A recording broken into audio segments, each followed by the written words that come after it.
Galactus is 10! One card or already late. Merlin coming down. Galactus is 10! One card can flip the whole match. Live competition, real tournaments, and insane events. This game never sits still, so jump in now before the next event goes live. What? Oh no! I was wrong. The clock is almost done. And Obaku! Join us and play MarvelSnap today.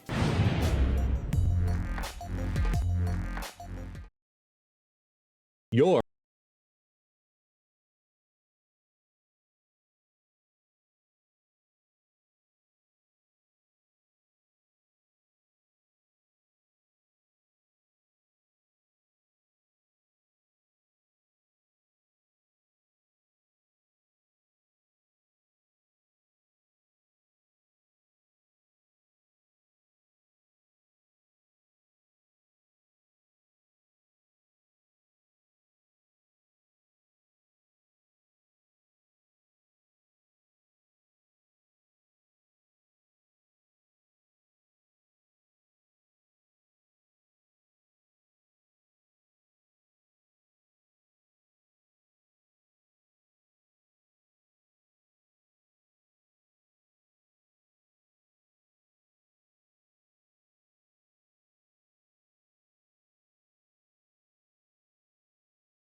We are back!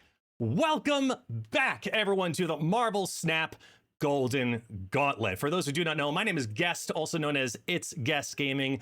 I am your producer, I am your host, and I am here to welcome you formally to the first qualifier for the MarvelSnap Golden Gauntlet. It has been months since we last left the World Finals back in November of 2025, and we saw really unique decks actually, well, dominate. And now here we are in a meta and a different time in MarvelSnap where we've got decks like Iska, who never expected to be as popular as she is in this, at least from my point of view. I mean, we're seeing an incredible amount of gameplay already with brand new cards in a brand new world of MarvelSnap. So I'm excited. I hope you're excited. We have drops even going on, exclusive drops here to this stream. So make sure that you are linked up with your Twitch account.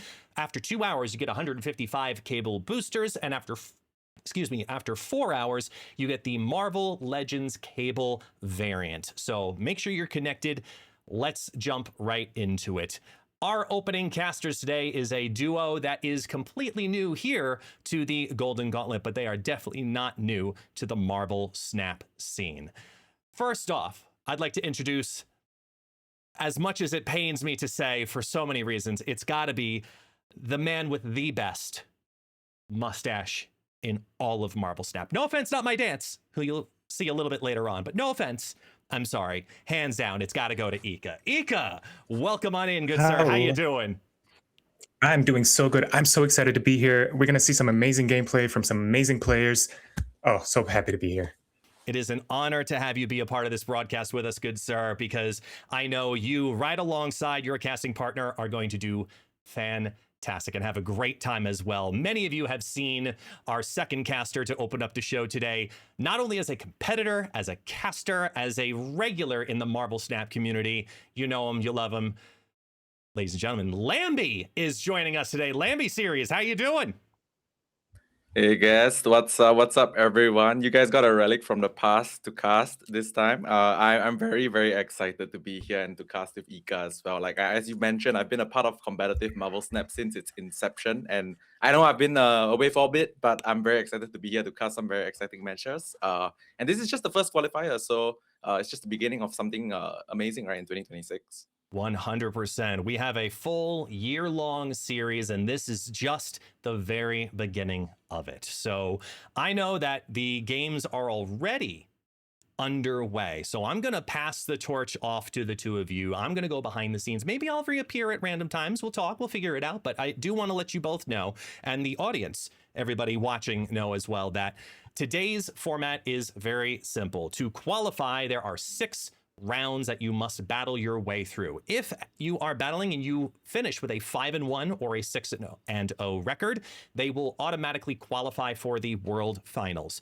But the top 16 today will also be competing for incredible prizes courtesy of MarvelSnap. So I'm going to hand it off to Ika and Lammy as they dive into the most popular deck in this tournament right now. The #1 most played deck, well, brought deck, is this. It's all yours, gentlemen. Thank you so much, guest. Yeah, no, this is I'm not surprised that we're seeing this deck be the most popular. This is a very, very powerful deck. We're talking about Mr. Negative with Star-Lord edition here.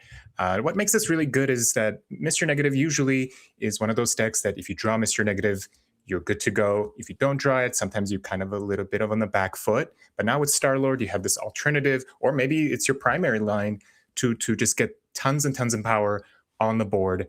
Lammy, when you look at this deck, what stands out to you the most in terms of like what's ready for this meta?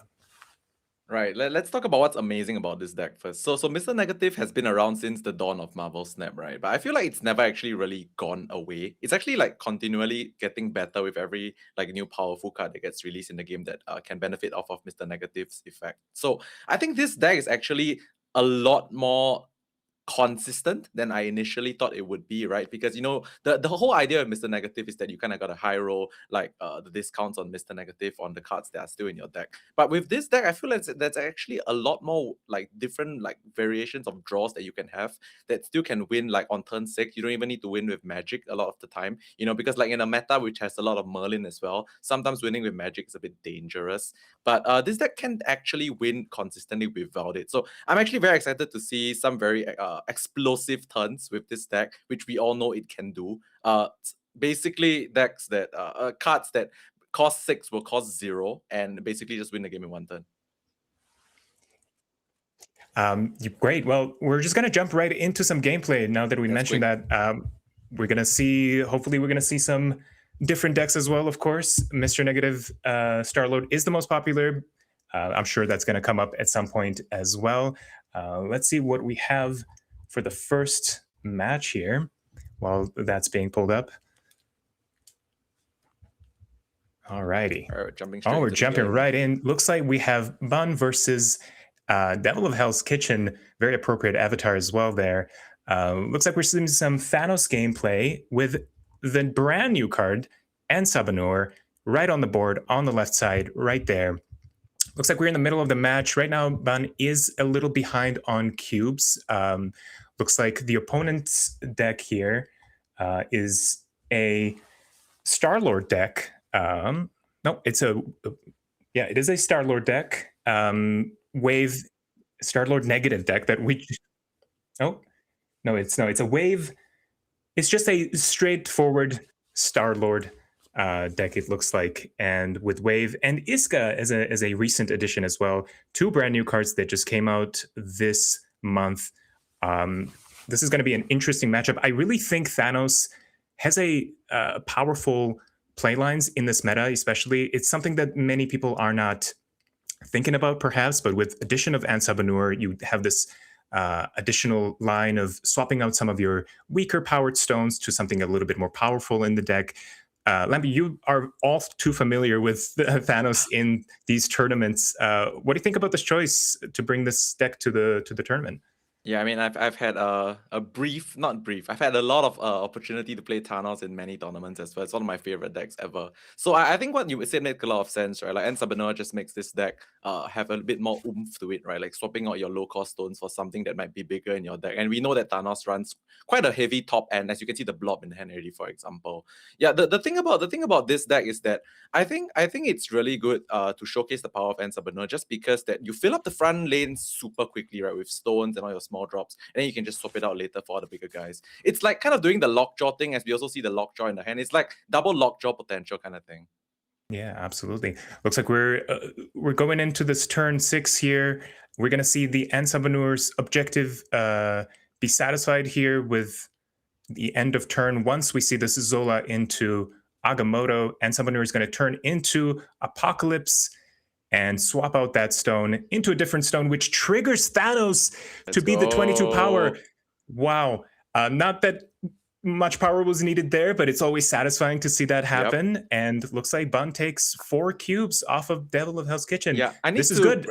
I need to mention here really quickly, like that was a very important game for Bun to win, because if you notice, before this it was round 4, so now we are into high stakes and both cubes are on equal. Both players have equal cubes at 5 and 5. So Bun really needed that win, because in high stakes the cubes that you lose are multiple, right? Double of pre-high stakes. So getting your opponent down to an equal number of cubes right at high stakes allows you to play more. It's less difficult, right? Because you lose cubes faster.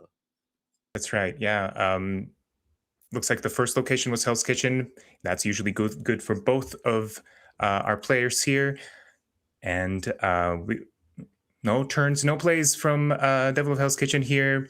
Usual for Star-Lord decks to not be playing too many cards early on. One thing I want to mention about the deck that they have brought here is Chameleon. Chameleon is not a card that we usually see in these types of decks when it comes to Star-Lord. Of course, we also have Galactus. We can't forget to mention that. That's also an interesting choice to bring, of course. But Chameleon is the one that I'm very fascinated with. There's definitely some lines that you can do once you get that Star-Lord on 4 and then you double down on that energy with Absorbing Man or Zola. There's definitely a lot of play lines you can think of with Chameleon. This is an interesting choice, and we'll see if it comes up during these matches. So far, it looks like it's all Bun right now. First 3 turns just have been all Thanos, all the stones, all the cards, and Sabanur is in hand right now as well. So there's that option to swap out that Mind Stone. This is looking pretty good for Bun right now. Yeah, this curve from Bun is like the dream, right? You got stones, you got the lockjaw, you fill up the front location so quickly, so Sabanur is also live. But of course, obviously we know that the Star-Lord deck doesn't show its full potential until really soon, not yet, right? So it's a matter of how much pressure and points that Bun can amass on the board right now. As we see the Star-Lord drop, things are gonna start getting crazy from here on out. Yeah, there's the Star-Lord. We probably are expecting a Zola in here or an Absorbing Man just to double down on that energy, just to have that explosive turn 6 that you mentioned. Pretty good hand from Bun as well, though. This is going to be a very close game. It's very hard to judge early on what the power output is going to be from a Star-Lord deck. So as far as we know, this could be in favor of Devil of Hell's Kitchen. Right now, it's looking all Bun to me, though. There's the Sabanur. And looks like he's going to trigger right away at the end of this turn, swap out that Time Stone for something better in the deck. This is going to be an interesting turn here. Yeah, Star-Lord decks are so deceptive. Like it really feels like they don't do anything at the start, but they actually are not doing anything on purpose. Everything comes at the back end. So it's really very difficult to snap into these decks as well if you don't count the exact power output of their final turns. Potential power output. Exactly. That is true. There is that Zola there as well. Now Devil of Hell's Kitchen has tons and tons of energy to work with here. There's a lot of powerful cards in the deck as well. No priority, no Eliath potential here, so Bun doesn't have to worry too much about that, too much about getting their blob turned off if they decide to play that, or their Gore being turned off as well. Pretty good options here. Moves the Rocket and Groot in the middle. Makes sense. That's probably where most of the power is going to be played in there, because there's no power there currently, and then just fills up the rest of the board with some stones and, of course, Thanos as well. This is a pretty good play.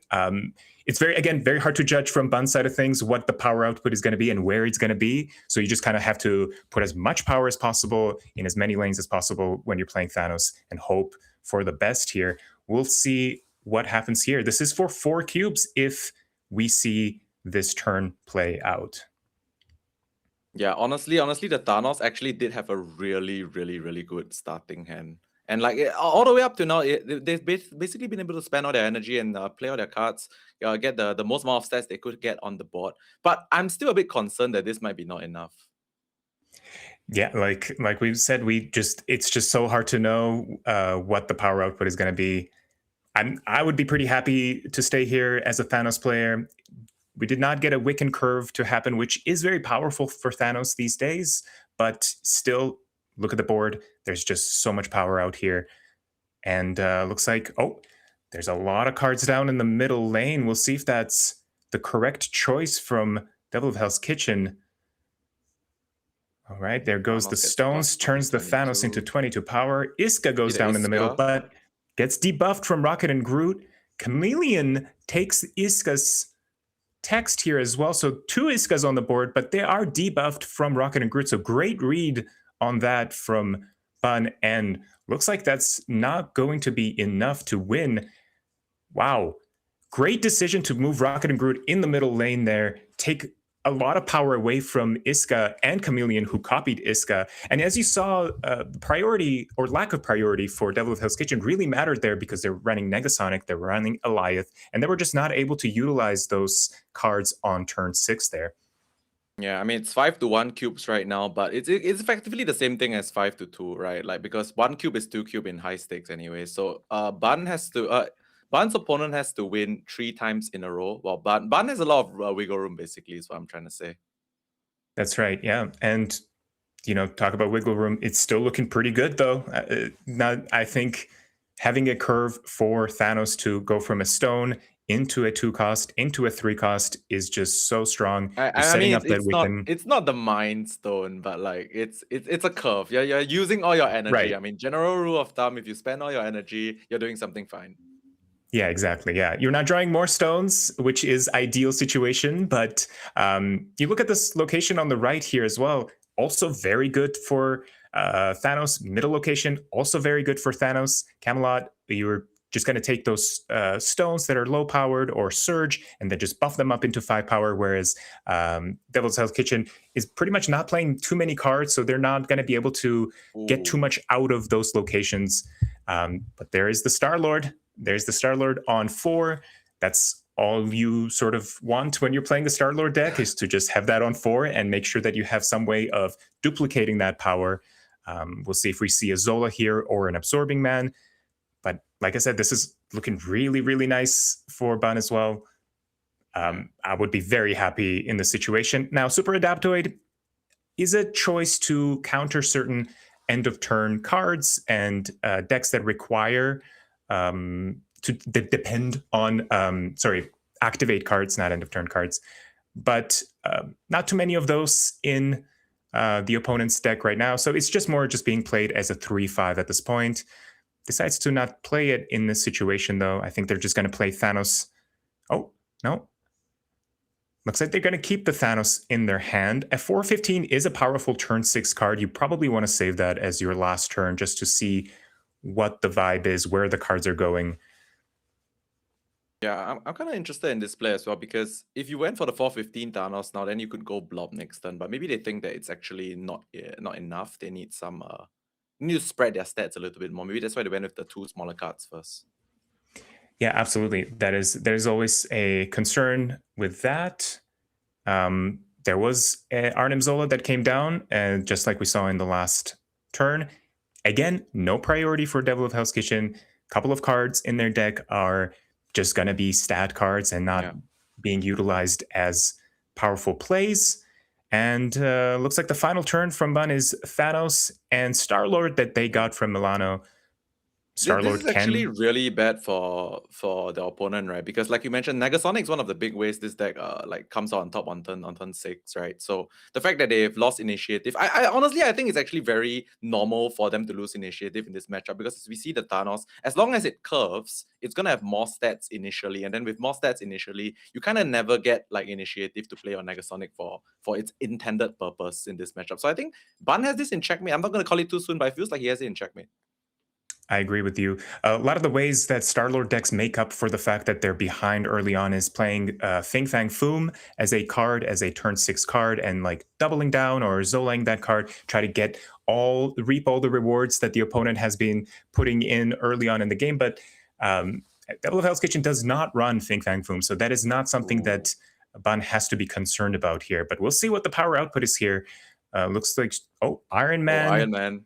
That's not going to be quite enough for the middle location here, which means that Bun is going to take this game, wins all 3 locations, and sails to the next round with 1 win. Wow, that was great. We saw some Ansa Vanur gameplay. It was doing some work there, swapping out those stones into some more powerful cards. All the curves everything was working out very, very well for the last 3 matches that we saw there. And even though Star-Lord was able to be played and doubled down on with Zola, they were still not able to take advantage of that energy because they just couldn't get the priority early on and were just not able to beat them on points on the board. Yeah, I mean, Thanos is a deck that if you draw your curve, it's really just gonna like put out so much points, right? Like initiative is not something you can really steal from a Thanos deck that curves out. Also, one thing I want to mention is that if we notice the final round of that game, it was only won by 1 point in the middle location. So MarvelSnap is beautiful in the sense that you don't really need to win by a lot. You just need to win by 1 point, right? As we saw in the middle location, and that's enough to win the game. All right, we're gonna jump into a next match here. Wow, looks like we're seeing some Agamotto gameplay with Ansabanur, and looks like our opponent is playing some discard, which I gotta be honest with you, Levy, I love some discard. I think discard is one of the most under decks in the game. It's consistently putting out a lot of power.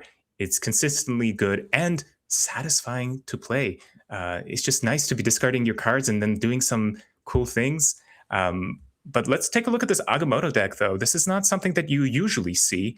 Some interesting choices are being made here. Merlin Sentry, a great little combination. Ghost is something that you don't usually see. It's a very specific choice for the meta to take care of some of those end of turn cards. You got the Mercury Cannonball combo to take out some of the big targets by opponents. And Agamotto just is such a good utility card. It gives you skills that are just so powerful on their own. We'll see if it's going to be enough to beat discard. Right now, they're pretty equal in terms of cubes. Pandero is a little bit lower on the cubes, but it's anybody's game at this point. And there's that discard deck. Pretty straightforward discard. We've got the Dakin Bullseye combo, very powerful. We have Collector as well, which you don't always see in discard decks these days.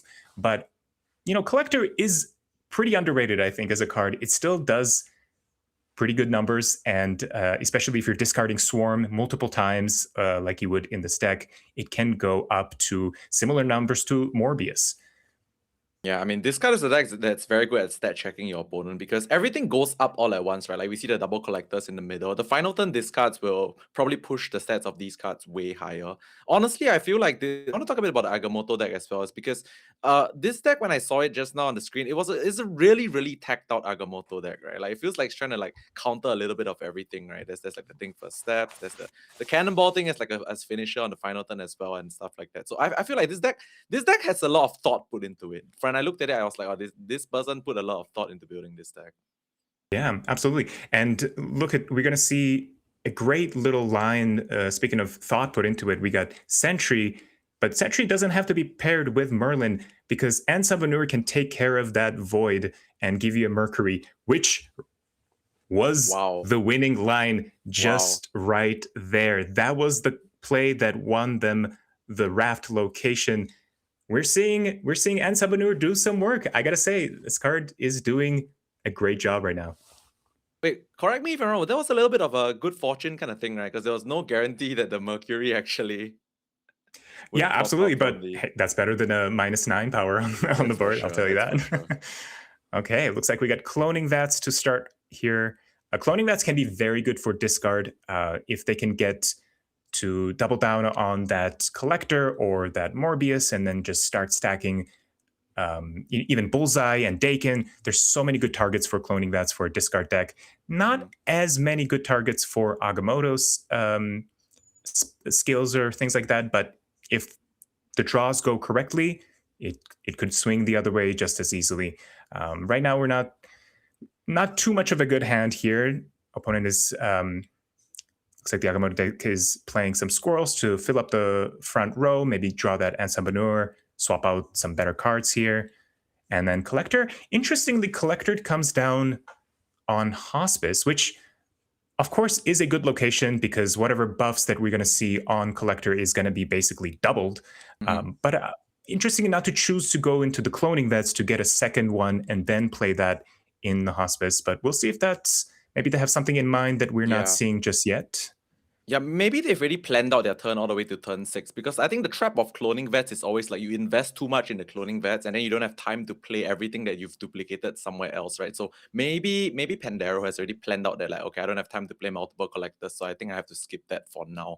But yeah, speaking of Pandero, they're actually in a slightly worse spot than it seems. I mean, 2 cubes to 7 is pretty bad, yes, but it's actually the problem is it's not 2 to 6, because 2 to 6 means you only need to win 3 times. It's 2 to 7, so they have to win 4 times in a row. We'll see if they can do it. I'm just highlighting the state of desperation that Pandero might be in right now. Yeah, I mean, this is a conquest match. Every cube matters, and we're seeing that happen right now. And yeah, it's a bit of an uphill battle. It's not impossible. I've seen it happen many times. I've done it before. It's all about yeah. We'll see if that's going to be possible here. I think this is looking pretty good for Pandero here, getting that Dakin in the cloning vats. They're going to be able to play another Dakin afterwards as well, and that Bullseye is on the board as well. So you know that Dakin is going to at least 16 power. This is going to be interesting. Not too much of a good hand here for King of Canada here, but anything is possible at this point. Yeah, I will say it's really clunky, right? King of Canada's hand. Like you look at the resources and the stuff that he could do, but you do realize that he's really limited by the amount of energy that he actually has left over the next 2 turns. So he's really got to plan his turns out like perfectly, because this entire hand you play half of it at best. Yeah. Cloning vets can be very good for an Agamotto deck if you're able to use those skills, but there weren't many skills drawn early on to be doubling down on. That puts King Canada in an awkward situation. They were just playing some cards out just for power. Not too much of a synergy going on here. We'll see. No, obviously Pandero cannot snap in this situation. I think we would have seen a snap come early on if that was possible. Double Dakins is very strong, and not only double Dakins, we're going to see triple shards in. Oh, no, that did not happen. This is going to be a huge final turn discard. I mean, King of Canada just has to expect like both shards to be discarded, so the Dakin's going to go way up, and then obviously the collector as well is going to go up. So I think you can sort of count what is like their potential maximum output here. So you may want to abandon some of these locations and go hard on 2, or I mean, it's probably just better to like choose the correct 2 locations and go hard, right? Because this card goes really tall, and I don't think it's wise to try and cover everything. Absolutely, yeah. I think looking at the middle location, it's looking very tough. Grim. Yeah, very tough to beat that. So if you're King of Canada, I think you're going to try to win the other 2 locations. But then again, you're looking at 16 power Dakins plus whatever other cards they're going to play in those locations. It's a bit of an uphill battle here, but there's no retreating to be done here. You might as well play it out. You're at maximum cubes in terms of the opponent here. It's not like you're saving yourself any cubes. It's not like you're saving yourself any secret cards or anything like that either. So might as well just play it out, see what happens. Maybe you're able to pull out a win here. Yep. From King of Canada's position, like what you're trying to do here is that since it's just gonna be all in, you just need to make sure that you make the play that you think your opponent is gonna like lose to, and then just run with it. That's basically what he has to do here. Yeah. There's always a chance that opponent didn't draw a certain card or did not full abandon down the middle. Yep. Or the Gambit though. Gambit's gonna be a curveball. Ooh, and takes out a card in the left location. And then that additional Colleen Wing as well. I think we're looking at a win for Pandero here. Panadero, I should say. Yep, that's not going to be quite enough. Does win the right location with Cannonball, of course, but did not have enough points in the other 2 locations, and takes 2 cubes. This card takes 2 cubes. Now, like we said, this is still an uphill battle a little bit. Still have to win 3 more games. But if you get draws like that, anything is possible. Agamotto sometimes it's just not consistent. You are adding, additional cards to your deck. Sometimes you're just going to be less likely to draw the perfect combos that you want from an Agamotto deck. So that inconsistency can sometimes hurt you. But when you do get those good draws, Agamotto can sometimes just be impossible to stop. Looks like we see Blade on turn 1 here, but Spider-Ham can ruin a lot of the combo in terms of discard. If you take out just the right target with Spider-Ham, some of the main game plans can be ruined here. Yeah. Also, bolts of Bolthac being drawn for the Agamotto player is a huge deal. That's probably one of like the most important cards in the deck, right? Like you run as we've seen, you run quite a bit of 5s and 4s, so you want to be able to cheat all of them out with the bolts of Bolthac eventually. Gambit That's right, yeah. Down. We see Gambit come down here, takes out Spider-Ham, not the highest of targets here, but if you're discarding cards, you're still doing your game plan, and we saw that Swarm got discarded by Gambit there. So now we're looking at a big hand in terms of these low-costed cards. If we see a Bullseye come down, you're looking at a massive power output here. And then we see a Grandmaster. That was the Blade. I think ideally you want to double down on Gambit here to take further cards away from your opponent here, but this is still good to just be discarding Swarms, getting a huge hand here, potentially setting up for a very powerful Bullseye play. Yeah, Pandaro's actually, I think, struggling. It doesn't look like it, but I actually think he's struggling a bit in this game because we don't see his usual like point setup engine stuff, right? Like the collectors and the Dakens coming down on curve. We see actually like the stuff that you want to see in the end turn, like the Gambit blowing up stuff coming down in the middle of the game. So there's a good chance he actually has not drawn them. So I think Pandaro's power output for this game will be significantly less than the previous one. So maybe King of Canada can take it here with the mana ramp. Yeah, absolutely. Again, bolts coming down on 5 here. This is going to be good to set up a good turn 6 here. We still have Mercury Cannonball in hand. There's that Sentry Polymorph in hand as well. Looks like just last minute they decided to keep that Polymorph just for that Sentry Polymorph play. But Bullseye is on the board. That's going to make a huge play for Panadero here. Turn 6 is going to be very interesting. I think this is going to be very close. I think we're going to see a couple power differences in terms of lanes here. I'm excited to see what this output is going to be here. I'm excited to see if my favorite location, the Danger Room, does his work. Okay, so basically the thing about the Danger Room and why I love it so much is that if you took the risk to invest in it early and you survived, your opponent will be at risk of having to invest in it later for more cubes and higher risk of like they're basically forced to play into it because you survived it early, you know. So that's why it's one of my favorite locations. Yeah, Panadero played that perfectly. You want to invest early on in Danger Room, like you mentioned. Take those chances. At least you will know early on if you're getting those cards in there or not. Yep. And now King of Canada is put in a situation where they're like, well, I hope if I play in that lane, I hope my cards survive. Whereas it looks like he's Panadero is sitting nicely. It looks like we're going to be abandoning the left lane here. Yep. Probably the correct play. Even if you do play in there and all of your cards survive, it's still likely that you lose that lane. With Meek being there, it's going to be very big, and might as well just take the other 2 lanes, hopefully, with Sentry Polymorph. That can be very powerful. We also have the thing for Steps that can just delete one of the cards on the opponent's side of the board. But no, chooses to go with Cannonball. Oh, we're running out of time. No, Cannonball in mid. Oh, I don't know if Cannonball mid is the right decision here. Opponent plays MODOK. There's going to be further Swarms in hand. That Bullseye is going to do a lot of damage. We'll see if it's going to be enough, if it's going to beat Sentry Cannonball here. And it's all going to come down to Polymorph as well. You never know what you're going to get in terms of a 5 cost.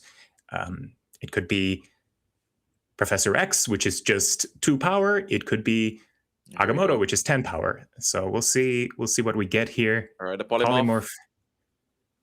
Oh, that's really big. Ronin is huge. That's really big. Oh my goodness. Wow. That is way above average, man. Like, come on, it's 19 to 10. I think that is the ideal 5 cost card you could get there, because you're looking at a massive hand full of Swarms. That was probably the best outcome ever, right? Because you're playing against a deck that just filled their hand to maximum, and you got the card that benefited from their hand being at maximum. That's hilarious and sad. hand That blazing is at that the is same time. that is an incredible. I mean, that's MarvelSnap for you. You trust Indeed. in the polymorph. You never know what you're gonna get. And in this situation, I think literally I can't think of a better 5 cost that you could get in that situation. It's the maximum power that Ronan can be because that we were looking at a full hand, and here we have Kim McCann this deck that just took the win. Very interesting deck. I'm very surprised by the types of lines that we saw coming from this deck. Even with the inconsistency of draws from Agamotto, you're still getting so many different types of combinations here. We saw Sentry Mercury, we saw Cannonball Mercury, Sentry Polymorph, we saw Mercury Cannonball, we saw Agamotto's skills being put to use here with extra energy. This is a very interesting deck, and I'm looking forward to see going forward how this deck will do, because there are some lines that I just was not thinking about in terms of this deck.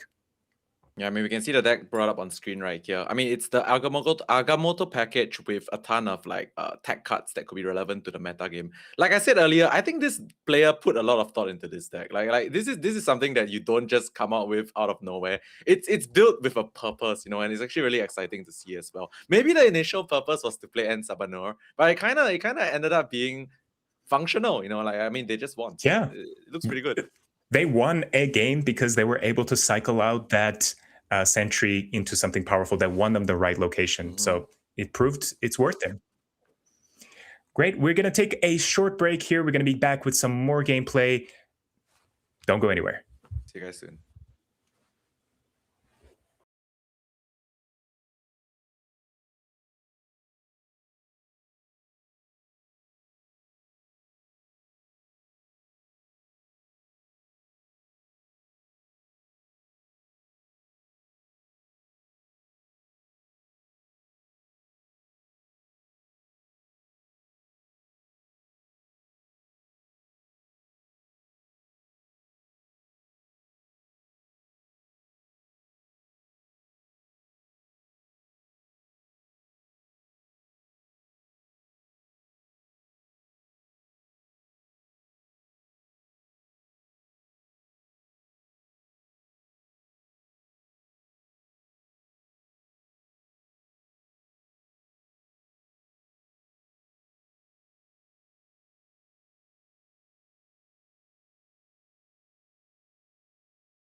Hello, everyone. Welcome back to the first Golden Gauntlet qualifier of 2026. I'm Lambi Series, and I'm casting here today with Ika.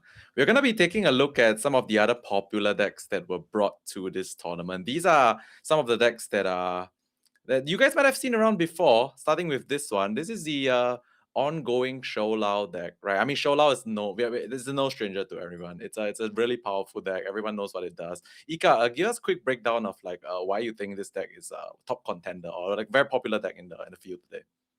Yeah, I think we're going to see a lot of this going forward in round 2 and on. This is a very strong deck that a lot of the top players have been playing on ladder, in Conquest, and in these tournaments, of course. This is very strong because it takes the Shoulao package of what we are used to at this point, where you're kind of investing into the Shoulao, buffing up that Maverick, and then passing on that buff into like a Kitty Pryde or one of your one-cost cards from either Kate Bishop Hawkeye or Ant-Man. But what the ongoing package also adds to this is Captain Carter, which paired with Moonstone can give you that one lane that's just so strong. And if you put Maverick behind that lane, now you're looking at a very, very powerful Maverick. It's not only a backup plan, but it could be your primary plan, because if you add Shoulao on top of that and then pass that Maverick buff into a Kitty Pryde, you're looking at not double digit, maybe like 20 power, 20, 30 power sometimes. It can be so powerful, especially if all the right locations are in your favor. And then you also have Cosmo in there to protect everything. You have Hope Summers to get that extra energy. This is just a very, very, very strong deck that we're going to definitely see at some point in the tournament. Yeah, I mean, since you mentioned Cosmo, if I'm not wrong, based on what I saw in the statistics, Cosmo is like the most broad cut in this tournament, if I'm not wrong, with I cannot remember exactly how many copies, but it's the most broad cut in this tournament. So you know it's meant to do work this time. Yeah, but I think we're gonna jump also into the next deck right now. This deck is relatively, I wouldn't say it's simpler, but it's a more linear game plan per se. Like you kind of play less cards per turn for sure, right? It's an Aurora deck. I mean, like Aurora is fun, right? You get to play all these on reviews, ongoings, activate cards, and just buff them all up like Spectrum style, but with Aurora instead. Yeah, this is a deck that I'm all too familiar with. I was able to, when Drax came out, I put up a version of this deck that ran Cannonball and Mercury as well before Iska, that has been everywhere in the meta. This is my number one deck I recommend to people to play on ladder. It's very straightforward. It gets so many points on the board. Now, additionally, we also have Iska that just came out that adds. It's not just a card you're putting in here for stats. There is synergy here with Invisible Woman. If you don't get your Doom 2099 plan going, you can play Iska early on. And then on that last turn, if you're able to trigger Invisible Woman, now you're getting double triggers on that Iska, so that you're looking at not just 12 power, potentially 24 power. This is a very strong deck. Obviously, you got Sandman to shut down some of those Shoulao strategies, because Shoulao does require to play 2 cards per turn, especially on that last turn. You also have Cosmic Ghost Rider, which is an incredible tech option to have to turn off your opponent's end of turn strategies, or like we talked about, Captain Carter and Moonstone. This is a very, very strong deck, and I'm definitely not surprised that so many people have chosen to bring this list. Yeah. I mean, last but not least, this deck is old reliable for me. This deck is basically high evolutionary. I mean, this is the original deck that plays off curve, right? You are super incentivized to play off curve to get all the effects of your high evolutionary cards. Speaking of simple decks, I do think this is also a relatively simple deck to play. But what do you think? Why do you think this deck is actually relatively popular in this tournament? I love this deck. And I'll tell you why it's popular. It's just very accessible. It's just so simple. It's so great. It's just good cards, good stats. You play them on the board. They do their thing. I just love this. Obviously, High Evolutionary has been around for a very long time. We've seen many iterations of this deck. And I got to tell you, with this deck, you're just playing good old MarvelSnap. You're just playing good, powerful cards. You have tech option with Shang-Chi. We saw a lot of big cards come down in previous games with Star-Lord and Thanos. Shang-Chi can take care of some of those matchups. You also have Enchantress to take care of that. Moonstone, Carter decks, and a lot of other ongoing options, especially if somebody's playing Mr. Negative. And yeah, high evolutionary obviously rewards you for skipping energy and have floating that energy to pass that on to Misty Knight and Cyclops and discount your Abomination with Affliction. It just has so many little game plans and very, very powerful cards. I love this deck. Yeah, I mean, I also have a soft spot for this deck. This deck was from my era, man. And yeah, I do agree that like this deck's actually just the basic form of MarvelSnap, right? Just good amount of points, some amount of tech cards, and some amount of like big beefy hulks, So I think this deck, I don't know if it's gonna do like super well because it's linear, but at the same time, I do think that it's there's beauty to the linearity of the deck as well, right? Like you can just focus on like your snaps and all the other kind of stuff. And yeah, maybe this deck could have a good showing. All right, now we're going to talk about not just the popular decks, but the popular cards. We already mentioned one in Cosmo that is the most popular, but we're going to see some other cards that people have brought in their decks. And as you can see, you were right, Cosmo is the most popular. By quite a bit. Coming up second is Magic. I'm surprised. Which is an interesting choice. You mentioned earlier, and you see it here as well, the fourth popular card is Merlin, which is pretty much a direct counter to Magic, but Magic still is very popular. We saw early on, we mentioned that a negative Star-Lord deck runs Magic. It does want that turn 7 sometimes when you're able to get some of those big cards to be played out. But are you surprised with the number of players that have brought Magic? Yeah, I mean, not gonna lie, I really do think Magic is very dangerous in a Merlin based meta, right? Because the consistency of Merlin getting its location changing abilities is very, very high, by the way. So I think these Magic decks, like if you bring a Magic deck, you must accept that sometimes you just gotta not win with the Magic. Like there are obviously some decks that don't run Merlin, and then you get like the free roll to turn 7 very easily. But then obviously if you see a Merlin in your opponent's deck list, you need to like maybe actively pivot towards like winning on turn 6. That's something you have to actively think about. That's right, yeah. But if we take a look at some of the other cards here as well, we mentioned Merlin, Shang-Chi as well, we mentioned in that high evolutionary deck, but as well in that Mr. Negative Star-Lord deck. But Shou Lao is another card that we're going to see a lot. Looks like it is the 7th most popular card. It is a choice for a lot of top players in this meta. What do you think about Shou Lao, and what is it about Shou Lao that stands out to you in this meta? Okay, so I'm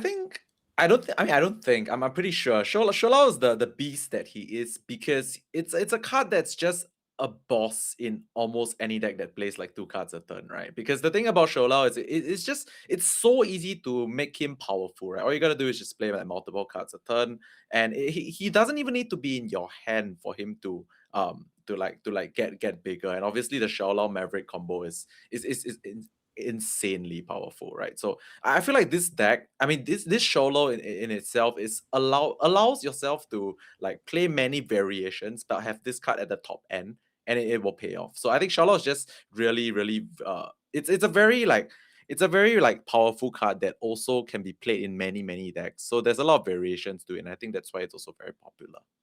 Yeah, some people have chosen to pair Shou Lao with Iska, which is another choice that's very popular. And just above that as well, Cosmic Ghost Rider, which you also mentioned, a super powerful tech card that can take care of some of these strategies that opponents are doing. I know I personally run Cosmic Ghost Rider in most of my decks because you just want that card that evens the playing field in a lot of situations, and looks like many others have made that decision as well. And then going down, we have Shadow King as well, which we haven't seen yet, but it is a very good choice to bring, especially in meta where we're seeing a lot of green power from Shou Lao and some of these other decks here. Shadow King, what do you think about Shadow King, and what makes it good and bad against Shou Lao specifically, do you think? Right. I mean, so honestly, this is not like maybe the official term, but like Shadow King is just great versus any deck that has green power. Green power means basically buffs, right? Like most decks in the game, when they scale with like buffs, green power. They get bigger with green power, and Shadow King just shuts them off for like relatively low cost, you know. So I think Shadow King as a tech card, Shang-Chi obviously is great, but I think Shadow King in terms of like variety of what it can hit is like more. So I am a little bit surprised that there's less Shadow King than Shang-Chi. But obviously Shang-Chi is also great in the meta right now. So not surprised to see both in the top spots. But Shadow King to me it's the king.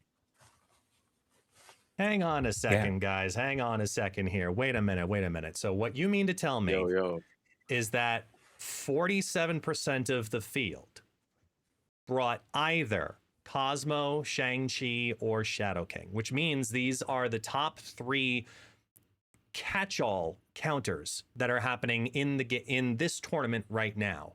What makes these cards just feel like a simple catch-all versus maybe a little bit more of a specific play when you think of something like maybe a Stardust, thinking of it from a tech point of view? I know deck building can be a strife point for many players, so I'd love to hear your opinion on that when you're looking at a catch-all versus when you're building for tech. Yeah, that is a great point. Cosmo especially, I think, is like the big catch-all tech card because it works 2 ways. It protects you and you shut down some of the opponent's strategies as well. If you're able to place that Cosmo in just the right time, in just the right lane, you can stop a lot of Star-Lord strategies, you can stop a lot of Shou Lao strategies, and you can also just protect your cards from mentioned Shadow King or Shang-Chi. So I think Cosmo, there's a reason that it's the most popular because you can use it defensively and offensively. And it's the best catch-all tech card when it comes to that. Specific cards like Stardust can be good choices to bring, but you have to be very good at analyzing what the meta is going to look like. Obviously, Stardust can absolutely dominate against certain archetypes, like mentioned Doom 2099 that we were talking about, but it sometimes is just a 4/6 that you play because it's not really shutting down anything that your opponent is doing. So it is not as much of a popular choice to bring as a tech card because it is a specific choice to bring. Yeah, I mean, I think Ika probably said this perfectly, but I just want to add a quick note that I think when it comes to tech cards, my personal belief is that you have to make it weave perfectly into your deck first. Like you cannot force a tech card into your deck if it doesn't synergize well with the deck, you know. So I feel like the synergy with said tech cards with your deck is something that you should really consider when you add tech cards to your deck. Absolutely. With that said, we got round 2 starting. This is going to be excited. What decks are we going to see? Which players are we going to see play them? I'm so excited. This is the best part of these tournaments because we not only see some of these meta established decks from opponents, but we also get to see some interesting builds that we saw already. And it really gets my creativity going. I know that instantly whenever these tournaments finish, I want to jump into MarvelSnap and just open up the deck creator and just start making some new decks with some synergies that I probably wasn't even thinking about. So let's see what we have for round 2. This is going to be exciting. Yeah.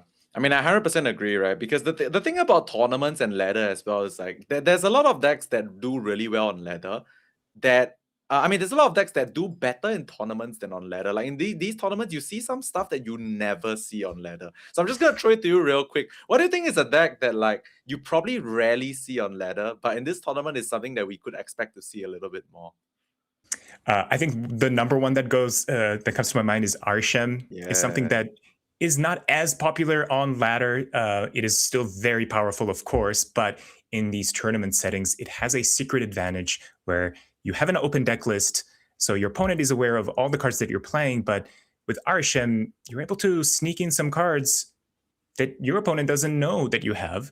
You don't even know that you have those cards because obviously it's random. When you draw them, obviously you see them, but your opponent doesn't know that. And that information disparity can be the deciding factor in some of these matches. I know I've been on the other end of that where I just couldn't calculate around a certain card and they were able to beat me because of that. And that's what makes Arshem so good in these tournament settings. But there's so many decks like that that happen to be very good. You know, you bring something that's close to you in terms of your own style, something that's maybe not popular on ladder. And even though your opponent knows the deck that they're playing against, they might not be aware of all the play lines that you have, all of the little synergies and combinations that you have. And that little advantage can be enough to win you some games because this is the highest level of gameplay, every little advantage matters. Whatever you think is an advantage to you and your playstyle is going to be a deciding factor in a lot of matches. And we saw with Agamotto deck, for example, a deck that your opponent probably hasn't seen before, and there were some secret play lines that they were able to make that gave them advantage and gave them the win there. So we'll see if we see some of that in round 2 as well. Yeah, I mean the point you made about Agamotto, the point you made about Arishem and as well as like unique decks to yourself, it's such an important thing when it comes to these tournaments, right? Because information that only you know that your opponent doesn't really know how to play around is something that can help you eke out those extra cube wins because your opponent has no idea how to play around. Yeah. And looks like this is the deck that we're going to be seeing in round 2 here. I gotta tell you, this is Smith's deck, and this is incredible.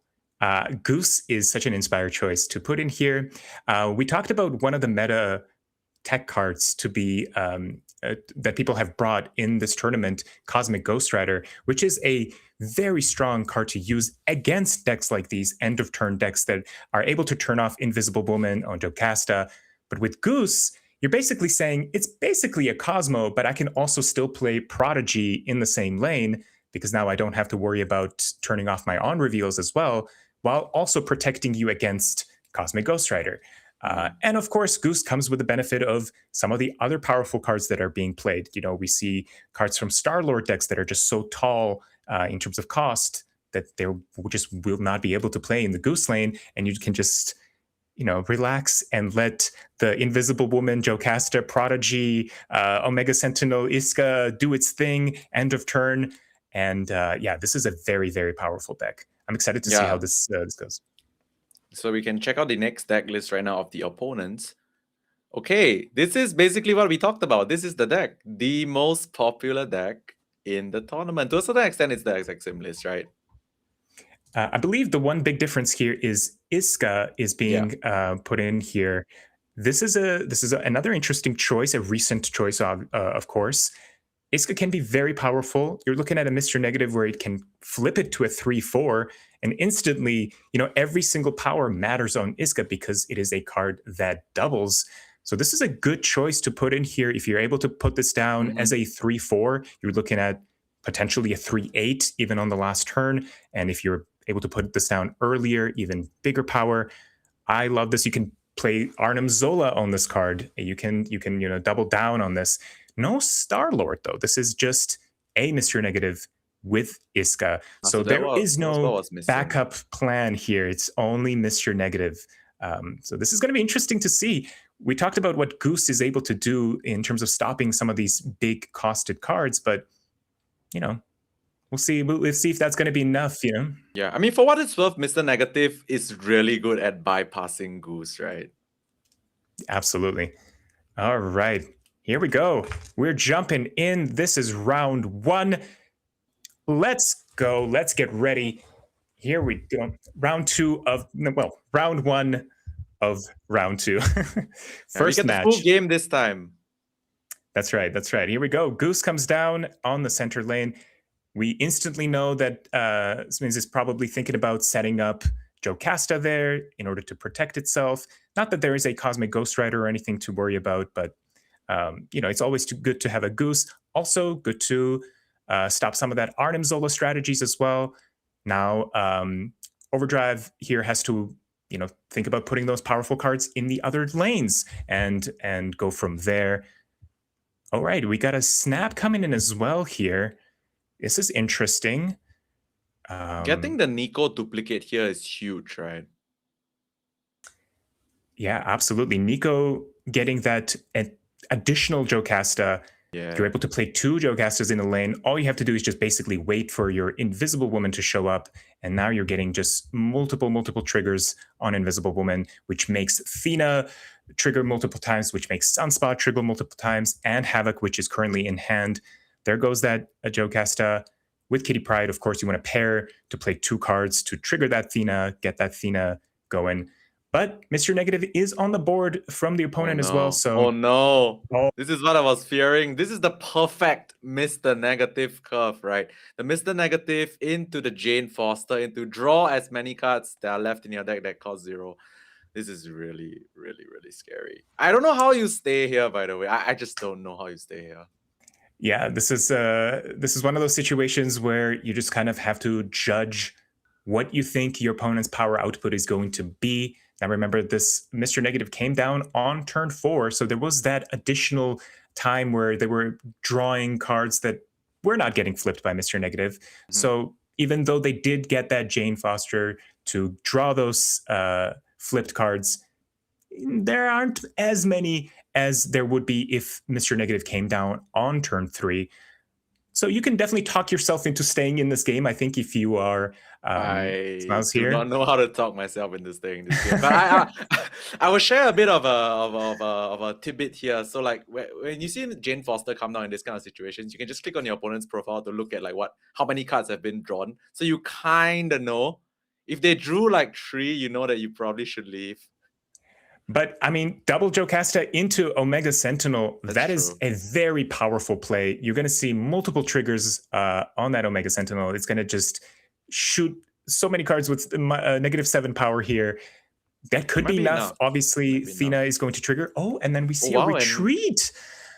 Interesting. Looks like they maybe didn't draw quite enough of cards from Mr. Negative's flip here that they thought was going to be enough to win that matchup. Interesting retreat. Loses 2 cubes, not an ideal amount of cubes you want to lose in the starting matches. Ideally, you want to chip away 1 cube so that you're always on odd number of cubes. But maybe it was better not to lose 4 in the situation and just take the 2 cube hit here.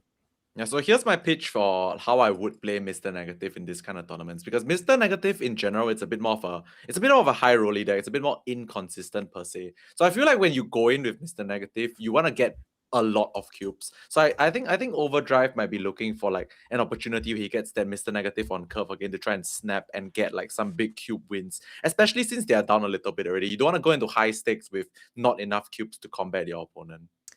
That's right. Yeah, you wanna try to have that comfortable buffer of cubes to take care of some of that inconsistency in your draws. You want to be able to afford to lose a cube or 2 here and there in order to win a lot more when you do get those good draws as a Mr. Negative player.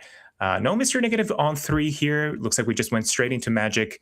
Now, Smaz does not have any way to turn off the Limbo, so it's pretty safe for Overdrive to play Magic and hope to just get a big turn 6 and 7.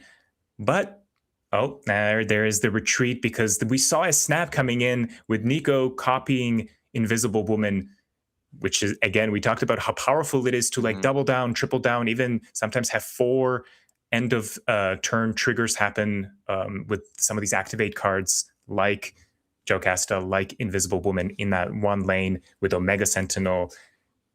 And I think that was a good retreat from Overdrive there. Not having that Mr. Negative as well probably means that you're not going to be able to compete in power in that match. Okay, we're seeing Kitty Pryde come down on turn 1 here. Kitty Pryde, very good to draw Kitty Pryde early on. There you're able to fill that curve. You're able to just buff up the Kitty Pryde as well and satisfy some of the requirements for cards like Thena. And then we see Sakar pull Shang-Chi, which sometimes can be good to hit that Thena if it gets big enough early on, which is not always the case, but losing Shang-Chi, maybe not the best. Ideally, if you're holding... and there's that retreat again. Looks like Overdrive is just not getting the correct draws here. Yeah. No, but I get it though. I get what Overdrive is trying to do. I'm assuming he knows what he's doing, and like because he's trying to conserve cubes for the high stakes rounds, right? Like it's coming up. Like you as a relatively more inconsistent, slightly high rollier deck, you wanna, like I mentioned, you wanna have like enough cubes when you go into the big rounds to just like grab most of what they have remaining, right? Because you don't want to play too many rounds, because the more little cubes you lose, if you lose too many cubes, you don't have enough to just like get them all like in high stakes, right? And your deck can get them all back in like one game with huge amount of power spike. That's right. Yeah, it's about patience when you're playing Mr. Negative. Like I said, if you're not doing the Star Lord combination as well, you're a lot more likely to be retreating on some of those rounds where you're not drawing your Mr. Negative. And Smiles is just able to have a pretty smooth game here. They're just drawing all the right cards in all the right turns. We got Goose into Invisible Woman here as well, setting up a really strong game plan.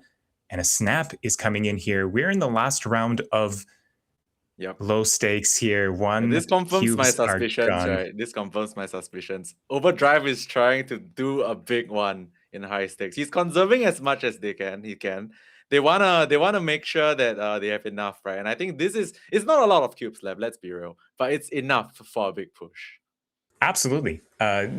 Once you do get that correct draw, once you do get a great hand going as a Mr. Negative player, you're pretty confident that then you'll be able to get that 2 cubes at least, because we are in that high stakes at this point. And we're seeing Raft again. This is like the 3rd time we're seeing Raft here. This is interesting. And another snap. Oh my gosh. This came from our Mr. Negative player, I believe. Yeah. It did. Looks like we're maybe looking at a Ravona into Mr. Negative. This is the all-in plan. I already smell it. All right, here we go. Ravona comes down. This is it. We're probably getting set up for a turn 3 Mr. Negative. I got to be honest, I would be a little bit scared seeing that, especially if the Mr. Negative is followed up by Jane Foster, which might not happen with Dream Dimension. That could be a little bit of a ranch, unless we're seeing Magic come down to turn that off. There we go. There's the Magic. No Mr. Negative. Interesting. So that snap could have just been, I'm down already. I have a pretty good hand. Might as well try to get something out of this match here, because we're definitely not seeing Mr. Negative come down. And that's a big sigh of relief, I'll tell you that, if I'm playing against Overdrive right now. Yeah, the good thing is we are definitely going to be seeing turn 7, right? Because even if Nico Minoru is it changes the location, it's not enough because there's 2 limbos right now. So we're definitely going to be seeing turn 7. So maybe Mr. Negative can like eke out a more fair winning game plan without the Mr. Negative itself. Yeah, getting a Raft card here is going to be a big advantage as well. Yep. This is looking, if that's not Mr. Negative. Oh, there is the Mr. Negative. Okay. Looks like we're going to be setting up for a Jane Foster, possibly. Turning off that limbo means that we are going to be seeing a turn 5 play that is probably Jane Foster from Overdrive. And drawing those flipped cards is going to be very important in order to have an advantage here. Again, extra turn, very good. You get extra time to draw more cards that have been flipped by Mr. Negative. We're seeing Iska come down. That's going to double. And we're seeing 1 trigger on Iska. We're sitting at 6 power. Anytime Smiles wants to place a powerful card on the right lane, they have to consciously think about what that Iska is going to do, because you don't want that Iska to get to 12 power, because then you're looking at 20, potentially 24 power. Looks like they're playing some cards on the right lane, which will be enough to trigger Iska here. Interesting decision to not just leave that lane for a little while here. And early Havoc as well. We are in turn 6 right now. There's still 1 more turn to go. Havoc obviously takes 1 energy away from you every time it triggers, but this deck does not need that much energy to begin with. There's that Jane Foster. This is very... intentionally targeting Iska here. Oh, this is going to be... Oh my goodness, this is going to be very interesting. We also have Prodigy, but obviously it's a turn 7, so Prodigy cannot be activated on the last turn here if you were to copy Invisible Woman here. Oh, looks like...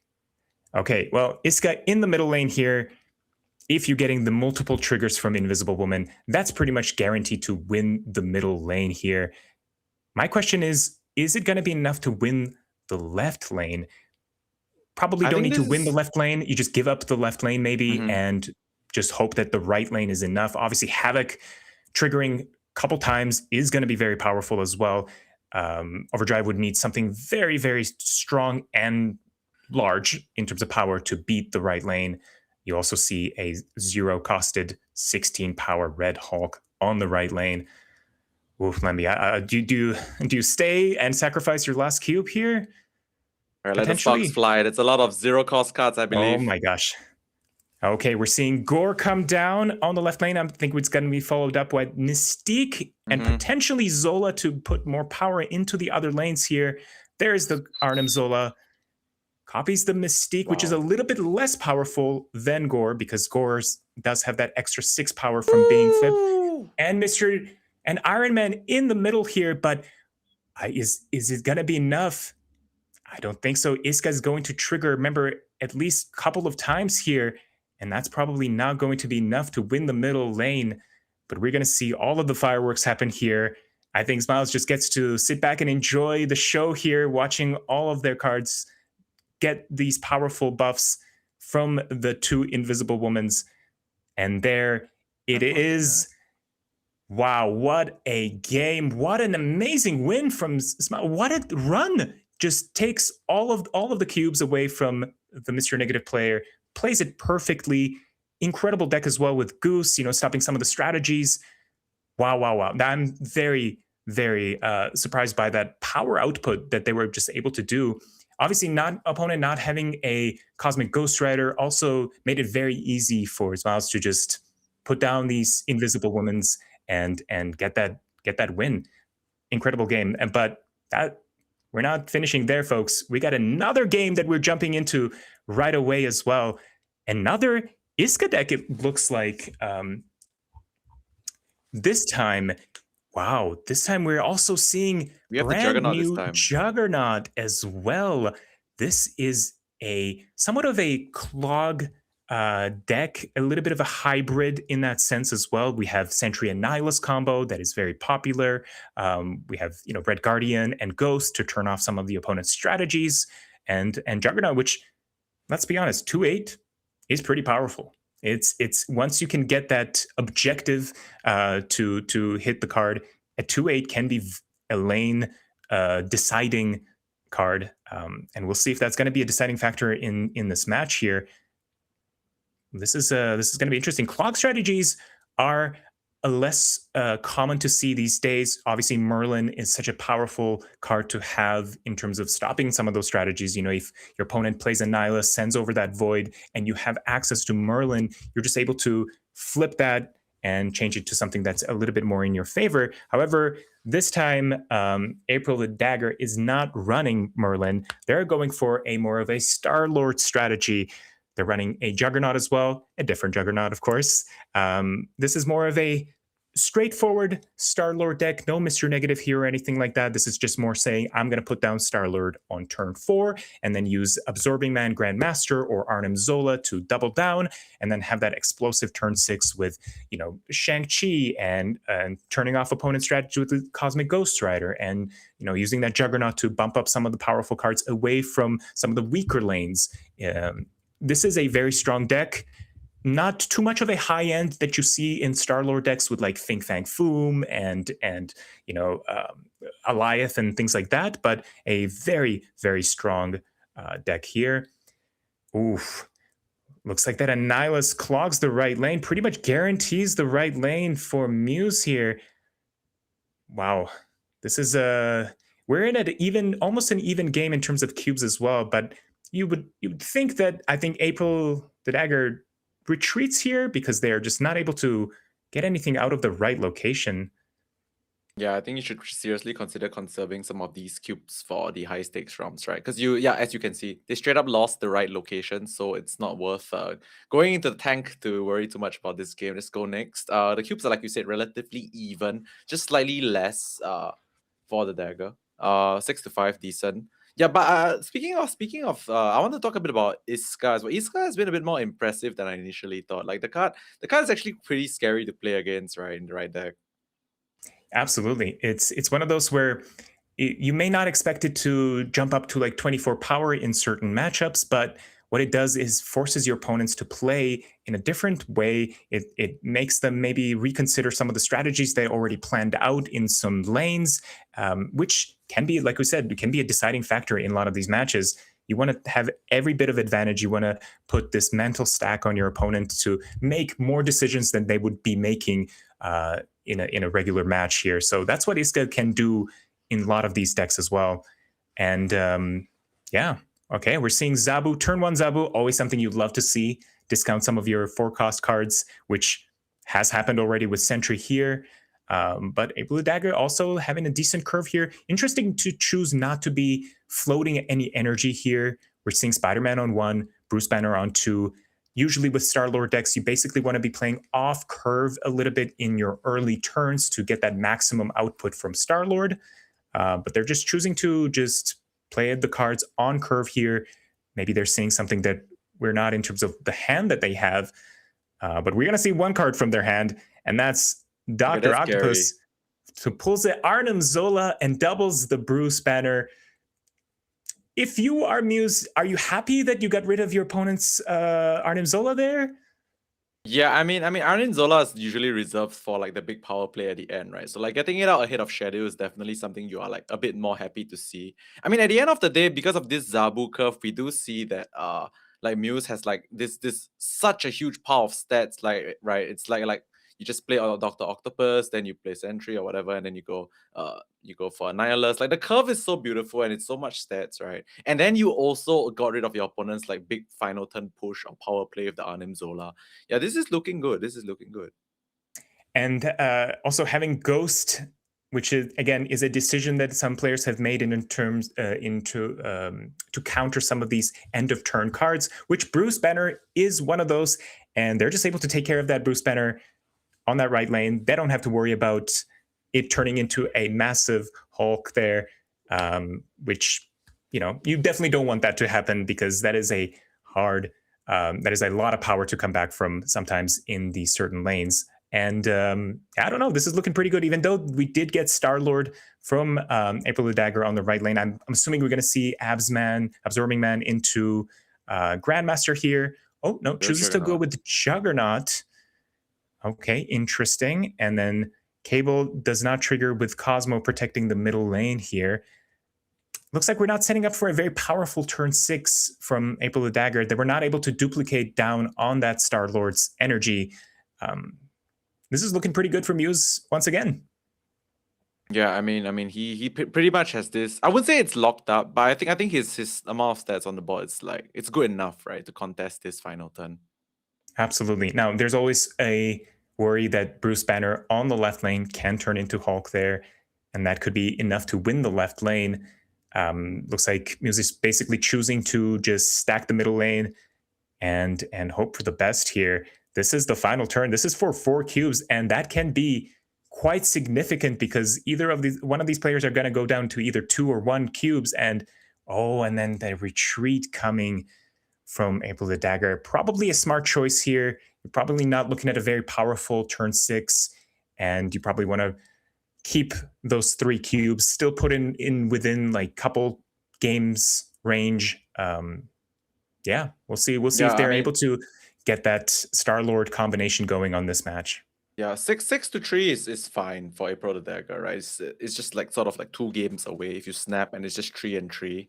Right, so you just need to win 2 if you're willing to snap now. So that's actually okay. Absolutely, yeah. Again, you all know you just need to get that Star-Lord into that Arnim Zola or Absorbing Man and Grandmaster, and you're looking at a very strong turn 6 with some of these powerful cards. Something that Muse might not be able to keep up with. It's all about drawing those cards, of course, and having good backup plans when you don't draw the exact combos that you need. Whereas Muse right now is just doubling down on Zabu here. They're going to be able to get maybe a 2-cost Sentry, which can be very powerful. A 2/9 is something that you'll take any day, I think.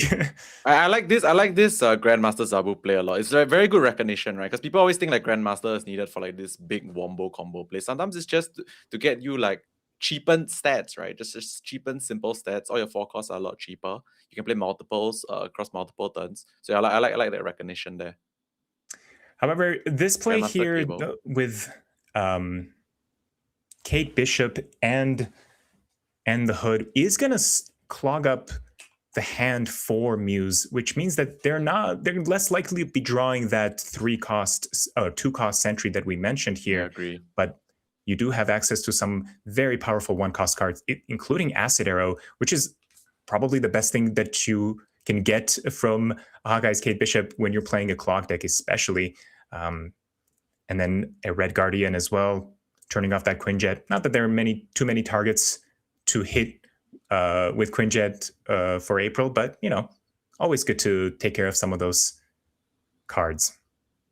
Yeah, I have this thing whereby I think people that play clock in like tournaments, or like they decide to bring clock, they must be actually decently really good at the game, because in order to efficiently clock your opponent, you need to know what your opponent is doing and where they're gonna play their cards, right? So your recognition of where your opponent is gonna do or what they're gonna do has to be like top tier. Absolutely. We saw a really strong turn 4 here for April the Dagger. They were able to steal that 2-cost sentry that we were talking about. Now, do they have a way to get rid of that negative power on the right? Remember, Cable did trigger twice, so they were able to get 2 cards out of Muse here. The second card could be a Nihilist that we're not seeing in Muse's hand, which means that they're going to be able to send over that Acid Arrow and the Void, and they do have Daredevil as well, so they're able to see what the opponent is going to do, what lanes are going to be free, and if it's a good decision to play that Annihilus and send over. I think at this point, if you do have Annihilus, you're probably going to play that anyways, because you definitely do not want -11 power on your lanes. But we'll see what the decision is going to be here. Oh, and the snap is coming in, and a retreat from Muse. Looks like Annihilus. Do we know about the 4-3 conquest rule? Just want to put it out there. Do you want to explain that? Okay, I shall explain the 4-3 conquest rule. It's been a while. But when you are 4 to 3 cubes in conquest, you always just snap as the 4-cube player. You just always snap no matter what. Simply because what's the difference between losing this game without snapping and losing the game with snapping? The fun fact is no, there's no difference. There's absolutely no difference. So when you're up 4 to 3 in conquest, you just snap. Because whether you lose the game or not, it's no difference. Yeah, these are some of these like little tips and tricks are what you need to win these games, right? And it's still okay to retreat there. Of course, I don't think there was a chance for Muse to really get anything out of that match, but always important to keep that in mind when you're playing these tournaments. Always pay attention to the number of cubes you have, what round it is, and make sure you maximize your potential output in terms of cubes and potential savings in terms of cubes as well. That being said, Muse did not do the 4-3 snap, but it's okay. It's okay. He's still winning. Yeah, still within the range to take this game. Yep. We'll see what happens. We do have the Annihilus, Sentry Annihilus curve again, right? Like that's just good old reliable, like the simple Annihilus, nothing too fancy, no Zabu shenanigans, just simple 4-5. Decides not to go for it now though. Decides to play out the Ghost first. That's right, and they did lose Cosmo from Sakar as well, which means that they're not able to put Cosmo down in one of the adjacent lanes, which is ideally where you want to put Cosmo against a Star-Lord deck, because that's most likely the spot that they're going to be playing Star-Lord in order to get that Grandmaster trigger to happen. But, Cosmo down in the middle, also pretty good. If they do play Grandmaster, you are also still able to stop that Star-Lord from triggering at least once in that middle lane. But, Daredevil, also a pretty good card to have in your deck when you're playing against Clog. You're able to see if your opponent is going to do their Annihilus plan and clog a certain lane by yourself, to stop that Void from going over to your lane and just messing up everything. Oh, and then we see a snap coming. Interesting. Obviously, Emperor of the Dagger saw the Annihilus play and sees something that we don't, and they're just going to snap here in order to get the max cubes possible here. And there is the Star-Lord on turn 5. That was what the snap was for. And looks like we're setting up for a big turn 6 here. This could be the end for Dagger here. This could be it. If Muse is able to pull this win, they will take this whole match and move on to round 3 with a win. Oh, I don't know what this is going to look like. Yeah, this is the closest game we've had so far, I believe. This is coming down to the wire here. Looks like Muse is choosing to just stack left and right lane. I'm not sure about choosing to stack on the right lane here. You do already have the Void there, which is not the easiest thing to take care of if you're a Star-Lord deck, but they're still choosing to stack that lane and then stack the left lane by turning off the Sunspot. Choosing to give up in the middle lane. Of course, Iska is something that they would have to think about if they were to contest. The Juggernaut. The Juggernaut moves. Oh my goodness. And then Iska is not enough. And that is enough to take the win for Muse. Wow. That is an incredible... old, reliable, basic Juggernaut.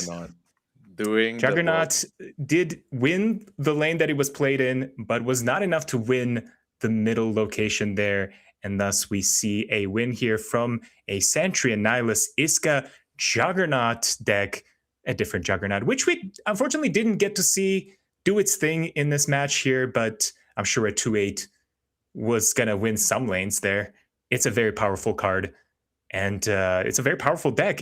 Another interesting deck that I personally didn't see anybody bringing. Clog, again, is a strategy that not many people gravitate towards, but I mean, it proved its worth here. It was able to beat one of the strongest decks, one of the strongest cards in Star-Lord in the game. Mm-hmm. And yeah, this was a great match to watch.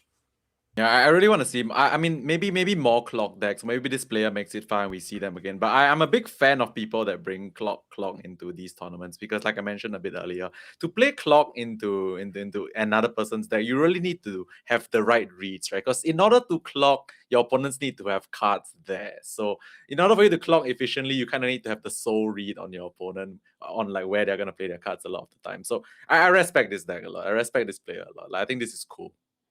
Yeah, I'm a huge fan of decks like this, and I'm a huge fan of more rounds to come. But we're gonna take a quick break here. Don't go anywhere. We'll be right back.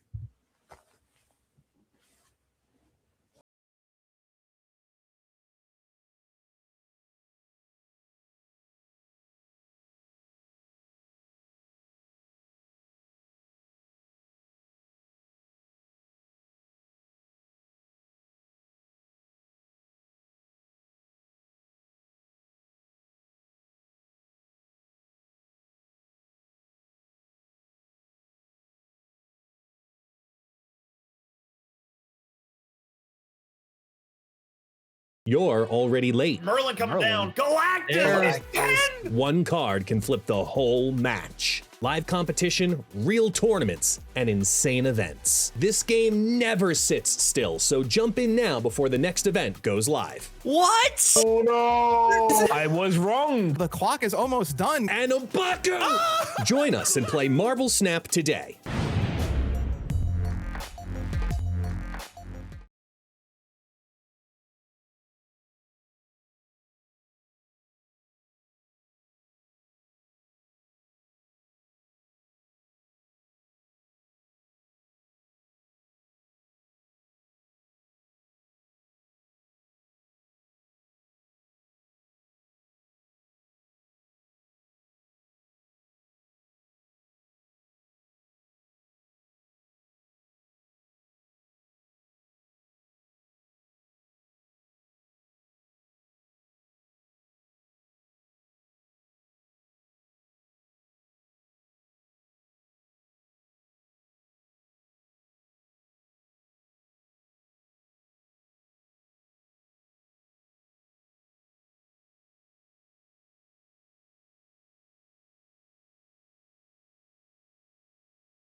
Welcome back, everyone. I'm Ika. That's Lambi Series. We've seen some amazing matches, and we're going to see some more. We're going to jump into some gameplay.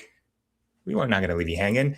We're going to see King of Canada once again. We already saw this interesting, powerful deck, and I'm really excited to see some more.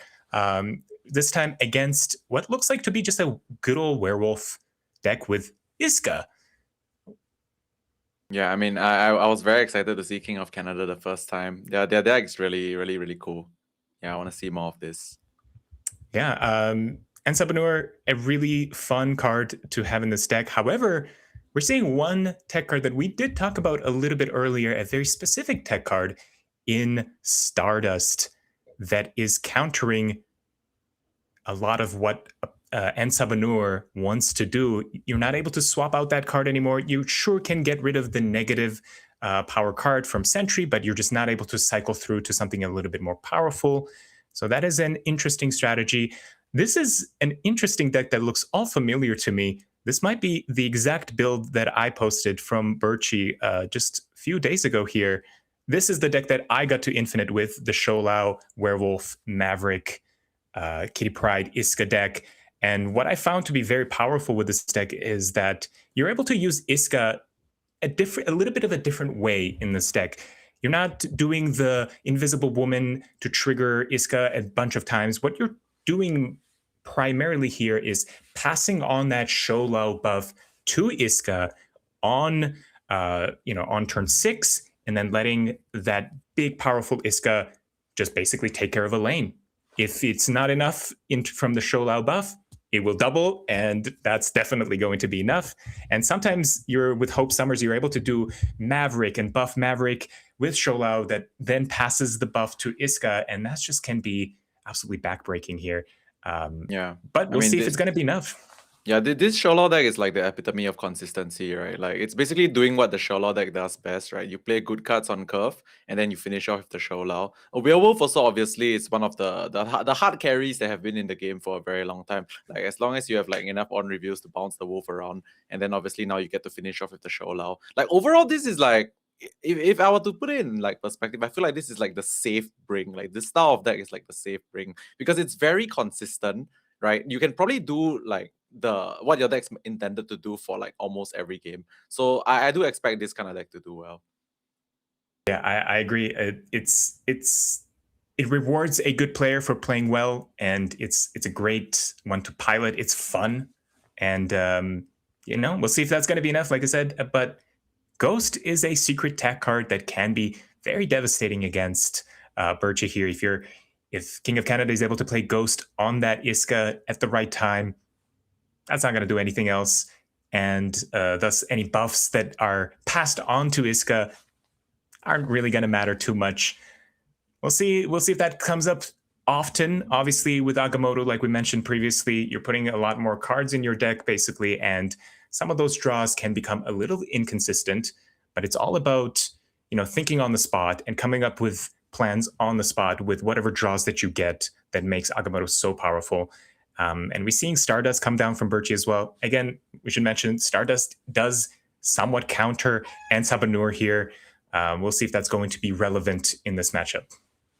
Yeah, it's interesting that you mentioned that because I feel this Agamotto deck is using Sabanur as like plan maybe C or D, right? Like this deck has like multiple plans that it can execute across the game. And it can pivot at any moment as well. So the flexibility of this Agamotto deck is probably one of the reasons why it could possibly do well. Absolutely, yeah. Agamotto is really good at having different plans, and we'll see if one of those plans are going to be enough to win this particular match here. Asgard, always good to win as an Agamotto deck. You're able to draw those additional cards. However, with King Eitri, you're also drawing more additional cards, transforming that Iska into a better rate build, shuffling further cards. We'll see if that's a good option for Polymorph there. We'll see if that's going to be something that pays off at the end. If you do draw that hammer, you're able to double down on that better rate build's power, which can be very powerful. Obviously, there is an Iska from Birchie on that left lane, something to pay attention to, and it is 8 power currently which means that you're looking at potential 16 power there if you're going to be investing any power in that left lane. Yeah, when I look at Iska, it's the first double up is like fine, but once you let it hit the second one, you probably have to be starting to sweat a little bit.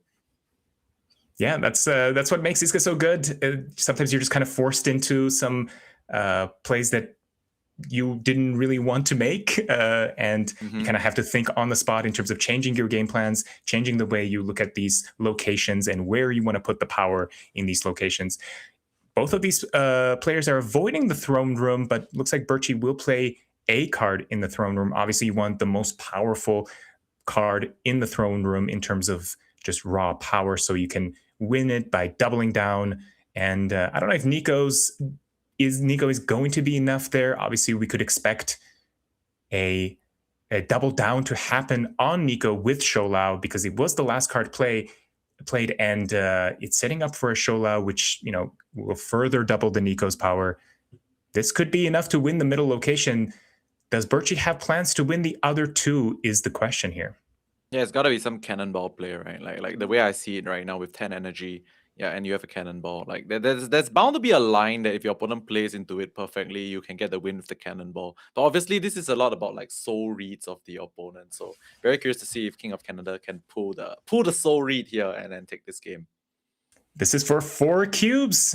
This is going to do a lot of damage to both of these players if they're both going to stay in this turn here. Turn 6 is always exciting in MarvelSnap. I got to tell you, Lemmy, every time I'm playing on ladder, even though I know I'm going to lose, I stay in my turn 6s because I want to see stuff happen. And, well, in a conquest match, sometimes you're pretty much forced to stay in these turn 6s. But both of these players have a choice to retreat here, save some cubes. But both of these players look pretty confident in their power output here. King of Canada has pretty good lines here, a lot of energy to work with, and Birchie is setting up a very strong Sholau play on that last turn. We'll see what the decisions are going to be. It's really going to come down to those small decisions here. King of Canada has no intention of retreating, man. They are trying so hard to figure out where to play these last 2 cards. But time is running out. They have to make a decision here, though. Agamotto, where's now. it going? Left, right? All right, let's see. They choose the left lane here. And he's Cannonball will be enough to win. Oh, but then Birchie fills up both of these lanes, which means that Cannonball is going to take care of... Oh, no. Looks like we're seeing a spell come down, or skill come down here. And then... Okay, it bumps into the left lane. Obviously, Cannonball does win that left lane, but it is not enough to win the other two. And that is a costly turn 6 here, losing 4 cubes, coming down to 2 cubes, and Birchie's still pretty comfortable with 8 cubes here. This is going to be an uphill battle for King of Canada.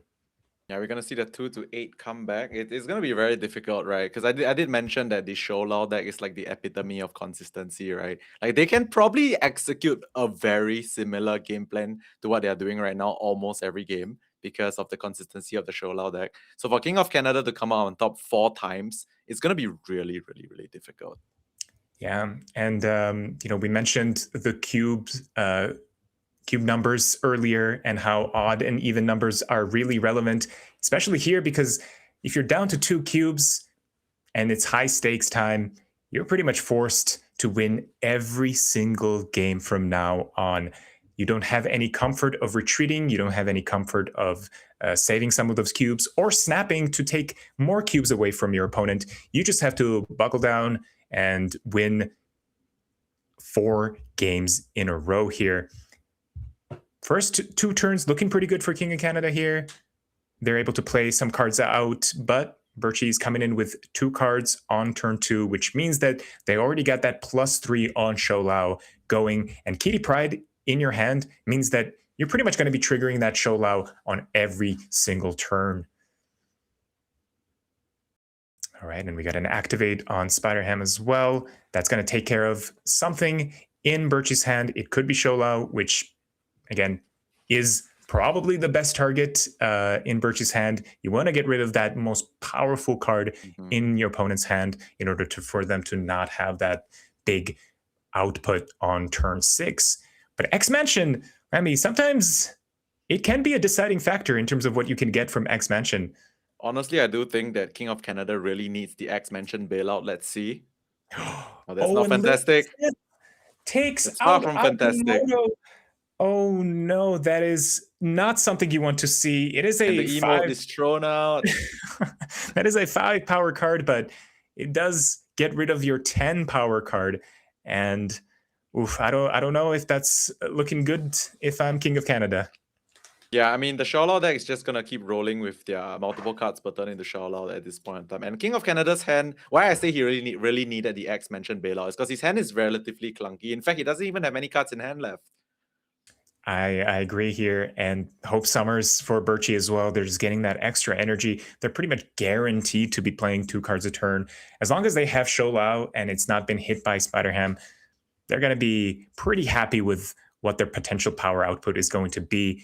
We see an activated on Jocasta here. The thing first steps goes down on the right lane, possibly trying to take care of one of the good targets on the right lane. Does it feel like it's a little too late, though? Okay, so this is the spot. I've been in this spot multiple times. You're a King of Canada. You have like no retreats left. You just gotta make the play that assumes your opponent does everything wrong. It's hope, yes, but you kind of don't have a choice, right? You just gotta make the play that wins if they make every single wrong move, which it's hard to do, but you know that's all you gotta do. That's all you can do, actually.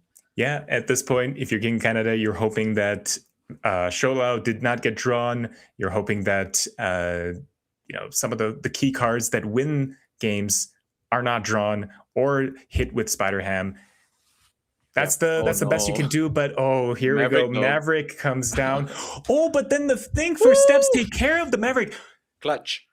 This is now all of a sudden and very close game. We were looking at a complete win for Birchie here to pass that Shola buff on Maverick and then further pass the Maverick buff onto Kitty Pryde, which was going to be a little tough to come back from. But now, all of a sudden, you're looking at only one buff being passed from Shola. Again, if they have drawn the card and if it has not been hit by Spider-Ham. You're also seeing Ansa Banur that's going to take care of the ninja in the middle lane, possibly give something better. Even though you're forced to stay in this game, I still would stay in this game if I still had the comfort of other cubes to spare here. I agree. Yeah, the hit on the Maverick was so huge, right? And this is what I mean, right? King of Canada just has to play like whatever you cannot beat just doesn't exist anymore because you can't retreat anyway. Exactly. Just close your eyes and make the plays. There's still some powerful cards in the deck for King of Canada here. And Sabanur swapping that ninja out for possibly a sentry, which is 9 power, can be a deciding factor here. Looks like we're seeing Cosmic Ghost Rider on Mercury to stop the possible Cannonball, but Cannonball is not being played. So King of Canada is more than okay with that. And Sabanur turns into 8 power, and there is that sentry. Yeah. King of Canada takes not just 2 lanes, but all 3 in a match that we were pretty much, giving up on. Yeah, I mean, King of Canada needs to do this 3 more times. It's more like Birchie needs to not draw well 3 more times, I personally feel. Which is hard, but sometimes locations can bail you out. You never know, right? It's MarvelSnap. Like, sometimes things just go in your favor. And King of Canada has to do it 3 more times. He has no choice.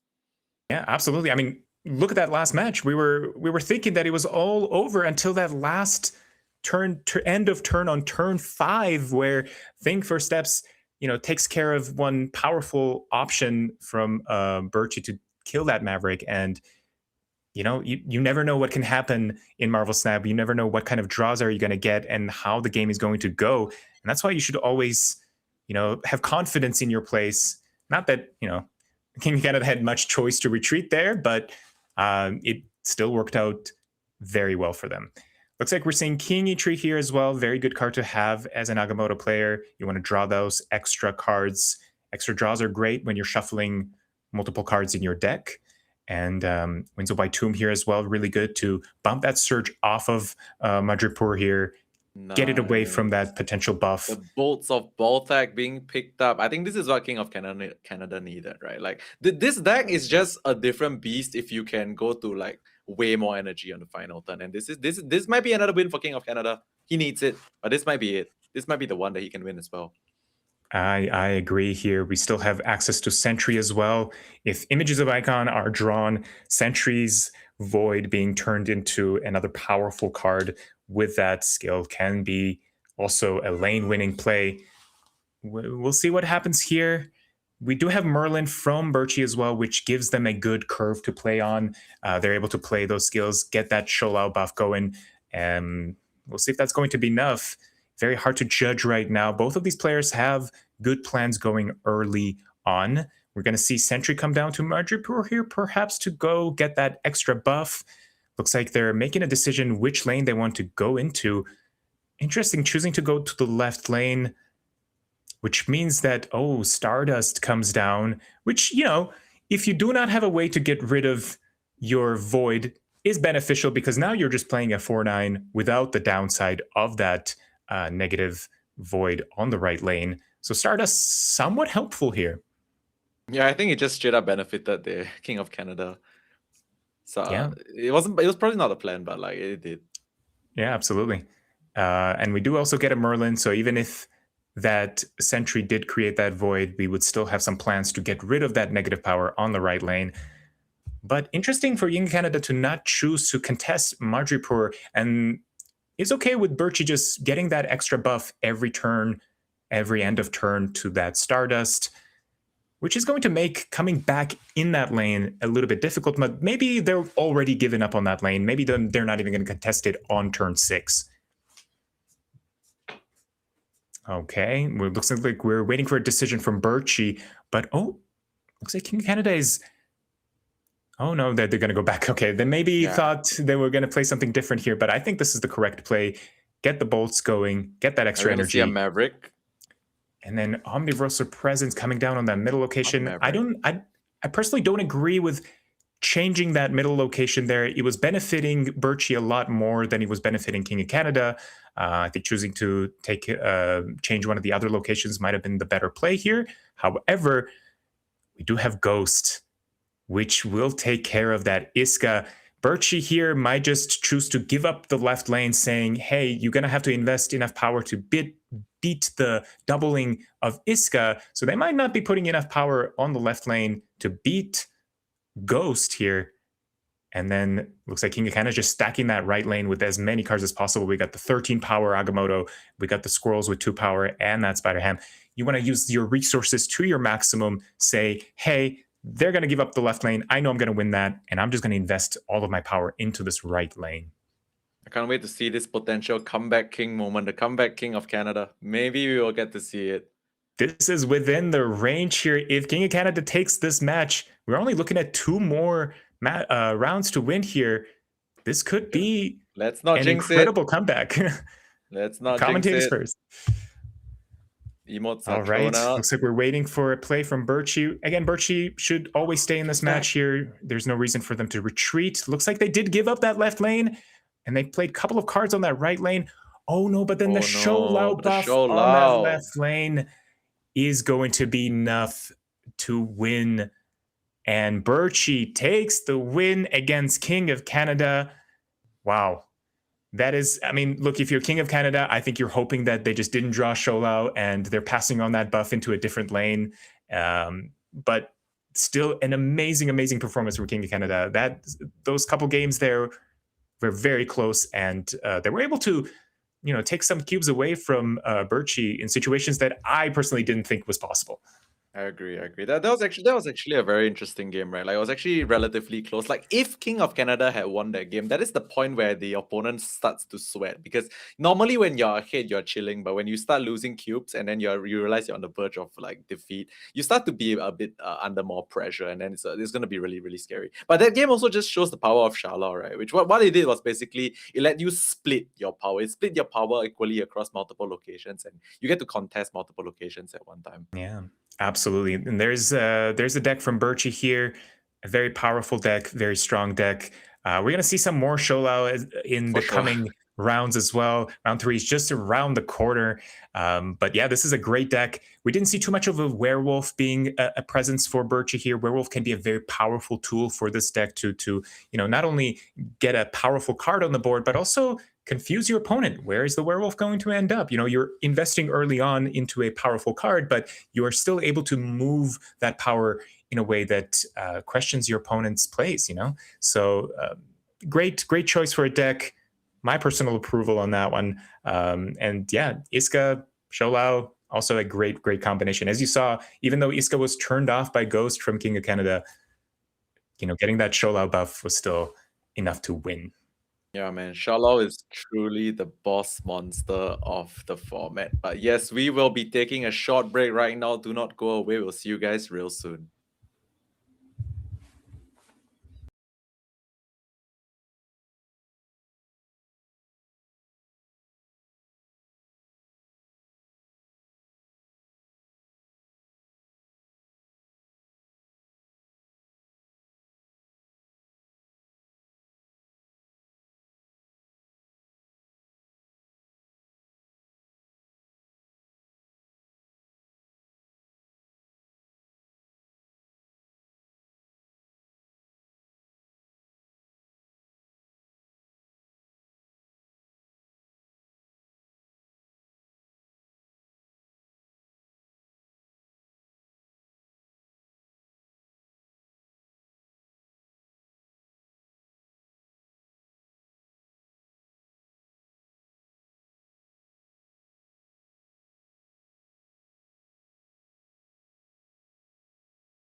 Yo, what's up, everyone? Welcome back to the Golden Gauntlet Qualifier 1. This is myself, Lamby Series, casting together with the one and only Ika as well. How are you doing, Ika? How's it been so far?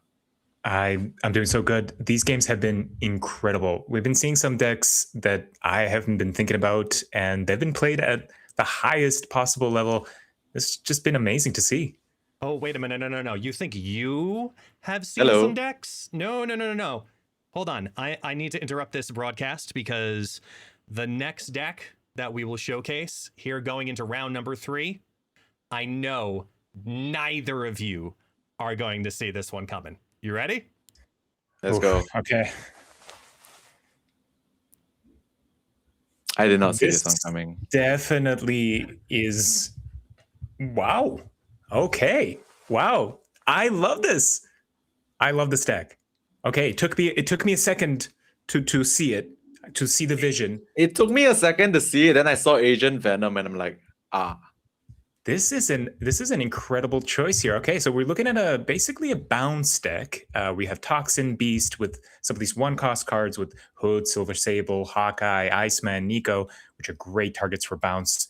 But then we also have addition of a card that you don't see too often, but is one of my favorites, Spider-Man Noir, which just can do such incredible things in certain moments. You're looking at, if you have the right amount of cost of cards on the board, it's just going to pull a random card from your deck, and that's going to be +8 power. That's no small feat. You pull up an Iron Man from your deck with 8 power, that's going to be very difficult. That is very difficult to contest. And of course, we also have Shang-Chi that can take care of some of those big, powerful cards from your opponents. I like this choice. I like this choice quite a lot. Yeah, I'm very excited to see this deck in action. I mean, like, if you look at the curve, you look at the way the deck plays, it's not something you've never seen before, but it's still really exciting, right? Especially as you mentioned, like Spider-Man Noir. If it hits what it's supposed to hit, it's gonna be fireworks. But this deck is going up against, another very powerful deck here. We're looking at a move deck, essentially, a Batroc, Werewolf, Hydra Stomper, Captain America, Kraven. You know, this is a bread and butter of these small package move decks that are so strong. Interestingly, though, a lot of these decks often get paired with Shou Lao, which we do not see in this deck. Instead, we're seeing Cosmic Ghost Rider and Shang-Chi as like couple tech options. We also have Deafening Chord to get that Werewolf to move a lot easier, take up less space on the board. And Prowler, which is a card we haven't seen yet today as well. One of my favorite cards in the game. I really love some of the skills that you're able to get from Prowler. Yes, you get 2 of 4, but all of those are incredible, especially the mines that are able to do minus damage on your opponent's cards. This is a really cool deck. This is a really fun deck, and one of the more powerful ones. Let's not forget Batroc with Silk and Hydra Stomper can just be massive power, something that is very hard to come back from sometimes.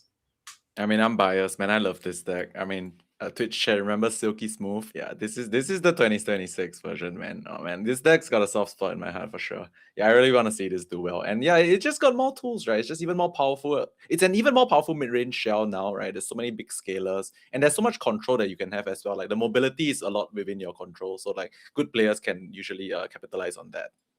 Absolutely, yeah. Back in the day, we were pairing these cards with things like Angela and Vision, some of these other powerful. Yeah, Jeff, which has been seeing some play once again. This is a fun deck to see.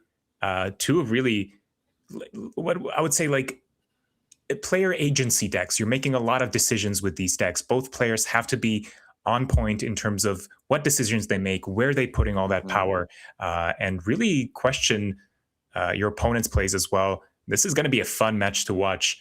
Nurgle and Big T here. All right, we're already seeing some bouncing happen from Nurgle here, getting that Hood, Iceman, and Silver Sable back with Beast. However, Silver Sable is going to be just a 2 power card now. You're no longer going to be able to get that trigger because we saw a Deafening Chord come in and turn the ability off. You don't mind that too much, I think. If you are Nurgle, obviously getting those additional triggers on Silver Sable is great, but you still got 1 value out of it. But, you know, Kraven and Silk is also on the board for Big T here, which, you know, is looking at buffing that Hydra Stomper, which we don't see on the board yet, but it does not have to be on the board to be, you know, getting those procs and getting buffed. It is an ongoing card that stays in your hand as long as you want. And when it comes down, it's usually into double digits if you have Silk on the board.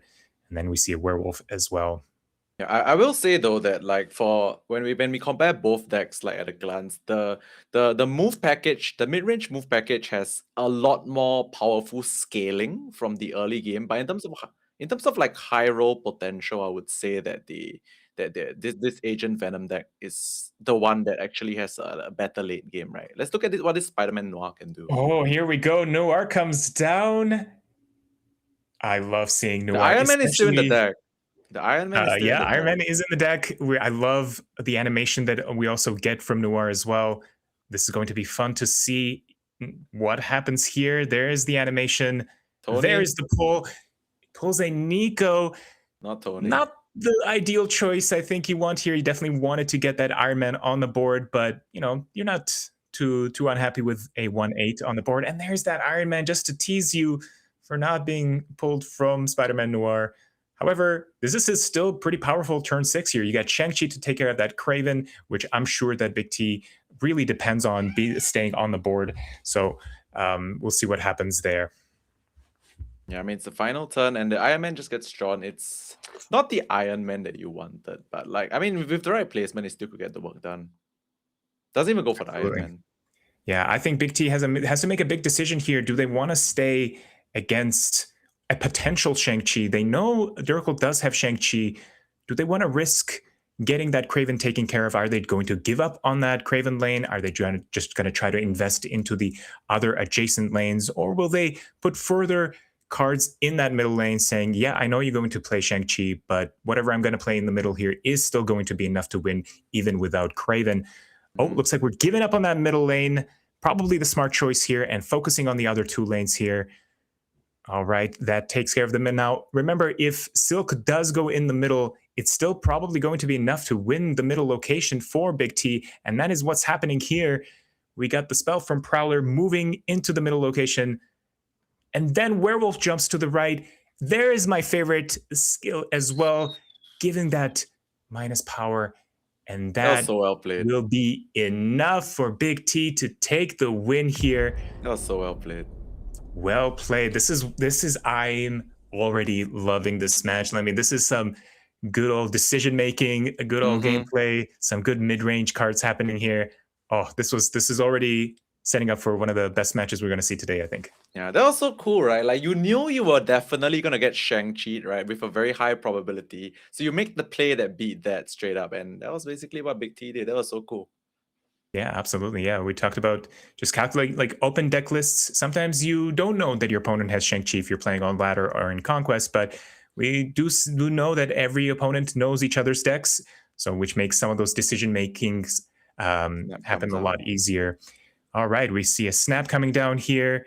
We're setting up for a powerful bounce plays. Nico copying that beast on the following turn, which makes it possible to further bounce that Iceman and Silver Sable and Nico once again. This is already looking pretty good for Durkle. Yeah, I mean, you got to bounce 3 1-cost cards, right? That's worthy of a snap for sure. Absolutely. But we do also see Captain America, Samuelson come down as well.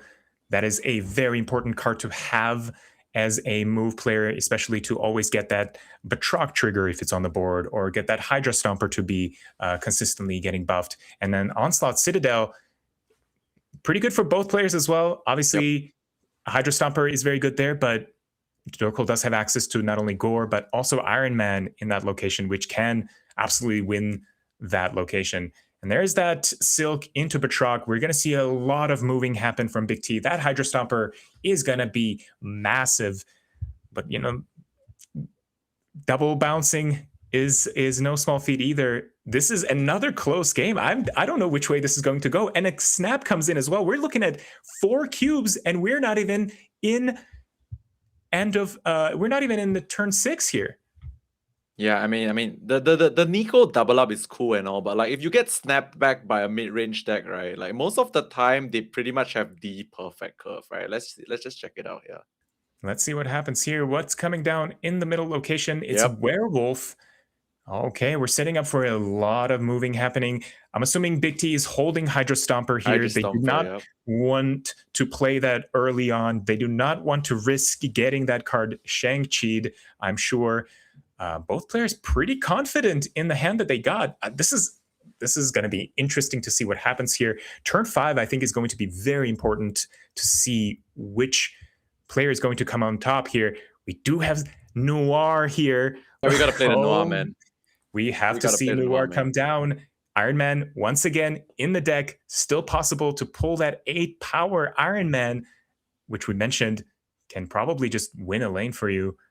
And there aren't many things that Big T is running to stop that other than Cosmic Ghost Rider, which if it's hiding behind two of those cards, it's not going to do anything. As well, right? You played a Noir before shuffling the Vibraniums into the deck. Absolutely here. All right, here comes the Prowler. Prowler's skills are going to be 0 costed because we're seeing so many cards move right now. That gives them an extra edge as well. Oof. This is setting up for an interesting turn 6. It's all going to come down to what Noir pulls here.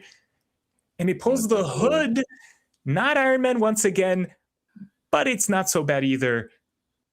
Getting that Demon and, basically getting rid of that -3 on the Hood.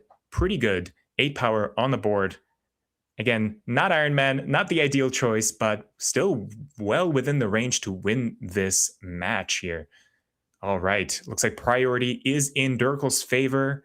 So Shang-Chi, not going to be something that they're able to utilize in a way that they possibly want to kill that Hydra Stomper here. Yeah. So it looks like they're just going to choose to play Gore and hope that they're going to win the other 2 lanes. I think the Gore is supposed to not go middle because realistically from Big T's side, what you're expecting here, because you know the Demon is in hand, right? It's going to be 5+1. Iron Man plus Demon. I mean, the Iron Man is obviously not in the hand, but like Onslaught, Citadel, and Iron Man, you kind of expect something like that possibly, right? 5+1. So maybe the Gore is supposed to just go flank somewhere else and just like assume your opponent's just going to ignore mid. There's always that possibility. Yeah, I agree. We do know that Big T also runs Shang-Chi, and they do not have priority, which means that if they're predicting a Gore in the middle lane here, they're just going to play Shang-Chi and try to take care of that lane that way. So we'll see what the decision is going to be here. Is it going to be Gore down in the middle, try to contest that Hydra Stomper? Is Gore going to go in a different lane and try to take an adjacent lane here? Leaving only 5 power in the left lane is a risk that you have to take, I think, but we'll see if that's going to be enough. All right, we're going to see. I think Big T might ignore middle. This is for 6 cubes. This could be costly for Durkal here. They are choosing to stay in this game, and I'm not sure if that's going to be enough to win here. This is for all the cubes. This is for the whole match, whereas Big T still has comfort of 4 remaining cubes here. Gore comes down on the right, and Silk gets buffed here, which, oh my goodness, it's going to bounce on the right. This is so hard to see what the power output is going to be. Every card is going to be bouncing everywhere. What's going to end up happening here? Hydra Stomper in the middle, of course. It's going to be massive. 33 power. It's going to get further buffed with Silk in the middle. And then the remote mines, that takes care of the left lane. 5 power was not enough to win that lane. And Durkal is unfortunately eliminated. Big T taking in the win with all of their cubes remaining. Wow, incredible gameplay. What a powerful deck. Move is an incredible deck to play in these tournaments. So much agency, I love seeing that deck. I love seeing the Noir. Unfortunately, we didn't get to see the cool pull of Iron Man, but we still got some more games to see. Jumping straight into the next match. Looks like we're seeing Braude against Baby Mari. Oof. Braude's down to 4 cubes, and looks like Braude's playing the deck we already mentioned here, the ongoing Sholau Maverick deck. That is one of the most popular decks that players have brought in this tournament. And we mentioned this is a very, very strong deck. However, Braude is on the back foot currently. Yeah, Braude, one of the long-time competitors in MarvelSnap. He's been around for a long time. Really, really good player. I know him personally very, very well. Yeah, he's on the back foot, but knowing Braude, this is nothing new to him. He's been on the back foot countless times. All right, and then Baby Mari, looks like Baby Mari's bringing in another move deck, but does have some little differences from the last one that we saw. Especially one that surprises me here is they're playing Lady Deathstrike, which is an interesting card to bring. Obviously, Lady Deathstrike does take care of some of those end-of-turn strategies that we do see often with Invisible Woman and Jocasta. And, some other choices here, Captain Carter. Although Agony will buff Captain Carter to a range where Lady Deathstrike is not an issue here, but you're not always going to have that combination. So Lady Deathstrike, I like the choice. I think it's very interesting. We also see Madame Web and Spider-Punk in here. Getting 2 moves out of Spider-Punk already puts it at one of the best 3-cost cards in the game. I think it's a very underrated card. It's a very strong, powerful card, and Madame Web makes it possible to get the most out of that card. Of course, also Ghost Spider is there. A different approach to the move deck we saw, but it's still very, very powerful deck. Agree, 100% agree. Slightly off topic a little bit, but this is the first vault we've seen all day, by the way. Oh, yeah, interesting, yeah. And probably Sandbar as well, which can be very devastating for some certain strategies. If you're a Thanos deck or a Merlin deck, it can hurt some of your draws, but looks like it's not going to be too much of an issue here for either player. However, the vault is all locked up now. And even though Braude is down on that left lane, Shou Lao will buff up the Maverick to the range that wins the vault. They're going to stay in this match, and then the Maverick is then further going to pass that buff onto Kitty Pryde, stacking up that mid lane. That is the weakest lane for Baby Mari here. So Braude is looking pretty good here. Yeah, I think Braude might bring this one back, and we're going to be going to... This is for 4 cubes, by the way. So if Braude gets it here, he's going to be ahead, which is a really, really big deal, right? Like going ahead in high stakes with your opponent only having 1 life left. Absolutely, yeah. And to bring back that conversation about cubes here, Baby Mari might go down to 2 cubes, and they might have to just win every single game if they do lose this match here, which there's the Shou Lao buff onto Maverick. Just enough points to win the vault, and then further passing that on to the Kitty Pryde, which does win the middle lane there. Great play from Braude.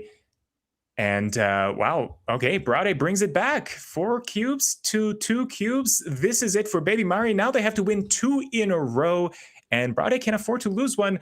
I'm sure if you're playing as a competitive player, you definitely want to just end it right here. Yeah, I mean, just a quick mention as well. Like one of the tiebreakers for this event is like the amount of cubes you have remaining. So like in the previous match, we saw a win with 10 cubes remaining. That's going to be really good for like their secondary tiebreakers, I believe. Absolutely here. Every cube matters. Every decision matters. And we'll see what happens here. We got Captain America come down for Baby Mari. That's probably the best turn 2 card that you can play as a move deck just to get that shield moving all over the place, start buffing your Hydra Stomper. However, Agony into Captain Carter, another great choice for Braude, and Moonstone gets drawn as well. So you're looking at a massive, massive lane in the middle here with Maverick coming down afterwards. Probably this is going to be tough to beat for Baby Mari. They do not have Cosmic Ghost Rider. They do not have a way to stop anything that's going to be buffed up in the middle location here. And then Braude is choosing to play Kate Bishop's Hawkeye in the middle lane here. We'll see how that goes. Yeah, I mean, at the end of the day, Braude already has like the finishing combo, right? He has the Maverick Shou Lao at his disposal, just waiting to apply the pressure in the right locations. Yeah, I think don't want to call it early, obviously, but Braude looks to be in a really, really strong position right now. Absolutely, I agree here. We do see Hydra Stomper come down early on in the left lane. We also have Madame Web to move some of those cards around, but setting up that Maverick here, it's gonna be very hard to stop once that Shou Lao buff especially comes down on there. All right, we'll see what happens here. Yeah, it's actually this turn is actually really difficult. Like I did say that like Braude already had the Maverick Shou Lao set up to a certain extent, but like this turn, I think if you play your cards right, like if you play your cards in the right positions, you just have a very simple win on the final turn for Braude specifically. Absolutely, yeah. Here we go. The decisions are made. Maverick comes down as the last card, of course. It's going to get that further buff from Captain Carter, plus the Shou Lao on turn 6 here. Oof, and that Acid Arrow is really tough. Really tough for Baby Mari here. However, Negasonic takes care of one card, not the one that you wanted. Obviously, probably you were targeting here Maverick. Ideally, happens to be that Browde played perfectly around that. They played a small card to play around a possible Negasonic, keep that Maverick on the board, and now we're going to see Sholau buff up that Maverick, pass that on to Ant-Man, and this is looking like Browde is going to take this game. Man, this combination is just so strong. Just look at what Browde is doing here. He covers every location, right? He literally covers like every location. So, like, he could cover every location. Absolutely, even has the flexibility of stacking too as well. What a powerful combination. All right, here we go. Baby Mari, obviously no choice to retreat here. They just have to hope that Sholau was not drawn by Browde. Obviously, we know that it was, and that's going to pass on some of those buffs onto Maverick, and then further Maverick passing it onto that Ant-Man on the right. There goes the play. And that's going to be a huge 16 power card. Oh my goodness. And that's going to be enough to take the right lane. Very good decision to not go into the left lane, recognizing that it might not be enough to beat the left lane with just 18 power here. Great decision by Browde. Great win by Browde. We started watching that match when Browde was down on cubes, and they were able to just come back and take the whole game. Yeah, you can see Browde's experience in tournaments through this game. Like, maybe it was a little bit hard to catch, but like for me, I noticed it. Like, he was so deliberate, right, with that final turn. Like, all right, insta ignore left stack, and then he won. Like, he just knew. That was well played. Yeah, all right, we're jumping into another match right away as well. Oh my goodness, another move deck, another Hydra Stomper, another Silk from Cougar, the one and only Cougar, a previous winner of Golden Gauntlet, with a very similar deck that they're playing right now. Obviously, we have some new choices made in this deck right now. Sholau and Super Adaptoid. This is a card we saw already, but we didn't see it get utilized to its maximum. Now, Super Adaptoid is a specific choice made to counter some of the essentially mirrors where you want to get rid of some of those activate cards like Maverick. So this is an interesting choice. We'll see if it is a deciding factor in these matches, but we already know what Betrock and Sam Wilson can do in these matchups. Very powerful. Buff up that Hydra Stomper. This is just a very strong deck, and there's a reason some of these top players are bringing this version here. And looks like the deck that we see from the opponent is no other than Arishem. Now this is this is what Ika and I were talking about previously, right? It's like, how do you beat a deck that your opponent doesn't even know what is in the deck, right? I mean, like, you beat them by being more consistent, but at the same time, you don't know what you're trying to beat. That's the conundrum. Absolutely here. Arishem is oh, and then just misses the Galactus in the middle here.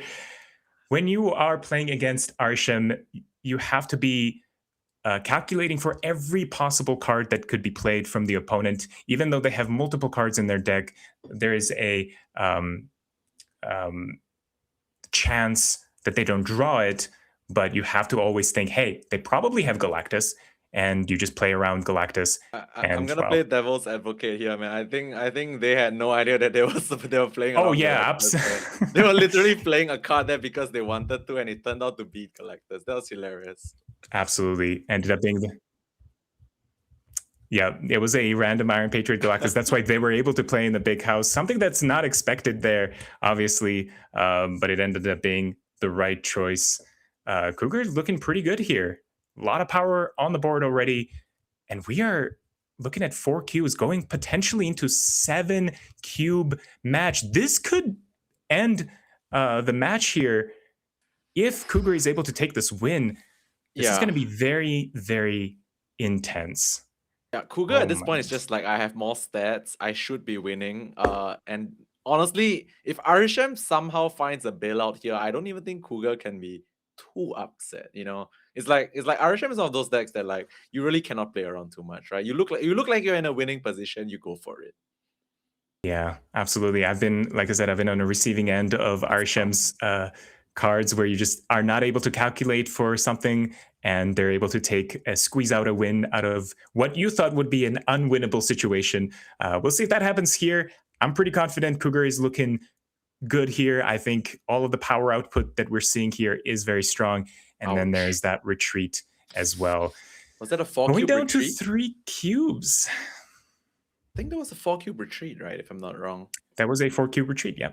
Ouch. That's one of the most painful retreats ever to make. Like 4-cube retreat pre-high stakes. But I say painful, but I don't mean wrong. You know, like if you know you gotta like just like take the L there and then like leave. That's also a mark of a good player, right? Because if he went in, he might have lost everything and then be out.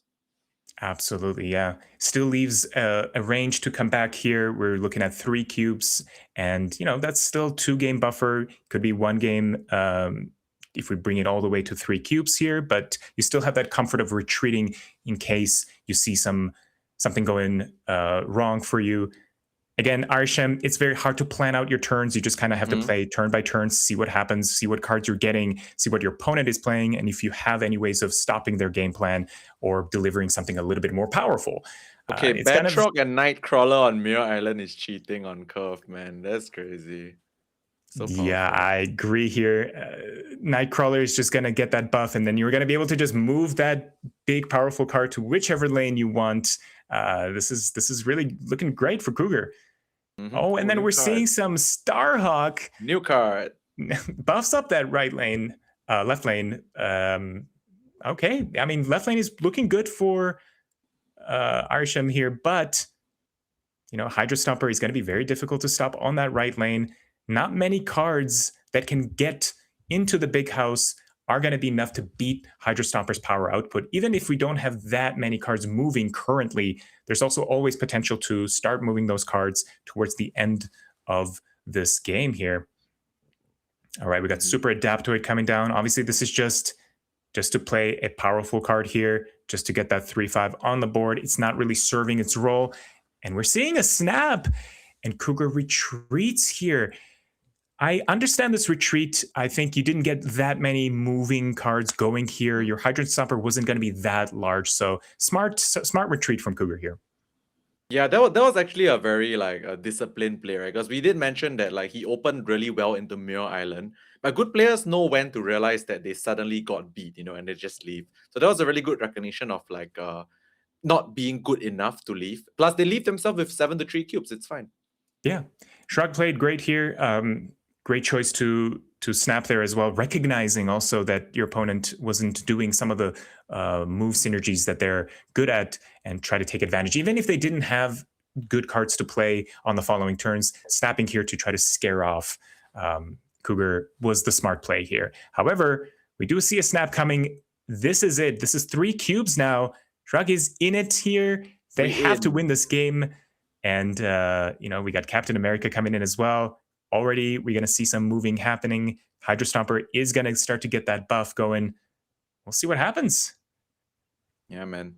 It's for all the marbles here. And the start from the move deck is once again amazing. Oh, and then we see Cosmic Ghost Rider turn off Captain America and the shield. That's a huge blow to Cougar's strategy. Very well played by Shrug here. Excellent play. Now, Hydra Stomper is not looking as big as we thought it was going to be. Craven also, is going to suffer a little bit by not getting those additional buffs from the shield, moving to Craven's lane, taking that Batroc with it. Obviously, we do have Nightcrawler, but that's a one-time move only. We'll see if Cougar obviously is staying in the game. They do not have any other choice here. We are down to 3 cubes maximum.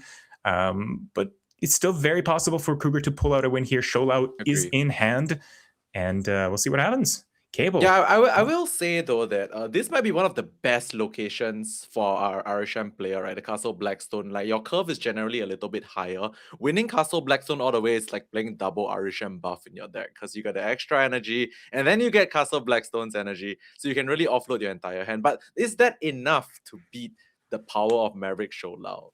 That is something I want to see. That is the question now. If Shrug is able to play some 8 costed card, they will be able to buff up the Moondragon with 1 card and then further re-trigger the Moondragon with Invisible Woman. But that is a big ask to make because of that extra energy from Castle Blackstone here. And Fing Fang Foom comes down in the middle.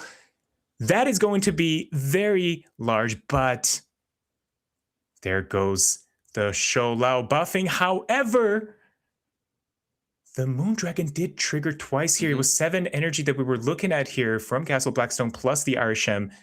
And Moondragon was able to get 2 triggers out of that Invisible Woman as well. Was able to keep that at Castle Blackstone.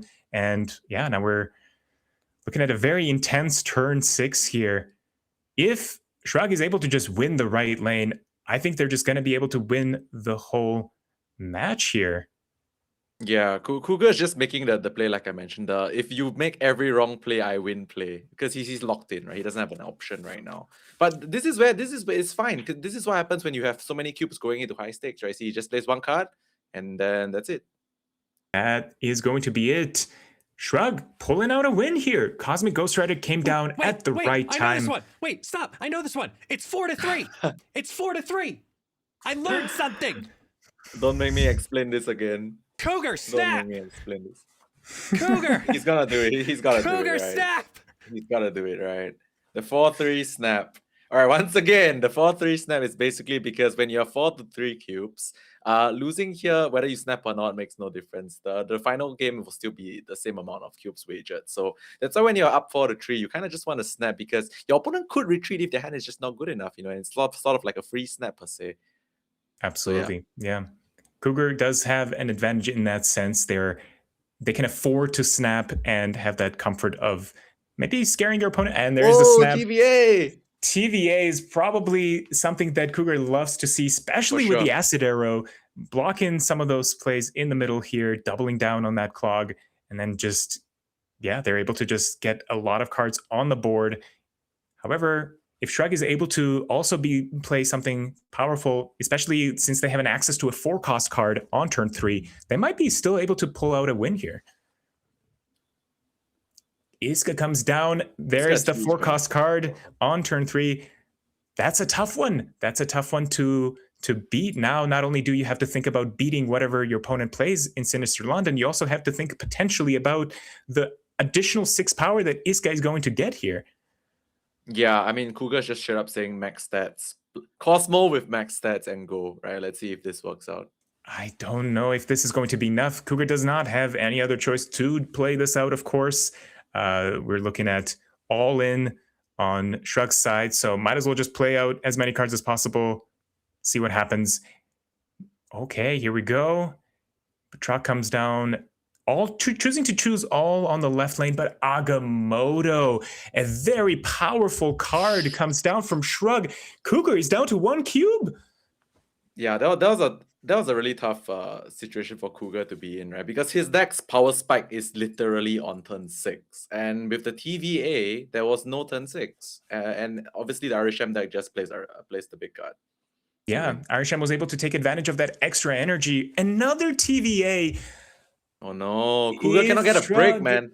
If Shrug is able to get some 4-costed cards down early on turn 3 and then 5-costed cards down on turn 4, this is going to be a tough turn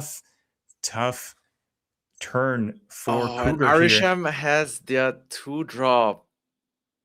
Oh, and then, we're seeing a 2-drop curve. Iron Patriot, if that is a 4-cost card or a 5-cost card, Iron Patriot doesn't even need to discount that lane. They're just going to be able to play whatever card they got from everything that. is not working out for Cougar, man. Arishem deck is just getting all the energy and all the locations that it needs. This is really not working out. Cougar is going to try to contest that Iron Patriot lane, of course. You don't want to just give them a free Iron Patriot card. I don't know if 5 power or 4 power in this case is going to be enough to win with just Hydra Stomper. If Shrug decides to play any card in that right lane, it's probably going to be enough to get that discount on the Iron Patriot card. No. And it's Baron Zemo taking a further card from the opponent. Kitty Pryde. Oof, this is not looking good for Cougar. Yeah. I mean, the consolation is that Kitty Pryde was one of the least good things to pull, right? Because it goes back to hand and it wastes an energy to replay. But yeah, this is final turn. Straight up, final turn. Oh, Cougar has to make some sort of a read here that can pull the win. All the advantage currently is in Shrug's side here. I think Cougar's just going to decide to play as a big of a card as possible here. Play Silk or Super Adaptoid. Yeah. Both are 5 power, and just hope that they're not going to be able to win the other 2 lanes. But looks like Shrug is deciding to play in those other 2 lanes. And Devil Dinosaur on that left lane to take the win. Wow, what a comeback from Shrug. That is incredible. And this is what makes Arishem so powerful. You know, we talked about the random cards that you get from Arishem that you can utilize in terms of information disparity, but there's also the fact that you get extra energy to play after the first 2 turns. So on turn 3, you're just able to play your Iska like we saw in that previous turn. You're able to play a Cosmic Ghost Rider on turn 4 before your opponent has time to think about stopping that. This is a very powerful deck. And it proved it. It was able to beat what I consider one of the more powerful decks from one of the strongest players in this tournament. Congrats to Shrug here, taking it with Arishem. Yeah, complete congratulations, well played. But like, I also do want to say something like jokes. I mean, it's a joke, but like, turns out the way to beat Xiaolao is to not let them actually play their turn 6, right? Like, if they don't have turn 6, they cannot play Xiaolao for maximum benefit. So yeah, but I mean, it's a bit unfortunate, but that's the way MarvelSnap is sometimes, right? Like, location sometimes will be the bane of your existence, but that's just part of the game. Absolutely. Yeah, it's all about managing not only your cards and your opponent's cards and what draws you get. It's also about managing locations. That's why cards like Merlin can sometimes be so helpful, because you're able to get that skill that's able to change locations with Omniversal Presence and reduce some of that, randomness. All right, here we go. Final turn. We're what are we seeing? Jumping straight into a game here. Zombie Galacti. Whoa! Oh my goodness! Something we haven't seen yet, and looks like, wow, Zombie Galacti has taken Waffle all the way down to 2 cubes here, and this is it. This is the final turn here. Looks like choosing not to play Zombie Galacti on this last turn here, just going on raw power. What an interesting match to jump into here. Waffle is looking pretty good on that right lane here. They just have to somehow pull up enough power in one of the other 2 lanes to win here, and we'll see what that's going to look like here. All right, we see Magic come down in the middle here. Aranya with Echo in the middle. Sasquatch comes down in the left lane with Mockingbird. That's enough to take that left lane, and it's enough to take the right lane as well. Okay, Waffle pulls it back a little bit. All right, we're seeing an interesting deck here from Waffle. It looks like a Mockingbird, Sasquatch, Cersei, Annihilus deck. Lambi, you may not know this, but Cersei is one of my favorite cards in this game. Tell me why. I love a good old combo of putting Wong down and then just playing Cersei on the Wong, and then just let the game do its thing. Let the numbers roll. It's so fun. It can be so hard to predict for your opponent, of course, what the power output is going to end up being. No Wong in here. Cersei's more used as a utility here, obviously, to get rid of the Sentry Void and take care of some of those lower power cards. I love Cersei. I think it's a great choice to bring in a tournament like this, honestly. You create that random factor that your opponent can't play around, and that sometimes can be the deciding factor. Yeah, I feel you to a certain extent as well, because one of my favorite cards in the game is Lockjaw. That element of randomness is actually really very exciting. Yeah, absolutely. We're seeing Mysterio get played here early on from Waffle, setting up for potentially Mockingbird or a instant Sasquatch play. All right, here comes that Wong that we mentioned.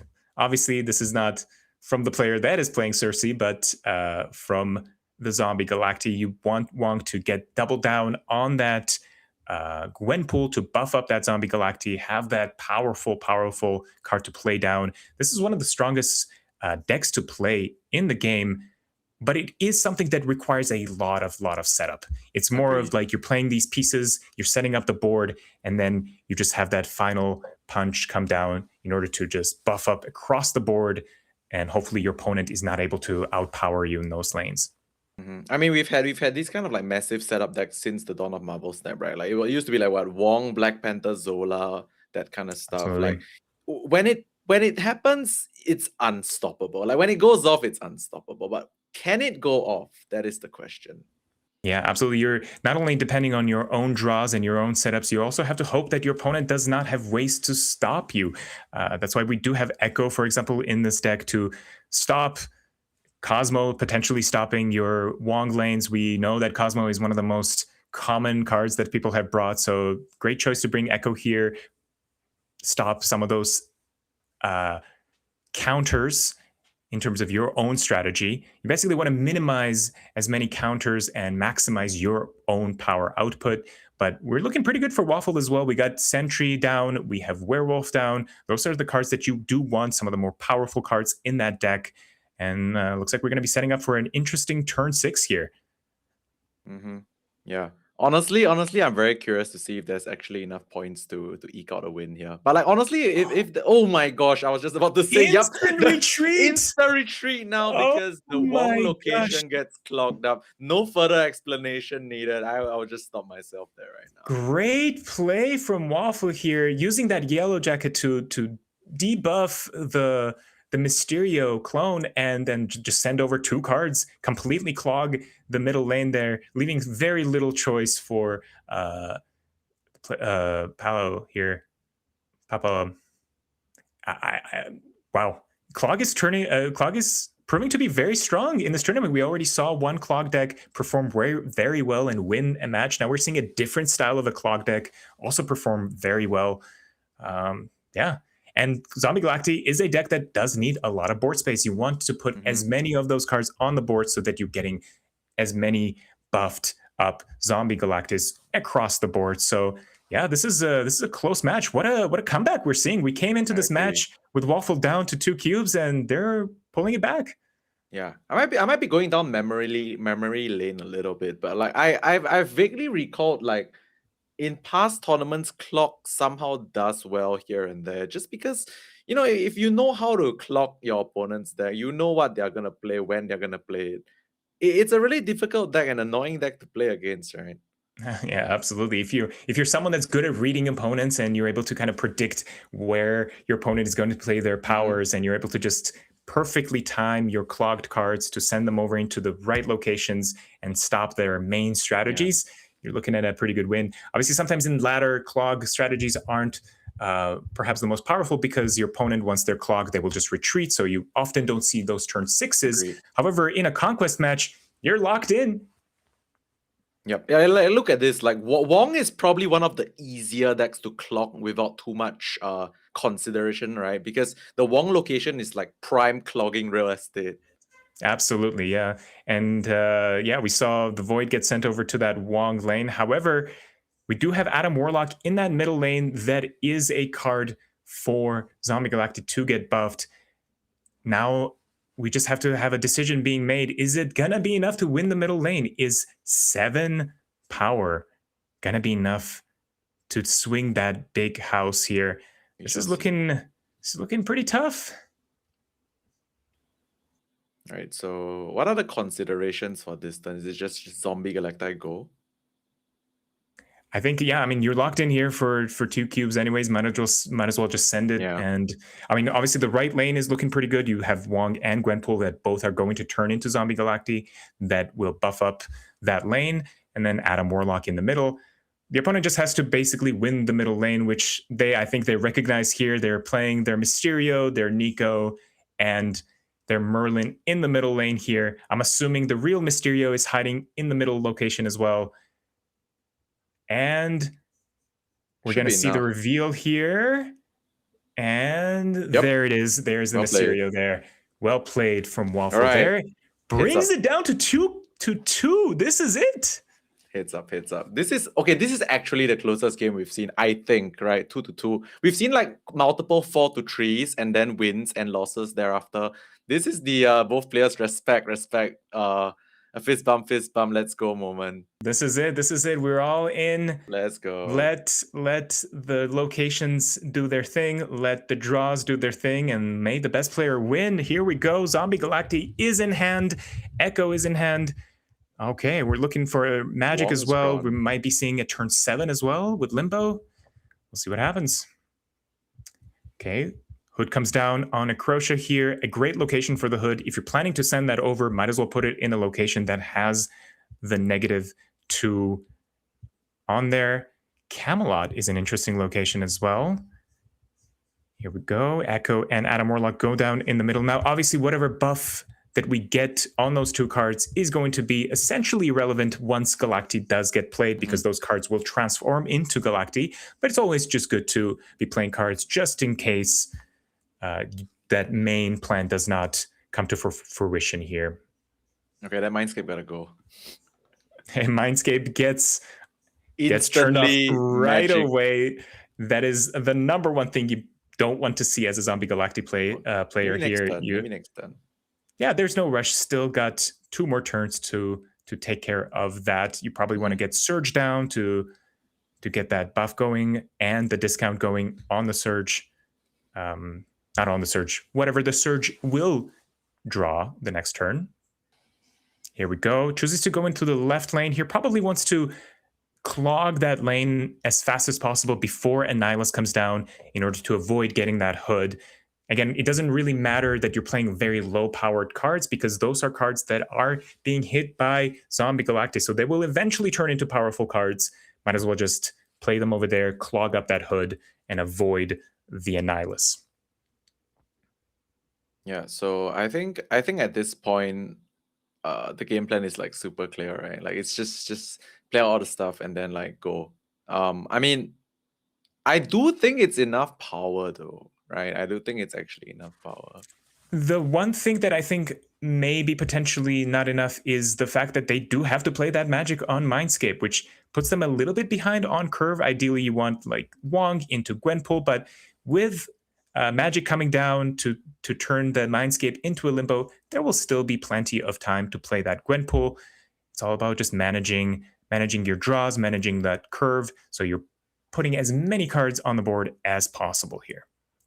Yeah, magic's got to come down like literally now. There goes that magic. If magic was not a card that had to be played on this turn, obviously you would see a Gwenpool come down here and then the Shuri on the Wong and get a massive Zombie Galacti. But now they have to play a little bit off curve, quote unquote, in order to guarantee that Mindscape goes away and we still get at that turn 7. And we're also guaranteeing being able to play Zombie Galacti. Let's not forget, this is a 7-cost card. You do have to discount it and also or have a extra turn in order to play this card. Whoa. Right, choosing not to play? That's interesting. Oh no, they did play Luna on that left lane in order to block the Hood, but priority was in Waffle's favor, so they were able to swing that Hood over before Luna was able to create the Ice Cube on Necrotia here. A slight miscalculation, perhaps, and now... Ika, try and help me understand this. What is the logic to not doing the magic play? That is a good question. I think perhaps they were hoping to... Sir, oh, here we go. Wait a minute. Maybe this was the plan, Lemmy. Maybe the plan was to leave the Wong, so to get your opponent Cersei, because they somehow, through the universe, heard me say that I love Cersei being played on Wong. Here we go. We're going to see it happen. All right, let's go. Your favorite card. Here we go. This is for all the cubes, too. And let's not forget, we're putting perhaps a tournament life on Cersei Wong. This is exciting. Here we go. We'll see what happens here. Let's not forget, the Wong will cycle twice. If they choose to put Cersei on there, it will turn into a 6-cost card. Shuri will turn into a 6-cost card.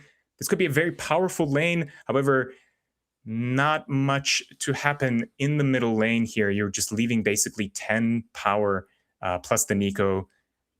Could possibly not enough if Waffle chooses to move that werewolf down in the middle here. Oh, yep. But what else got swapped over though?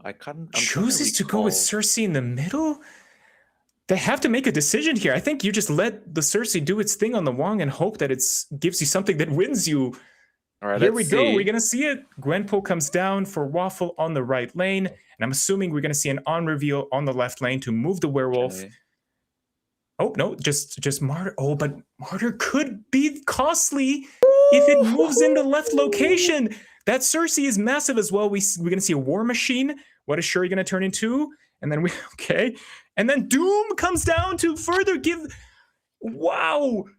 What an incredible turn 6. Wow. Amazing. This is Oh incredible. my gosh. Amazing. I mean, I have no words. I mean, this is how poetic that I was talking about Wong Cersei. And that ended up being the last play of the match and the deciding game and the one that won them the game. That's poetic.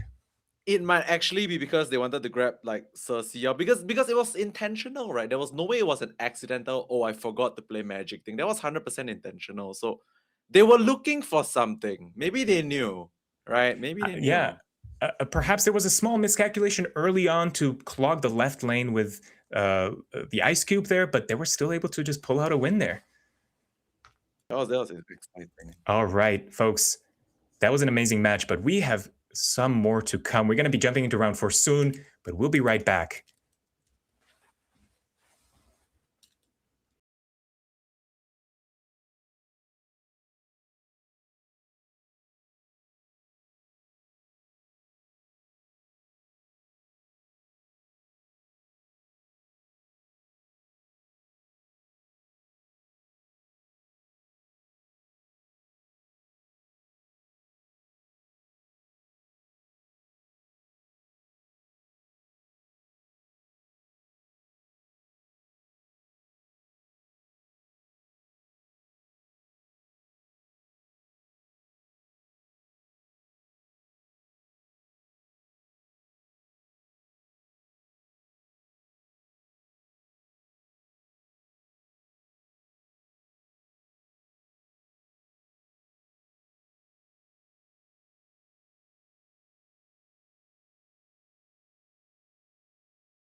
Welcome back. I'm Ika. That's Lammy Series. We've seen some incredible games already, and we're going to see some more right away.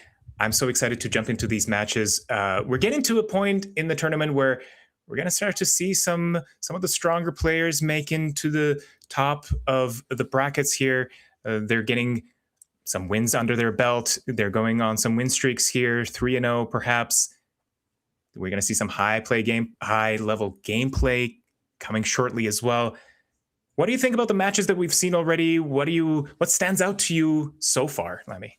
I think we got the benefit of being the ones to cast the early rounds, because that's where we see the most variety, right? Like, but the cool thing is, I don't think it's just variety. I think we saw like a variety of decks, but also a variety of like play levels and play patterns and like cool plays. And obviously the last one we just saw was like some super exciting final game for all the marbles, with a bit of randomness in there with your favorite card Cersei as well. So I think we got lucky. We saw a lot, and it's been exciting so far. It's only been 3 rounds.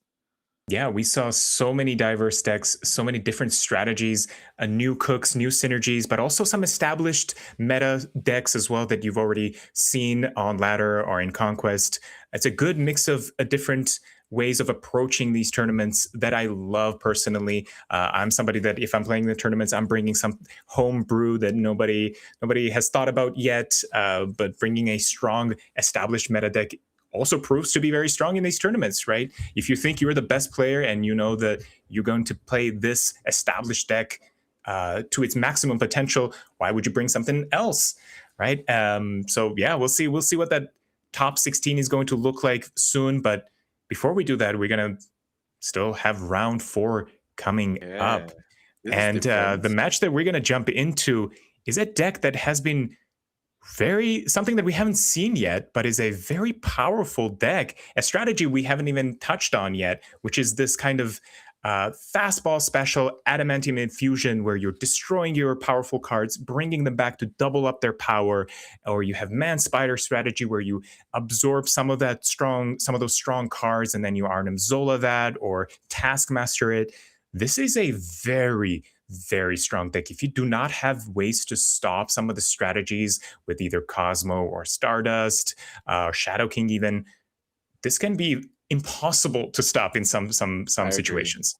Yeah, I mean, we talked so much about like Starlord in the earlier on about it being a very powerful combo there and all that as well, right? This completely flew under our radar. Like we know this exists. It's just that it hasn't really come on our radar till now, and I'm very excited to see this one go up in round 4.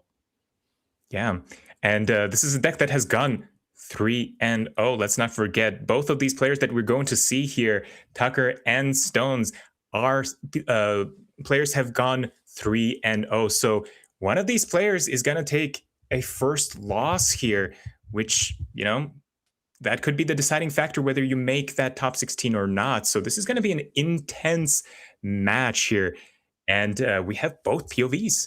All right. All right, here we go. This is going to be the second match we're going to see, but this is Tucker's deck. It's kind of a similar deck that we just saw here. However, we do have Star-Lord in this one. You do have that plan to go big with lots of energy on that turn 6, double down on that Star-Lord multiple ways. You can either take it out with fastball special and use that fire hair to re-trigger that Star-Lord and then bring it back with Phoenix Force and then Arnim Zola. That, you know, there's so many different ways to have so much energy and powerful cards. No Man Spider here, but you know, we're looking at Think Fang Foom as well, another powerful card that Star-Lord decks love to play. Another incredible deck, and obviously has been performing very well for Tucker because he is 3-0 currently. This is going to be an interesting match. Here we go. We're going to be jumping in here in any second here. Who would have thought this is going to be the match, right? Like, honestly, who wins the mirror here? Like, Ika, what's your expert opinion on who would win the mirror? Well, we're going to have a lot of time to decide who's going to be the winner of that match. But first, we have to watch Gamer and Bigish battle it out with looks like almost a Mr. Negative deck, but it's a Pixie deck instead, with Iron Man Gore as your top end. You've got Agent Venom to buff up those low power cards into something a little bit more powerful. Interesting strategy. I like this deck choice. I'm personally a huge fan of Pixie. I play Pixie pretty much every day. I have to tell you, it is a strategy that doesn't always work out for me, but I can't help it. I love the pop-off moments that you can get when you discount something big and you're able to play it without your opponent realizing what's being discounted, right? Yeah, I mean, I see a theme here with your favorite cards, right? Cersei, Pixie, leaning into the variance of the game. But it's one way to enjoy the game for sure. Yeah, absolutely. Here we go. And then the opponent, a little bit more of a straightforward deck. We have a ramp deck, which we've seen Star-Lord, and you can call Star-Lord ramp, but this is more of a traditional ramp deck with Electro, with Luna, with Wave, and then you're just getting these powerful cards down on the board with Magneto, another favorite card of mine. This is like, all of these matches are for me, apparently. And then, of course, Fin Fang Foom and Galactus First Steps. Here we go. This is the first match of this round here, and yeah, looks like we're in turn 6. This is it. We're into 4 potential cubes here. Both of these players are looking pretty even right now in terms of power. Obviously, Gamer does have access to that Iron Man that's able to flip a lane pretty easily if you're able to stack one of the powerful cards with it. Obviously, Iron Man itself does not have a buff from Agent Venom here, but that should not deter Gamer from playing Iron Man. They're just kind of making decisions here where they want to move the Gore, if they want to move the Gore, if they want to move the Cosmo, perhaps, where Cosmo proved to be very important here, stopping that Fin Fang Foom. Bigish just has to make a decision. Is it going to be enough to still play this game out without the Fin Fang Foom? Yeah, I mean, moving Cosmo here is just for stats because he doesn't have initiative as well. The Galactus comes down. Galactus comes down in the middle lane, which probably is enough to win that lane here. Oh, Oni. No, Iron Man doubles down and takes care of that lane. It looked like it was not going to be enough, but it was. Pixie, Magic, and Agent Venom with Iron Man was able to outpower Galactus First Steps. All right, first game goes to Gamer here, taking 4 cubes right away. That's always a good thing to see. Taking 4 cubes from your opponent right at the round 1 gives you not only confidence, but obviously an advantage in terms of cubes as well. Yeah, I mean, honestly, one of the biggest morale boosters in Conquest is taking the first 4. Like, I've played so much Conquest to know this. Like, the first 4, if you take it off your opponent in such a close, final turn, you feel really good. Like, it's just the best morale booster. I'm mostly on the other end of that if I'm playing Conquest, but yeah, no, this is a great start for Gamer here. We got Kate Bishop as well right away, choosing to take Krakoa straight away, not waiting for anything more powerful. And it proved to be kind of a good decision here because the next card that they were drawing here was Iska that got that 3 power. So now you're already looking at 4/6. You basically already have 1 trigger on the Iska. So whenever you play it, you're looking at potential 12 power, which can be very important against a deck like Ramp that has so many big, powerful cards. Yeah, that was a perfect curve for our ramp player as well, right? Going Electro on curve, very important. Okay, we saw a deafening chord being played here, a kind of just a guess here to see what he would hit here, and it ended up being the right choice because once that Electro cycled into Moondragon, he was able to just turn that off without even getting the trigger for the first time here. So come out right here. And then there's that snap as well, because we do have that 4/6 Iska, which pretty confidently can win a lane here against Bigish. We'll see what the decision is going to be from Bigish. Yeah, I mean, the Wakandan Embassy benefited Gamer so much, right? Like Iron Man, we all know Iron Man with any buff is just amazing. Yeah, every power matters or Iron Man because it's essentially doubling that buff. So 2 power is 4 power plus whatever it doubles on that lane that it's played in. Here we go. Chamber comes down. Chamber, another powerful card for Bigish. Chamber also is a card that can be saved for turn 6 to buff up, and you don't have to worry about Iska getting that trigger right now. You can remain behind on that lane and then trigger the Chamber and then play additional cards there in order to beat out the additional 6 that Iska is going to gain. Yeah, I personally think that Chamber is one of the cards that revived the ramp archetype. The card is so strong. Absolutely agree. Yeah, Chamber is a great card. And looks like we saw a big Magneto come down as well on that left lane in Krakoa. This was a card that did get buffed from that Electro, I am assuming here. And yeah, here we go. Yeah, Left lane is looking pretty good for yeah, Biggish. Gamer's trying to However, set up some sort of like, I'm assuming Iron Man Mystique is the most points across 2 turns, something like that.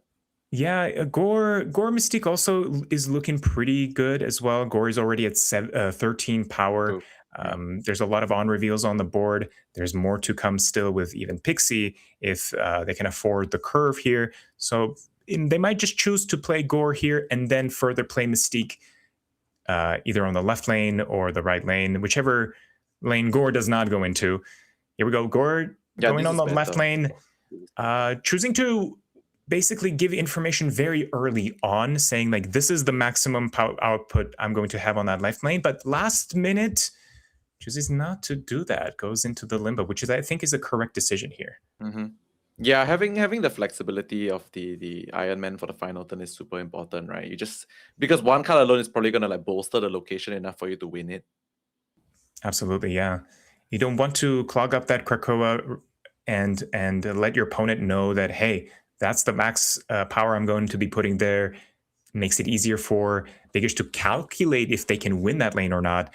But now they do still have to think, do I put any more power in that left lane? Are they going to Mystique the Gore into that left lane and win that? Or should I just give up that lane and try to win the other two?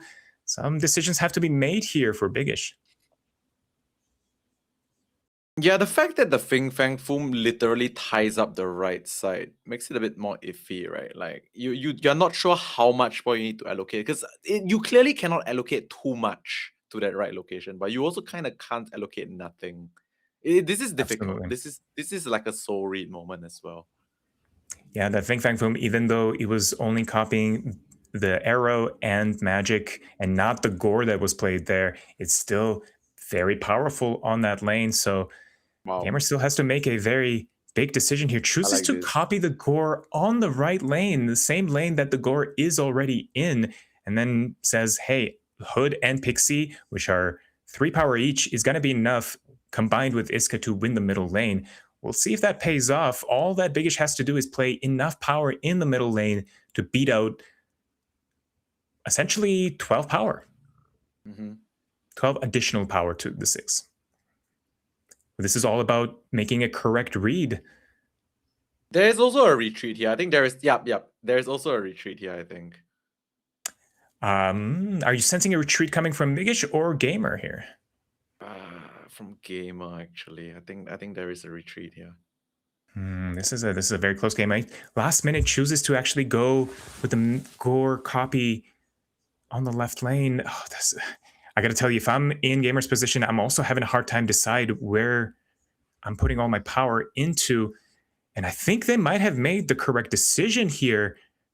We'll see if that pays off here. Oh, Cosmic Ghost Rider turning off the Iska. That lane is going to be Biggish's, but is Mystique on the left lane enough here? Nice. And is the right lane enough here? I think it's going to be, because Pixie is on reveal plus itself as a 3 power. Well played. Well played. This was some interesting decision making. They played perfectly here. They played optimal power output here and made the right decision. I would have left. Like, touch my heart, I think I would have left. Yeah, I mean, all credit to Gamer here, choosing to stay in that game. Also having the comfort of being, 4 cubes ahead basically against your opponent does make that choice a little bit easier. And now basically Gamer is sitting very comfortably here. They snapped again here just to force another retreat from Biggish here. Is this high stakes? Oh, it's not even high stakes yet. Not even high stakes here. So they just took off 1 cube from Biggish, and now they're just down to 1 cube. They have to win not only this match, but then I guess this particular round is 5 more.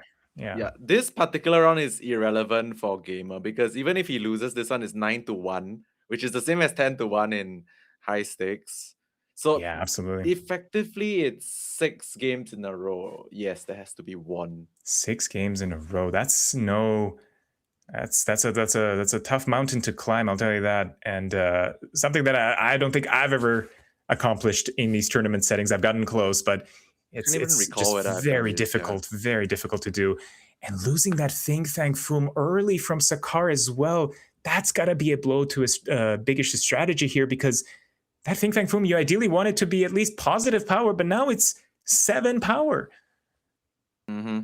Yeah, Biggish really has to dig deep into his into everything and then pull out all the stops. It is very mentally draining to realize that this is a game that your opponent doesn't even care if he loses, right? You still have to win 5 more after this one. Oh, and then the Deafening Chord turning off the Electro for Biggish. That's a net negative play for Gamer here. They were not even able to do any damage in terms of power there. They just straight up turned off Electro for Biggish. Now Biggish doesn't have to worry about that restriction of 1 card at a time, and they're able to utilize that extra energy without any restrictions. We do see Iska coming down in the middle lane here. It does get 1 trigger, but we're all tied up in that middle lane, which means that Iska will no longer trigger until that lane is being lost. For a Gamer here, we're going to see Cosmo and Madame Web perhaps coming down on the right lane. This is a close match here. I think Biggish might be able to pull out a win here, get that 1 cube from Gamer, set themselves up for potential comeback. Yeah, I'm cheering for Biggish here. Like this is almost impossible. Like, I haven't seen this. I don't think I've ever seen 6 round comeback in my MarvelSnap live. So this could be the one. Is this the one, chat? It could be. Crazier things have happened, like Cersei Wong combinations. Hey, I'm pretty sure Cersei Wong is easier to do than 6 cube comeback. That's my personal opinion. All right, but we'll see. We'll see what happens here. Okay, Professor X comes down, locks up that location. Pretty much impossible to get into that location now, especially with Madame Web being there. So now you can only move out a card and no longer can put a card in the Professor X location. So Biggish already takes 1 lane essentially here. Now they just have to focus on one of the other 2 lanes. And this is the final turn. So they do have to make a very critical decision. Which lane do you invest the power into? Both lanes are accessible. 1 lane does have Iska that does trigger if you do win. So you have to think about that as well. Here, not too many powerful cards from Gamer's side of things, though. So this is very well within the range to take for Biggish here. Yep, I think Biggish probably has this one. Yep. And there's the Galactus first steps here, and which further gets buffed from that Professor X lane and takes that 1 cube. Okay, Biggish survives. But still has a lot more to go. 5 more matches to win here in a row. It can be done. Is going to be MarvelSnap history if he does this. If they do this, this is going to be MarvelSnap history. This is really difficult to do. Not just from like a statistically logical point of view, but also a mentally draining point of view. This is tough, man. But we want to see it happen. Everybody loves cheering for an underdog in this situation. Biggish definitely is an underdog with the amount of cubes that is remaining for them. However, we are seeing Pixie come down on 2 for Gamer. That potentially sets up for something very powerful. Pixie on 2, obviously the ideal time you want to play the card. Get maximum amount of shuffles in terms of costs from your deck, and increases the potential to draw something very powerful for very cheap. We do see Magneto early on as well on that left lane. All right, here we go. Madame Web comes down on that right location, is able to move the monster into a different location if need be. The flexibility of having Madame Web to kind of shift some of your power around can be very important and very crucial in making your decisions, not to talk about the fact that you can just move the Cosmo quite frequently in order to try to stop a lot of your opponent's strategies. Yeah. I mean, this game is probably gonna be really. I mean, every game is gonna be really important for Biggish from this point. But it looks like he doesn't really have too bad of a start, right? Like he got a free Magneto. He has the Electro down. He's ramped up. This could be another one of the game that's his. This could be another one of his games. Absolutely. Now, in the back of your mind, of course, you're always thinking about what could that Pixie have discounted. That's kind of the the main strategy and the main advantage that Pixie has in these situations where, yeah, I do have a Gore in this deck. It could be one cost. You don't know that. And, that they can mess up with some of your decision making. We do see Cosmic Ghost Rider come down on that right lane as well. Turn off that Madame Web. Does not have to think about that monster moving to a different lane. Just kind of guarantees monster stays there. I don't have to mentally think about that, and I can focus on my power output now. Yeah, I mean the current hand of a gamer just looks like Gore Mystique go from there for now. We haven't seen what he's gonna draw yet, but yeah, that looks like a lot of power as well. There's still potential to draw a very cheap Iron Man that can come down, be paired with that Mystique on that turn 6 that your opponent might not be able to calculate around. So still a potential here. Iska coming down here. It's going to definitely get... Oh, and then Professor X. Okay, we do get one trigger from Iska, which means that we're going to see another trigger from Iska. Trigger again. And then another trigger. So unfortunately, Bigish is probably most likely losing that lane there unless they're pulling out something that can access that location somehow. I don't see that happening here. I think Gamer R is looking good. They made the right decision with Iska here. So now we have the option for... All right, there goes that Think Tank Foom as well. Gamer playing something that's maybe not...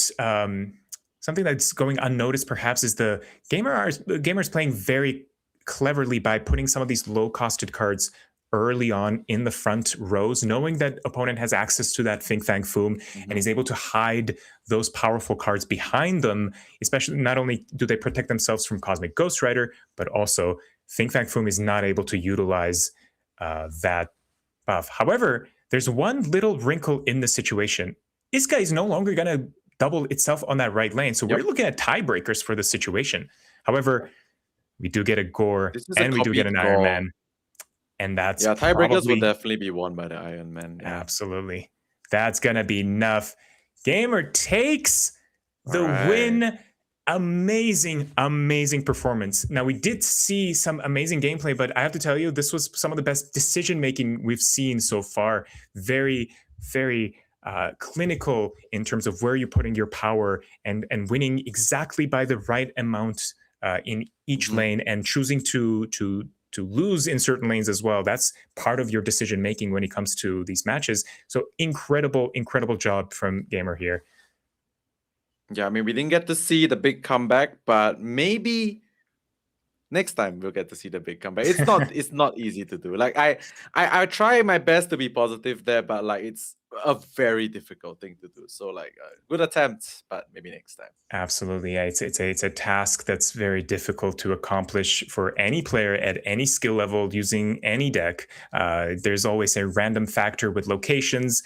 There's a random factor with what you draw. So you're vulnerable to those things, and even though you try your best to maximize and downplay some of those randomness that comes in, you're still vulnerable to those. So come back like that, very difficult to do. Kudos to Bigish there. Great job to Gamer there, taking that win. Another interesting deck to bring also with the Pixie deck. I mentioned quickly why every Golden Gauntlet that I personally played, I've brought a Pixie deck, because it is the information disparity, similar to something that we talked about with Arishem, where you're discounting cards with Pixie, and even though your opponent knows what cards you have in your deck, they're not quite going to be aware of what cards you discount. So that gives you a small advantage in these matches. Yeah, very, very true. Very true. Here we go. We got the next match for you, the one that we talked about, the one that we hyped up. Tucker versus Stones, two similar decks, but very different decks at the same time. Remember, both of these players are 3-0 right now. This is going to be the first loss for one of these players, and I'm going to tell you, this is going to be an interesting match to watch. Like, very interesting, because like I said, very similar strategies, but they both go about them very different ways. I mean, I believe it's also Stone's first tournament, right? It's their first big tournament. Absolutely. And they are 3-0. Quick snap from Stones, and Tucker just retreats. What do you think about this one? I think this is a fair retreat because the decks do kind of a very similar thing and have similar sort of plans. If you recognize that you don't have your optimal hand right away and your opponent snaps, that probably means that your opponent does have their optimal hand, and probably a smart retreat from Tucker here. Yeah. On that note, we actually haven't seen any bluffs in this so far in the last 4 rounds. It's rare, I would say, but some amount of bluffs can be thrown in these conquest games, which maybe in the later rounds we'll see.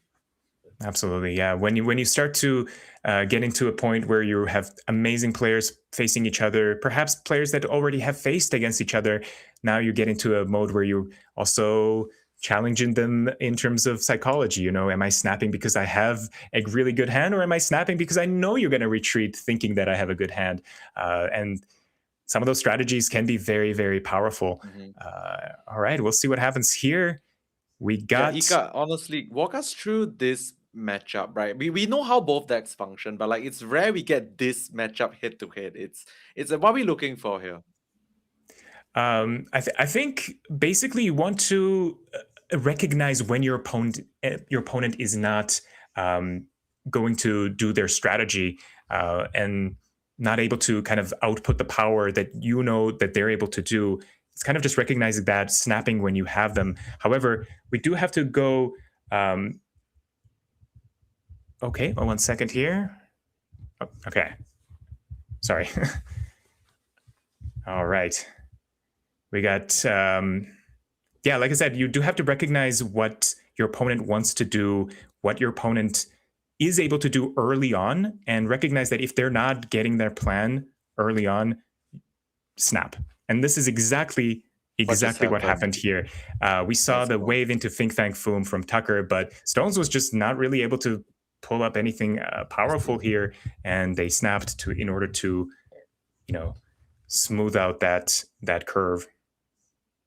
So in essence, basically what's happening here is that like if you hit your combo and your opponent doesn't, you probably just win, right? In this matchup. So this is probably one of those matchups where we could see a bluff, right? Because you could snap and your opponent doesn't have it, but you also don't have much. You know, this is gonna be interesting. Absolutely, yeah. This is where like high level gameplay really comes in, recognizing your opponent's patterns, recognizing what makes your opponent's deck tick, and when are they on the back foot compared to what type of hand that you have. Right now, we do have that Penny Parker getting that extra energy right away from Agony. This is setting up for the Man Spider play in order to get that big, powerful Man Spider in order to then double up on that or copy it with Taskmaster. However, Tucker does have access to Star-Lord on that Camartage, which if you combine that with Venom and then Adamantium Infusion, you're tripling down on that. That could be very, very powerful. Personally, if I'm Tucker, I would be snapping here because I think this is a unstoppable combination. I agree with you. Like, I mean, I'll be completely honest. I'm extremely inexperienced in this mirror match, but you get a Star-Lord that can go up so much energy. I think it's grounds for a snap, and I think your opponent kind of has to respect it to a certain extent, right? Because they themselves don't have the Star-Lord potential. Absolutely, yeah. That Camartage is not something that can be utilized as well from Stones, so no snap yet, but Tucker is setting themselves up for a very strong next 2 turns. Here we go, Star-Lord getting that extra energy, getting that extra buff as well. Let's not forget that it does buff itself as well, so we're looking at 9 power with 11 energy. If you set up a Fire Hair into Venom, into Adamantium Infusion, you're looking at energy that I don't think I can even calculate on the spot here. Yeah, this is a lot of potential combinations, right? Like I'm surprised we're not seeing a snap from Tucker here.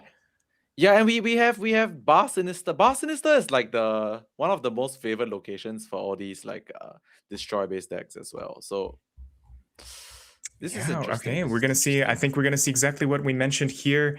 We're gonna see Fire Hair into Venom. Oh no, actually, maybe switching it up into Think Thank Foom strategies. Think Thank Foom into Venom, and then potentially setting up for that Adamantium Infusion. Bring back that Think Thank Foom with incredible power here. I don't know, Lemmy. I personally would just triple down on the Star-Lord, try to get the maximum out of it, get that fire hair, get that venom on there, then bring back the Star-Lord, get a bunch of powerful Star-Lords, and then utilize the Fing Fang Foom. All right, Okay, yeah, wave that comes does down. that sound like a very feasible play. I'll be completely frank. Yeah, but you know, Tucker choosing to go with the Fing Fang Foom strategy here, also very good. Chooses to then eat that with venom. Once again, Adamantium Infusion is going to bring that back with double the power, which I think is very hard to contest here. You're looking at like 28 power times 2 here. Oof. That's a difficult. Plus, it would re-trigger again. I don't know if Stones. Was that a snap from Stones? I was going to ask the same thing. Yeah, I think that was. I am not sure what Stones sees here that we do not. We do have Wave coming down, but maybe Anti-Venom gave them a discount on a card that they're able to combine with perhaps a Fing Fang Foom here, Fing Fang Foom into a Taskmaster perhaps or something.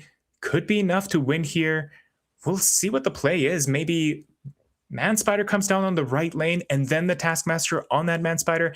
There's many different strategies and Tucker just has to make a good read here. Yeah, I mean, I'm not gonna pretend like I know how to call this. This is difficult. Like, this is a really difficult mirror match to play, right? Like, there's so many things that can happen. There's mobility, there's energy cheat, there's everything. This is a difficult match. I'm not gonna pretend like I know the perfect answers here. I'm just gonna watch, man. This is crazy. Yeah, that was a tough decision to make. Tucker did choose to retreat there. Tough call to make. I think he could have gone either way, even if we did go into the turn 6 here. But you know, that was a scary snap. I will be honest, that was a scary snap, and Tucker did choose to, take that 1 cube loss, move on to the next match. This is a game that's going to be played inches. Like every cube is going to matter here because you're going to be snapping when you have the optimal hand, and you're going to be retreating when you don't, and recognizing when it's the right time to retreat and when it's the wrong time to snap is going to be what wins you this match here. All right, we got Agony to Penny Parker.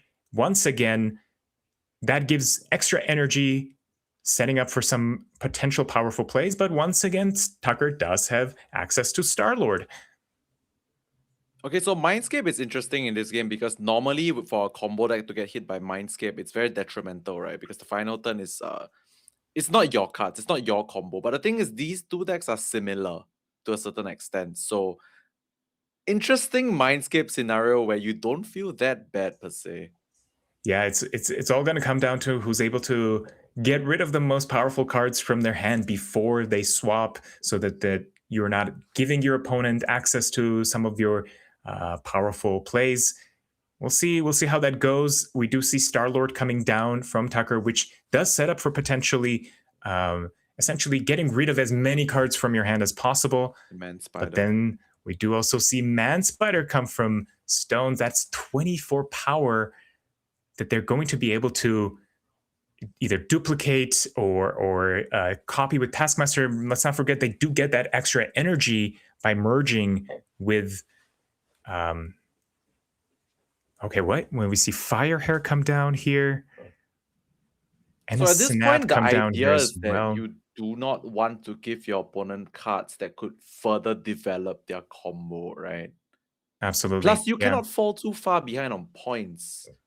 Okay, that's a lot to think about, honestly. That is a lot to think about. Not the most powerful hand here from Tucker. You're not really holding too many cards that your opponent can utilize in a positive way here. And you do have some interesting plays that you can make here. And we're going to see one of those with Fastball taking out the Star-Lord and then reviving that Star-Lord with Phoenix Force, getting that additional trigger on Fire Hair as well. And whatever card you're going to get from Stones, you're going to be able to just use that with almost unlimited energy. There goes the Absorbing Man, further doubling down. Oh, and that is devastating blow to Tucker. Oh no, Fastball is no longer taking out that Star-Lord. Star-Lord is just stuck there with 110 negative power. And now we are only bringing back Firehair, no longer bringing back that Star-Lord. That's Wow. crazy, man.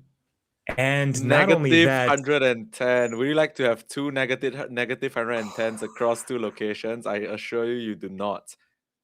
wow. And That not was only so that, well planned, Tucker, man. That was so well planned. yeah, that having priority was a big factor there, and they were able to take advantage of that. All credit to Stones there. Not only that, Stones also got Elixir from Tucker, which means that they're just going to be able to bring back whatever they just destroyed, the 110 power. Wow. Unfortunate for Tucker. Great play from Stones. Very powerful play. Wow. I mean, you can see why Stones is also 3-0 right now. To navigate this kind of deck in this kind of tournament, you really must have the reps. It's really not an easy deck to play. Absolutely, yeah. Okay, well, now Tucker is on the back foot here. Tucker has to get some good draws going here in order to make up that cube gap, but it's not impossible. Both, like we said, both of these decks require just good draws. Once you get those good draws, you can really get the ball rolling here. All right, we'll see what happens here. We got Wave coming down. Pretty good choice here. If you are able to go into a Think Fang Foom, you still technically have access to another Think Fang Foom, courtesy of Time Theater.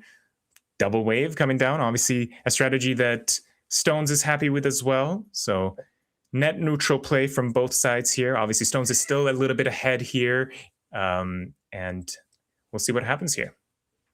Yeah, we don't see any Starlord for Tucker as well, so his potential like ramp is very limited. Absolutely, yeah. Think Fang Foom can be very powerful on that left lane, though. 15 power addition to your 10 might be enough to take care of that lane if they choose not to add any more there, of course. However, we don't know what the wave strategy is for here. Just a Taskmaster. Taskmaster makes that Think Fang Foom so much stronger for Tucker. Wow.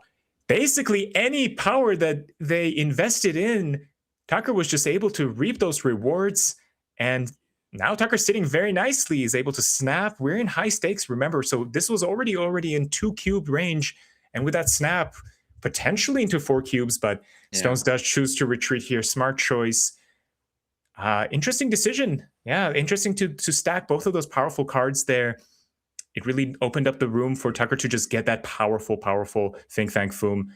And I think Stones recognized that they were just not able to outpower that no matter what they did here. So great play from Tucker.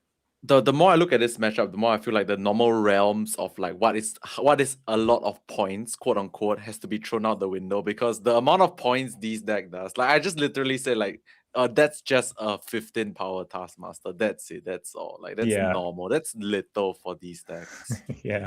I think forcing being forced to basically play Taskmaster in that situation was a clear sign that Stones was perhaps not drawing optimally there. So that's why that snap came down as well. All right, here we go. We got Agony into Penny Parker once again. Perfect. Setting up for that extra energy, setting up for that Man Spider to eat the Penny Parker, basically get a powerful Man Spider going. We also have Monster Island on 2 lanes, which is interesting. If Tucker does choose to, destroy one of those and bring it back with Adamant Infusion, that's a possibility. However, ideally, you're probably going to go for that Star-Lord strategy. Tucker does have priority at this point. We're not going to see any sneaky fastballs giving negative power to Star-Lord, completely ruining those plans. So I think Tucker is pretty happy to be playing this main combo here. Yeah, I think the more I observe these decks, I feel like Tucker's strategy actually, you just have way more leeway and room to play the moment you do the Starlord thing, right? Like his deck's actually a bit more on the heavier end. So I think once he has access to Starlord, like it's a lot easier for him to just maneuver the game in his favor. Absolutely, yeah. You're opening up for a lot more of an explosive turn 6. You may not have a card that is as powerful as something like Man Spider can get to from Stone side of things, but you do have more cards you can play on turn 6 if you're able to get that Star-Lord strategy. Again, we saw a snap coming here. Tucker recognized they have priority. There's nothing that Stones can do to stop that Star-Lord from tripling down, getting so much energy, and then using some of those other powerful cards to win. So another snap and a good retreat from Stones. This is back and forth. This is exactly what you want to see from this high-level gameplay. We mentioned both of these players are 3-0 right now. Whoever loses this game is going to be the first loss of this tournament. So both of them are playing cautiously in a smart way. And this is an intense back and forth that we're having right now. I mean, they both want to see the bar. It's just who wants it more. Yeah, absolutely. We saw Penny Parker get buffed from its own spider here. Extra energy. And a snap coming down. Bar Sinister. All right, Tucker's hinting at a Bar Sinister here. Lambie, how strong Venom can be in Bar Sinister, triggering multiple times there, getting a big, powerful Venom that you can then either Zola or use Fastball or whatever it is that you want to do here. So I think this is looking pretty good for Tucker here. I mean, back in my day, it was just quadruple Venom. Now it's way more than that, man. Now it's just way more than that. Yeah, absolutely here. We'll see what happens here. We are snapping to go into 4 cubes here, but is Tucker going to choose to retreat? They do choose to retreat. They do not trust the Venom being powerful enough for Bar Sinister, because I think they recognize Stones is able to probably utilize that Bar Sinister in a lot more powerful way with Man Spider. I believe now the cubes from Tucker is 4 to 5. Is Stones going to get the amazing hand to close it out right now, or is Tucker going to claw his way back from a slight deficit? Okay, another one of these, man. Oh my gosh. Okay, we see Sinister London coming in. Another location that's pretty good for both players. This is, oh my God, this is such an interesting matchup. And I have to tell you, Lemmy, I'm so surprised with Stones. They're able to have Penny Parker on turn 2 every single game that we see. Is it exactly every single game? I know it's a lot, but I think pretty much 90% of the turns they were able to have Penny Parker on 2 here. Okay, great observation. Yeah, that's great. That's because that's basically your energy ramp and the card that gives you a setup for Man Spider, because you're further merging, creating a big powerful card, and then using that Man Spider to then take advantage of all of those merges, get that extra energy. So this is exactly what's being set up here. Penny Parker's sitting at 11 power right now. Man Spider comes down. You're looking at a massive power. Okay, we'll see.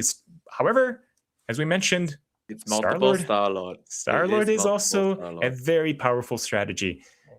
It's so interesting. It feels like both of these decks want to do the same thing, but they're going about it in completely different ways.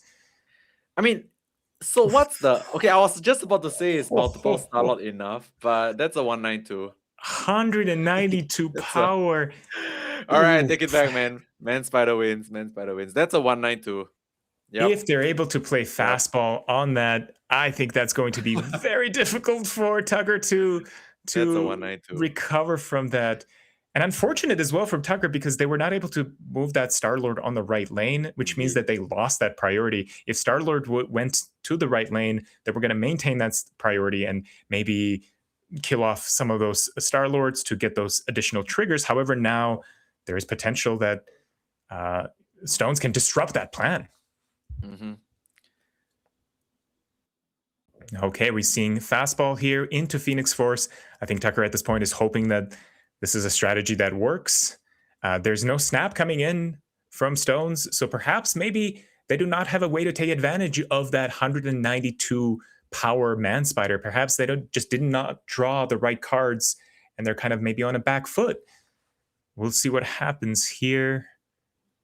I think at this point, all it takes is just a Taskmaster. Correct me if I'm wrong. I think that's all you need, right? And I think that should be enough. I'm actually not quite sure if the interaction, losing that original Man Spider from the Sinister London, is something that Taskmaster recognizes as a card that's been played. It might just see that that card that was played in the middle is not there anymore, and then the Man Spider that's there. But I'm not quite sure about that. Okay, but we do see Absorbing Man coming down, which... Okay, now it's a 288. This is going to give... Wait, 788, my bad. Oh my God. 6,000? Okay, we are not playing Marvel Snap. 310 This is a new game mode, isn't it? This is a new game mode. Hey, Lambi, do you think 6,310 power is enough to win the right lane? I think it's enough to win the last 4 rounds. That we've seen. They're preemptively going to carry it over. Yep. It carries over. This is investment they're making. They're going to bank the additional power to carry it over to the next rounds. It carries over. This is a lot of power. However, you still do have to win the other 2 lanes. You do. And Tucker is seemingly not scared to stay in this match. This is turn 6, and Tucker is down to 4 cubes. So if they lose this match and they stay in this match, it's not looking good for Tucker. That might be the first loss of this tournament run. That is true. I mean, I did say about 3 rounds ago that in MarvelSnap, you just need to win each location by 1 point. So even if your opponent has 6,310 points, if you win the other 2, 6,310 doesn't matter. And there is the retreat. You can clearly see 6,310 did not matter. That is 1 for the books. Wow. Unbelievable. You do all the investing into something that perhaps we're not going to see in this tournament. 6,000 power. But if you can't take advantage of it, it's not worth much. It's another boss in his stuff. Somebody actually snapped in 4-3. Let's go. Tucker, student of Lambi here, snapping into a 4-3 cube. For what it's worth, choice. I played Tucker a lot in the past when we were younger and more foolish. Anyway, carry on. Younger. All right. Yeah, here we go. Tucker is ahead. I can't believe I would have been so scared in that last match. I got to tell you, I mean, seeing that big 6,000 and potentially thinking about what could be something that wins the other locations, but trusting in the fact that, hey, maybe they just didn't draw the right cards and they're not able to take advantage of that power, paid off for Tucker here. And now Stones is on the back foot here. This is it. If Stones is not able to pull out a win here, Tucker is going to win this match. Here we go. This is one of the most closest matches we've seen all day so far. It's one of the most back and forth games we've seen as well. I'm excited to see what is going to happen here. Are we going to go is Stone's going to take 3 cubes away from Tucker and then be ahead? This is all right. I'm excited to see what happens. For what it's worth, our first 4 rounds have had a lot of these like 2v2, 4v3s. Like we've had a lot of good matches, to be completely frank. I'm going to rewatch this one in particular. Absolutely here. Yeah. This is also a good crash course for anybody wanting to play these types of decks, which I have to tell you, they're not the easiest to learn. You do have to know all of these interactions. You have to know how Man Spider works. Is it getting buff? How does Absorbing Man work with it? How does Taskmaster work with it? Play 1,000 power as well. Here we go. Another. How big is this going to be? 2,960. In comparison to 6,310, it does feel a little low now. It does feel a little underpowered now. It's only 2,962. Yeah, I'm not sure about this. Yeah, I'm not sure. I'm not sure if this is going to win the lane. Such a crazy match. I love it so much. I'm undoubtedly a bit more lost, but I love it. We saw close games with like Batroc move decks, but now we're seeing just massive power coming down in each lane with these decks here. This is the great part of MarvelSnap, the variety that we see. Oh, and the Taskmaster copying. This time, Taskmaster does copy the Man Spider. It worked. It does work this time. Yeah. So Stones kind of just didn't have it the previous time, right? Perhaps, yeah. But we could have seen 12,000 power. Taking all of those whole this game. Oh my god. I had to jump out of my seat. And I've never seen this much power. I've never this amount of power probably wins the entire tournament. Like you win every other round. The amount of You are- excess power here wins the tournament. we have to talk For to somebody sure. to give a special trophy for a play that had the most power in a single lane, because so far Tucker is winning that with 47,432 power. And let's not forget, there's also 5,900 in another lane, and then 2,900 in another lane. This might be the highest power game I've seen, other than something that we saw early days with like Onslaught, Iron Man, Tribunal stuff back in the day here. But oh my god, further right Fing Another Fing Fang Foom. 8,000 in the middle. Oh my gosh. Okay, Tucker wins. I mean, like, he won the game, but he also just won an award for, what is this? Tucker taking the win in style. I challenge any player to win a match with that much raw power. Unbelievable match. I genuinely, Lamby, at the end of that, I was out of breath. I didn't know what to say there. There's just too much power to even like think about and pay attention to. I know, right? Like, I mean, at the end of the day, it was a very good showing of what these decks could potentially do. Seeing them both matched up against each other, I feel like they piggyback off of each other, right? Like, one of these decks will not get to that kind of power point if the other deck is not doing that much power, because the Fing Fang Foom is the one absorbing the power from the other deck as well. So they kind of made each other get on the highlight reel together. Absolutely, yeah. And also two decks that didn't really have like ways to counter each other, right? We didn't see any like Cosmo from each player or anything like that that stops the strategies. So both players were just able to say, I'm going to do the biggest powerful play that I can make. And, one of the other players just had to basically take advantage of each other. Fing Fang Foom proving to be kind of the deciding factor in these matches, because whatever investment Stones was able to make in terms of power with Manspider, Tucker was just able to say, "Yep, that's mine now. Thank you." And that was a really exciting one. Like, amazing I'll be match. completely frank, I did not expect it to look like that. My jaw behind the scenes watching that play out on that final turn. I wish I had another camera just for the extra reaction, because I'm sitting here like I thought I knew what was going to happen, but no, that was just.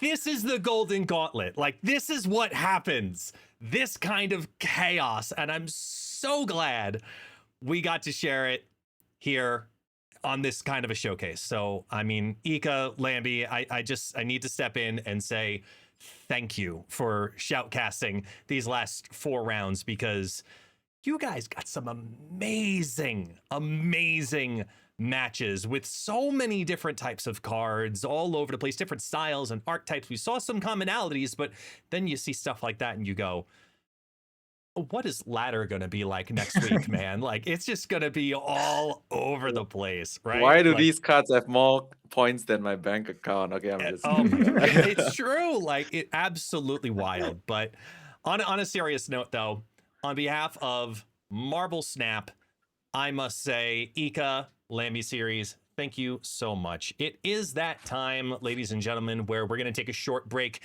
and we're going to transition into part 2 of this presentation, where we're going to have a little bit of a caster switch up. Ika, Lamby Series, go find them on all of their socials. Give them the support that they deserve. Thank you so much to both of you. Once again, I really appreciate you being here today. And we ask, as always, for the audience to stick around, because we'll be right back. See you guys.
in case I don't make it back.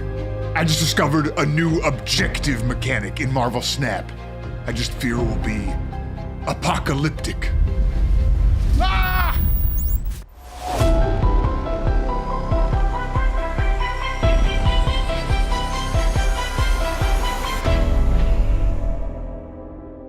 I viewed this video extensively, and there's no doubt in my mind that Ben completed something most evil, and it definitely destroyed him.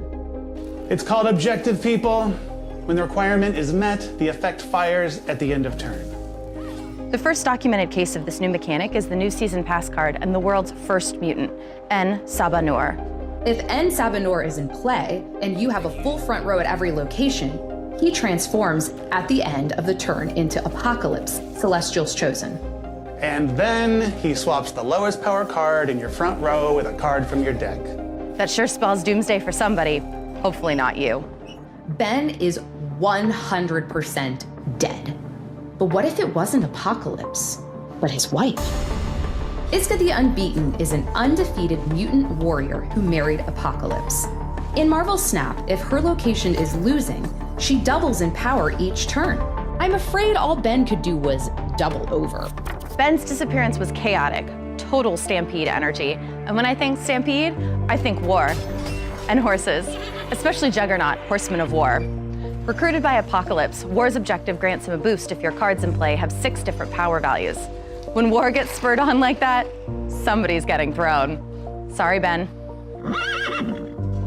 Ben's sudden disappearance didn't arrive randomly. It was triggered, like a curse. Gambit, Horseman of Death, tracks the total cost of created cards you've played. At the end of turn, after that total hits, he destroys enemy cards up to 4 total cost. I am quite certain he didn't die quickly or pleasantly. Perhaps Ben was drained first by another messenger of Apocalypse. Caliban, Horseman of Pestilence, affects your enemy's highest cost card with a historic amount of negative power. That day in the tomb, Ben was the highest cost threat. Just kidding. Maybe Ben wasn't attacked at all. Maybe something made him really hungry, and he decided to go grab a bite. Selene, Horseman of Famine, activates when you have 3 cards with no abilities in play. Then she steals power from an enemy card at her location. Unless he never died. Maybe he was removed? Rama Tut is a time-traveling Kang the Conqueror variant. On reveal, he rapidly triggers 3 on-reveal abilities from cards released before his era. Ben may not be dead. He may be re-released. Or maybe he realized too late that purchasing season pass through the web shop grants a free Series 5 Snap Pack. And progress towards more great rewards. I'd time travel for that. Okay, so I'm not dead. I hope nobody overreacted. That reminds me, check out these awesome limited time game modes and the rewards you can earn just by playing. We hope you enjoy the new Origins of Apocalypse season. Please tell us what you think and have fun with the new objective mechanic. Oh no. Not again!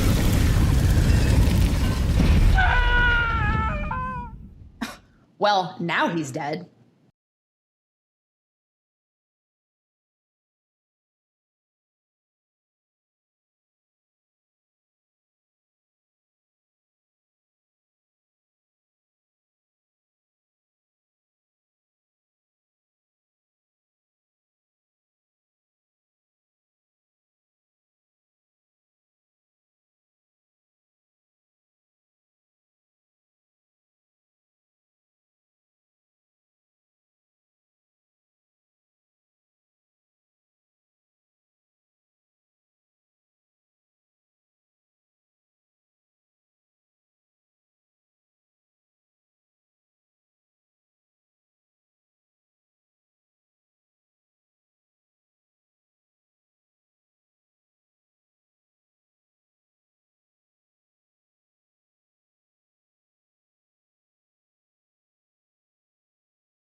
Going.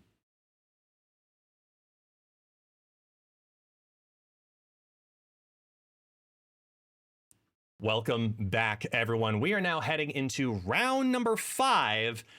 And with that said, it is time to switch it up. First and foremost, we're bringing back an old favorite once again to cast. Partner of mine, love this content creator, work with him every single week, so I know him inside and out. Ladies and gentlemen, I have to introduce to you the one and only, Not My Dance. What's going on, good sir?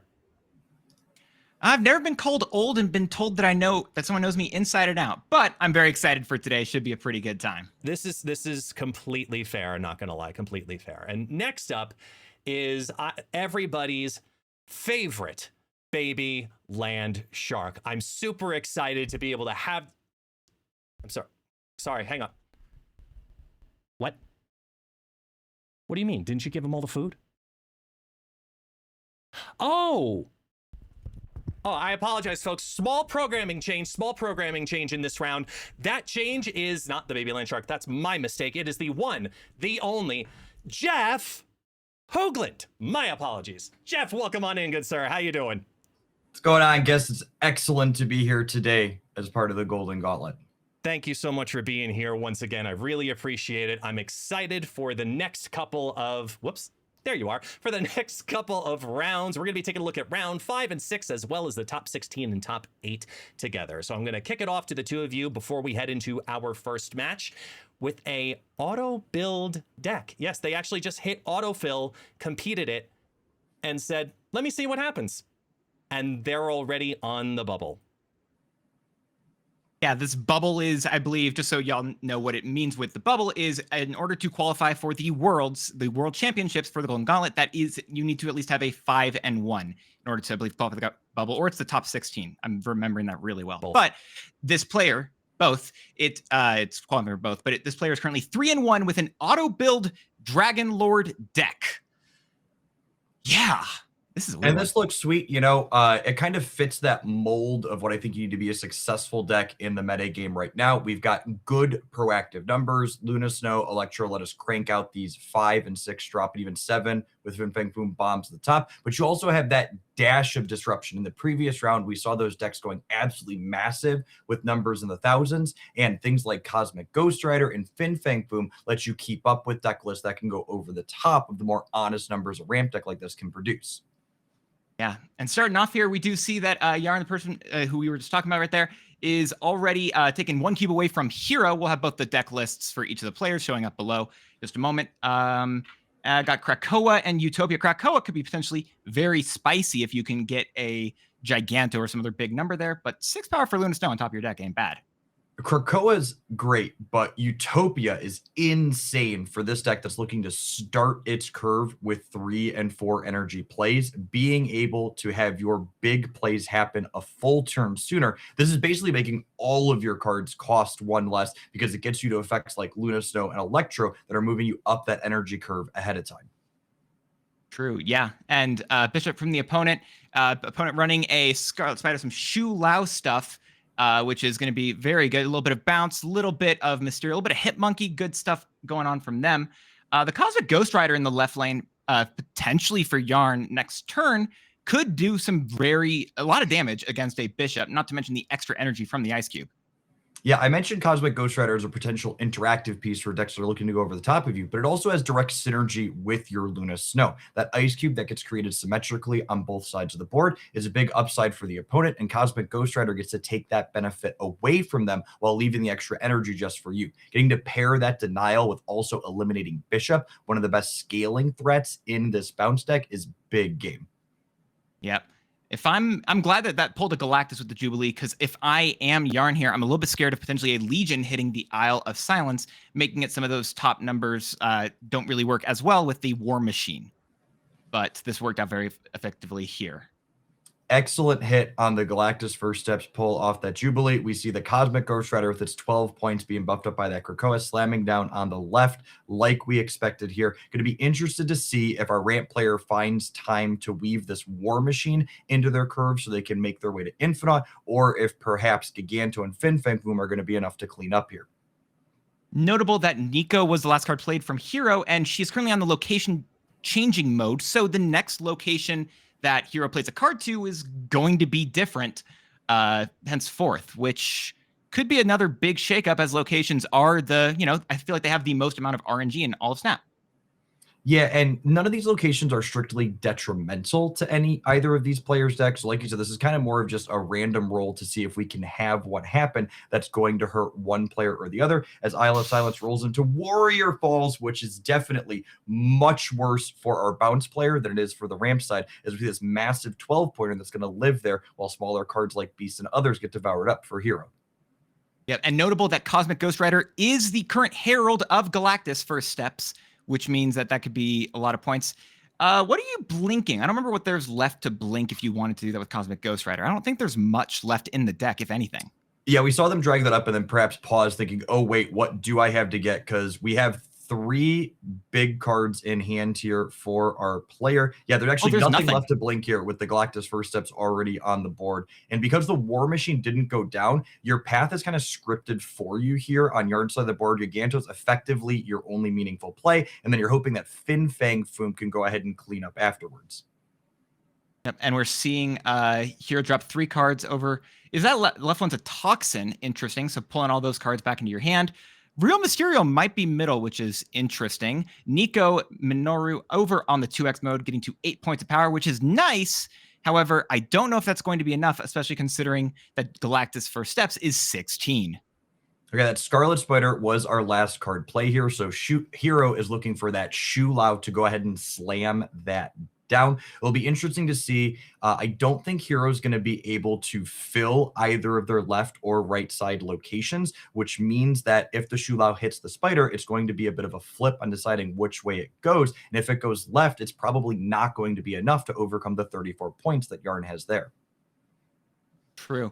Fin Fang Foom going down middle is only going to be is only going to be 15 points power, which I don't believe is going to be enough. I haven't been keeping track of how many turns in a row that Hero has been playing at least 2 cards, but let's find out. Yeah, priority's a big deal here. Yarn going first, meaning that Fin Fang Foom is resolving before the Shu Lao happens. I don't know that I love this play in the center. And it looks like it is going to come down to this 50-50 on the Scarlet Spider. If it lands on the right, it's going to be a victory. Ooh. And there it goes. Wow, that's a big one. This early win for 4 cubes is a huge deal for Hero here. I think this matchup's a little bit difficult for their side of the board. They're lacking the disruptive elements we sometimes see in these bounce variations, meaning they have to go pound for pound with the bigger numbers that Yarn's going to more consistently put out.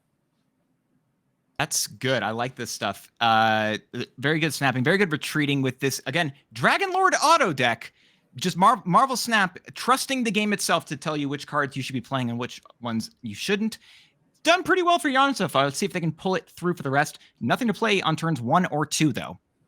Yep, and this is one of those clunkier draws for the ramp deck side of the board. Our turn 3 draw is going to kind of make or break the tempo here. Can we find that Electro or the Luna Snow for Yarn in order to get the game moving? Let's see. There's still nothing on turn 3. This is definitely rough right now. But again, a lot of the power with the ramp deck is that they can put out so much power in the late game. Yeah, we'll see here. With no play on Yarn side of the board, I would not be surprised if we see Hero stop here to try and push their advantage. They also potentially have the upside on the Scar Grand Prix, but Luna Snow off the top, not necessarily the Jubilee you want to see, but it is a something to play here at least. Could get a Luna Snow left into a Dragon Lord, could potentially give Yarn an extra 6-cost card to play on that final turn. However, it doesn't work out. And this is huge here for Hero side. Not only are they no, it's fine. Oh! Whoa. Okay, so if that Falcon hadn't just gotten played, Hero actually would have gotten a free 6-cost card before Yarn had the opportunity to. However, that Falcon just pulled back the Silver Sable before Luna Snow managed to put her Ice Cube onto the board. That's a big deal. I know it looks awkward with us having perfect information. We're like, oh, why would Hero play that Falcon? But you got to remember, Yarn didn't play the Luna Snow on turn 3. So from Hero's side of the board, it's incredibly unlikely that they have it on the 4th turn of the game. That being said, Hero's still going to get that Raft card this turn, and they won that Scar Grand Prix. And we see that snap happen, which I think it's a little bit late here, but I still like pushing it at this point because you are definitely ahead if you're Hero.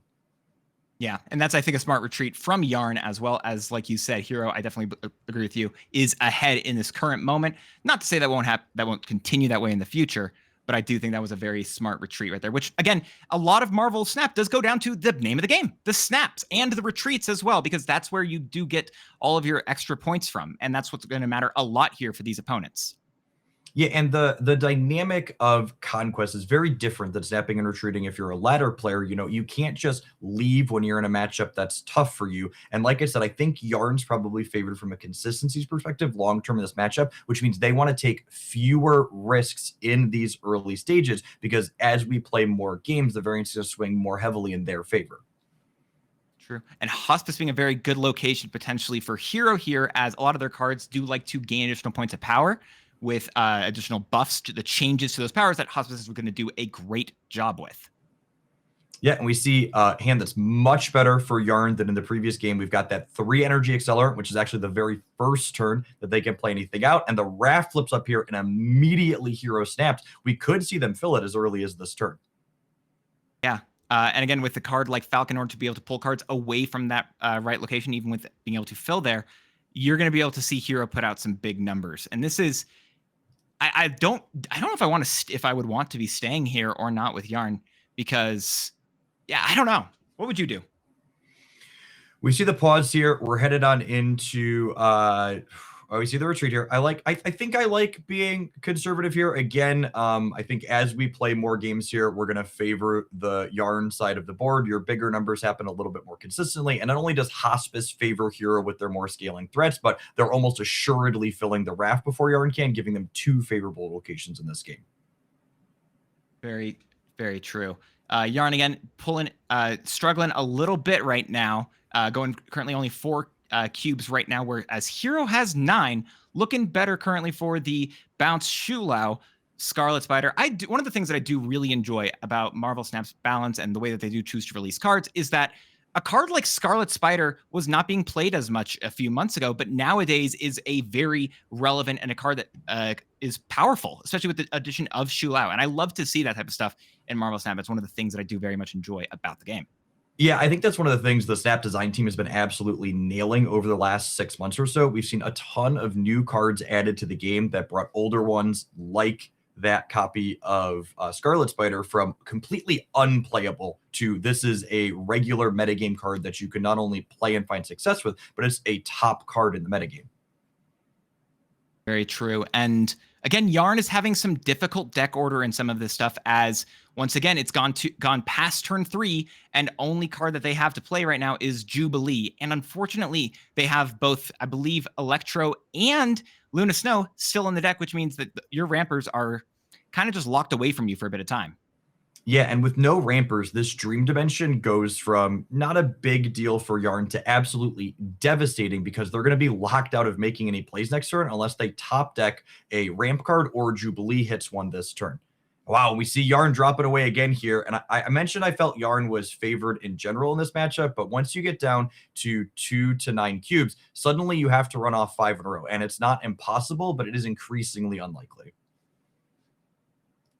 Very good. And finally, we're seeing some 3-cost cards for Yarn earlier on, and there's no snapping anymore. We are in high stakes. Every single round will be just 2 cubes. However, I'm going to say Prosecco because I suck at pronouncing this location. Prosecco is a great location for the bounce deck that Hero is running. Yeah. Proscenium. Every time a card flips up in Proscenium, it's going to get that 2 points of power, and the bounce deck is going to get to flip up the same cards inside of the Proscenium again and again and again. Interesting choice to elect to give a Silver Sable this early to Yarn. I suppose this is heading into turn 3, but extra punished for this interesting decision from Hero with Mojo World. Now our ramp player has more cheap cards to fill into there. Yeah, a lot of cheap cards can be very good. If you are Yarn here, do you potentially want to Legion a location like Machine World in order just to give yourself more options, more cheap cards to play? Or do you prefer the Mojo World, in which that just comes down to who has more cards? Or do you even want to Legion at all this game? Yeah, it's tough. Like you said, these are 2 favorable locations out of the 3 to our bounce player. And honestly, I think we might be too little too late. I guess this is the one upside that makes Hero's play look stellar here, and maybe this is what they're playing for that I was missing, is the Dragon Lord is significantly worse here with all these 1-drops in hand. That's a good point. Yeah, these are open deck lists, so Hero does know that Dragon Lord is a real card in their deck. They understand what all the cards are inside of the base deck, which could give you a lot of different variances in terms of what you're going to be trying to play around. And I like that shout in particular. We see the back and forth here on Yarn's side of the board. They're trying to decide, do they want to take the higher variance Dragon Lord, or do they want to blink away this Electro, unlocking their ability to play more than one card in the late game? You do also have a War Machine, I believe, that is still inside of the deck, as well as a Jubilee. So I feel like there's a world where that's nice, but getting extra energy here, this is not amazing, I don't think. Yeah, this is pretty tough. They have exactly 1 card per turn to play, and I think that might be all she wrote for our ramp player here. The bounce deck really gaining advantage via these locations and navigating them quite well.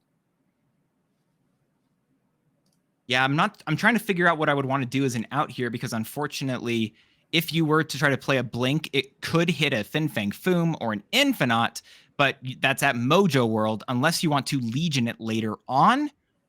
But that's still it's a lot of points. I'm uncertain what you want to do here. Yeah, the Giganto's only adding 18 on the right, and I say only, which is normally a pretty solid amount of power, but when you're facing down an 11-point differential there, you're only going up by 7, and the bounce player is going to pretty easily overcome that with the Proscenium bonus every single turn. Yeah, Blink hitting the Dragon Lord there is going to be giving you Blink gives you a card that costs more, unlike En Sabanur, their current season pass card. And Galactus First Steps as well, the other 6-drop that I had forgotten. And I don't believe he currently has a Herald. He does not, and the Ice Cube's going to be breaking here as well. So I don't think I see a route to victory once we make this play on Yarn's side of the board here. They're going to have to play something on the right, but then also need to contest one of the other lanes, and they can only play 1 card per turn because they elected to leave the Electro on the board for the entire game. Yeah, those early turn decisions coming back to potentially haunt you. And I'm wondering, is it you just want to play maybe a Legion middle and hope for the best there? I think that's the only out Yarn could have this game.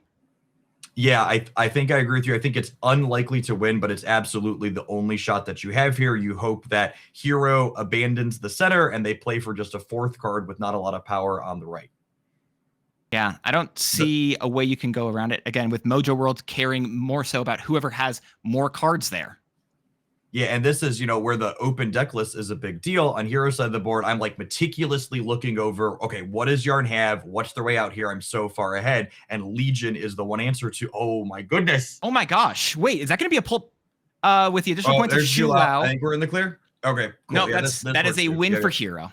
Yep. That was close. That was really close, though. If Hero didn't have Shu Lao, I'm uncertain if they could have beaten Yarn this game. However, Yarn taking the L, unfortunately, due to Rocket Raccoon and Shu Lao's absolutely insane power combination. Very good stuff here. You love to see just these massive numbers. I think there was some flexibility there on Hero's side of the board as well. I think they very clearly knew that they were going to be able to beat the Mojo World leaving on the right and then giving them the freedom not to play for the Legion in the center, because that also gives them more stats should Yarn choose to do something that's not Legion there. That's true. Yeah, I like that shout as well. But I think we're swapping over here now into a Honifer deck. Some very fun gameplay over here. And I think we'll have that deck showing up in just a moment. But as Honifer's done very well in past Golden Gauntlets, done a very good job just in general MarvelSnap. So I'd like to see what we have here. Ooh. Looks like we're rocking perhaps that Maverick Moonstone deck list. Yep, looking to set up big combos with Captain Carter and Moonstone alongside Maverick with Shu Lao as an alternative means to double those points up. I like this.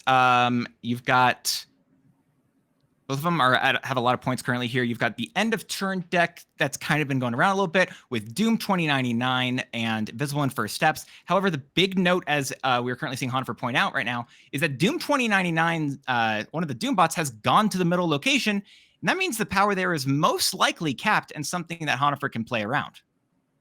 Yeah, so the Doom bots are going to get bigger for every other one of these Doom 99 bots added to play, but there's only going to be 2 more of those at most, meaning that they only need to drop 3 points in the center in order to overcome that Doom bot there. There's a small chance of no, it looks like the 299 is actually not playing Aurora, so it is just capped at 3. Yeah, and one thing to note there as well, Cosmo is, I believe, the most played card of this tournament, and Cosmo stopping Cosmic Ghost Rider from turning off the abilities of not only Surge, but Captain Carter, who is adding a lot of points. I believe that's going to be 6 additional points behind her to those cards there. Very good heads-up play by Honifer, that preemptive Cosmo. Yeah, And I'll be curious to see +12? if Twerky Bacon stays in here. Yeah, I was going to say, I believe they're drawing exactly dead here. 0 outs to anything remotely reasonable from Honifer's side of the board. They basically need a 2 points into Asgard with the Captain Carter bonus to be good there. And we see that retreat happen. Yeah, and I do like the fact that, again, as much as it does hurt in the moment, the location variance really coming out strong there in terms of assisting Honifer, giving that Space Throne that really messed, unfortunately, with the Doom 2099 for Bacon. I'll be curious to see if we see an early snap from Honifer's side here. Oh, and there's a small pause. Murray Island is very good for our bottom player, and then with World Forge, suddenly it's gone in an instant. Yeah, World Forge kind of just lets the entire board be a question mark. Very cool location in which every single turn, at the start of each turn, it replaces one of the other locations. So you can't really rely on any location, right? We have a Mojo world. In most situations, you would want to play a fair amount of cards there. In this particular game, I don't think that's a realistic strategy. However, I think with Bar Sinister, you have a question. Do you want to play there early? Or do you just want to just let it sit? What do you think? Well, it's an extra interesting dynamic with the World Forge here, because if you play into the early, you could get 4x of something and then your opponent could end up getting nothing, but then you're also committing to a fairly low amount of points there in the long run. Very true. World Forge, again, like I said, getting rid of the Isle of Silence, which unfortunately messes with Sam Wilson. Sam Wilson, whose ongoing ability is to move the shield each and every turn. Agony... Wait, actually, so with Agony onto Captain Carter in that left lane, I'm pretty sure that Agony triggers, I want to say after.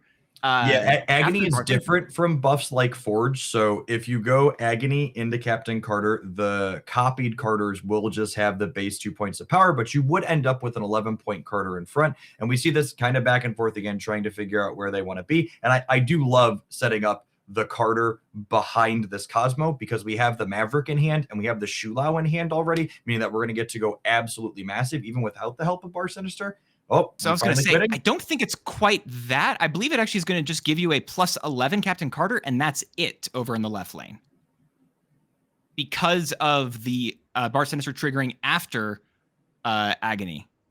But I think we'll find out here in a second. But I think you might be right.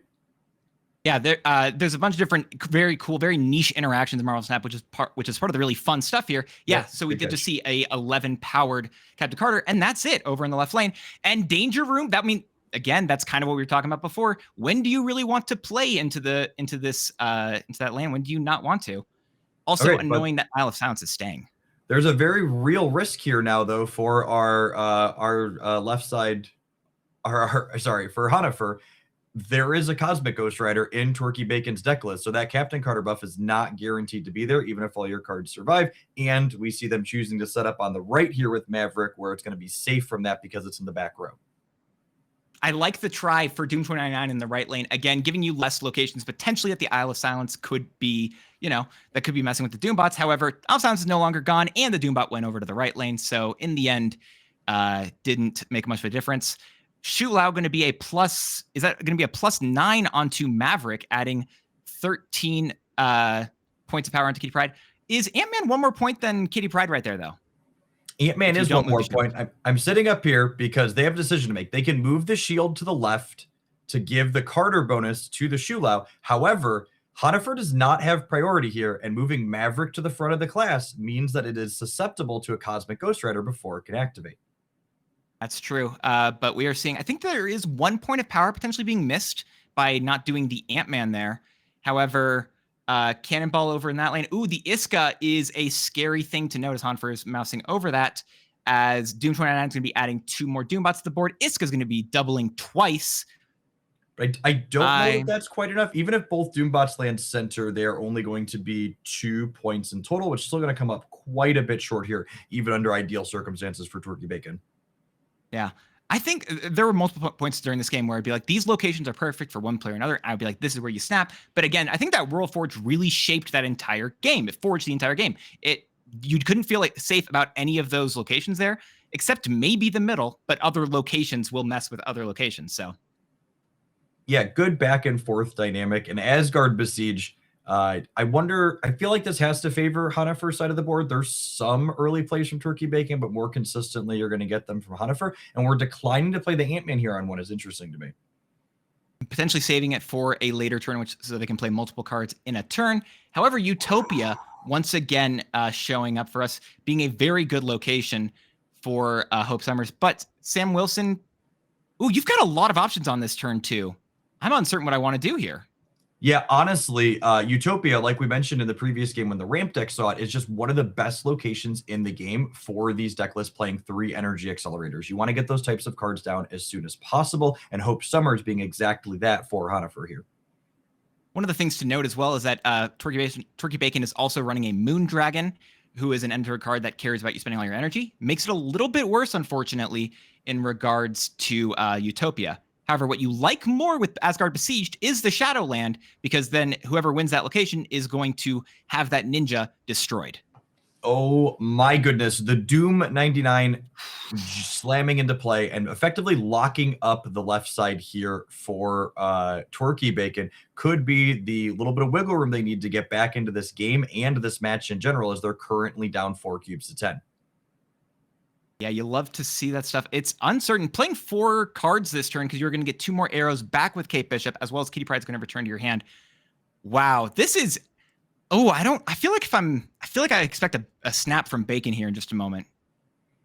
We see Hanafer electing to spread their cards out across the board here. We want to try and get extra energy from Hope Summers. But more importantly, we want to build up all those front rows everywhere, so that way when we eventually deploy Maverick, which is going to be the source of our points for Hanafer, it's safeguarded from that Cosmic Ghost Rider that's only swiping away the text on the front row.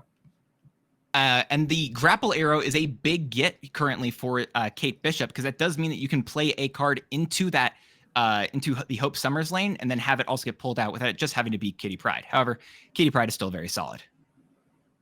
The Surged Agony here, big deal with the Maverick. If a Shulau comes off of the top, I think Hanafer still has a very real shot this game.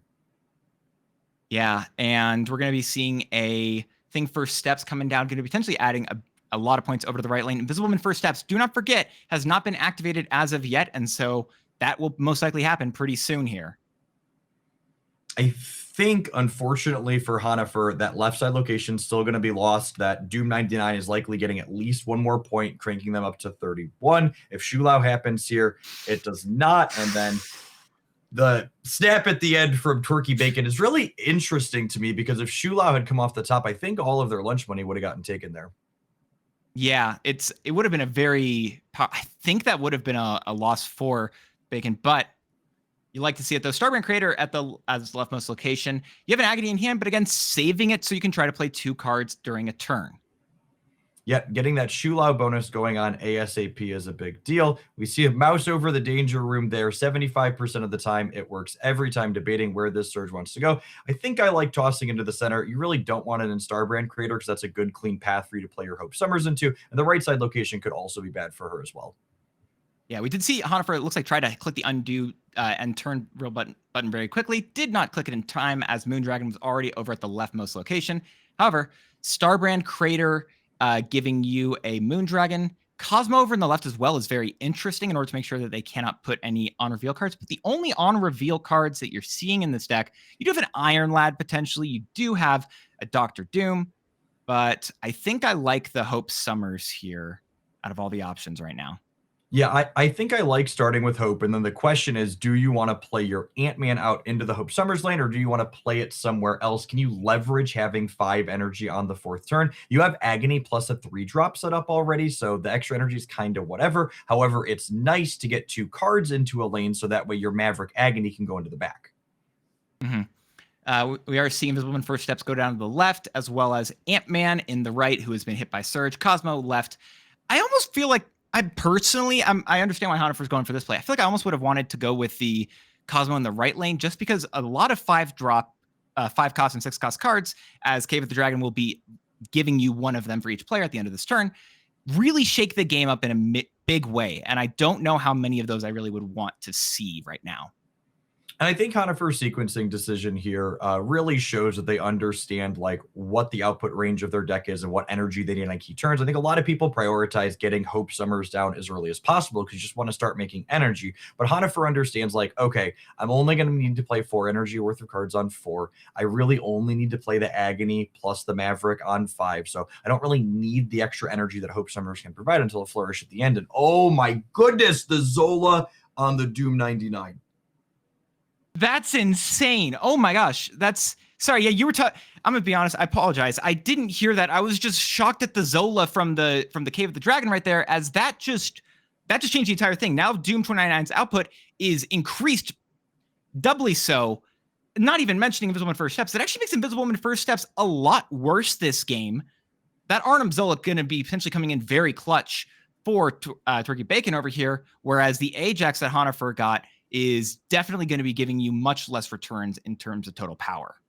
There's some question here. Will Turkey Bacon actually have space on the board to gain an advantage from two Doom 99s? Because there's only 5 spaces left here for them. And if they put out 2 this turn, they're down to 3. And then suddenly the Invisible Woman doesn't matter anymore, like you said. And we see Shulau coming off of the top for Honifer, meaning that set up with this Maverick, they're going to be in position to make some really big numbers. And so that was what Honifer, I think, was trying to show right there, is that Honifer was very purposely not moving the shield to the right lane in case a Cosmic Ghost Rider did occur. As again, with the open decklist format, we knew that that was a card that was a possibility. Doombot's filling up the entire board right now. And honestly, I think I agree with your logic there. What do you do this turn if you are Twerky Bacon? Like, what other output do you really have this game? That Moonstone looking a little scary. Thankfully, we have extra energy from both Hope Summers and the Star Brand here. If you're Turkey Bacon, I think you have to go here. Like, you're just never beating a Shulau, but they also snapped in the previous game when they were dead to a Shulau, so maybe they're staying here and just not playing around it. Let's see what they're going to go for here. This feels like a very powerful setup. I'm uncertain which one you actually would like to see here. Turkey Bacon could put down like 12 points of power potentially with a Galactus First Steps, but that's about it. Yeah, I think we're going to go ahead and see Honifer close this one out, getting 9-0 into Turkey Bacon for this match. Let's see. What did Iron Lad trigger? Is it okay? Oh, it's Thing First Steps. Got it. Yep, and we're going to see 2 more points get added on the left here, but that Maverick's up to 17, and then our copy of Moonstone is getting absolutely massive, and we're only adding 4 more points on the right as well, or 2 more points on the right as well, apologies, so still far under the 20. Yeah, and like you said, this was a very good setup with for Honifer here, as even though the Arnim Zola is a very scary hit, they with the Invisible Woman First Steps and Moondragon also clogging up your board, you didn't really have any other outs there. That's a very powerful set of location. Very interesting way that these games have gone. Determined again, I feel like a lot of these games are coming down to the locations. We saw that just for a second before we started watching this, right? With the Space Throne clogging up the Doom 2099. This is very interesting. I love the fact that we are seeing so much influence from these locations in particular, because I do think that's one part of MarvelSnap I absolutely love. Yeah, I think that's one of the things that sets MarvelSnap apart from a lot of other card games, is that innovation of your variance in MarvelSnap in a large part isn't coming from the cards that you're putting in your deck. It's coming from the locations that you have to adapt to game.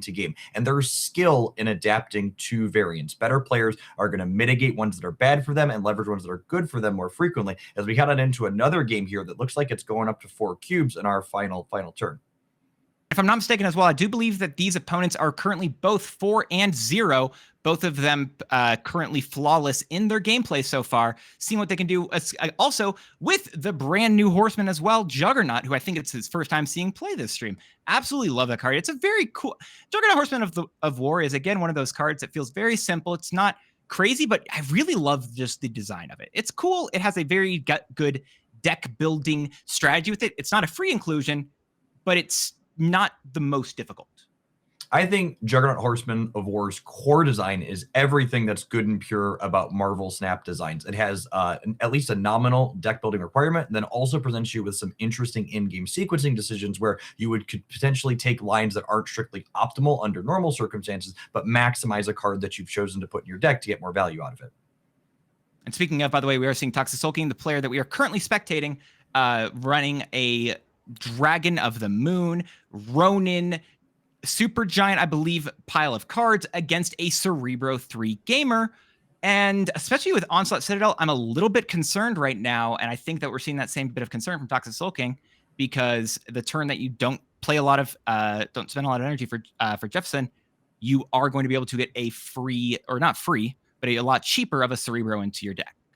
You get a little bit of derived information with your Dragon of the Moon here on Toxic Soul King side. You know you hit one even costed card out of the Cerebro 3 player's hand. They already have 2 on the board, so that can kind of help you narrow down what cards they're more likely to still have. For example, Bastion becomes incredibly more likely as one of the remaining even costed cards for a Cerebro player. Huge read here in the center with the Warhead. I think that we might have just seen the game finish, by the way, right there. But one of the things also that's absolutely fantastic right there is the note with Copycat as well. Since Copycat does have the ability of M'Baku, that does mean M'Baku is the bottom card of Jefferson's deck. Thusly, Jefferson will get M'Baku onto the board on the final turn of the game, assuming that no other like Lockjaw shenanigans come into play. That was a great read from Toxic Soul King right there. I've watched this game before many a times, and I love their gameplay. And that was some stellar understanding of MarvelSnap right there that I don't know if I would have been able to do right there with that Negasonic. Yeah, if you expect Bastion to be in Jefferson's hand, it means that they need to play the Cerebro on turn 4 so they can copy it on turn 5. And Onslaught Citadel, you mentioned, was a benefit for the Cerebro player, but it actually ended up being their downfall in this particular instance because it telegraphed where they were going to want to play their namesake, making setting up that Negasonic Teenage Warhead more beneficial to them. That's exactly what we were talking about moments ago, where good players are going to be able to leverage locations that are bad for them effectively as well. Something I hadn't thought about before, actually just ever in MarvelSnap, is when Bastion does pull cards back to your hand, he sets their cost to 2 and power to 3. But if he brings back a 1-cost card and then you activate Black Swan, I'm pretty sure you then thusly get a free 1-cost card that should have been 2 thanks to Bastion, but now is no longer a detriment. Yep, that is exactly how that interaction works. Black Swan explicitly cares about the energy cost of the card inside of your deck editor when you added it, not the current cost of it in your hand. And that's a really neat innovation. I don't think I've ever seen that in one of these Cerebro 3 shells before, and it really helps them swarm the board on that last turn. Yeah, and since you don't have any other way as Jefferson to be able to put other points on the board, I don't think we've seen a way that could have copied cards other than Magus or Magus. Apologies for saying the name wrong, but getting the Cerebro bonus, I feel like this is a game that is in Toxic Soul King's court. I feel like we are about to see some winning gameplay here. Yep, and this is, the Cerebro 3 players all in, so this match is going to be playing out to its game's going to be playing out to its completion. And one of the real downsides of this Cerebro deck is it only has the smaller numbers in it. Meaning once it loses its namesake, it doesn't have a way to scale up in these locations. And we are seeing Juggernaut able to be triggered here with the Shang-Chi. I missed that was inside of Jefferson's deck. Very purposefully, Toxic Soul King not playing a Ronin into the middle location to try to dodge that, with the Juggernaut Horseman of War triggering his objective of having 6 different power at the end of the game, letting Toxic Soul King win this war, win this battle, and go, I believe, now 5-0 in terms of his current win rate. Very good from him. Yeah, that locks them up for the World's invite that they're guaranteed to be at least 5-1, and they get to play in the next round, potentially lock their spot in our single elimination rounds at 6-0. But I think we're going to take a real quick break right here, right now, as we've been seeing some amazing gameplay. Don't worry, we'll be right back with some very shortly.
We are back, and I'm loving the decks that we've seen so far. I'm loving the gameplay that we've seen.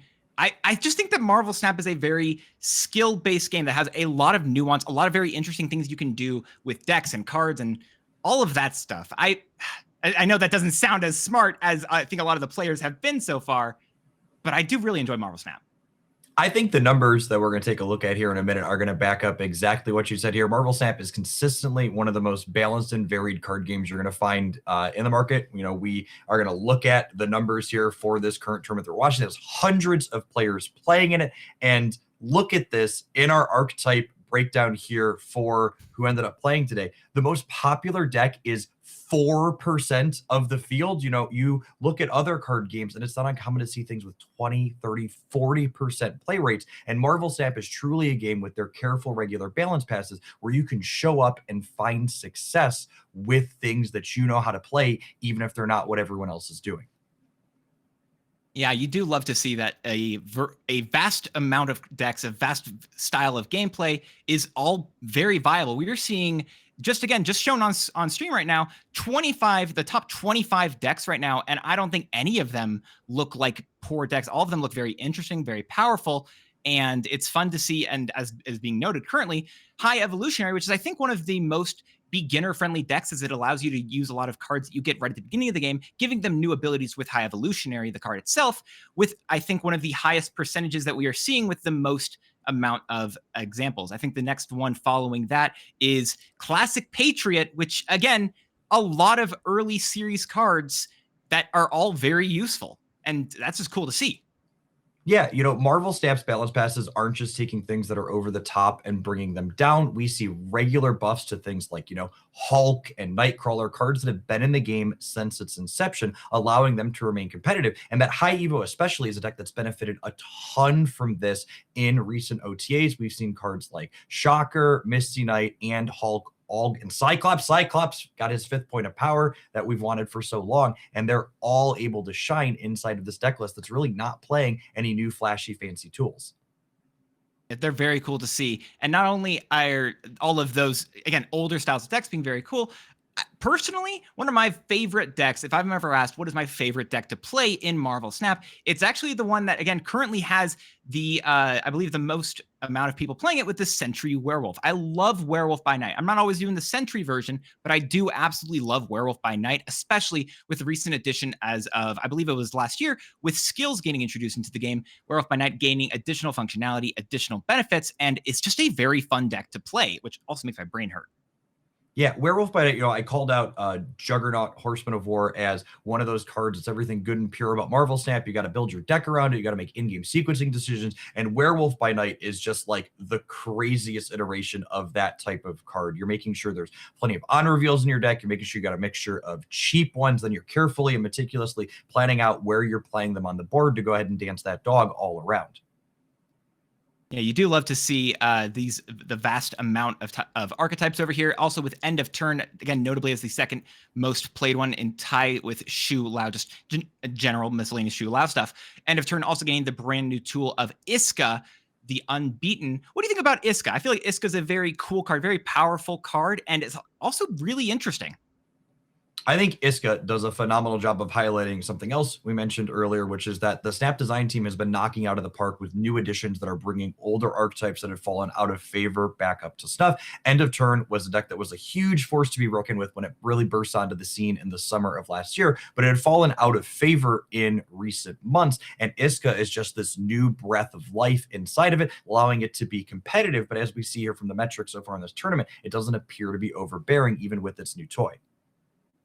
Yeah, and I do think that one of the things that you're noting there, where even if a deck I think is gaining less popularity or is just gaining less favor, I don't even think that's a thing against the deck. I feel like a lot of decks, especially ones that aren't being played very often, are extremely powerful. And I think that's one of the things you mentioned before with MarvelSnap's regular balance cadence as one of the few games out there that is doing a balance update every other week. Just those 1 or 2 points of power, which may feel insignificant at the time, are extremely beneficial, matter so much in the long term because it gives you older decks like you mentioned before with Shocker, with Cyclops, with Hulk, gaining those points of power in order to let High Evolutionary get a breath of fresh air, some new additional life. It's some really fun stuff there. I do like these decks. I'm glad that we have such a good variety of them here. And do you want to see some of the individual cards, or maybe some of the weirder decks that are potentially doing well? I'm hoping we see some crazy off meta thing punch through. I would love to see one of these decks, in the single digit copies that makes their way through. Usually those are some of the most innovative things. You've got players that are testing a deck that they've loved and worked on, and making a deep run in a tournament like this is one of the best ways to kind of build your chops and show off that you're an excellent deck builder in a game like MarvelSnap. Speaking of, I do believe we have a deck here from for Butt, the player. And again, it is another Phantom X deck, which again, Phantom X, really cool deck with some notable and very interesting inclusions here of Magus and Baron Zemo. What do you think that we're trying to do here with, I think, some of these stranger inclusions potentially inside of this Phantom X style of deck? So immediately when I see Magus in a deck, my head jumps to, okay, what are we copying with Magus's effect? Explicitly, it doesn't work with on reveals or activates, so let's just narrow down the range of what's in this deck list. And then we come to the left side of him here and we see Fire here. Such an incredibly powerful effect that you want access to consistently whenever you put her in a deck. And Magus effectively allows this deck to have a 4 energy second copy of Fire here when she ends up buried in your deck. I think we should see some gameplay then, I feel like. Yeah, that sounds excellent. Phantom X, one of my favorite cards to come out at the end of last year. It's a card where you need to not only destroy something, but also discard something to allow it to be up to 19 points worth of power on a 4 energy play, which is incredibly above rate. Yep, and we are seeing, again, the Magus coming down from Butter here. And notably, there's three other 2-cost cards. So if you're trying to save 2 energy on a turn, you could be doing you could be trying to play potentially a Cable, could be trying to use a Carnage, as you can also re-trigger those with Misery. Copycat, I believe we saw for a split second. I think that was Sarah. Yeah, and I think that's why we saw the snap there, and then the retreat. I don't know why Cucumber Man necessarily retreated. Perhaps their hand just wasn't particularly good to start, or their deck's only okay into the Shuri's Lab in the center. But really quick, let's go ahead and move on to the next game here. Yep, and Celestial Burial Ground potentially helping out Phantom X unless it discards him, in which case you now get Laufey. I missed what was discarded from Cucumber Man, though. We see Fire here coming down into the center for Butt, which is absolutely your best turn 2, turn 3 play in this deck. When you put it in your deck, you want to draw it as consistently as possible. And one of the nice things I think you can notice about this deck as well is that with the Misery and the Gambit in particular, a final turn play legitimately could just be playing Gambit into the Misery and then playing Misery on top of that Gambit. And with Fire here on the board as well, I think that's also 2 or 3 triggers in total of the Gambit getting a lot of points onto the board. Well, something that's noteworthy about Gambit is that he only destroys something if you have something in your hand for him to actually discard. And this deck list on Butt's side is a very fair Gambit deck, all things considered, meaning there's no copies of things like Swarm or Apocalypse or Scorn that are going to let you profitably trigger it a bunch of times. Doesn't stop Butt, though, here, as he is going to at least potentially be triggering stuff once. And again, noting the Misery here, as Magus notably does not trigger on reveals. However, if you do use a card like Misery or Odin Grandmaster or the like, that does allow you to use said on reveal to your benefit. All right, this Gambit hit is huge. We hit the blink. That is huge, but not what you wanted. But we did miss the 1 and 3 that would have been incredibly good. But it allows us to win the Survivor's Camp, giving us an extra draw at least. And notably here, I think one of the fun parts with this deck is Cable could potentially try to draw you one of the cards that Cucumber Man's deck likes to run. Typically, what this deck is trying to do is trying to get Sarah and Onslaught onto the board before a final turn explosive finish. And so without the ability to potentially get one of those big cards or just have less cards in your deck here, we could be seeing Butt's deck do some very powerful things. Yeah, but kind of recognizing / acknowledging the fact that like they need to take this Sarah off the board at whatever the cost. If they can do that, they can keep Cucumber Man from setting up their big final turn. And they're going to have not 1, but 2 Gambit triggers here, thanks to Misery plus Fire here. And there's 3 shots on the board. So very good chance that Butt's going to go ahead and disrupt the big combo, right? We missed the first time. We've got a coin flip again now. Never lost a coin flip in our entire lives. However, but the unluckiest individual in the world here, apparently, as you lost I believe that was 4 different times trying to destroy Sarah. Sarah doing her best Colossus impression as just avoiding every single one of those. Yeah, missed a 1 in 3, missed another 1 in 3, missed a 50-50. And we see Butt just, reaching for the retreat button here. I often tell MarvelSnap players one kind of measurement you can have for your own use of the snap mechanic is that if you're not retreating in games that you snapped in with some frequency, you're not snapping enough, not retreating enough, or possibly a combination of the two. And we see Butt there. They snapped early because they understood that they were in a favorable position. But then when things didn't work out that way, they also didn't let themselves be overcommitted. They left, giving themselves a fighting chance to still win the match in the long run. And I like that hit Iceman does do for Butt here, as hitting Wave does mean that, again, on turn 4, you can't potentially try to play down a Sarah with a turn 5 onslaught. So it does, again, force your opponent. You're trying to make your opponent play a more fair, more honest game. And I like what this deck's trying to do, not only, again, in destroying the cards that your opponent will leave on the board, but it's trying to get rid of the cards your opponent has in their deck with cards like Baron, Zemo, and Cable. Yep, we see just 3 drops get played out for early points here. We see a snap from we see a snap from Butt when they realize that Cucumber Man's not going to be able to set up their combo, and Cucumber Man immediately leaves again here. Yep, again, very smart snaps, very smart retreats, I think, from both of the players here.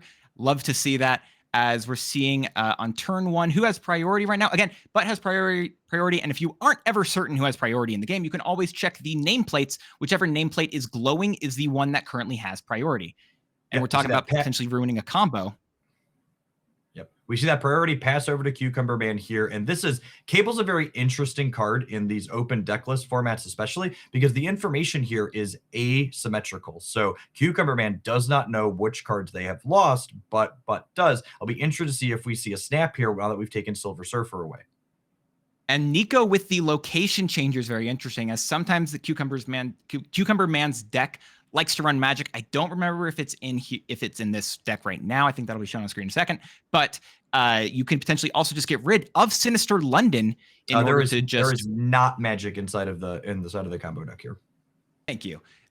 You could still get rid of a Sinister London in order to potentially also destroy the Cable, take 2 more cards away from your opponent's deck, again ruining their combo in one way or another. 3 cards, my bad. I like the choice of let's go ahead and end on the Nico as opposed to choosing the reroll the location this turn, because it allows Butt to kind of delay that decision of, okay, do I want to change this location or not here to the next turn? And the note that there are 3 cards left in Cucumber Man's deck. You're going to draw 2 of them here, and the last card that they draw will be Prodigy, as evidenced because Copycat has the ability of Prodigy here. And no Onslaught is amazing. Yep. So with certainty what their final draw is going to be, but I'm sure meticulously keeping track of which cards have been used up in Cucumber Man's deck list, and they know deterministically what cards their opponent has access to at this point. Oh gosh, we bricked the blink by drawing the Onslaught with the Cables. That's amazing. Again, Cucumber Man guaranteed with, it looks like most likely Blink and Sarah in hand, knew that it was guaranteed to be Onslaught, of course, unless Butt somehow stole 2 cards out of their deck right there. Another massive play. Very interesting deck from Butt here. Haven't seen this exact pile of cards before. I was questioning some of the decisions, but sounds like I should be holding my questions until after this gameplay, because he's doing an amazing job with it. I think Cable and Copycat are just examples of cards that, they're fine when you're playing in regular MarvelSnap on the ladder, but they are insane in the hands of a competent, skilled player like Butt, where they're able to leverage the information that they're providing in this open deck list perfect information format. And now, if I'm Butt here, what I want to do potentially is, could you Copycat middle to re-roll the leftmost location, and then you just play for the middle and right one in order to guarantee that your opponent can't do anything else? Yeah, that's definitely an option. It could possibly get them to overcommit on the left, expecting it to assist them in the other 2. Something else that's a call out here is that the right location is essentially locked out to Cucumber Man in its entirety, other than the Blink, Sarah, and Onslaught. All their cards are 3, or they're 3, actually, exactly 3, meaning they cost 2 now. So Crimson Cosmos is going to stop them from being played. And of course, notably, that all the Blink, Sarah, and Onslaught, the 3 cards that could be played into Crimson Cosmos, are not available for Cucumber Man to be playing here for one reason or another. The Phantom X here, we noticed that animation is only on half of the card, meaning that Butt has only met half the requirement for it, and there's notably no Gambit or Blade inside of hand for Butt, meaning that is just a 4/7 that does not have a meaningful activate. And Butt's still retreating right here, and that's fair, as the opponent was able to play 3 cards. Uncertain where they were going to be able to play them, you are leaving the gameplay up to a coin flip there at the end, which is smart to try to play the games a lot smarter and try to play for the games where you are going to be a lot more confident in what you're trying to do here. Valhalla is powerful. Okay, yep, and Iceman here is quite good as well in this matchup. Being able to tag a 3 energy card or Sarah is both all quite good. Copycat giving us, again, that asymmetrical information that we were talking about a second ago, that there is a copy of Hitmonkey on the bottom of the deck for Cucumber Man. Ooh, and Carnage in hand as well with Cable does mean that what you can do with your Cable is you can just play that middle, then Carnage, the Iceman, and the Cable in order to take potentially 2 cards away from your opponent. We see that snap here. Was that Cucumber Man pressing the snap button there? I believe it was Butt, as we do not see the little circle emanating around the cube currently. And as we are seeing it from Butt's perspective, I do believe that means that Butt is the one who has pressed it thus far. Yeah, I like this snap from Butt. Yep, definitely was their snap. Once you're in this 4 to 8 position, if you think you're even a little bit favored, I generally like snapping, because being 2 to 8 is such an uphill climb. And if you think you're ahead, getting 2 out of them and now being 4 to 6 suddenly gives you more wiggle room, and if you can retreat in future games. Very good there. Tinker's Workshop giving each of them +1 energy. Again, Cucumber Man, as been noted before, does not have any 1 or 2 cost cards in their deck. However, Nico Minoru is going to be able to draw 2 cards here with this Iceman, also giving you information about what your opponent has in hand. This is huge. You get info on the opponent, you get your destroy condition met for Phantom X nice and early, and you get to go ahead and loop through your deck getting, well, Phantom X's conditions are met. Unfortunately, he is in the discard zone. Yeah, unfortunately, there's no way to bring him back in this particular deck. However, you did both discard and destroy a card there, but congratulations. I don't know what you're going to do with that now.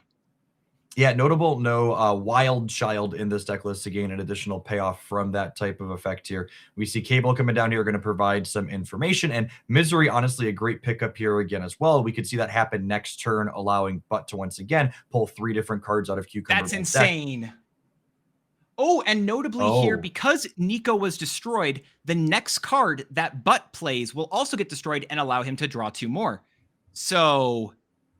yeah, I think that's actually problematic, because I think we kind of wanted to play the Misery this turn, but you don't want the Misery to get destroyed to draw 2 cards. I don't mind the hit for Baron Zemo, though, as that getting destroyed gives you one of your opponent's cards. Again, they do not receive that card, and then you would still draw 2 more there. Again, the big note there is you do not get to draw as many cards from your opponent's deck with future Cables, which is a real issue. Butt has closed up the cube differential in this game incredibly quickly. We saw, kind of favorable positions into that snap in the mid game, and then Cucumber Man leaving, and suddenly we're tied up 4-4 here. Iceman over in the right lane, once again giving us power, and that asymmetrical knowledge, once again telling us that Copycat is using a Silver Surfer. Silver Surfer is the bottom card of Cucumber Man's deck. Yep, and now thing to note here is that Blink does cause the deck to get reordered, so unless that card shows up for Cucumber Man, Buck can know that Silver Surfer is not a card they need to worry about. True. You do have the Magus here, and I don't know if you want to play it. I feel like if there is a time that you would want to use Magus, it's coming soon. Luna Snow and Wave are the 2 ways that Cucumber Man has to ramp out both Sarah and Onslaught, and we are seeing Sarah, we're seeing that the Sarah is going to be played on this turn, or potentially, like you mentioned, a Blink, which would then shuffle the rest of the deck. Unfortunately, the way the timing works on this location and these cards is that the Raft, if we trigger it this turn while playing Blade, the Raft card is going to get discarded. However, I almost think you don't mind doing that if you want to clear it out, because Cucumber Man's incredibly unlikely to fill the Raft this turn. True. We are seeing, however, them go with the Baron Zemo instead, copying, again, it could be a Silver Surfer, a Hitmonkey as well, who's going to be getting +4 power on this turn. And Null is actually a very big deal for Butt. It's an interesting one, right? Because you could technically destroy your own cards with Carnage to kind of relocate power here, like bail these 21 points out of the center and have them go somewhere else. We immediately see the Magus. Oh my gosh, Magus is going to be Fire Hair. Yes, Magus is Fire Hair, and then we get to hit with Iceman twice plus Cable, draw a couple of cards. Yeah, exactly. And that also does mean that all these cards, which Cucumber Man wanted to be only 1 cost for this final turn, again, playing a Onslaught most likely on turn 5, isn't going to be as good for them here. Now, one thing that Blink did happen, so it's possible that we're going to see a copy of Silver Surfer. Nope, it is gone. That's good to know. Good information there. And the Hit Monkey's gone as well, meaning our Surfer player does not have a lot of total power output range here. Yeah, no, I don't. I wonder if that's going to check to see how many cards the Cucumber Man currently has in hand right now.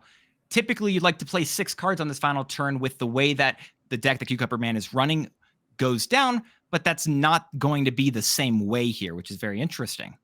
So priority on Butt's side of the table does mean that the Shadow King is going to be able to take away any bonuses in the lane that it's played out, making Silver Surfer a lot less adequate for the center. And we know that Shadow King is present in Cucumber Man's hand from the Iceman that we saw happen moments ago.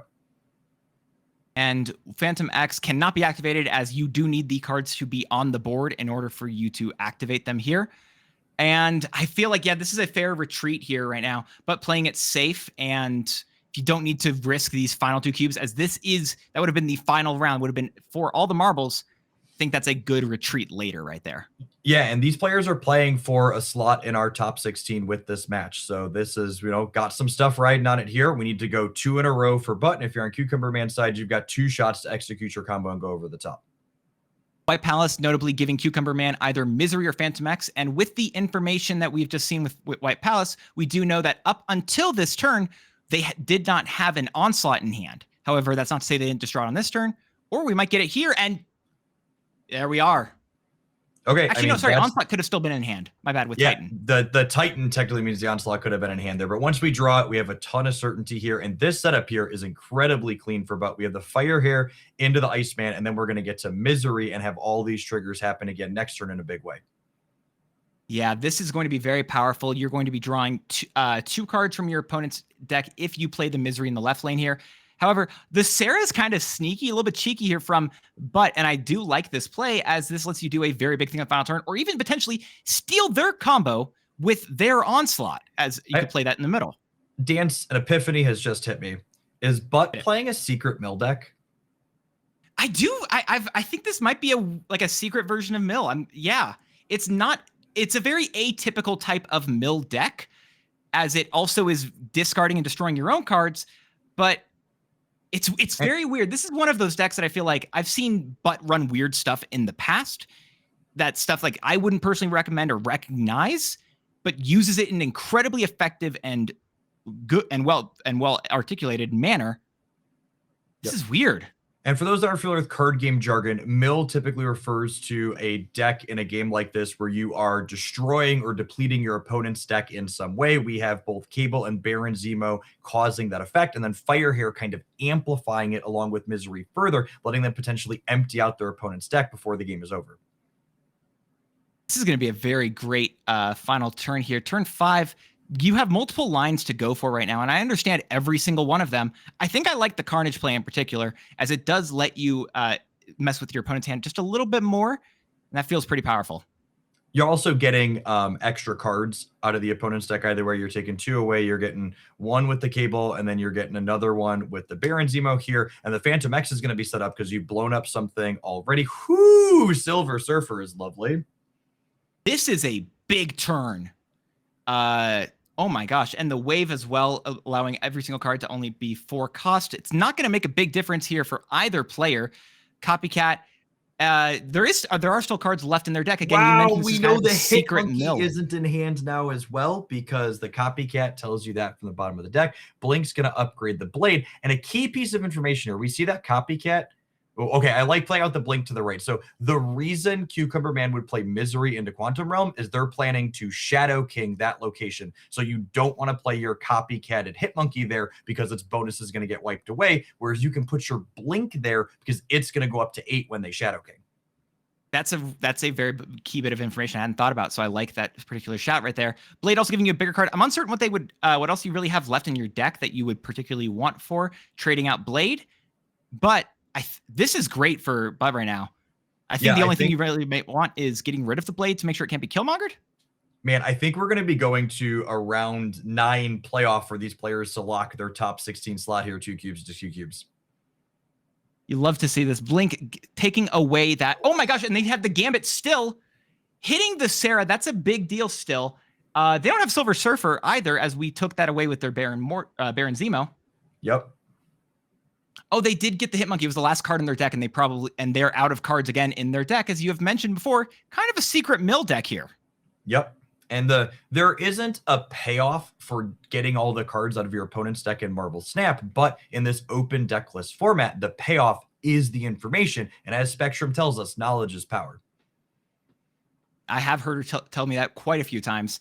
Iceman over in the left lane right now. You don't really mind, again, as your opponent destroying your cards is kind of okay. You've got Fire Hair in hand. Who cares? Yep, we've seen the Killmonger happen a few times from Cucumber Man, and it's kind of an upside for Butt's deck. You know, re-triggering Iceman, re-triggering Nico. You really don't mind any of these effects. The Magus getting drawn to hand here, kind of just a 2/3 / brick with the Fire Hair already drawn.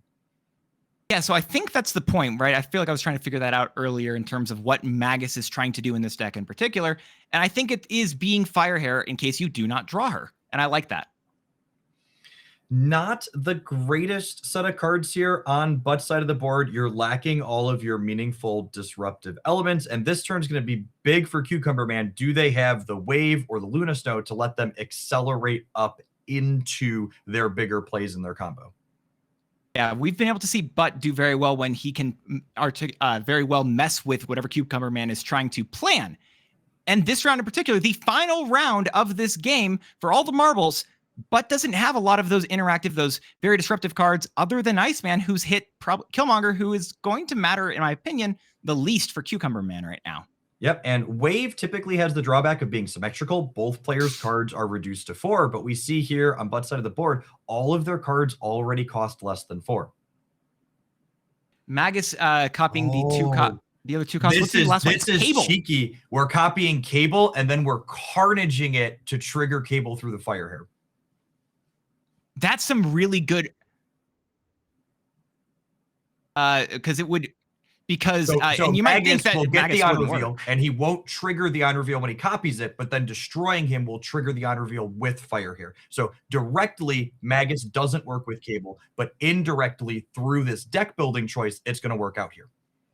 Which again, I love this bit of from Magus in particular. Don't feel like I'm questioning it, but again, we're seeing it do some real payoffs in this deck with additional ways to get those on reveals that Fire Hair is giving us right now. Okay, and there's, the Sarah is in play, and if you're on Butt's side of the board fighting for the bubble here, this is absolutely not what you want to see. You've not been able to slow down the onslaught, and from here, it's just going to be, do they have it? If all of their cards are going to cost 2 less, that's probably all she wrote. Yep.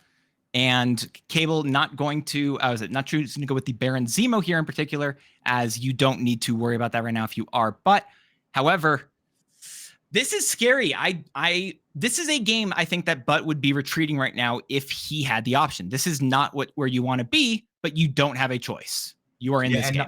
Not only that, but also has priority in this instance because of the way cards have ended up spread out along the board. We saw Cucumber Man very explicitly set their cards up in the center location, so they would be losing on the left and right side, meaning that the Shadow King can't even interact with the Silver Surfer points that Cucumber Man's about to put out. No, I love these deck building decisions from both players right now, really coming back to matter in every single way. I'm going to shout the Magus out. I was questioning its inclusion originally, but I think it's very interesting here. Even if Butt doesn't take this home, this deck it's caught my attention. It's a very interesting one. Baron Zemo could be a way to put extra points on the board. And then I don't know what else you're doing here. Yeah, you're just kind of hoping for the best here, I think. It's Baron Zemo on the side with Fire Hair because that's your most points. Then you kind of decide, am I dropping this Wave for 6 more on the left or the right? And then you're kind of just hoping for the best. But Cucumber Man is going to literally play out every single card in their hand this turn. I think notably we saw Butt there pointing to the fact that Copycat did use the ability of Hitmonkey, which is hoping that Baron Zemo will pull Hitmonkey. But unfortunately, Blink shuffles the deck when she puts a card into there and takes one out. So it's uncertain if it will be that. However, we're seeing it come down. Baron Zemo hit a Silver Surfer. I don't think that's the card you really wanted to see right now. I mean, you at least landed on the side of the board where you can put the most points. Strong guy in the center is potentially good for you, but Hitmonkey is absolutely massive with this whole hand play out here. Oh, and the Prodigy second Hitmonkey onto with the Prodigy. Hitmonkey. Wow. That's a big play right there from Cucumber Man at the very end. I like both the decks that the players ran here. They both ran them very well. A lot of options, a lot of different ways to get points onto the board for this final explosive turn. That felt really impactful, really interesting. And it's what you love to see in MarvelSnap. It's good, clean gameplay with a lot of outs, a lot of very interesting choices that are being made. Turn one decisions mattering all the way till the very end. And it's exactly what we asked for when we were looking at that spread of deck list. We're talking about how the most popular deck in this tournament with a 4% metagame share, and there were probably lots of single deck lists playing by good players that they know the ins and outs of. And we saw 2 deck lists that weren't really represented in our metagame chart there playing for top 16 in the last round of Swiss. Yeah, and I questioned Magus a little bit beforehand. However, I'm not going to question it here as we are seeing Cerebro 3, which is a deck that typically does like to run Magus. And we're seeing it activate on turn 3, which is, I'm assuming, to draw the Cerebro, to get the ability of Cerebro on this turn. I'm uncertain if it was the last card played, what the logic otherwise is here, but I do like it. And going back to talking about how MarvelSnap regularly has cards that have been in the game since its inception that remain competitive, Mr. Negative, that's a card that I've been enjoying since I first played MarvelSnap almost 4 years ago. And it is here. It is in play. We have Magus copying Cerebro, mixing some old and new cards here. And we're going to see probably a big flourish here on the last turn of the game if we end up playing to completion. Yeah, and even if we don't, you get to just do Scarlet Witch in the right lane to turn that off. A final turn snap from, I believe it is Calicat right now, versus the mystery Jeff Gamer. Technically, it was a final turn snap because deck lists are open here. It was turn 6 of 7, but the Scarlet Witch draw there meant that they were going to end the game before that 7th turn could happen. And we saw our former casters up before us talking about that. Magic, the second most played card in this tournament, I believe, behind Cosmo, but very susceptible to disruption like Scarlet Witch. Very truthful. Yeah, you don't just have, again, a Cosmo doesn't just fully protect a Magic. You have a lot of different ins and outs that would be very powerful there. Bast, you do have it on this turn, but that's not, you really don't want to hit anything. I guess you could hit Mystique, but you would like to hit more options if you could. And also with the opponent's deck running an Arnim Zola, you really potentially don't want to be playing into a Sanctum Sanctorum. Yeah, Sanctum Sanctorum, the reason why our negative player is snapping almost assuredly, it's essentially a free location for them in any of their Arnim Zola draws. Our Cerebro player does have access to a copy of Nightcrawler, but that's only putting 9 points there at most under completely ideal circumstances. And I do like the Cosmo from here. We also have Chameleon over with Cerebro. But again, you talked about Sanctum Sanctorum.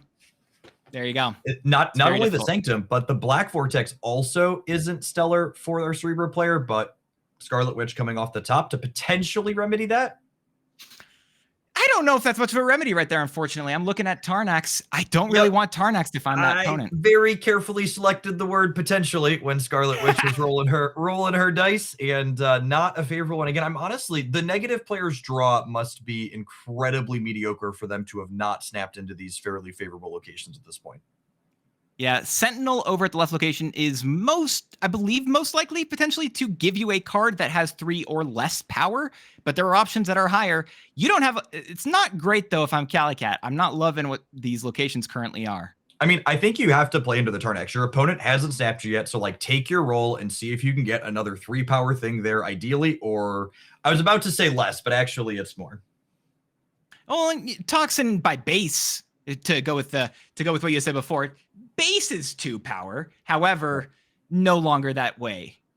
There's the snap from our negative player, and we saw them pull up the retreat button, but then give a pause and be like, can this Gamora carry the game for me? And I think the answer to that question is no. With the Cosmo in one of the side lanes, I feel like there's a real potential in order to make sure that you could stop any Arnim Zola Mystique shenanigans. However, I do agree in the end, this is probably a retreat option. I like the question, but the answer, unfortunately, is retreat. Yeah, absolutely. I like the decision there from both sides with the way the variants broke there. Mm-hmm. And notably, currently, right now, if we draw a Magus, we don't have a lot of options for what we would actually like to trigger with, like to use with it right now. Thankfully, we haven't drawn it, but that's a question for the future rounds.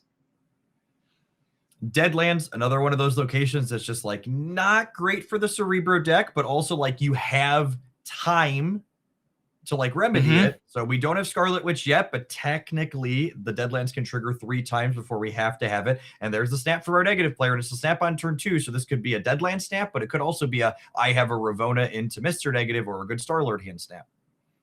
Very truthful. And one thing that could potentially work if you can't do the typical play, a Bastion on turn 4, then playing the Horde on turn 5 would let both the Hordes be the same amount of power, and you could potentially try to use your Cerebro onto those cards instead. That's the most I have, though. You see the Cerebro getting drug out here. Cerebro into Hollow would be an interesting choice because you need to Scarlet Witch the Deadlands, meaning you can't afford to Hollow her. Yeah, is it going to be a Bastion potentially in the left lane? You've got 2 turns to get rid of the Deadlands. Yeah, I mean, moving this might be trying to bait them to play some power into the Hollow because you can like move Nightcrawler over and then bash it, and then you have 12 there. Very real there. Zombie Horde currently sticking at its amount of power. Bastion over in the left lane just to give you a 3-powered Cerebro. Also 2 costs for that matter. However, again, that Zombie Horde in the right lane about to become a real problem. Yep, we have 1 more draw step on the Cerebro side of the board to find an answer to this Zombie Horde being powered up by the Deadlands. Otherwise, our namesake bonus is going to be going completely away. And final turn here with all the marbles. What are we getting? That's not who you really wanted to see. And with 4 cubes on the line. That's not a winner. And looking at the deck list here for our Cerebro player, there's really no tech interactive cards here other than Luke, Cage, and Cosmo. So you don't have things like, you know, Rogue or Shang-Chi or even Valkyrie that can allow you to catch up in terms of the amount of points you have on the board if you don't have your Cerebro bonus. Yeah, I don't know if you could, I wonder if the plan at this point might just be, hey, what if we just buff up that 1 Zombie Horde and that's it? I don't know what else you're going to be able to go with here. Yeah, at most, you're going to have 12 points of power in the other locations, which, to be fair, our negative player has not played Mr. Negative yet, but there's a Star-Lord that can maybe let them go over the top. And also another key note is that a Scarlet Witch on this turn could change the entire game. Unfortunately, you don't draw it. And yes, it does not look good currently for Calicat right now. I'm uncertain what you want to do here. So one saving grace perhaps is that the Zombie Horde that's getting all of your Cerebro bonuses is present in the lane where the opponent is building up their board. We have Magus soaking for 3 here, which would grab a copy of Cosmo out of the deck based on the other 3 costs that are drawn. I believe that we are 100% to hit Cosmo here. That is a very good on reveal right there, it would stop on reveals in that lane. Not only does Magus not trigger on reveals base wise, he also will stop the opponent in that lane from triggering other on reveals. Okay, and we see the other points of power coming up here for our negative player, and that Gore and that Mystique. They don't have to get particularly large to win this game, especially with the Mystique committed to the center. The most points our Cerebro player can put there is 10, and we could retreat to save time, but technically it's free for our Cerebro player to stay here. When you're in the high stakes rounds, 1 cube on your side is the same as 2 cubes. So being 1 to 5 or being 2 to 5 actually end up being the same. That's a very interesting shout right there, which could have meant actually that retreat was a mistake and it was better to play it out for the off chance that you did somehow take that game home. Yep. So I think in the grand scheme of things, they probably lost it. But in reality, you should probably play the extra 15 seconds out because it doesn't cost you any equity in terms of the match to do so. Yeah, do you want to explain that just a little bit more? Because I can understand it, but I feel like that's a very specific interaction that not everyone might understand that was correct. Yeah, so in Conquest, when you hit the 5th round, the least amount of cubes you can play for is 2 even if you only have 1 cube left. So because these players were going into round 7, having 1 cube left, having 2 cubes left, is the exact same for Calicat there, meaning that that match going up to 5 versus the 4 it was at is the same when they have 6. And that's a very good bit of differential right there. Machine World over in the right lane, very good for Calicat here, specifically with the Sentinels, as their deck does want to draw a bunch of these very cheap cards potentially with either or probably with Jane Foster, or just be able to use them in general. Can't do that as much. This is good. Yep, and we see here our Cerebro player identifying, hey, filling up my opponent's hand with these 3 power, 2 energy cards that they can't really make use of is so valuable. I'm actually going to not spend my resources efficiently so I can continue to do that this turn. I do like that particular shot right there with a Star-Lord, Master of the Sun, gaining, I believe that is 3 additional points, so you get 3 extra energy if you are the Jeff the Baby Landshark player. Again, another Sentinel, and just saying, you know what, I don't really care what else you're going for here. I am just going to continue filling up your hand, continue clogging you there. I like this play. This is very heads up from the opponent right now.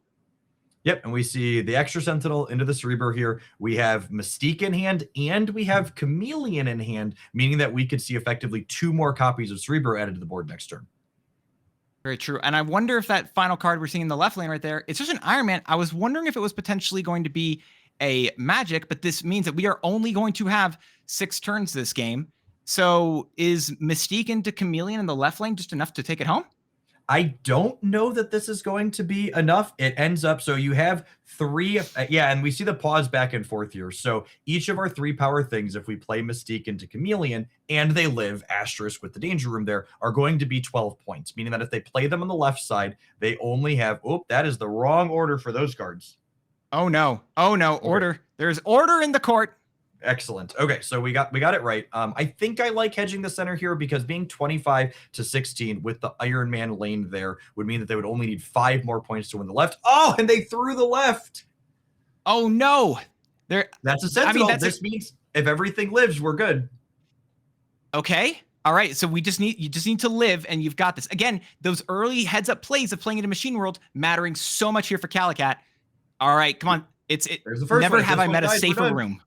Oh, it's pausing. Oh, we're good. Oh. Good. Everybody. Hold. Wait. Nobody blink. There you go. All right. Wow. That's it. We get to live to play another day here. We are 2 to 3, meaning that again, with the matches always being worth 2 at this point, we still need to win 2 more games on Calicat's side in order to take this match down. Can I just say for the record, I never doubted the Danger Room. It would never destroy the cards that we wanted it to. It was always, it was a very safe room personally. I hear Calicat trains with the X-Men personally, and the Danger Room would never blow up one of their cards. Lots of experience there. I think there's some X-Men storylines that differ with that line of logic. However, let's keep going with turn 1. Again, no plays from either opponent right now. Telau is not fantastic. Magus isn't atrocious here either. I don't know what you want to go for. It's interesting. So I kind of like playing Sentinel to make it less likely that Telau hits your 3 power things, but at the same time, if it just goes ahead and my train of thought is derailed. Apologies. No, you're good. If it hits like maybe some of the cards that have less power, it's not as bad, right? We did see it hit Mystique once. So if it hits it once more, we're getting a benefit out of it at least. However, that's not to say we're going to continue getting a benefit. And I like the Cosmo here in particular from Calicat, as that heads up play does potentially allow you to stop your opponent. And also playing some of those 3 cost or 3 powered cards earlier does make sure that they can't be hit by a Telau. Yep, and if we roll the 20%er here, suddenly your Mystique hitting Telau twice is a pretty big upside. Okay, could be all right, so unplayable for us. Or well, not quite. Bast is now in hand. Yep. Again, little asterisk in that answer, because Bast does mean that you can play. You can now play Chameleon, assuming that it does get hit. And one dynamic that's worth noting here is that there is a Luke Cage in our Cerebro player's deck. So if they do decide to readjust something's power with Bass downward, they then can't play Luke Cage for the remainder of the game because it would put it back up, since Bass is technically applying a penalty in that instance. True. Wait, and I feel like if I am... Wait. No. I'm not... you let it happen twice. I'm not letting it happen again. Chameleon? Oh, I'm sorry. Chameleon. And we're seeing the Cerebro over in the left lane here. Got it. Yeah, sorry, I just want to make sure I pronounce that correctly for everyone here who was confused. And I do like still this Bass play here. I also feel like there's a world in particular where you maybe want to activate Magus instead of playing Bast, because if that worked out for you, you could have gotten a Nightcrawler out of that Magus. Yeah, we're seeing the Cerebro focus here. We had a critical missequencing error here. The Bast was our last played card this turn, so we can't Mystique, but the Mystique got hit by the Talau. So we couldn't play it anyways, you know. Yeah, No this harm, is no all right. foul. This is starting to look a little bit rougher here. However, the Cosmo, I think, is going to have to be, again, that's going to have to be the answer for the plays right now. I don't know what else you're going to want to go for, though. You're going to have to hope you snipe potentially a Jane Foster, or maybe you're stopping. God, I don't know. This is difficult. It's scary. Yeah, you're hoping on your 1 and 3 here, and we missed. So if this is a Jane Foster on the right side, it's going to draw a ton of incredibly souped up cards out of the deck for our negative player, and there it is. And you know, we're in for our last 2 cubes. We're playing for our tournament life here. This is what we got to play with.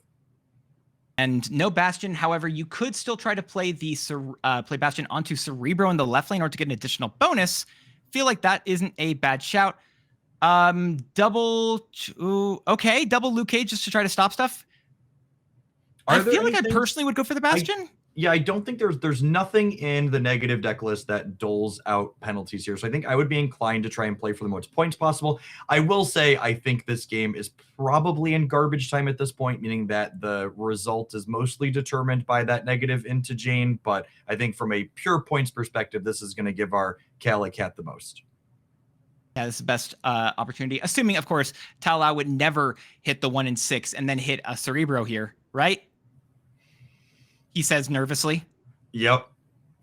Yeah, not a ton of points here. The unfortunate part here is that the way our board space has ended up is Chameleon is very specific in what it copies. So, okay. Wait, that's I was gonna good. say this. No, this is good. really. I was just about to say we can't Chameleon our copied Cerebro because they have to be played in the same location. But Killmonger changes that. Yeah, this is actually very powerful. The Arnim Zola, unfortunately, being stopped by the best doggo. I think. Okay. Oh my! And Luke Cage is now a 3. Wait, hold up. Is this real? We have a shot. Wait. I don't know. I don't think you want Sentinel. I don't. Don't do it. Don't do it. Yes. All right. Okay. Into. Yep. I don't think you want No. Please do not play the Sentinel. Calicat, I am talking to you. Please hear me from wherever you are. Please play the play the Scarlet Witch, please. Please. Please. Please. Yes. Oh, thank God. I'm fine. Calm. Everyone calm. I'm fine. That was panic. Okay. Yeah, I wasn't worried. He says. Are we beating 33 Okay. on the right? I'm not sure that we are. We are. We are. We are, yeah, because they're at 35 and we're at 36. So if Scarlet Witch doesn't break the Cerebro bonus, we're going to rubber band game here. No! What? Insane! Why would you do this to us? You know what's tough? If we would have played the Scarlet Witch in the center, we'd have won because Cosmo's there and she doesn't get the trigger. Oh, that's such a good. No, that's so unfortunate. Oh, that is insane. Wow, that is. Okay, at least they played the Scarlet Witch. That was a great. This deck is good. I mean, this negative deck is a very powerful one with the Star-Lord Mr. Negative combination. It's a very powerful one. And it won due to that like random bit of chance in terms of what Scarlet Witch hit right there, which is insane. It's what you love to see in this game. Yeah, we've had back-to-back matches now where we saw them come down to almost to the wire there. That one was one card, one Scarlet Witch roll off of being 2-2 after a one right before it was just that close as well. And I'd like it stated for the record that I personally was never worried. However, if everyone else was not worried like myself, of course, again, not worried in the slightest,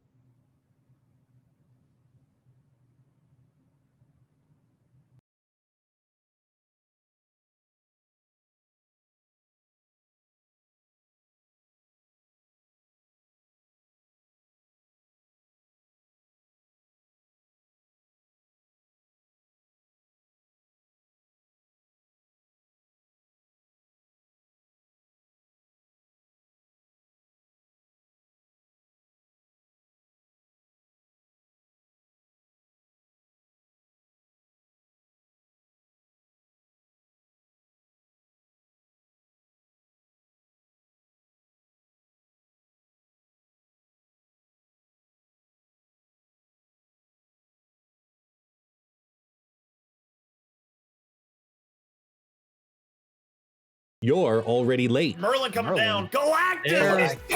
One card can flip the whole match. Live competition, real tournaments, and insane events. This game never sits still, so jump in now before the next event goes live. What? Oh no! I was wrong. The clock is almost done. And a bucket!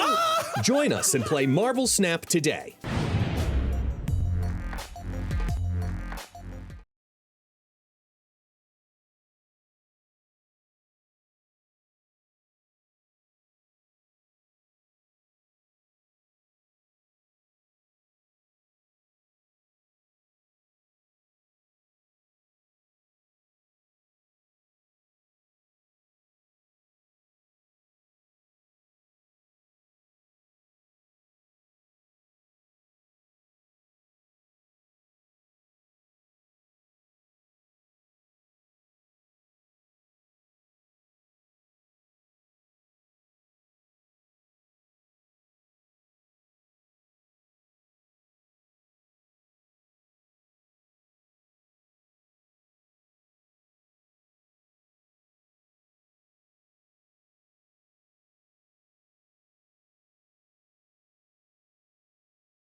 As we come back from that absolute roller coaster of a last match, I want to apologize to everyone, as I've been told by production that I made a slight error in what I was talking about before. It's caramel melon, and I'm so sorry about everyone who I was mispronouncing it for earlier. Didn't want to be mispronouncing things live on stream. That would be so embarrassing. Not as wild though as that Scarlet Witch was during that last game.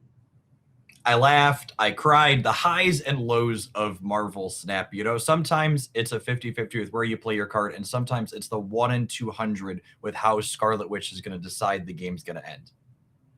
You can argue it's a 50-50, but I like that logic. It is just a 1 in 100.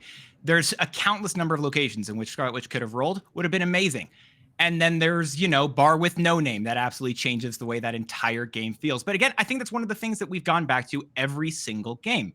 It's coming down to the locations. Locations at the very start of this have been affecting the way all of these games have been going. And that's one of the really awesome parts about MarvelSnap. These locations create RNG. I know it sounds weird to say this after that game we just watched with Scarlet Witch, but while location RNG decides a lot of the games, players have access to cards like Scarlet Witch that can help mitigate and turn that on their heads, right? Like their tools, whether it's a Magic or a Nocturne or a Scarlet Witch or a Snow Guard, that you can make choices during your deck building to decide how much of that location variance your deck is going to have to tolerate over the course of the game. And I think that that's a dynamic with Magic especially that doesn't get addressed enough. While she's obviously a powerful enabler for the combo decks, giving you that extra turn, she also smooths out variance in another way of getting rid of problematic locations that could otherwise stop your deck from functioning. And you do love to see that. Again, Scarlet Witch in that last round, as it was. However, you do love to see that the way the locations and all that different, it matters so much. Locations matter so much in MarvelSnap, and that mitigation, that control of Magic, of cards like Legion, of cards like Nocturne, Snowguard, those cards can matter so much and change the entire game. One of my favorite cards, I think, in terms of location mitigation that I wish we saw more of personally is Quake. I think Quake is an absolute cube stealer, can do big numbers, and especially win massive games in just the final weird play. Yeah, really sweet blowouts with that one for sure. No, there's a lot of really awesome stuff and a lot of really awesome cards. And we did mention that Magic was the #2 most played card in the full game. However, as we're entering the top 16, let's look at which cards are currently being seen the most. Okay, and we have a little bit of a dynamic change here. So these are our cards in. No, this is the total from the tournament. Yeah.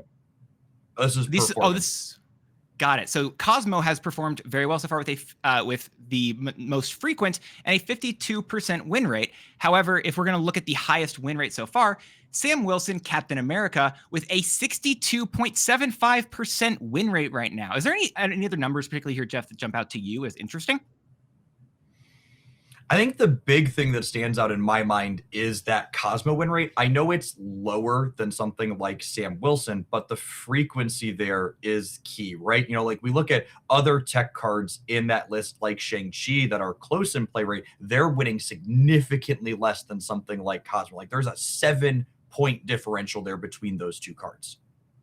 Yeah, that's very truthful. And it's fun. A lot of these enablers can do big things, right? We're seeing, again, Sam Wilson's doing a lot. However, you then look at another enabler who is a more recent release with Star-Lord, Master of the Sun, and he's not even above a 50% win rate, which I don't know if I would have guessed going into this tournament. Well, I think Star-Lord Master of the Sun is one of those cards that a lot of players have a hard time evaluating objectively because the types of decks that play into it, they go so big that it's easy to remember the losses where they blow you out and you needed to leave, or you stayed and they went really far over the top of you. But at the same time, it's easy to forget the ones where their deck just kind of didn't function and they left doing nothing. Yeah, that is a very good point as well. Yeah, I like that stuff. And I think one of the higher win rate cards that we can see here, again, other than Sam Wilson, it's notably Shu Lao the Undying, the season pass card of January. And that is another really powerful one. It also has the highest amount of average points total and a very high win rate, again, in comparison to everything else. This is really good. One dissection of this data that'll be interesting to dig into after the fact is what is the overlap between Sam Wilson decks and Shu Lao decks? Because in particular, we saw a lot of really strong players bring a deck playing those two cards together, explicitly that Moonstone Maverick Shu Lao deck. So part of that win rate with Shu Lao might not even be just Shu Lao being incredibly strong, but one particular shell with Sam Wilson that's a more narrow card being played in it, kind of pulling that win rate up for the card as a whole. Yeah, and I think one of the other things that I think is very notable and interesting about MarvelSnap, again, is we had mentioned before in terms of its regular balance cadence, right? Where I would be looking at some of these cards, and I might not think they may be the most powerful, may not think that they might win the most games. However, we are seeing them with a very high win rate and a lot of cards with very good point rates, a lot of wins, a lot of good stuff inside of these cards. And again, these are just the total numbers of everything that we have seen thus far in MarvelSnap in all of these tournaments. Which ones do you think are which ones are your favorite here in terms of this list?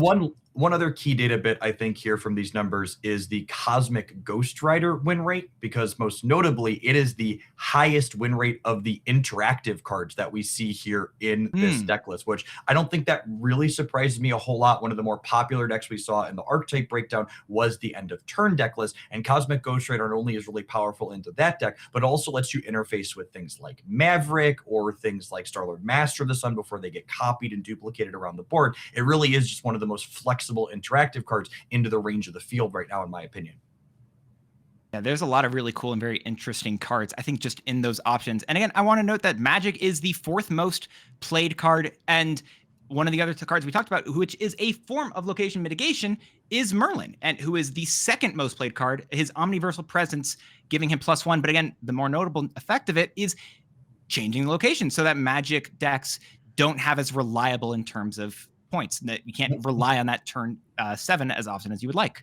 One of the key things to look at from a data perspective as well here is this is our starting field. Let's go ahead and take a look at the top 16 card stats, our players that are making the deepest run in this tournament from the single elimination perspective here. So these are the frequency that these cards appear inside of our top 16. We see, again, specifically Cosmo is our most played card, but it's by a much smaller margin here, right? Like Cosmic Ghost Rider, that one I called out a moment ago as having that standout win rate, has gone from the 6th or 7th most played card to the 2nd most played card among our most successful decks.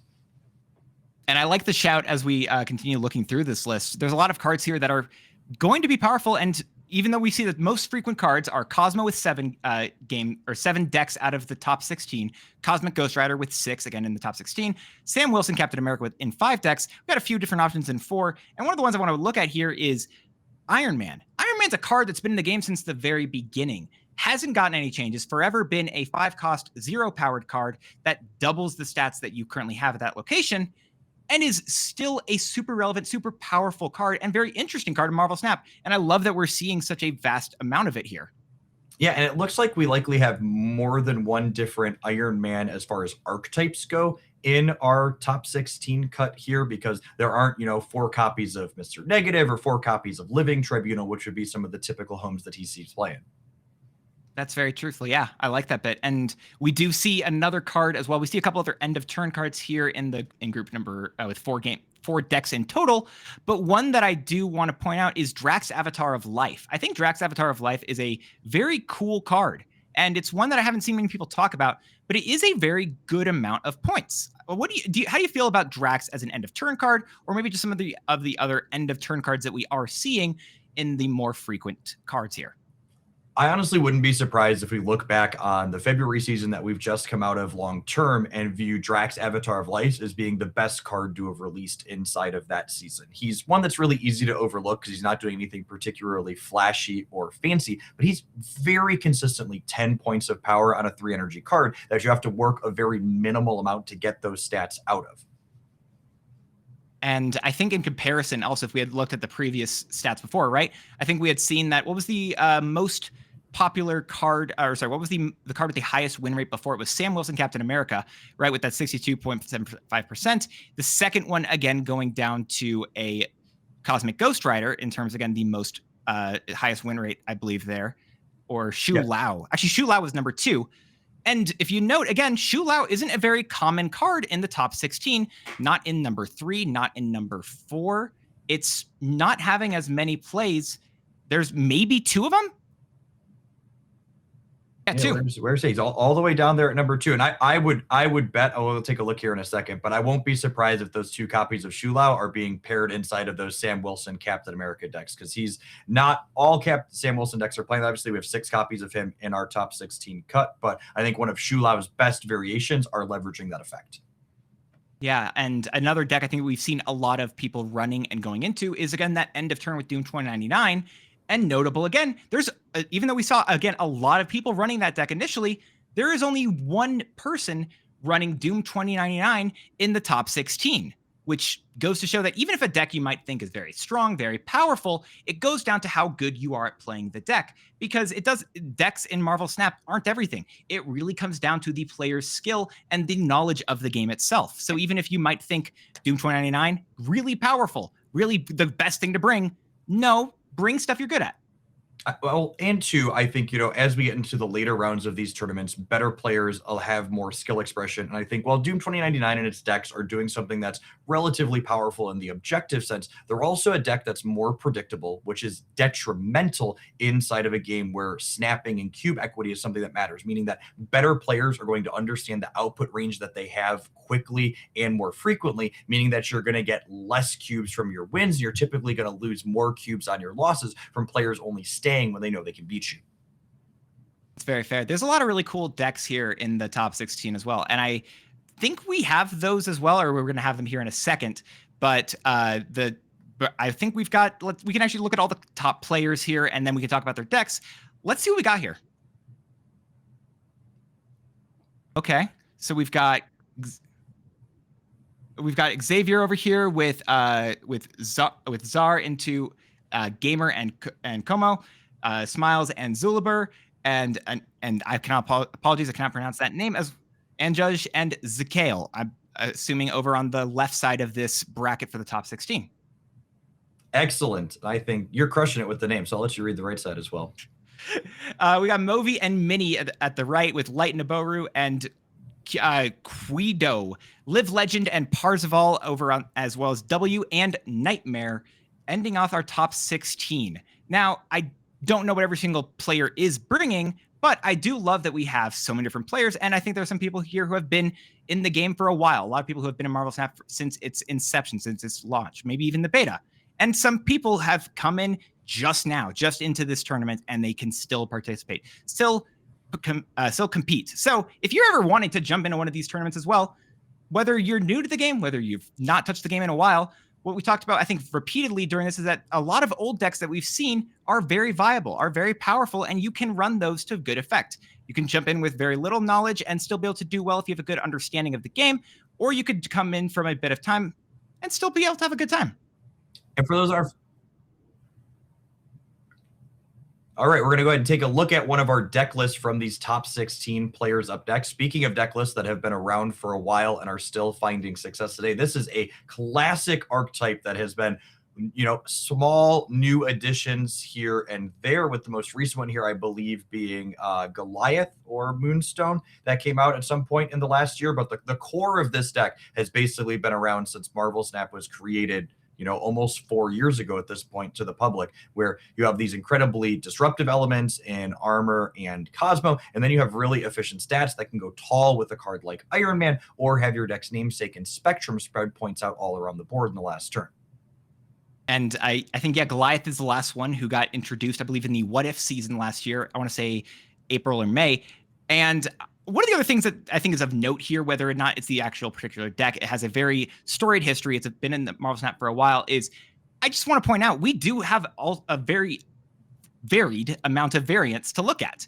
And that's also just a really cool bit of MarvelSnap, in that you get to see very cool pieces of art and be able to customize them, personalize them in your own way, with candy cane borders and cosmic backgrounds, bronze metallic, gold crackle, the 9 yards. There's a lot of really cool customization just in that bit of MarvelSnap. Some of the splits are completely bananas when it comes down to it. There's something for everyone when it comes to customizing your cards in MarvelSnap. And we've talked a lot about the gameplay strengths that Snap has, but really that's one of the things I think it does better than any other card game that's out there too, is allowing you to make your digital cards feel like they're yours with how you like the look of them.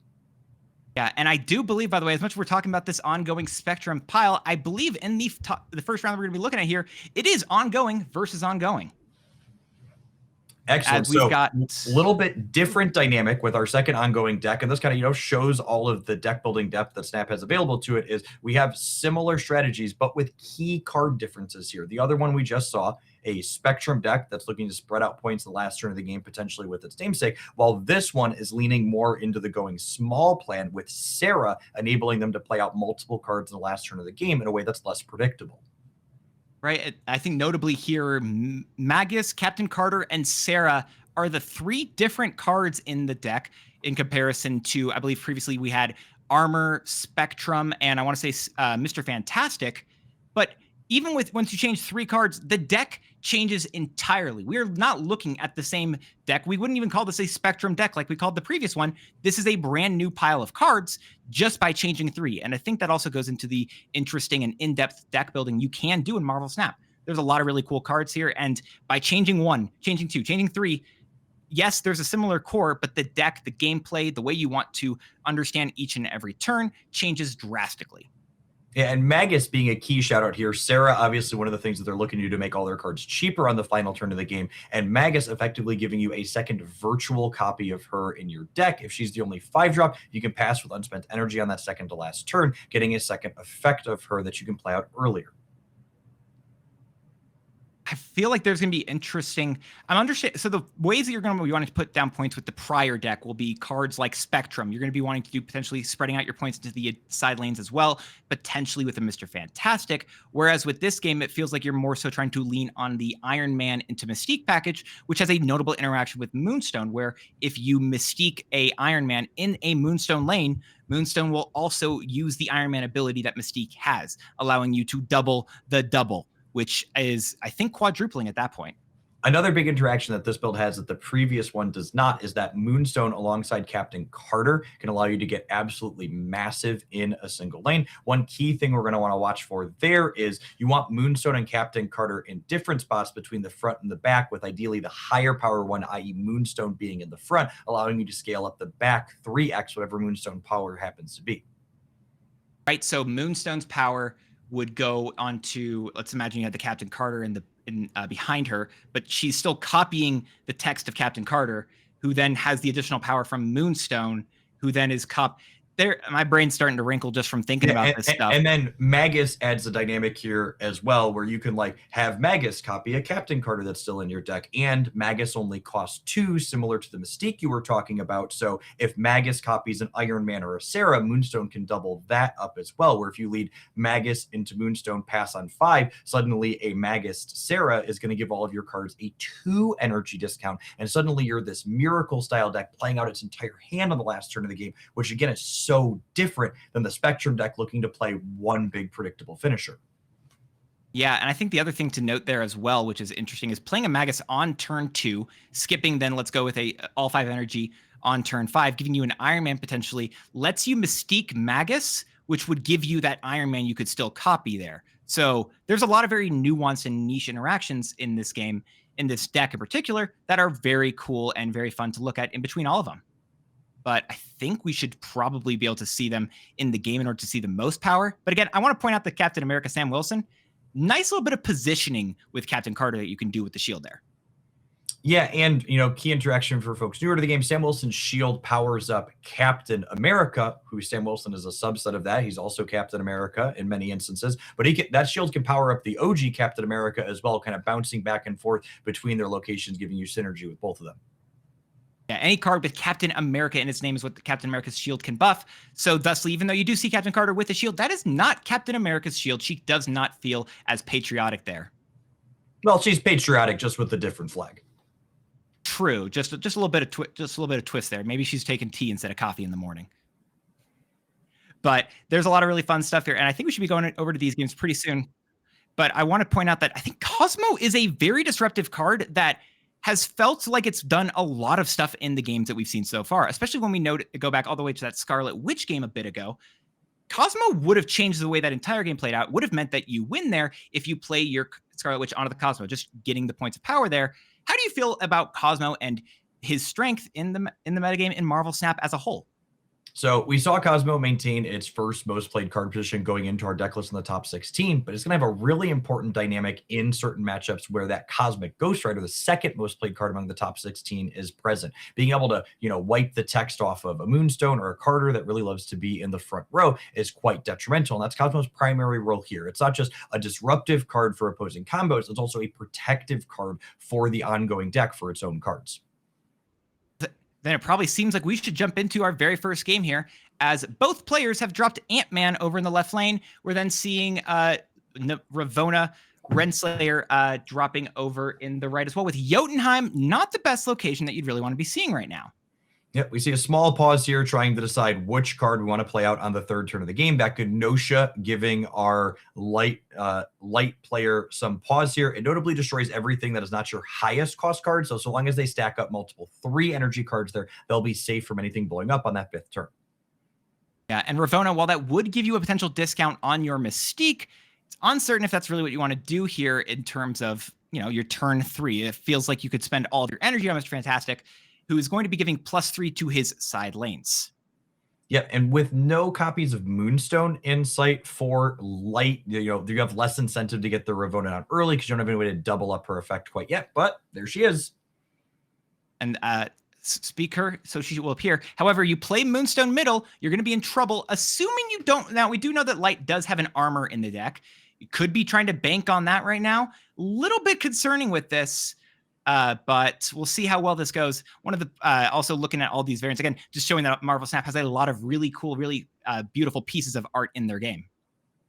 All right, we have 2 draw steps. We had 1 draw step. Sorry to find. This Ravonna is not gonna have a long life if she gets played to the middle right now.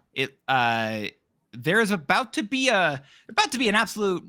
Oh my, that's not gonna do well at Genosha here.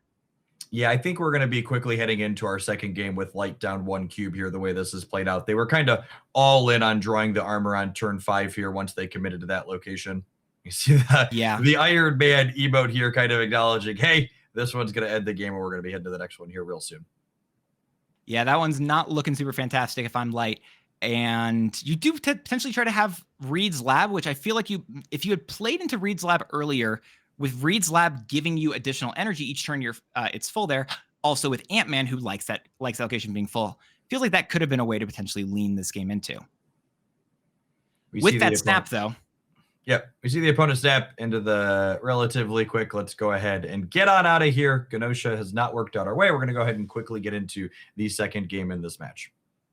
As predicted, of course, by Jeff right there. Yeah, Genosha's a little bit of a difficulty without armor there to protect you. However, the second round hopefully will have a little bit less destruction of Light's own cards. Go ahead and see what our opening hands and our first location look like. I would say both of these decks. Hey, look, there's the armor. A little late. Yeah. Why didn't they just draw that card earlier? Feels like that would have helped them, like last game.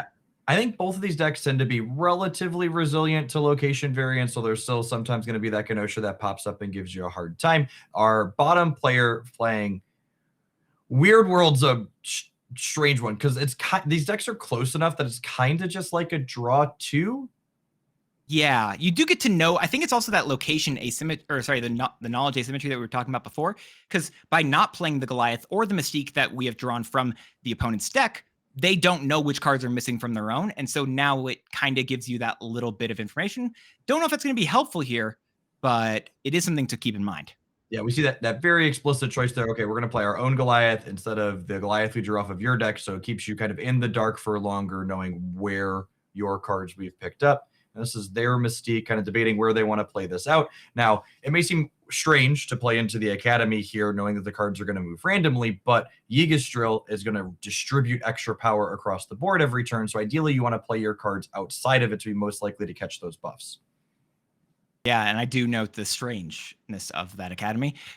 With what Goliath over in the left lane right here, again, showing then that we do have their Goliath in comparison. And by hiding the Mystique, I feel like the Mystique is the most powerful. And we have our Mystique, especially in regards to that Moonstone on the board. There's a big amount of power, I think, that we're about to see Light drop on the final turn. Yeah, if you're on Nobu's side, you are really hoping to draw a copy of Ravona next turn, because Ravona underneath the Moonstone would allow you to discount all of these 1 and 0 power cards by 2 to give you an absolutely massive final turn. That being said, they're still pretty well set up here. Even if they brick on the Ravona, they can play an Iron Man out and then have 2 copies of Iron Man on the last turn of the game. Mr. Fantastic, also a good amount of flexibility here as well. Yeah, but I think in the end, I do like this Iron Man play. I feel like I would like it in the middle or right location, just to potentially get that 1 point from Yggdrasil. So one of the upsides to making sure the Iron Man is on the left is if you're mystiquing the Iron Man, ideally you want the mystiqued Iron Man to be in the center, because Moonstone only doubles the ongoing effects of your lower costed things. So the nominal upside of getting the Yggdrasil bonus on the Iron Man is probably worth less than having it guaranteed in the ideal slot. That's a good shout there. I hadn't thought about. So with that in mind, we've got again the Sarah from the I believe that was Light's Sarah at the beginning. Yep. Or no. Wait, no, that's Sarah. Guido's. It's Guido's because we are Spectrum. The opponent. Oh yeah, the Spectrum is on the bottom. Yep, good show. They are very similar decks. I'm getting confused over here. But now final turn, Mystique into Mystique is a big amount of points. And there's no real point in trying to go with a Cosmo, as there's no ongoings you can be stopping. Trying to go with the Mr. Fantastic over... I don't know if the Mr. Fantastic is interesting. Do you like that more than the Mystique at the mid? So most of the points for our top player are condensed on the left, so going big there makes sense to some degree, and the Mr. Fantastic does kind of keep them honest on the right. With the Moonstone, you're going to be adding 6 more points of power there at a minimum. I kind of don't mind this as well. This like fully fans out and plays for all 3. You're still gaining some amount of points in the middle because the Goliath and the Moonstone are both increasing for every... Yeah, there's a lot of permutations here. We could just put out a lot of Iron Men. We could just go ahead and play a Spectrum. It really depends on if they want to consolidate their power in 2 spots or fan out and play for all 3. This is interesting. Yeah, you've got a lot of permutations for this final turn here right now. Also, with the double Mystique in the right lane, you can't really you'd be adding in the end. That does get you to 8 points, right? Which I don't know if that's where you want. I don't know where you want the most of your points right now. This is concerning. So the single Mystique in the center ends up taking it quadrupled there, while also adding 4 more to between the Goliath and the Moonstone. So you'd be looking at 76 points of power with the Mystique in the center. This looks like we're going to go for fanning out points across the board. Double Mr. Fantastic here would put 12 on each side. Nope, last minute change. All right, still fanning out a little bit, but still committing the center, and there's a retreat later. And there we go. We're seeing that win there from Light, as Light is able to take the... Guido's a little bit scared there, as they hadn't drawn their Mystique yet. Didn't know, I believe, if Light had it yet. Could have been the bottom card of their deck either way. However, this was a good play, I think, from Guido in the end. And Onslaught Citadel being great for, I'd say, our player here, but it's also, of course, great for the opponent. As we talked about earlier, only 9 cards different. 9 cards are the same between both of them, only 3 different. So I think with the Onslaught Citadel not being in the center location, I would probably say it's a small edge at the very least to Guido on the top, because they have access to Sarah, and Onslaught Citadel letting your Sarah discount all your cards by 2 is a really big deal. Whereas, the effects that Light's going to get from Onslaught Citadel are simply making your numbers bigger in exactly that location. Very true. I love that stuff. We're seeing the... Sam Wilson, Captain America, putting down a lot of points over in the right lane, going to be able to let you fight very effectively for Mojo World. Mr. Fantastic over at the left is going to also put down a good chunk of stuff mid. Without an Onslaught, I think this is kind of a counterintuitive play, because normally you want to put your Mr. Fantastic in the center lane to fan out points across all 3. But like I mentioned, the Onslaught Citadel for ongoing decks makes you have a lot of points of power in that particular lane. And then by committing Mr. Fantastic there as well, it means you also have a lot of powers in the center. And in SAP, you only need to win 2 out of 3, right? So if you have a lot on the left and you have a lot in the center, that's hopefully enough to drag the game across the finish line for you. Very good. And Moonstone in the left lane, of course, going to let you... I would say it's just doubling the Mr. Fantastic, but I think it's a double of a double thanks to the Citadel. I believe we just saw Magus trigger there as well while our player was zoomed in at the end of turn, grabbing a 1 energy Ant-Man out of the deck. Oh, that's a good shout. I hadn't missed that entirely. Again, Magus, even though you can't get an on reveal there, does still work out pretty effectively as a 1 cost. Yeah, sure. Give me an Ant-Man. I'm down.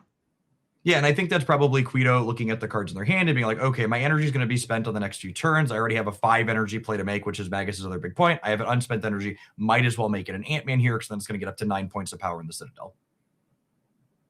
Very good. And the Captain America as well.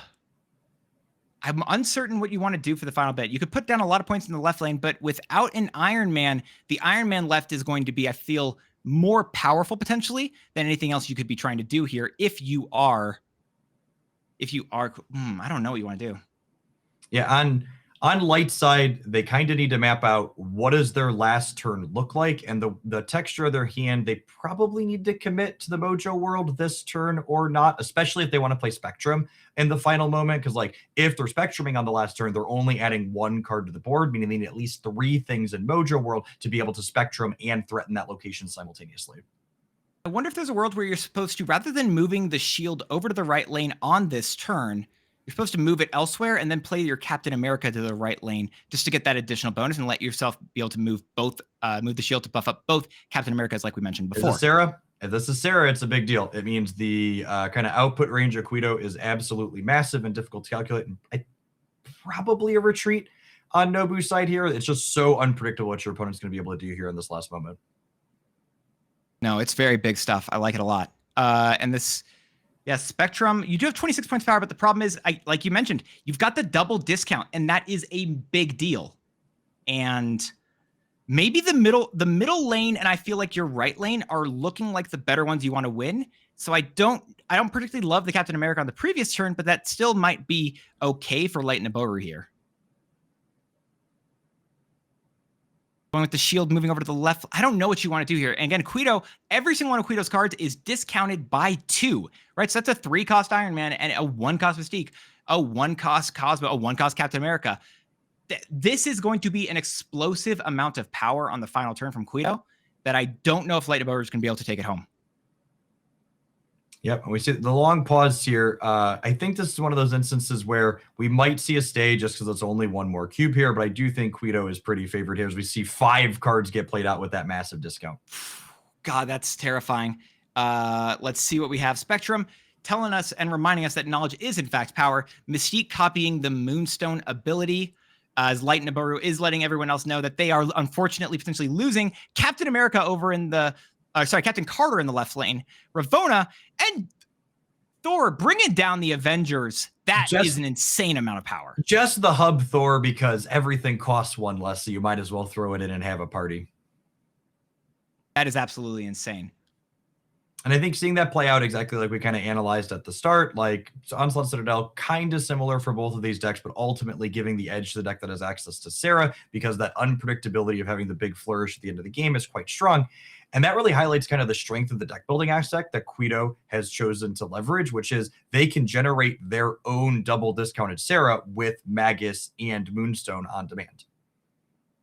And Sinister London being quite powerful. I feel like you like the Goliath personally more than a Sam Wilson. You could go Sam Wilson in a side lane, though. I don't think that's a particularly bad idea. Well, so it's interesting, right? Sam Wilson generating 2 shields can let you get bonuses on each of them every single turn, but it also clutters your board a good bit. And, you know, one more thing like Destroyed Mansion here to provide some clutter, and suddenly your space is getting very restricted. Yeah. Okay, so we got Captain America going over to the side lanes. But one note is that Vibranium is, in fact, an ongoing card, and that can get the bonus of everything else. Moonstone over in the left lane is potentially interesting, as that would let you gain a lot of, I think it's going to be 5 extra points over there. Sorry, 11? 12? How many points you gave it that? It's a good bit. So we've got what, the 4-point bonus and then 5. So the Moonstone will be +4 and the Goliath will be +4. So we'll be at 15 over there. But I don't think Quidobo is necessarily playing for Hala so much as they were just like playing the Vibranium there because they don't want to copy it and it can't be destroyed. That makes sense. Okay. Well, let's see what we got here then. What else are we going to get from the opponent? I assume this is Moonstone coming down for our top player, and they're hoping this goes to the right, and they lose that 50-50, so they're going to lose their backup one here. No, they don't, because actually... Oh, it's copying the Vibranium! What a clean There you play. go. Excellent. There you go. If I'm Light Naboru right now, I think the best play here is going Mystique mid and potentially even, or just a Cosmo mid. You just shut down the on reveals there, as one of you wants to play a Mystique there. If you stop the opponent, you've got that heads up information that they may not. Yeah, it's an interesting thought process, right? Because like on light side, you kind of want to double Spectrum, but I think getting 2 copies of something probably benefits Moonstone more at this point than it benefits you with your Spectrum. That's true. Yeah, as also you are shutting down your ability to use Spectrum if you are playing it that way as well. So that's a very notable downside. So there's a lot of weird ways you can play this, but again, no Iron Man is really hurting Light right now. Yeah, they were really hoping for Iron Man to be their turn 5 draw so they could slam that in the center. And now suddenly so many of the plays that Quito could make are going to be incredibly powerful with the Sinister London. I was about to say, I like this Ravonna in the left lane because if you do draw the Iron Man as the top deck, you do get a minus, I believe it would be a -2 discount on it, making it only a 3-cost card with a Mystique as a 1. However, with Mystique copying the Moonstone, not going to be quite the same. Okay, Iron Man is quite cheap here if we top deck it, and I think I'm honestly surprised Quito hasn't snapped. The rest of their hand must not be particularly strong here. Ooh, okay, and then Spectrum I definitely think is your best option right now. However, if Quito does just play a Mystique down, the Moonstone is going to be copying that Mystique at the middle location and putting down an amazing amount of power mid that you really don't want to see if you're light. Yeah, so Spectrum's going to add 7, 13, 19 to the center, getting us up to 46, and she's going to be adding 16 on the left. So we've got 47 and 46 potentially off the Spectrum in the center and the left. A Mystique on the Iron Man under the Moonstone is still going to go over the top of that, though, right? You'll have 3 double ups in the middle, and then if that Mystique lands on the left, you're going to have at least 2 double ups there as well. That's what you want to see. I feel like this is the best play I think that you can make if you're light. I don't know what else you could really go for.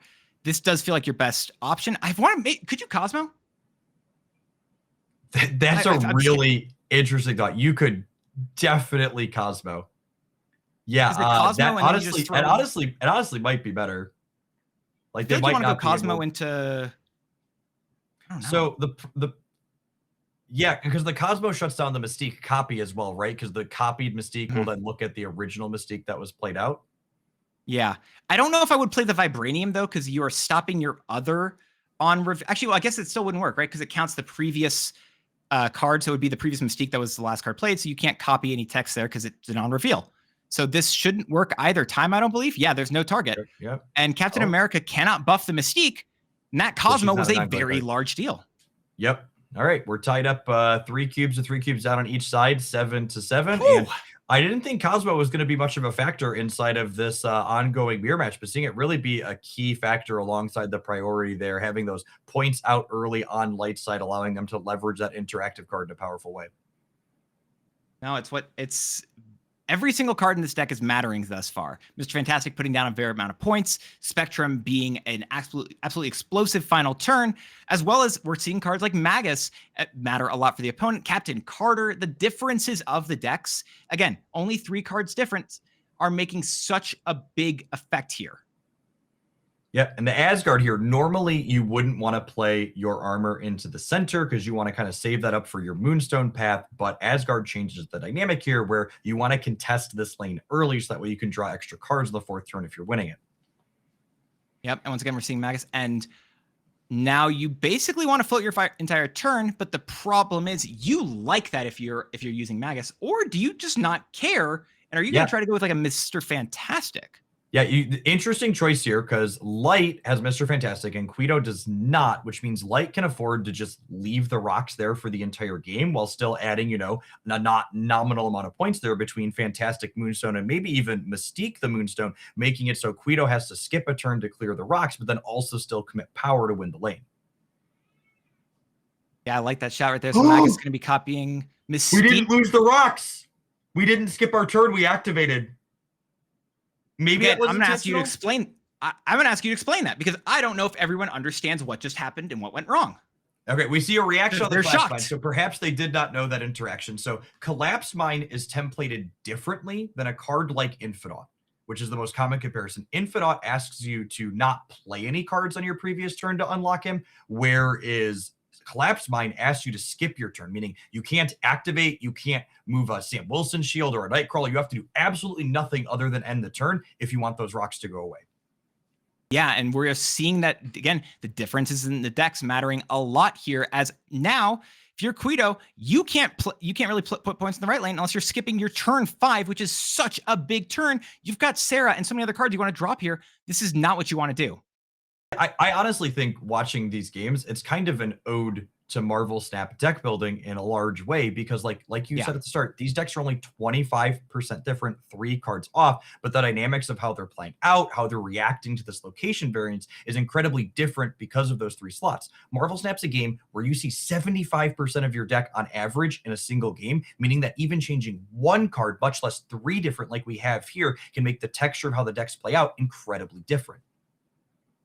Yeah, so Quito giving up the right location and saying, hey, I'm going to be able to win the middle, or do you have to win both the other ones if you are currently Quito? And I don't know if I'm Quito, if you could really do that.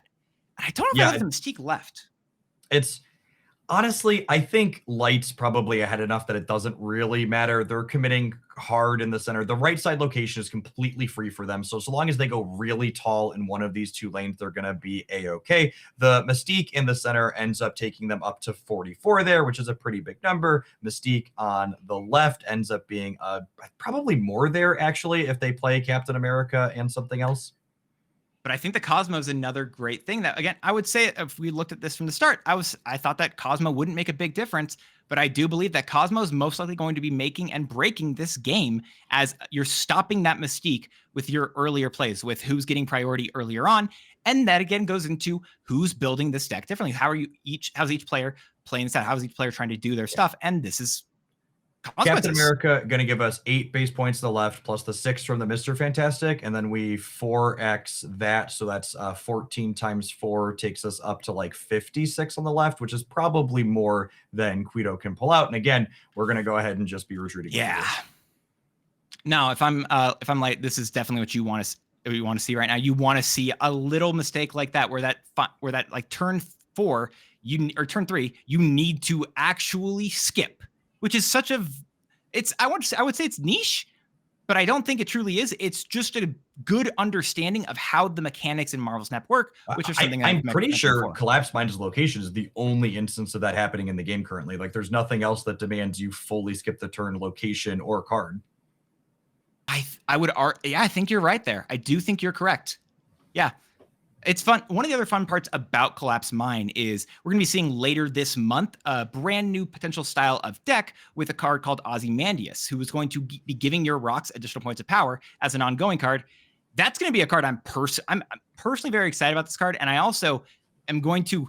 Is it going to be weird when I'm going to be snapping on a Collapse Mine? I don't want to skip any of my turns at that point. I'm excited to see how that's going to go down. We see here, again, another location in the raft that encourages players to fill that up early. That's going to give an edge to the way that that's a very quick play into Machine World. I would be very surprised. Okay, yeah, maybe we thought it was another location from Sight there. Giving our opponent Mr. Fantastic and Goliath seems like it's probably not ideal. Cloning Vats is what they thought it was for a second. Yeah, perhaps. And we see a snap here from... Oh, the opponent. Yeah, I believe that was a snap from the opponent. I assume this snap means that they're filling the raft with the Sam Wilson shield. That would be a thing that could put them in a favorable spot and that would want to raise the stakes for. We could see like a 2-drop plus an Ant-Man here from them. Yep. That seems about right. I feel like I would still be trying to fill up the raft if I was Light here, but I'm uncertain. Although to be fair, you can't put a card into the Pit of Exile if it's too big of a 6-drop, and then you don't want to give it to your opponent at Machine World if it's, too good, if it's just also too good of a 6-drop. So this is going to be a weird fill from the raft, because I don't know what you want to do with that card on the final turn.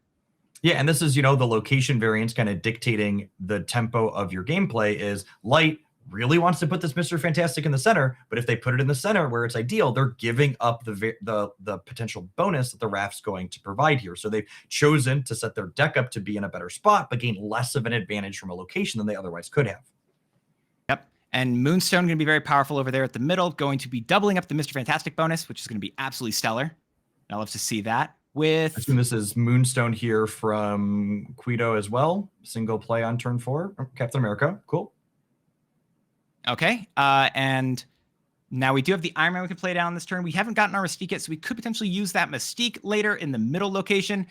Iron Man over at the left location is going to get doubled in regards to, it's also getting an additional +6, I believe, with the Mr. Fantastic and Moonstone, which is fair, but I don't know what else you're really going to be wanting to go for here, although I don't know what we're going to be seeing from the opponent right now. Single play, probably a Sarah. Yep. So we go ahead and have Sarah go ahead and get played out here for Quito. That's going to go ahead and give them a much wider output range here. For Light, we have a much simpler turn 6. We're going to just basically play Spectrum if we're staying in the game, and it's only one more cube to be staying in the game here, so it's probably reasonable to be doing that. This is going to give us an additional 16 on the left side location, 4 in the center, and 7 on the right, kind of fanning out and playing for all of them to a degree, with our biggest points being on the left here, obviously. They've got to decide how many points can Quito go ahead and put on the board inside of Machine World. Again, it's much stickier to calculate exactly how many points they're able to have when all of their cards have that 1 energy discount, but it's not quite as large as the discount would it's not quite as big of an output range as it would be if the Sarah was go ahead and double things up for them. We see the final turn play out here since there's only one more cube between the two, and it looks like Quito's playing for all 3 locations here, knowing that they can't compete on the left, and the Raft card here potentially being instrumental. Goliath is going to go ahead and pop up. They're winning there, and I assume they're winning the center as well, and suddenly a very close game is now heavily skewed in favor of Quito. We're going to be 2 cubes to 5, meaning Light's back is suddenly against the wall with this decision. They're playing for their tournament life, and they need to rattle off 3 game wins in a row here.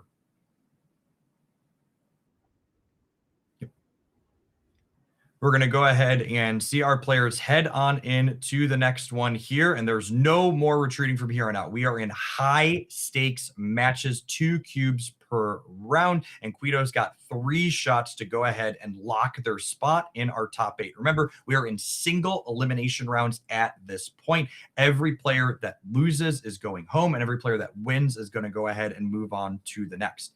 Eternity range here, one that gives a small incentive to want to contest the center location, but getting a rock is not entirely the end of the world. We see Light reaching for putting a card on the right side here, which has the benefit of, if this is a hard to reach location like Sanctum Sanctorum or some other, they can have some points in there to start. Incredibly rewarded for playing to the right side in the dark here as Asgard Besieged flips up, meaning that they are going to get a massive 18-point unit over here should they be able to go ahead and win this, and they are with this Captain America. This is one of the benefits on location variants. They need to break their way if they're going to be able to rattle off a whopping 3 game wins in a row. We need to piece together how we're winning a second location for Light at this point to figure out, okay, we've got the right side on lock. How do we lock up a second one to make sure that we give ourselves a chance to actually be able to win this match overall? We have a small decision point here on which one we're playing second, because Mystique in hand makes the ordering for every ongoing that we play kind of critical over the course of the game. Cave of the Dragons also going to flip out here. That's a relatively higher variance location, as some players can get much stronger cards and others can get a little bit weaker ones. We'll see this flip here is big as well, with Man Spider being a big stat line, but also taking away that key Moonstone card for Quito, while Sandman probably being awkward for both players. And this is the location variance I think Light really needs to be able to break through here. That top deck of the Moonstone gives Light a key play despite their Iron Man being out of reach here, letting them put a lot of points on the left side. We see that Sam Wilson's shield kicking over and giving a lot of extra points there. And now this last turn of the game is incredibly clean and easy. We go ahead and we slide that shield to the left, to the right. We play the Iron Man to the left. And I think we're heading to our next game. Spectrum, probably also a fine play here that ends in a reasonable victory. She would be adding 9 points to the center and an additional 4 points to the left. Yeah, if you're playing the Spectrum, you want to leave the shield on the left so you get an extra 6 there. I think this is, they can kind of do whatever they want on this last turn and still find their way to victory. As we're going to go ahead and see how exactly we're lining this up. Remember, even though Quito is incredibly unfavored in this spot, they have they have to play it out. We're all in. You might as well make your opponent have it, so to speak, and see how things end up. We're going to go ahead and tap the end of turn here. I think a lot of this back and forth again, the rating's kind of on the wall, and we're going to go ahead and be getting to our next game here with Light needing to win exactly the next 2 in order to be the victor and move on to the top 8. We see Iron Man flip up, and then we're going to have another smaller play on the left. Mystique getting big, but not quite big enough, with 30 being a bit less than the 38 that Light was able to put together here. Little bit of variance breaking both ways, with Quito still having the small edge as we head on into what could possibly be our last game, with 2 more being possible if Light is able to run another one off here in a row.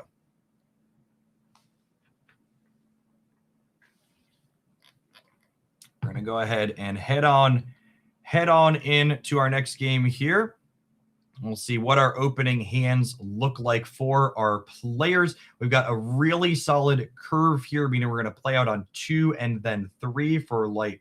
For Light on the bottom, Chimichanga, not a card that's going to be too critical for these players unless we go ahead and have a copy of Captain Carter end up getting drawn, appreciating that Chimichanga stat bonus.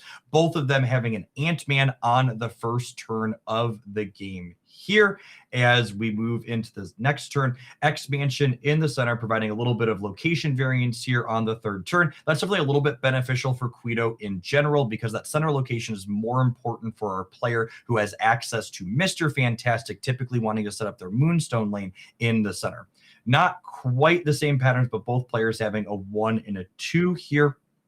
Nowhere a location that's not particularly detrimental to either of these 2 folks. While Cosmo can be a meaningful disruptive effect, knowing that your on reveals can't happen in a spot in advance doesn't disrupt these decks too much. We see Light here trying to decide where exactly they're dropping this Captain America. If they put it in the same path as Sam Wilson Captain America, they can go ahead and give both of them +2 every single time they slide it in. But if they put it in the off path here, i.e. nowhere, they can give one of them +2 points every single turn as they bounce it back and forth here. This is kind of a key decision point as we see our player kind of laboring over which exact spot they want to drop things in, with the X-Mansion being an element of variance to add into the mix as well. Back and forth we go, debating on where the good captain is going to land and how we're going to be distributing the points from these shields over the course of the rest of the game here. The timer is almost out, so Light's going to go ahead and have to make a decision here and get locked in. We're waiting. It looks like we're going to land on the left. It is in play, and we are locked in. Let's see what Quidodo does, and then how our X-Mansion ends up playing out for us here in this game. If you're on Light side, you're hoping for a little bit more location variance, being able to set you up to allow for a potential bonus. Majestic Wing Beat, not the worst. You'll take extra points on Mystique, but how big does Quido's get? 5-pointer. Not the craziest play, but also still free points for them on their side of the board. We notably lack heavy hitters for Light right now. There's no Moonstone, there's no Spectrum, there's no Iron Man. While they're set up really well on the left side in the taco truck, they do need to piece together how exactly they're going to be closing this game out overall. We see them maybe considering dragging the Mystique into the center with the +2 on the Mystique. I mentioned it could be beneficial, but if Ravonna Renslayer is a route that we're interested in going, it will actually deny them the ability to have a Mystique discount on the last turn of the game. Mystique costing full retail here is a little bit of a problem, but looking like it's a possible 3-3 final turn here setting up as well.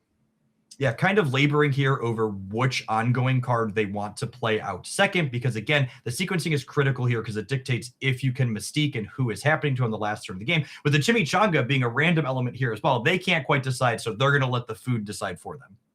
I respect that ethos. It's an ethos I subscribe to very often. Let's see how it works out for them. I think it's pretty clear they're hoping for the Goliath to be the one that ends up with the food here. And the upside here, the reason to play both of these in the center, despite it giving the Chimichanga out in your last play at random, is if you top deck a Moonstone, it allows you to have the Moonstone effect on both of these cards. Now, breaking on the Goliath or the Ravona as your last played card as the Chimichanga went into that one is a little bit tough here. I suppose we could have sequenced that differently to guarantee the Goliath. We could have gone Ravona into Chimichanga into Goliath, but with all the back and forth, the timer was running down on our player with maybe the pressure of being in these single elimination rounds building up after a long day of competitive Snap. I think it was just one of those situations where you say someone, a higher power perhaps, has this one for me. And that's just how you have to play card games sometimes, I think. Yeah, I mean, if you're back and forth and you're not sure which one is optimal, letting it be a element of variance is perfectly fine here. We see our shield bouncing around and then play on the right side. I assume Sarah with Quito playing a single card out on turn 5. That's exactly what you would not want to see if you are light, is that Sarah coming down. That's the exact kind of thing that is extremely scary. This whole matchup has been the interplay of Spectrum and Sarah being the card that allows you to distribute so well in a game where light is a little bit short on points is just a really, really powerful tool for Quito here. Yeah, and I mentioned the nowhere not being too problematic, but it is actually mattering here on this last turn of the game because it means that light is unable to deploy Spectrum on the right, which again, this is the downside to Spectrum versus playing the Sarah at the top end here. Sarah's output is very predictable. If you're on Quito's side, you're counting, okay, if they play Spectrum in the center, they're going to gain 13, which puts them up to 27. So if I want to contest the center, I need to beat that. If they play Spectrum on the left, it's a similar bonus, only plus 11 there because of the shield moving out, and it's just whereas Quito's output range with the discount from Sarah is a lot wider that you can't really count it effectively on light side. Yeah, largely, you mentioned this when talking about Doom 2099 earlier. The downsides of decks like this are their predictability. Your opponents tend to stay when they can fully math out your range. There's a pretty clear possible spectrum here, and the question is, can you beat it on the left? Looking like that could be an Iron Man Mystique face down.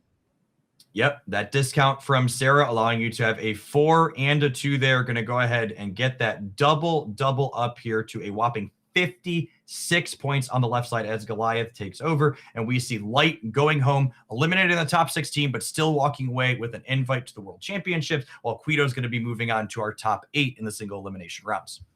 I also want to highlight just especially how cool that last turn was, because again, you saw the influence of the Cosmo there. There was a Cosmo play that actually did win that lane. If you turned off the Mystique, if you were able to properly guess where that was supposed to be, it was an important card, even in the ongoing versus ongoing matchup. Cosmo, probably the story of the tournament. And of course, I'm KM Best filling in right here. Welcome me, I suppose. Thank you so much to Jeff for doing such an amazing job. Personally, I was genuinely watching him do the solo commentary there. It was some of the best solo comms work I've ever seen in my life. Very, very impressive. And even more impressive, the play from both of those players in that game.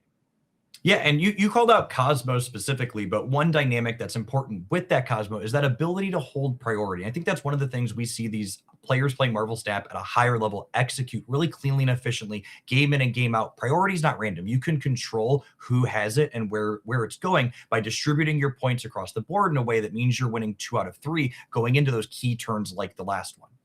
You've been effusive in your praise of Sam Wilson. He definitely held priority there, getting into that left lane, filling it up, and making sure that priority was there for that turn 6. We will be right back. We've got to go to break. Thank you so much for watching. And as always, I hope you'll be phenomenal.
in case I don't make it back.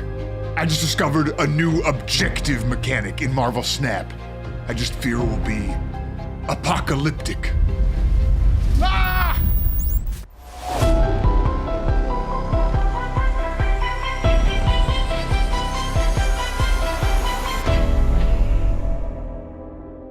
I viewed this video extensively, and there's no doubt in my mind that Ben completed something most evil, and it definitely destroyed him. It's called objective, people. When the requirement is met, the effect fires at the end of turn. The first documented case of this new mechanic is the new season pass card and the world's first mutant, N. Sabanur. If N. Sabanur is in play, and you have a full front row at every location, he transforms at the end of the turn into Apocalypse, Celestial's Chosen. And then he swaps the lowest power card in your front row with a card from your deck. That sure spells doomsday for somebody, hopefully not you. Ben is 100% dead. But what if it wasn't Apocalypse, but his wife? Iska the Unbeaten is an undefeated mutant warrior who married Apocalypse. In MarvelSnap, if her location is losing, she doubles in power each turn. I'm afraid all Ben could do was double over. Ben's disappearance was chaotic, total stampede energy. And when I think stampede, I think war. And horses, especially Juggernaut, Horseman of War. Recruited by Apocalypse, War's objective grants him a boost if your cards in play have 6 different power values. When War gets spurred on like that, somebody's getting thrown. Sorry, Ben. Ben's sudden disappearance didn't arrive randomly. It was triggered, like a curse. Gambit, Horseman of Death, tracks the total cost of created cards you've played. At the end of turn, after that total hits, he destroys enemy cards up to 4 total cost. I am quite certain he didn't die quickly or pleasantly. Perhaps Ben was drained first by another messenger of Apocalypse. Caliban, Horseman of Pestilence, affects your enemy's highest cost card with a historic amount of negative power. That day in the tomb, Ben was the highest cost threat. Just kidding. Maybe Ben wasn't attacked at all. Maybe something made him really hungry, and he decided to go grab a bite. Selene, Horseman of Famine, activates when you have 3 cards with no abilities in play. Then she steals power from an enemy card at her location. Unless he never died. Maybe he was removed? Rama Tut is a time-traveling Kang the Conqueror variant. On reveal, he rapidly triggers 3 on-reveal abilities from cards released before his era. Ben may not be dead. He may be re-released. Or maybe he realized too late that purchasing season pass through the web shop grants a free Series 5 Snap Pack. And progress towards more great rewards. I'd time travel for that. Okay, so I'm not dead. I hope nobody overreacted. That reminds me, check out these awesome limited time game modes and the rewards you can earn just by playing. We hope you enjoy the new Origins of Apocalypse season. Please tell us what you think and have fun with the new objective mechanic. Oh no. Not again!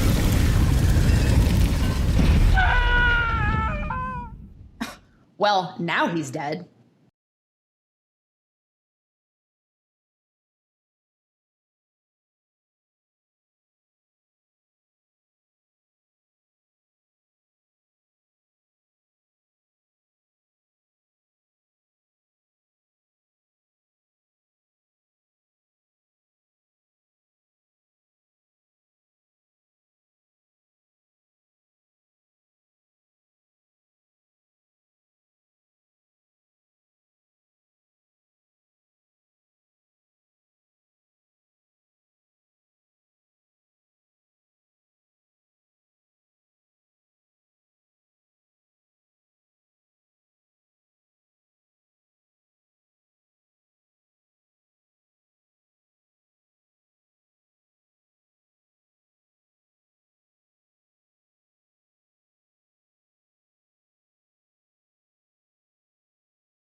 Welcome back to the Golden Gauntlet. We are well into the top 8. I am KM Best, joined by Jeff Hoagland.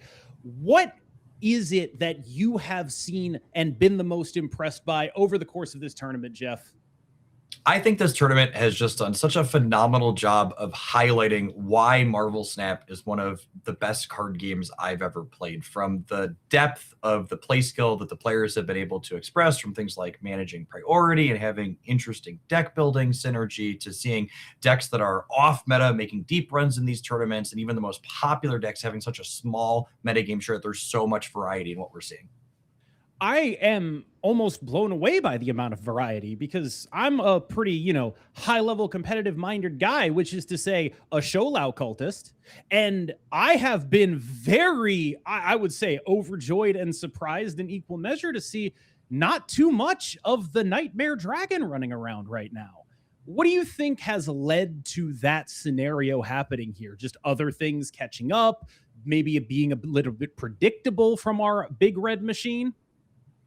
I think it's a mixture of a couple of different things. The first is very obviously like Shulao got tapped down a little bit from its absolute dominance during its debut season, but the Snap team always does such a good job that like a nerf does not mean a card that is unplayable. So the dragon is just like in line with the other competitive things that you have access to instead of being just really far over the top. And one of the other stories of this tournament being, I think, the interactive decks that are going a little bit smaller while kind of disrupting what the opponent is doing versus those really big decks like the various Magic and Mr. Negative / Starlord decks that are running around just trying to go over the top of everyone.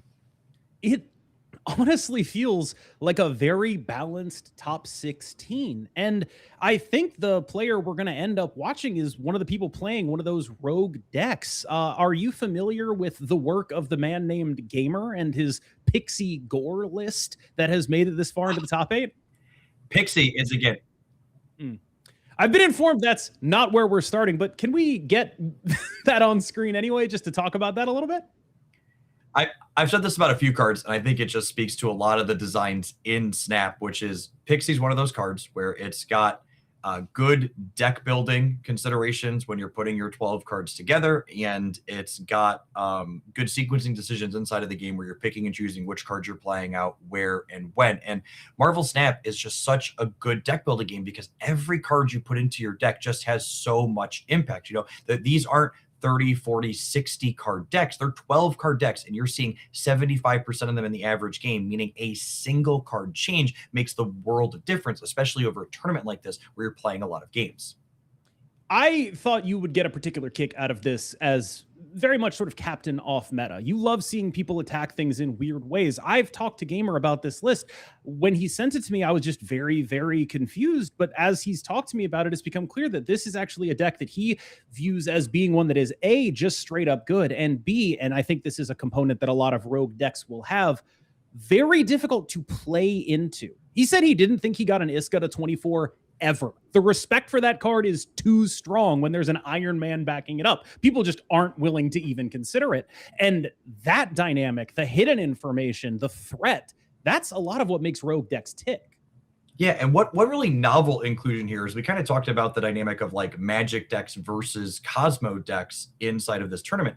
This deck's leveraging both, and Cosmo actually has synergy with Magic in where the number of cards that exist in MarvelSnap that can take Limbo off the table decrease dramatically when you put Cosmo in that Limbo. And then when you're this kind of go big combo deck like this deck is, you're going to leverage that 7th turn so much better than something like Shulao that can only, have a pretty definite output range.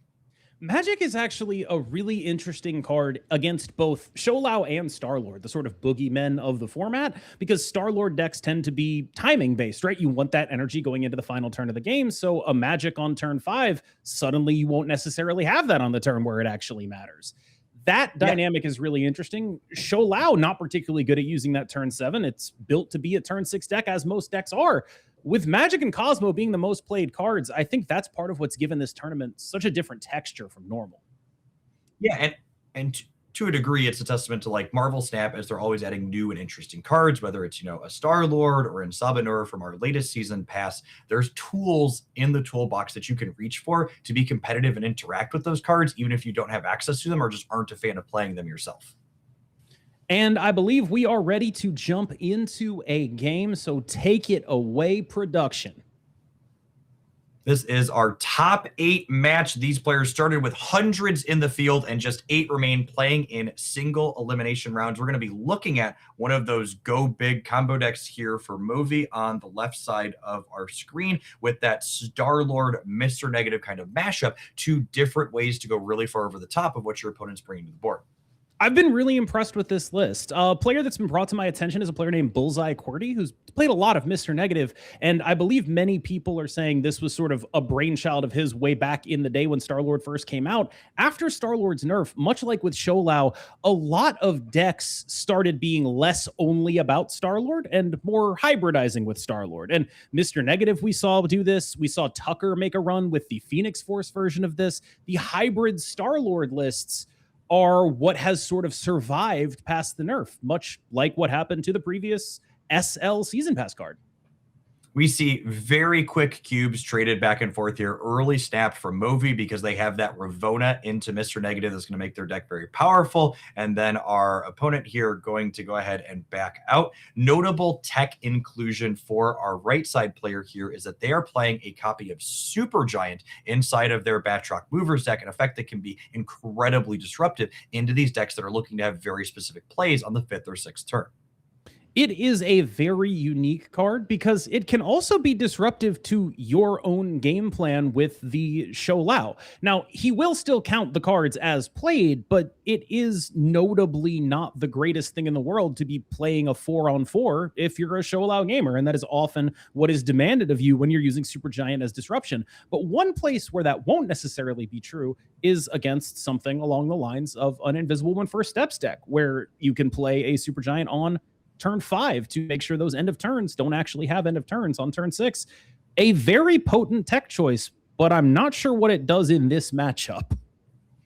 So we see that Star-Lord coming down for Movi, setting up that combo turn into Arnim Zola in the center. We have a pretty good start for Anju up on the top here, but their good start involves that copy of Batroc, a scaling 1-drop that ultimately is going to fall to the Killmonger that Movi is playing as an interactive piece. Part of what makes the negative Star-Lord deck so potent is not just that it's an improvement on the Star-Lord or an improvement on the base negative by virtue of having these Star-Lord draws. It's also that there are very few decks that are meaningfully good Killmonger decks right now, and this is actually kind of one of them. There are very few decks that are meaningfully good Shang-Chi decks. This is kind of one of them. Heads up play into Cosmo here. We do not have priority on Movi's side, so they don't want to go ahead and just Arnim Zola because that could get taken away. We see Supergiant happen here, which actually ends up being fairly disruptive in this instance because normally it would just be stats on turn 5, but now there's a turn 6 where cards are getting played face down. Great call out into the Magic. It makes it a whole lot harder to get a Mystique onto that Gore at this point. That is a very interesting play. Now, one setup that we can have here is that Mystique's interaction with Supergiant is that she'll actually copy the last ongoing card that you play on turn 7, assuming you don't get Cosmoed in the center, is a big asterisk. But there's also no copy of, there's no priority for our top player either, so Cosmo might be one we don't have to worry about. It looks like rather than worrying about the Cosmo, the decision was instead to go for face down Iron Man and then probably a Jane Foster onto the middle. No, the Mystique onto the Gore. Yeah. Gore is still our last played card because this one's not played out yet. And then we have the Killmonger on the right side, which is both an on reveal for both of our Gores and going to go ahead and clear this Batroc off the board.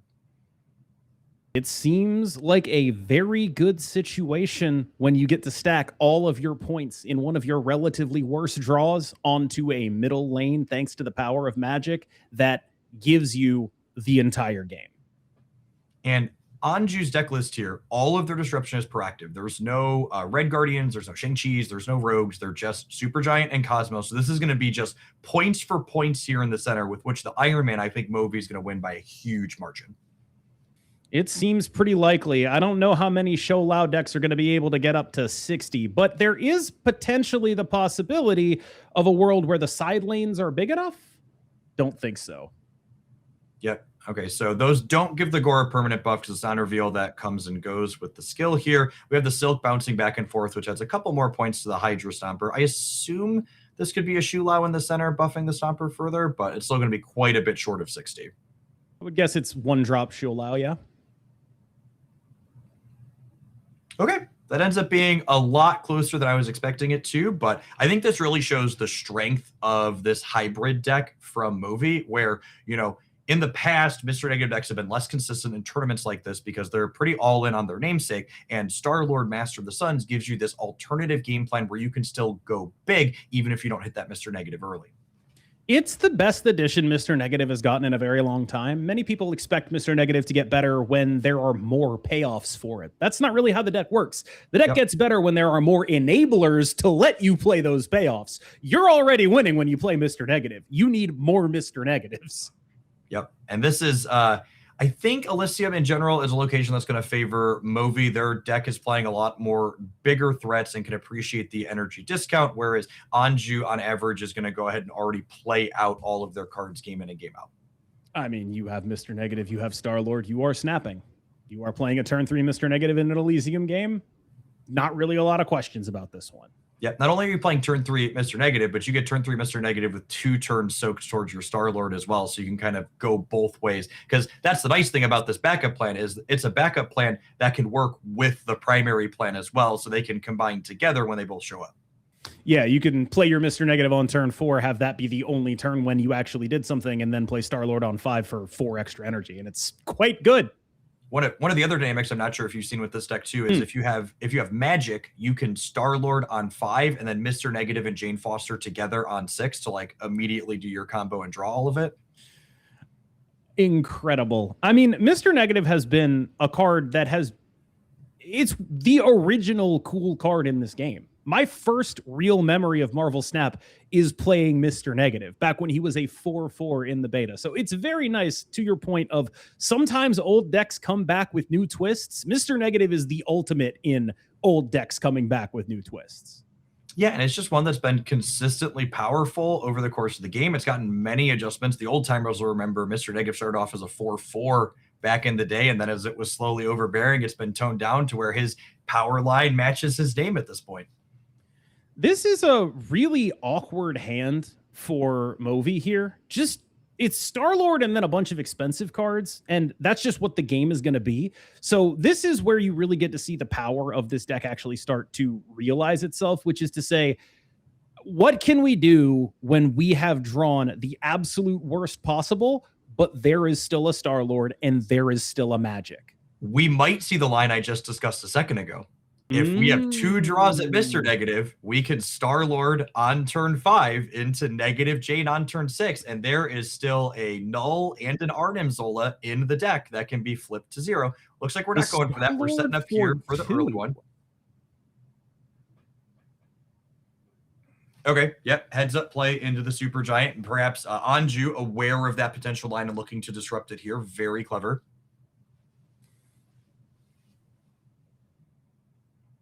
We figure out which cards we want to put face down here. Remember, there is a Cosmo in the mix as well. That is the wrong order on those. Yep. We want to play Mystique first, so that way when Mystique reveals after the game finishes, she copies whatever is the last ongoing card that you play. Which, at this point, either Null or Gore is kind of what we're looking down the barrel of. Yep, and it's really key here that Movi takes their cards and plays them in separate lanes, so that way Anju doesn't know which of those 2 lanes they want to Cosmo to be disruptive. And here's where things just sort of get a little bit awkward, because even with that 7th turn, sometimes this deck just doesn't have enough energy and has a lot too many expensive cards. The setup here is basically a Gore is going to win this game somehow, and then a Mystique is going to copy that Gore and then win that. And that's just going to have to work. Oh, the Cosmo in the center is so good for us because those on reveals still count for the Gores, even if they don't happen. And we're going to have a Gore on the left and a Gore on the right.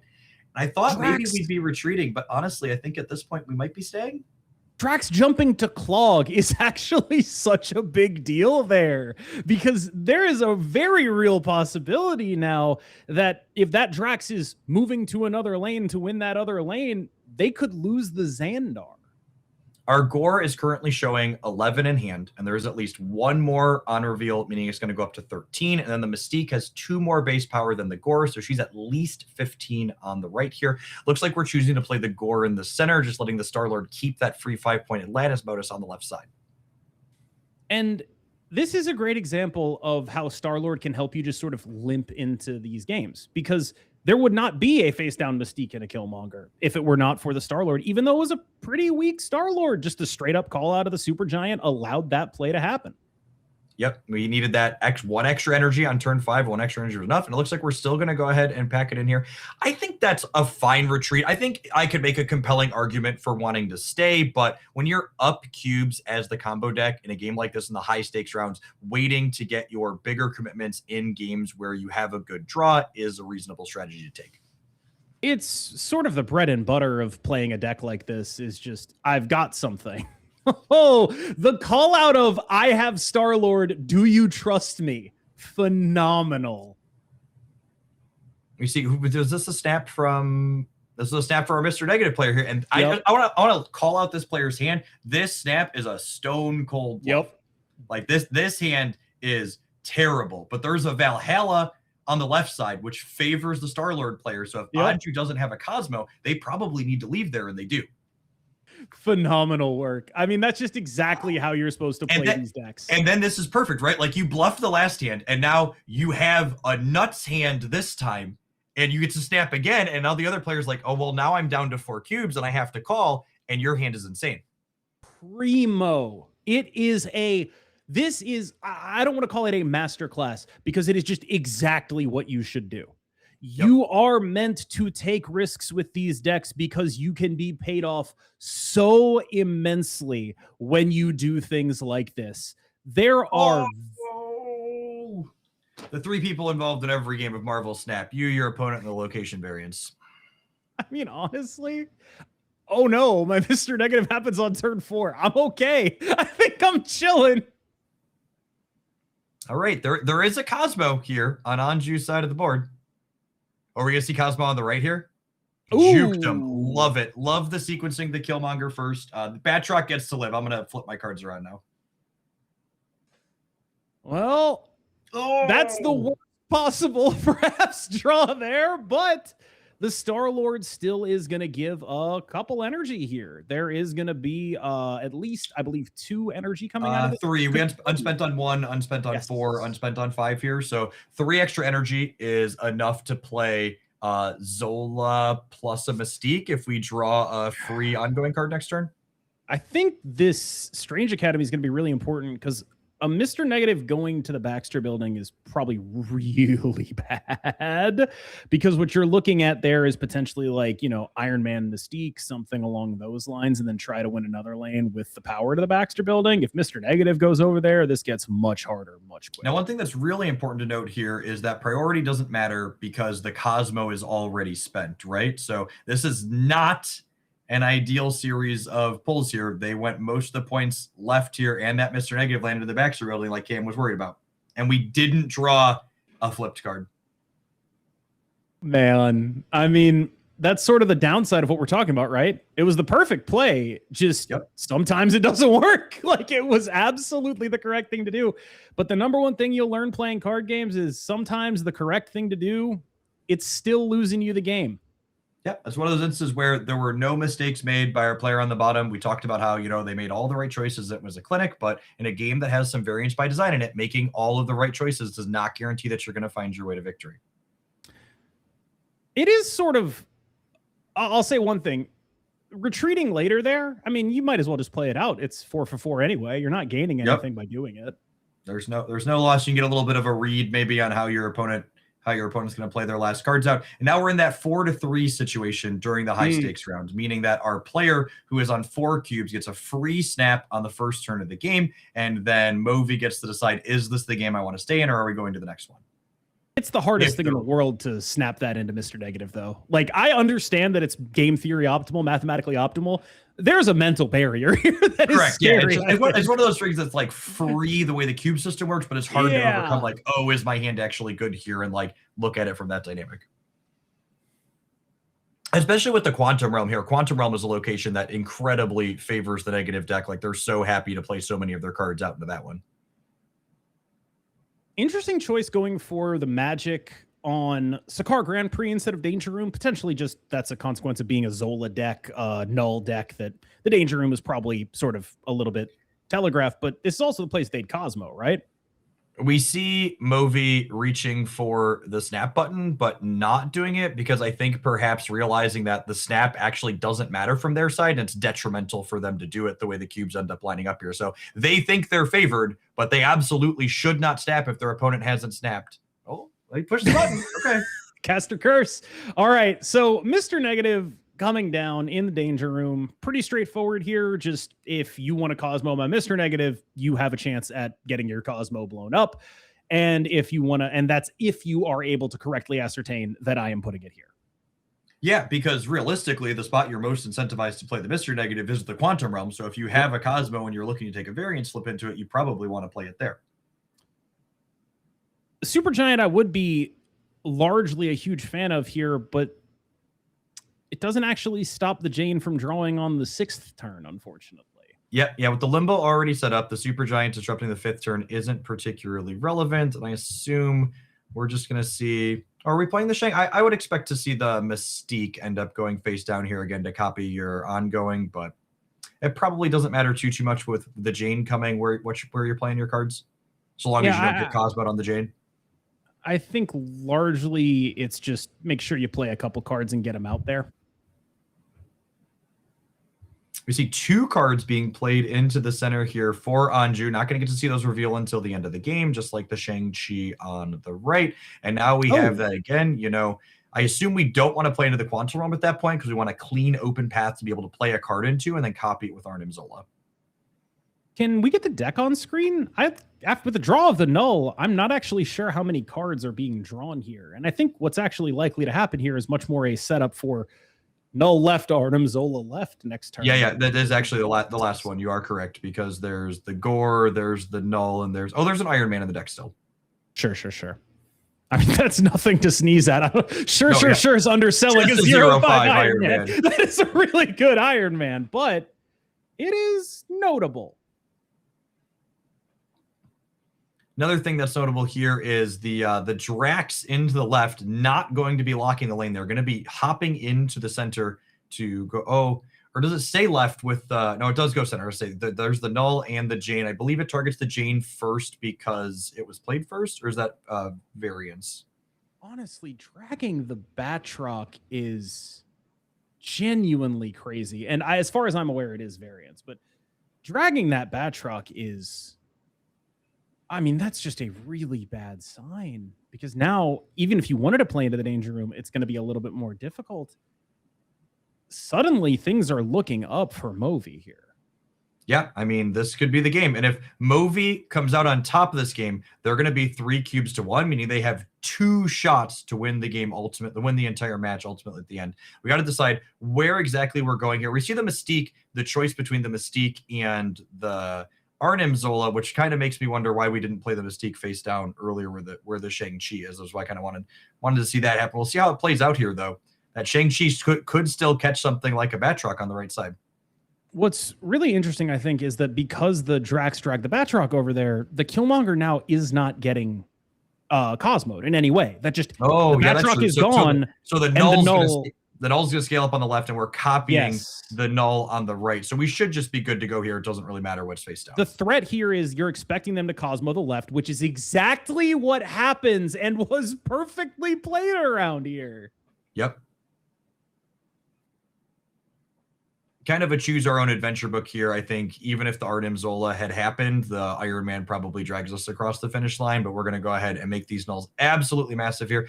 And the Shang-Chi catches the Hydra Stomper for the extra rubs as well. It's unbelievable because if I'm not mistaken, that's last card played. So if there's a face down Show Lao, it ain't going there. There's a deafening chord that does not target anything. And all right, there's a Miles, which Oh, almost the is dagger. good enough in the center, but not quite. All right, and we're going to a round 9 here, potentially a 10-round match here in our quarterfinals. We have just 8 players remaining. If you're joining us, welcome. My name is Jeff Hogan. I'm joined by KM Best here this evening. We started with hundreds of players, and we are down to just 8 remaining in our single elimination bracket here, where we're looking to crown our first champion in the Golden Gauntlet Series for 2026. Can I just say, I actually am comfortable using the word masterclass after that play.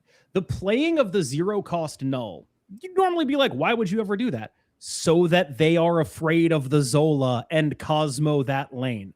It was an unbelievable setup punchline there, and I think it was very high-level play. We are in now what I like to refer to as just pure distilled Marvel Snap. There's no mini game of the snapping mechanic. We got one player all in. We're just putting our cards on the board. Who's ever got the biggest numbers and 2 of the 3 at the end of the game, they're going to be winning it. Movie's got 2 shots to take this match down and move on to the semifinals, and Anju's got to claw back 2 in a row if they want to stay in the match, in the tournament. One notable omission from Movi's list, or from Anju's list, is that there is no Kitty Pride in the Shola list, partly as a consequence, presumably, of being a Supergiant deck.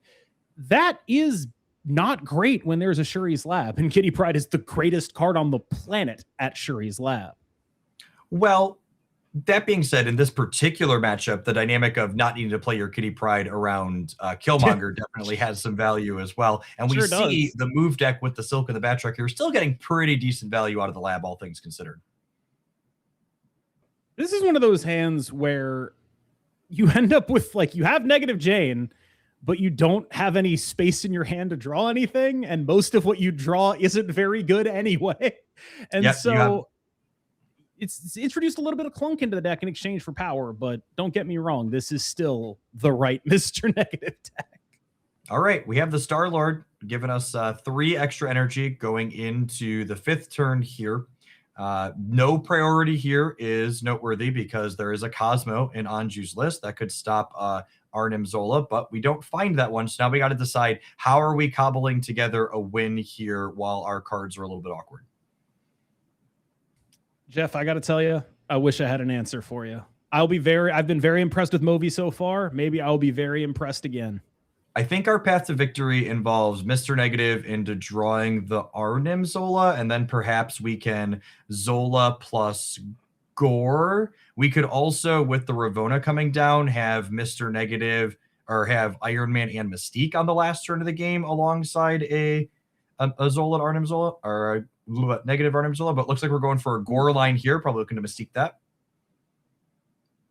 Really maxing out on the Shuri's Lab here is just good moves from Anju generally, just getting as many points as are possible here. Although I am surprised to see those be the skills and not, cards that we eventually get to move into New York.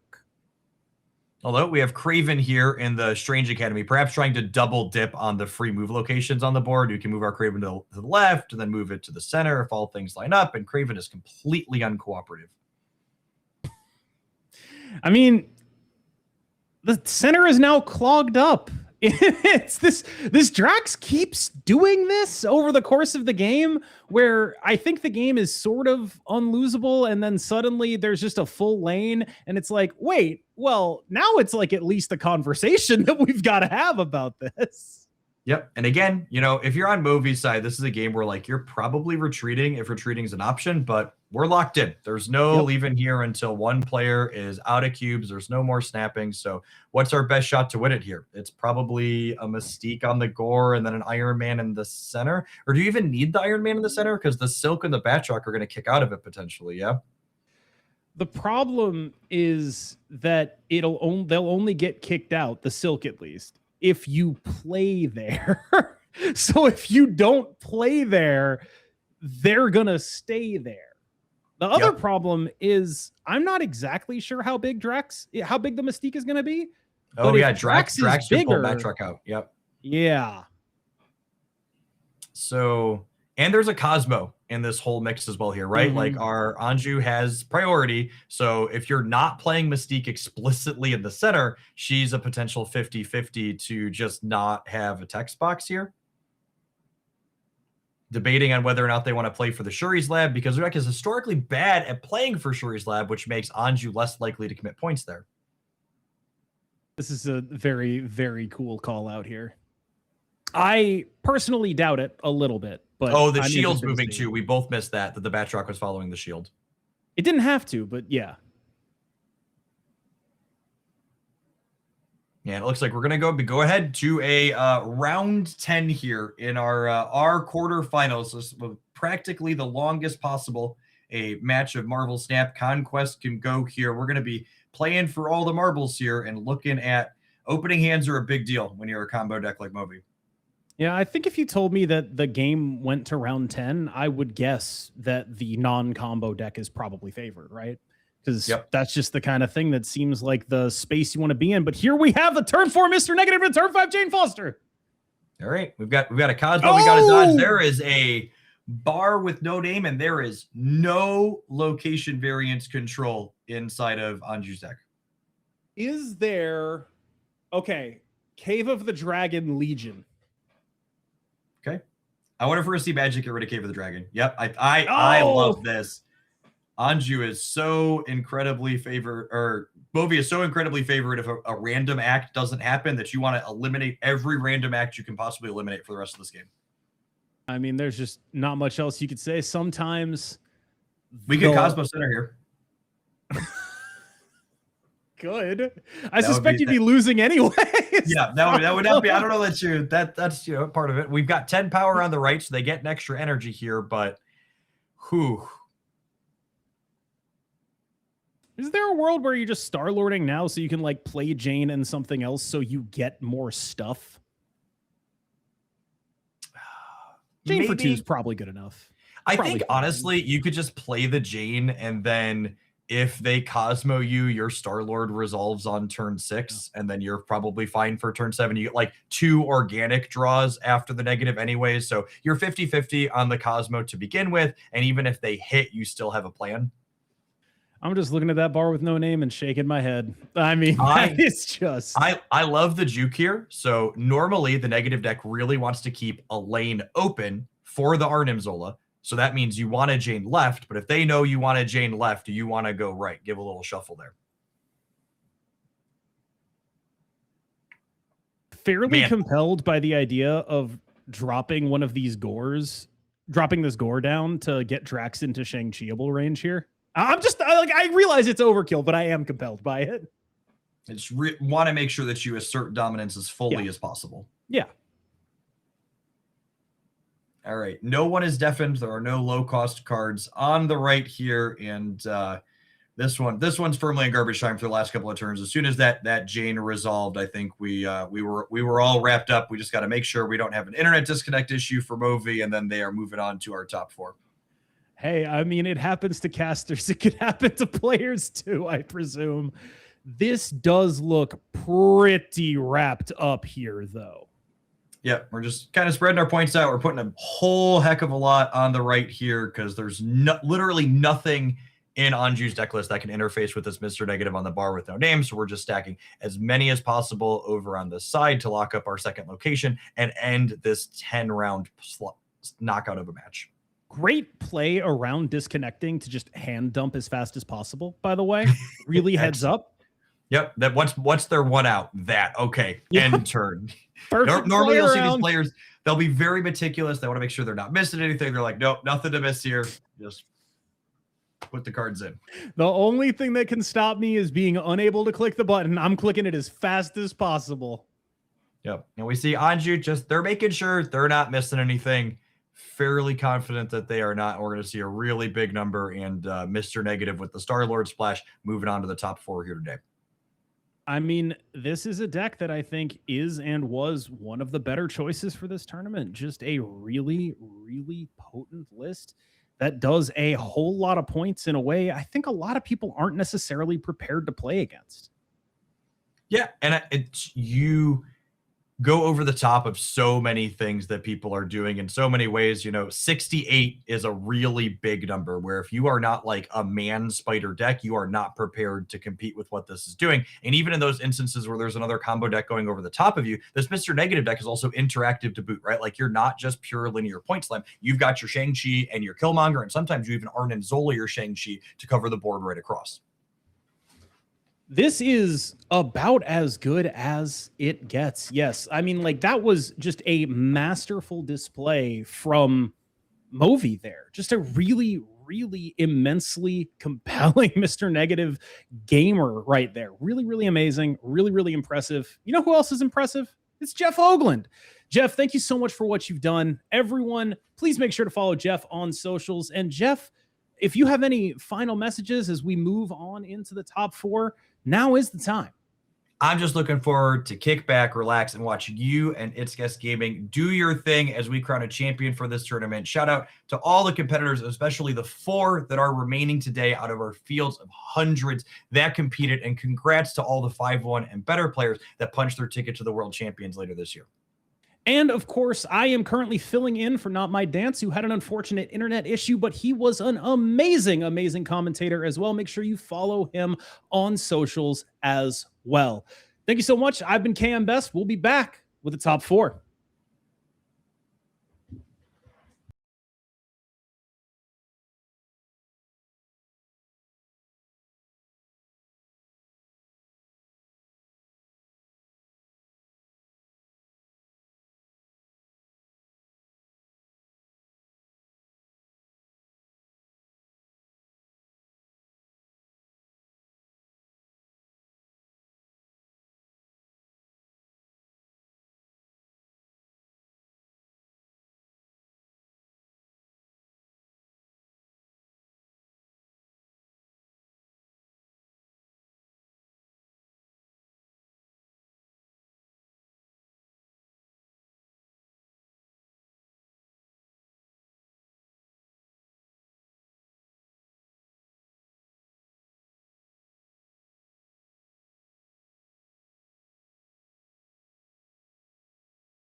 welcome to the top 4. We have made it. Several hours, thousands of people in the Discord, hundreds of participants, and we are down to 4.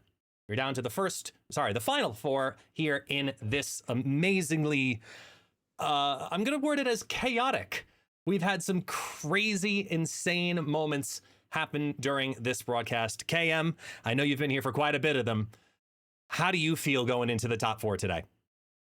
I would say enthused for what I expected to be a fairly, let's say, dragon-centric tournament. Yeah. It has not been dragon-centric at all. In fact, it has been a very open, interesting, and compelling metagame that we've seen develop. Yep. And I think that that is a testament, like Jeff said, to generally the way in which they are able to keep the game balanced with the snap mechanic, and how it's just a little bit difficult for even something that is very strong to come into a tournament where everyone knows how strong it is and still succeed at the highest level. Yeah, it's been wild to see, because I know we've all, from doing this for so long, casting alongside you for so long, we have seen so many different metas come and go. And normally we can get a pretty good prediction about what people are going to play and what archetypes are going to be popular. And every time we get to the top 4, there's always something. There's always an asterisk. There's always a confusion that happens because we go, it's still diverse. We still get to take a look and see that we've got a Ronin list. We have a negative list. We have a Doom list. And then we have whatever that is with Stardust and Fin Fang Foom. Like, it's all over the place. And I mean, absolutely love it. A Wiccan list? Has it really been so long? Has it been so long since us mid-range pile lovers got anything that now you don't even recognize a mid-range Wiccan pile when you see it? That list is after my own heart. I am an absolute lover of, especially not just a Wiccan list, but a Wiccan list that isn't running Domino. That is just like, no, I am playing good 2-drops. I'm playing good cards, and that's it. That's all I'm doing. You have to deal with my good cards, and if you combo over the top of me, well, I'll live. And I've been really impressed with that list so far. It's a list that I definitely did not really have on my radar. One of the lists that I thought was sort of dragon food, so to speak. But adopting its own dragon seems to have gone a long way. The Doom 2099 list was a list that I've been sort of championing for a little bit now. Just people should be playing more of Doom 2099. It's a straightforward, good deck to play. And even in a high-level tournament environment, you're seeing it succeed, which is evidence that it is just straight up good enough. W bringing the Super Giant list, perhaps the most W thing of all time. Players may not know a lot about W now, but way back in the day, he was the person who innovated the original Prof X Thanos Spider-Man list when both of those said you couldn't play cards there. He is all about dragging his opponent down to the level that he is playing on and beating them with experience. And of course, the Mr. Negative Star-Lord list, the most over-the-top list of all over-the-top lists. Where do you want to start, guest? I mean, we have to, at least to me, I think I want to acknowledge the fact that there are so many different ways to play that one specific negative list, and we've seen it through a couple of different pilots' eyes today throughout the course of the entire broadcast. I want to shout out, while looking through every single match, because I've played this list, I think you've spent some time with this list as well. It is so diverse in the amount of different lines that you can take, not just to get to your end game, but what that end game is, that it just took Mr. Negative to the next level to now we see it here in the top 4. And I have to give that credit legitimately to Star-Lord, which is something I never thought would actually happen. But then his 4-3-ness came through and wow. I'll push back a little bit on that. This was already the best way to play Mr. Negative when he was a 4-5. This is just X amount more games where you actually get to play MarvelSnap. Regardless of Star-Lord being a 4-3, regardless of Star-Lord being a 4-5. What happened, though, is that other Star-Lord decks got worse. Because this deck is quite bad in a world where people are Eliathing 3 lanes. Your cards don't have text. You never have priority. But we don't live in that world anymore. And when we live in a world where Star-Lord as an archetype unto itself is weakened, and we saw this with Sholau, what happens is that hybrids that can carry part of the weight start showing up. This is one of those hybrids. The Tucker list is one of those hybrids. A lot of decks that are like, okay, I'm a Star-Lord deck and are showing up here. Where previously it was just, I'm a Star-Lord deck, end of sentence. And I think that it's less that this list didn't exist, because it did. It's that it got more well-positioned for the absence of Star-Lord's extra 2 points. And I also have to shout out, I'm going to put it up here on the screen as well.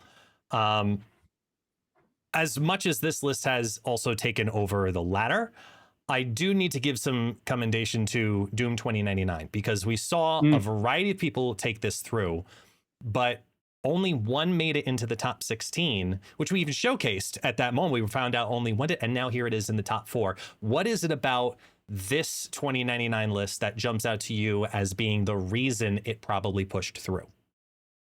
I would say it is likely, if I had to guess, to be Thing First Steps. That card is a specifically targeted answer in a world where everyone is playing Cosmo. Being the only Doom 2099 deck that can interact through a Cosmo is really valuable. We saw the ongoing Sholau list. If they Cosmo a lane, nothing you do can beat them except Thing First Steps. That is true of a lot of those decks. And Thing First Steps being part of this dodge Cosmo thing, I think is probably the best argument I can make for why this one specifically is doing things. I also specifically want to point out the 2-drop duo of this deck.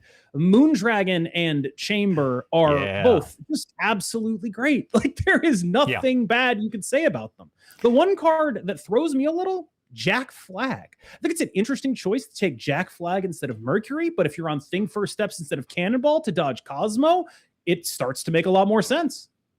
Yeah, this list seems to be leaning more into specifically thinking what I know several of us thought, which would be that Cosmo would probably be one of the highest most played cards, and ended up being the #1 most played card in the matchup. The opponent's deck, which is that W deck you were mentioning earlier, it is such a the only way you can word it is it's a W deck if you know W, and I know we both know W at this point, but let's just go take a look at the piloting of the deck, because it's the only real way to realize, once again, here in the top 4, the power that is Electra. So let's head on into the gameplay and get W and all of this ready and set to go.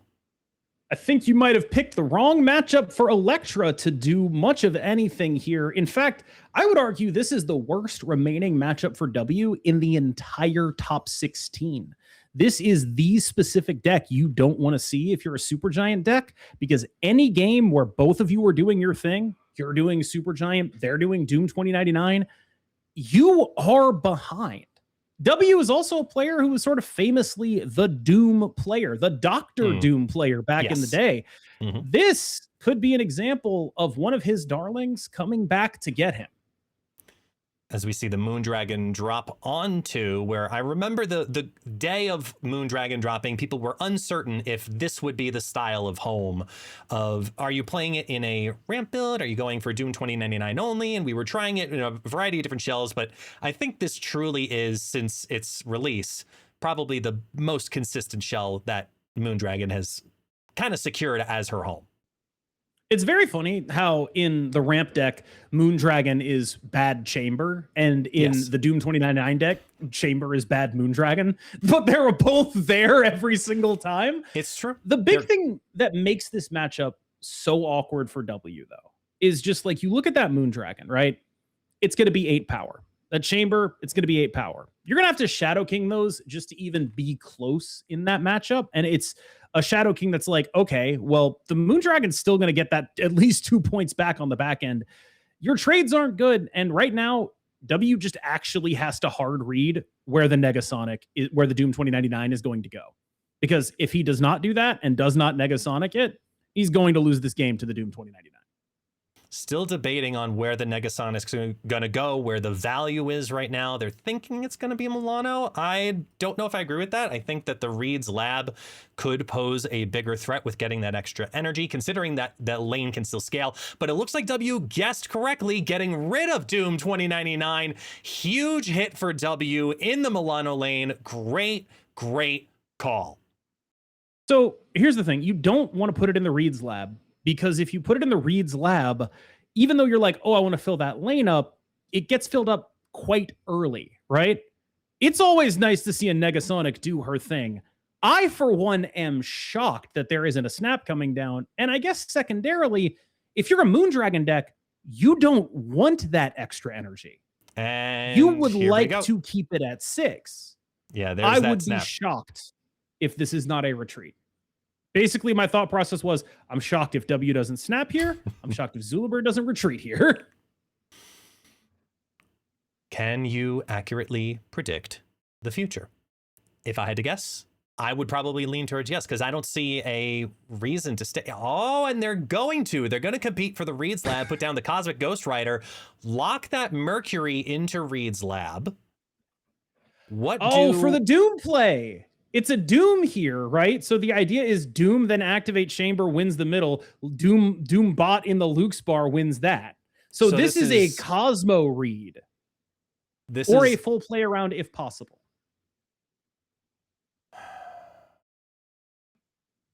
They don't have 6 on this turn, so they can't drop the Cosmo. I mean, I can't drop the Doom down twice with the Luke's bar. But if they're going to play around, I don't think this is necessarily play around Luke's bar. I'm surprised they're also moving the Nightcrawler, because wouldn't you want to keep the priority? Whoa. It's the final turn of the game. Oh, sorry. For some reason, I thought it was turn 5. Shh, quiet. You saw nothing. You heard nothing. You saw nothing.H, nothing happened. So this is just a math thing where it's like, yeah, how many 5s can Chamber eat, right? Because Chamber counts the cards on the board too. Wow. Not enough, apparently, as Zulibur backs out. W taking a 10-8 lead going into round number 3. I don't know why I thought it was turn 5 there for some reason. It happens to all of us. I mean, I was unable to predict the future. You were unable to know what turn it is. It's just one of those things. So that is, yeah, exactly. That is a very rare game, though, right? The situation that arose there, allowing the Negasonic to blow up the Doom 2099. That's basically what W has to do every game. That or Doom 2099 just doesn't exist. Sakar much better for Zulibur than it is for W. I mean, if it drops down that 2099 right now, it's probably an instant snap scenario. And again, you know, I don't like predicting the future, but probably an instant retreat if that happens too. Yes, exactly. As we see the Mercury get pulled from W with the movability, and Drax getting locked in due to Mercury on the Sakar lane as Castle Blackstone flips over in the right side. Yeah, I think I've seen worse. Yeah. I've seen worse. Yes. Is it ever just Maximus the Blackstone into Ronin? The problem is if you Maximus the Blackstone, you make it so much more likely that a Doom 2099 comes down. What if it's moving the Mercury? What if it's the Mercury to Blackstone and play Cosmo? Because if you play the Maximus, the Drax is going to go over there. Oh, no, the Mercury is going to stop. No, the Mercury is going to keep the Drax in there. It'll go up to 7, but it looks like it is going to be the Ronin line right here. Yeah, but you've just drawn them so much closer to Doom 2099, and it's very, I would assume that just gets you most of the time.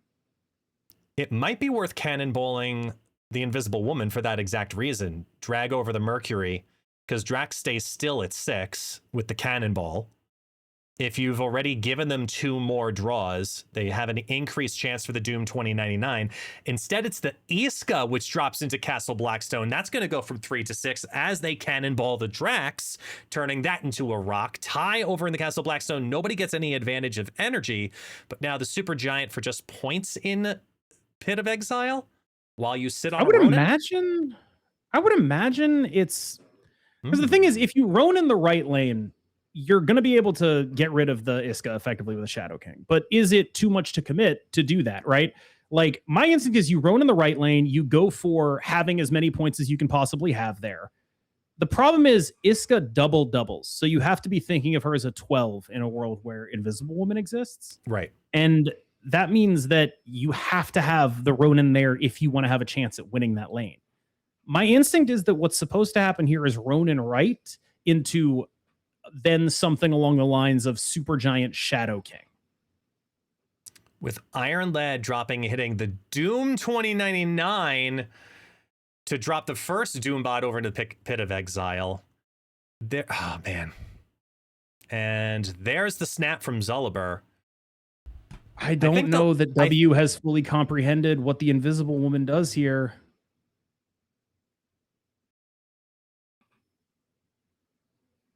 The Iska going off twice in the right is going to be thought through, but there was a world where Cosmo, Mercury, Maximus, Shadow King still would have won the right lane.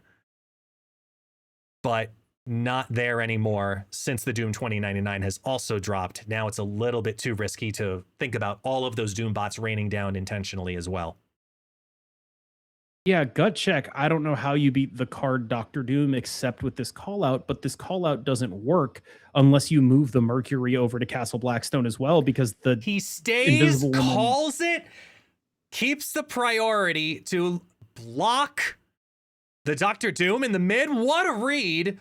It's enough to stop it. And I'm very confused. Wait. I am just as confused. What am I missing here with the Doom 2099? Only a single card drop on the final turn. What did I miss here?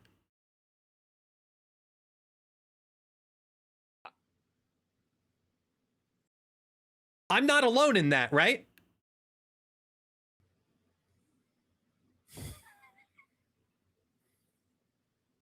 I know we're on a 5-minute delay in broadcast, but chat's probably going to be ripping us apart right now because we're getting absolutely obliterated right now for completely shattered apart as to because whatever I thought was going on, clearly W was aware of it or he wouldn't have made that play. So for about a minute and a half, I must have been saying entirely incorrect things. I'm reasoning this out backwards. I cannot wait to read the chat 5 minutes later and then post-react to this. This is going to be fantastic because I think both of us are just as lovingly confused for all the right reasons. But let's continue on. Let's see what happens as we see Titan flip. Titan probably, I'm going to safely say, is going to be benefiting Zulliber. So, oh boy. With the cable drawing out Aurora. Was it the Supergiant interaction somehow? Like, is it just end of turn versus... That's what it was! Oh my god, Supergiant was on the board. It's the Supergiant on the board. Okay, chat, we figured it out. It's less than 5 minutes.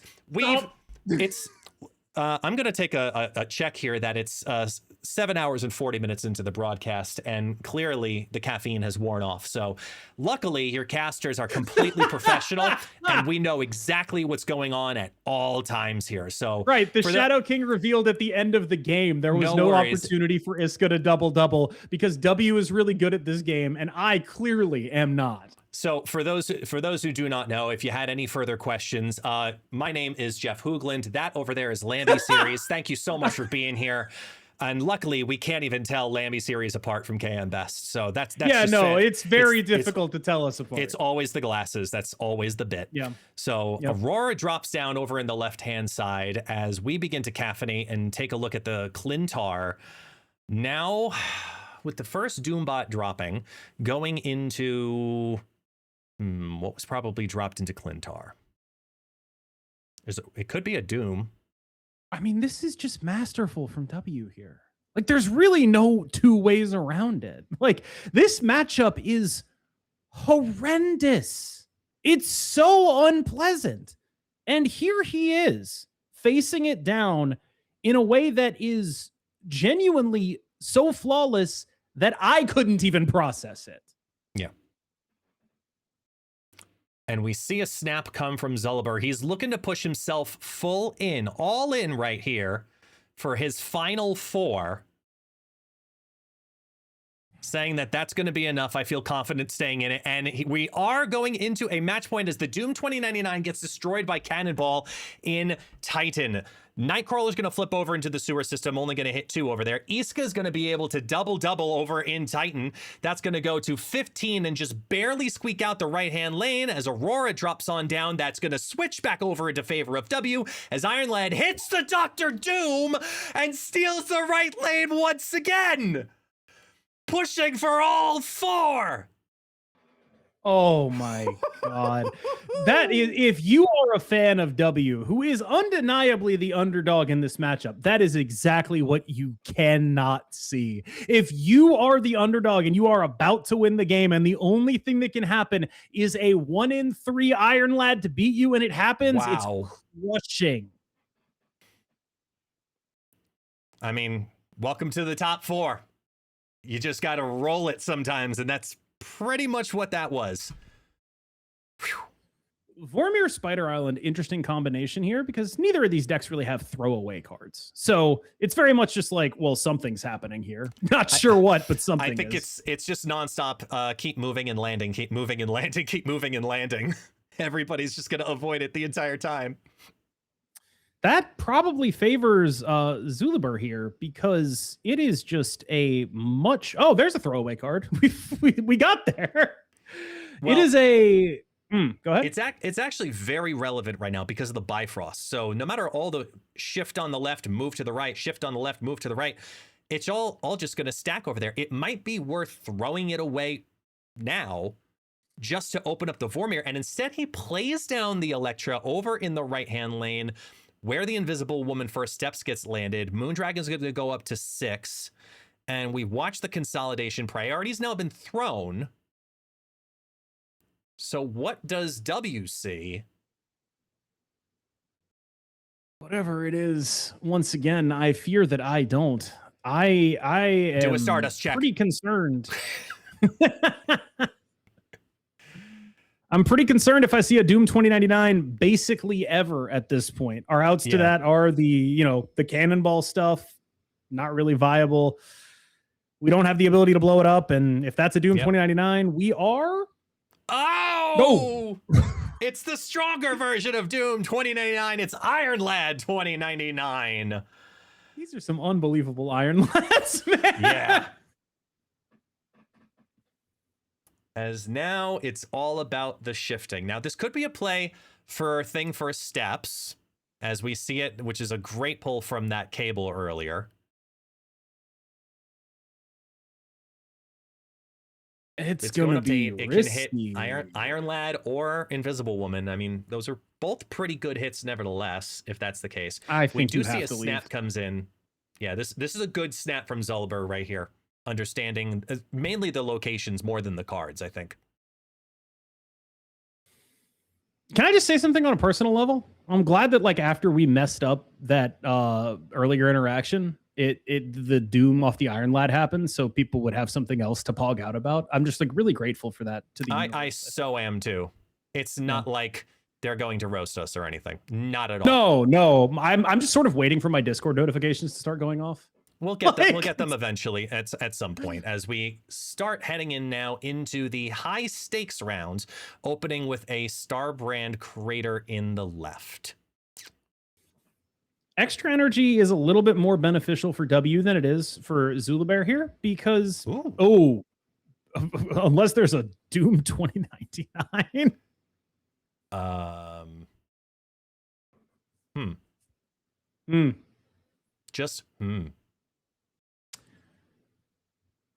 I kind of like the Supergiant play to stop the Invisible Woman just in case too. There's a little world where I like that. Well, is it? It's the Iron Lad, which is I was so ready for it. It's a Drax. For once. Avatar of life. Just a Drax. That's all. A preloaded, we'll call it Iron Lad v Drax, as they're going to get that extra energy ASAP, and maybe work into some kind of priority play here with having the 2 movable cards in the left, be able to switch it around going into turn 4 with a Negasonic in the hand. It wouldn't be the worst play. It's going to be really iffy on getting priority here, though. Like, that's going to be a really important thing if the Negasonic is to actually matter. Drax here will take priority for Zulber. The good thing about it right now, though, is that Mercury is holding both of those Draxes in Starbrand Crater in place. And one of them's definitely getting blown up by a cannonball, which takes away the Starbrand Crater bonus on 5 when, if, for example, the hand was, let's say the hand you're worried about is Doom 2099, Doom Aurora, probably. Yes. You can stop that from happening by cannonballing one of those Draxes. Procking both Draxes here. Dangerous. Wow. And plays down the Ronin on the right as Cosmic Ghost Rider takes both Neither moves will and move. say, not today.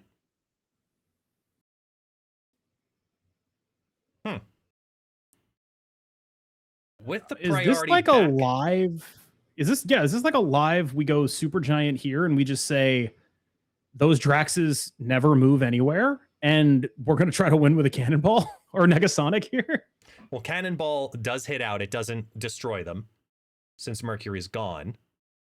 Mm-hmm. This could be just trying to take the prio for Negasonic, really. Interestingly, the CGR being gone means Ronin's just there. Yeah. He's just a big guy just chilling there. So I like the keep everything low, keep the Draxes in the left, kind of throwing the left lane.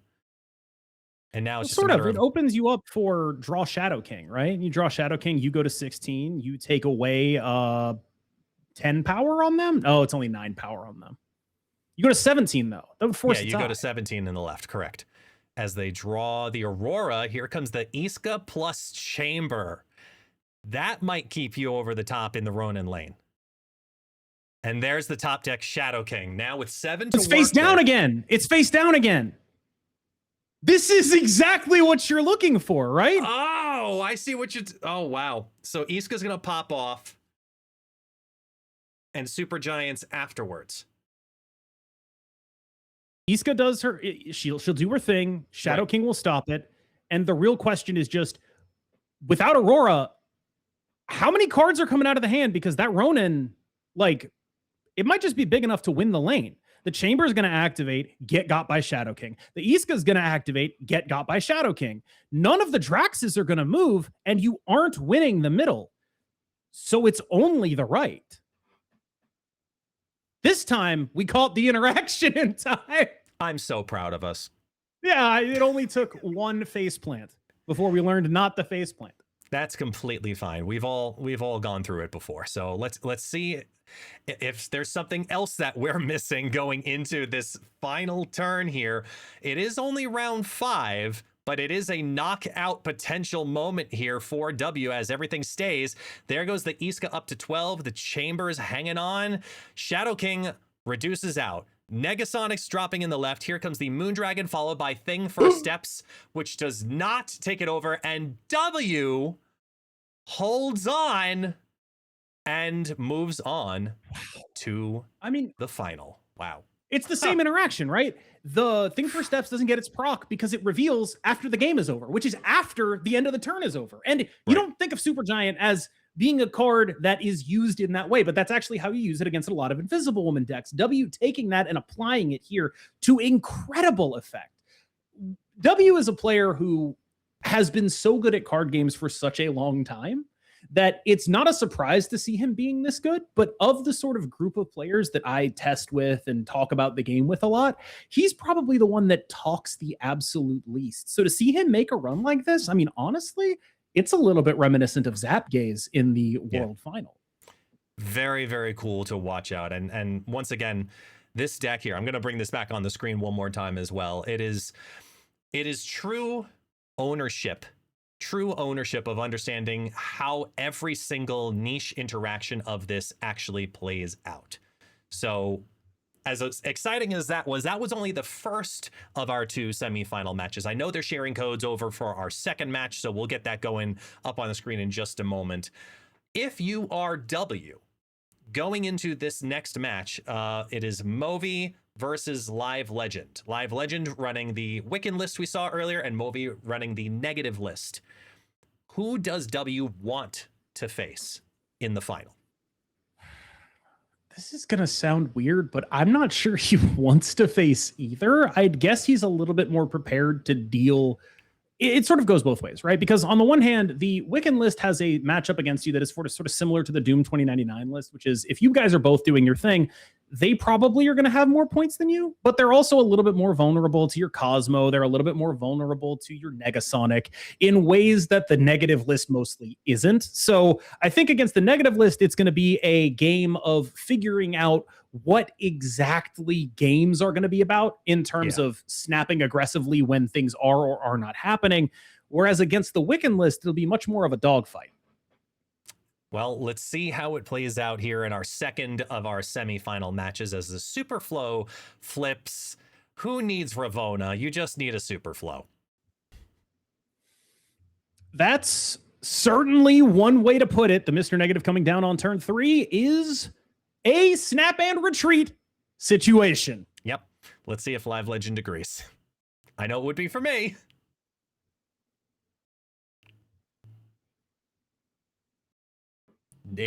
Okay, they see some. They are ready. They're like, nope, I have my Wiccan line. You may have that. Let's see what happens. Bring it on. I am in the top 4 for a reason. Bring it on. My God. I mean, this is just a whole lot of scary stuff potentially happening here. Everything is on the table here. I mean, I think there are some players watching this right now who might say, I would have snapped the second I got the Quicksilver in the Superflow showing up, but it is both of those. In fact, that might be the reason that the snap was not retreated on. It was expected to be about the Superflow instead of being about Mr. Negative. Those snaps are my favorite when you are able to snap something that plausibly looks like it's a location snap, but it's actually just that you have your nut draw. Love doing that. Very, very fun. As we get the flip into a Kamar Taj, Killmonger goes, whiffs, gets rid of nothing, takes on the +3, moves over to Kunlun, gets +3, +2, moves to being a 3/8 play. And now with Kamar Taj and the negative Star-Lord into... Oh no. Oh no. Oh no. Oh. I mean, I don't know what else you could say. You can say, oh no. If I you know that's a ask given. me, if you asked me to like provide a statement on this, the statement would just be all caps, ah ha ha ha ha ha ha ha ha. Because this combo has been terrorizing everyone for a month, and now here it is on the same turn on a Kamar Taj. It does not get more ridiculous than this. Well, let's see how ridiculous it can get, though. Assuming Live Legend says, yeah, there's something to be had here as we watch. Yeah, they get their +2 energy over in the Kunlun lane, making the Once a Future have that disappear. Here goes negative Star-Lord, going to 12. There's your Arnim Zola, flipping it over.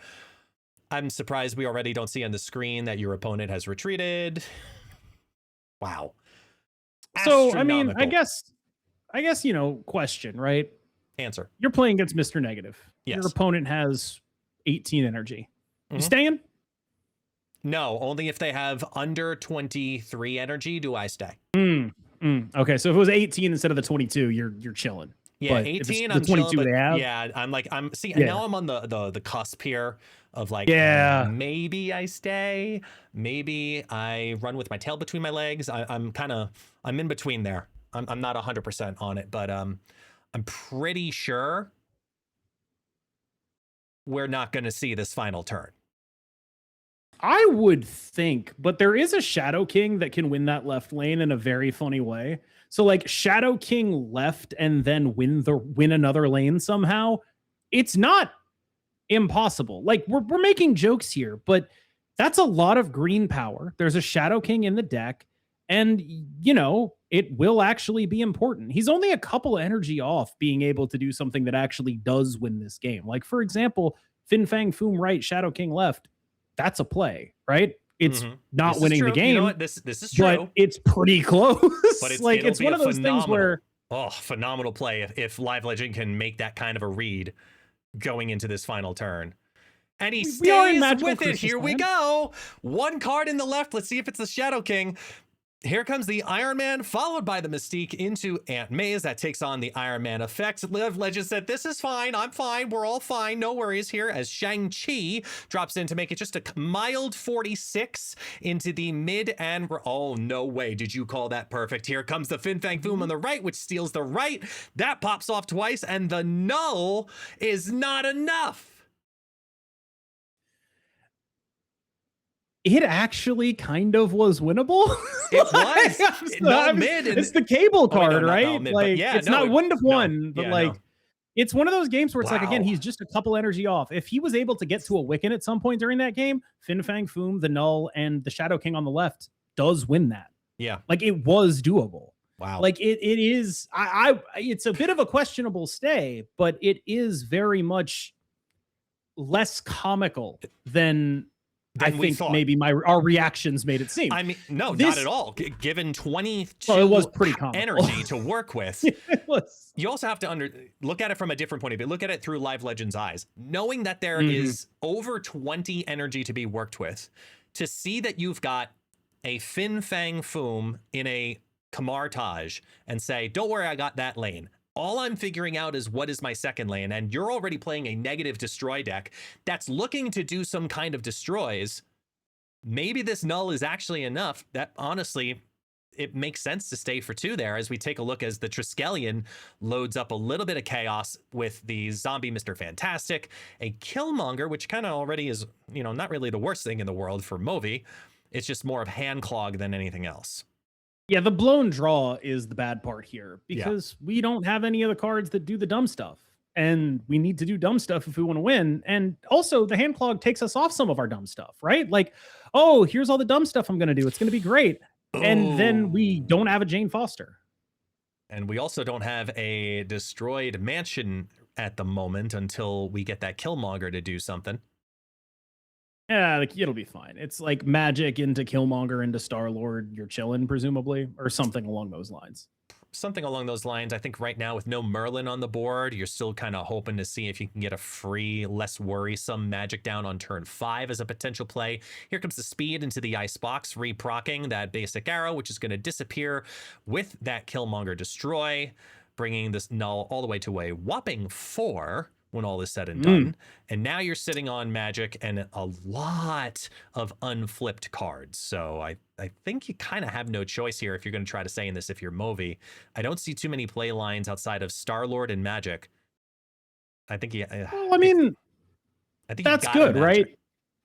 I think either one is fine, depending on how you think about how the game is going to play out, right? Yeah. Like, I think they're off Wicked. Maybe I just want this game to end very, very quickly. Maybe I think I can do, Gore Mystique, and that'll be enough. And I'll just be, pretty much chilling throughout this. This is a lot of energy. We've got Gore, Mystique, a zombie Mr. Fantastic. We've got some on reveals that can come down.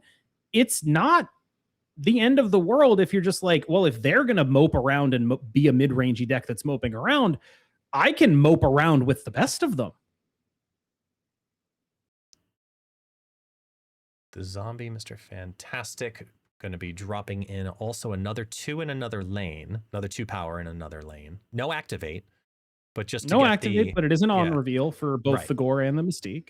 So the Gore is going to be 7. The Mystique is going actually to no, be it 9. won't. It won't make that happen because Stardust, because we learned things. It is. The on reveal is kind of the important part of the card here. It just has an 2 on power reveal. is 2 and power. does You're just things. talking about a different 2. Yes. Yes. I'm talking about the 2 that is important to the Gore plan that's being enacted here. I wonder how comfortable you are if you are Movi just playing for all 3 here. It seems like a plausible line. He's going for the 2s, hoping to draw some wasted power from Live Legend over here. Live Legend doesn't have any energy extra advantage. They're both playing for the same 2 as we watch the Shadow King reduce that Star-Lord in the middle lane. Here comes the Gore, followed by Mystique. Shadow King's also obviously contributed 2 over to the massive equation for the Gore. Here comes the Gore, flipping it all down. When all is said and done, the Drax is going to shimmy over into the mid and steal the mid away, taking away 2 cubes from Movi, who's now leading 8-6. That's a big one. I mean, there is something to be said for the Star-Lord things allowing you to limp a little bit more. Previous versions of Mr. Negative, if they're not playing Mr. Negative by 4, they're getting snapped out of the game pretty consistently. Star-Lord letting them limp and giving people something to be afraid of has been generally a pretty good thing for how the deck is playing itself out. Right now, we see the same dynamic at play. I think previous to Star-Lord's inclusion in the deck, Live Legend could have been a lot more aggressive here, but is unable to be so because of the potential fear of getting out mid-ranged by a Star-Lord. And here we have Mr. Negative, Jane Foster, and a Magic. That's kind of what you want to see. Yeah. Chimichanga easily just for 2. Throw it down now? No, I think just, yeah, play it safe there with the X-Man. You don't want some craziness. Like, I don't know, Bar with no name, you know, because it's just going to put out a Scarlet Witch and then it's just going to turn into Bar with no name because that seems to be the trend of the tournament so far.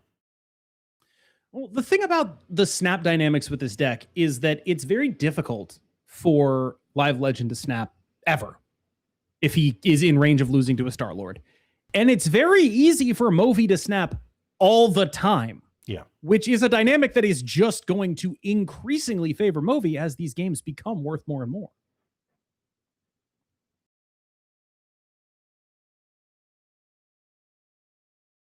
Gamma Lab here. Shang-Chi deck, null deck. This is exactly what this deck is built for. It loves seeing a Gamma Lab. It is the happiest camper of all time. This could be a snap even without any of the cards. And that will flip before a Starlet happens. So throw 2 of those down. You've got an Iron Man in hand, which you'll wait until 5 on. So you're looking probably just straight up at Shang-Chi on curve, but as of right now. What you're afraid of then in the world where you are doing this is a Fin Fang Foom, which would necessitate the Iron Man coming down there. But that is a fear that only is really accessible if Wiccan and Merlin are doing things.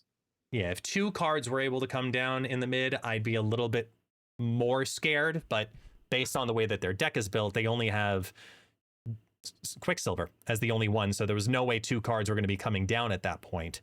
So you're looking at a full-on tie. Going into turn 4, we get the Star-Lord draw. We didn't skip, so we skipped on 1. If we skip now, then skip. If we skip now, then skip next turn, it's only +3. We got a snap from Live Legend, though. So Movi knows. That's really respectful. That's just really good discipline from Movi here, because that's a very cope-stayable game, is what I'll say. They did have their Wiccan line by throwing away the Shadow King. So there is a world where they could have Fin Fang Foomed on 5. So I could definitely see that line as a problem. Yeah, but it is the kind of thing where it's like, if I'm demanding they play the 7 to beat my Shang-Chi, and then I get to play a 14 power null, and then potentially draw an Arnim Zola, like, there's some stuff that's making me want to stay in that game, basically. Sinister London's an interesting one here right now, because I think the location preference changes halfway through the match here, all depending on when Stardust happens. So as of right now, if I were Movi, I would be seriously considering that Ravona into Sinister London. But the Cable feels really good as a nice pull here too. Stardust does make this a little asymmetric. Kate Bishop Hawkeye has the potential to do that with her Clog Arrow as well.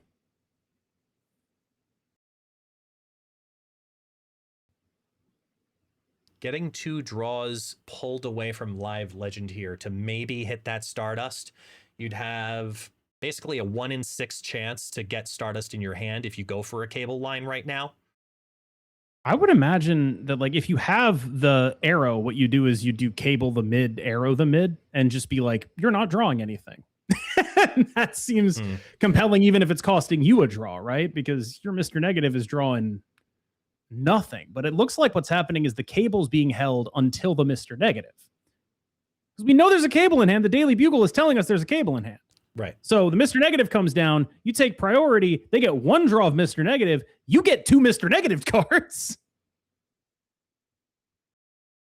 Movi says he's cooking based on the emote there. He's like, hang on, I'm cooking here. I'm interested. I am extremely compelled by this. Like, the only thing back out here though. Uh-huh. Thought about the cable. Thought about it. He thought about it. He was like, they have a cable. I don't want to. Nope. They have a cable, so doing the negative flip wouldn't make sense here. And it's going to force Live Legend out. Huh. I guess no Stardust in hand. I guess that's the only way I'm reading that.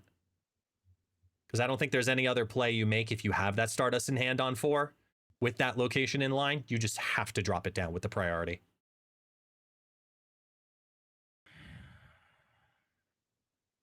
Oh, here we go again. London again. It's like it's deja vu all over again. It's the exact same play so far, but in this case, Clintar really beneficial because Clintar is going to allow Live Legend to play a bunch of cards and not feel like he's going to clog himself.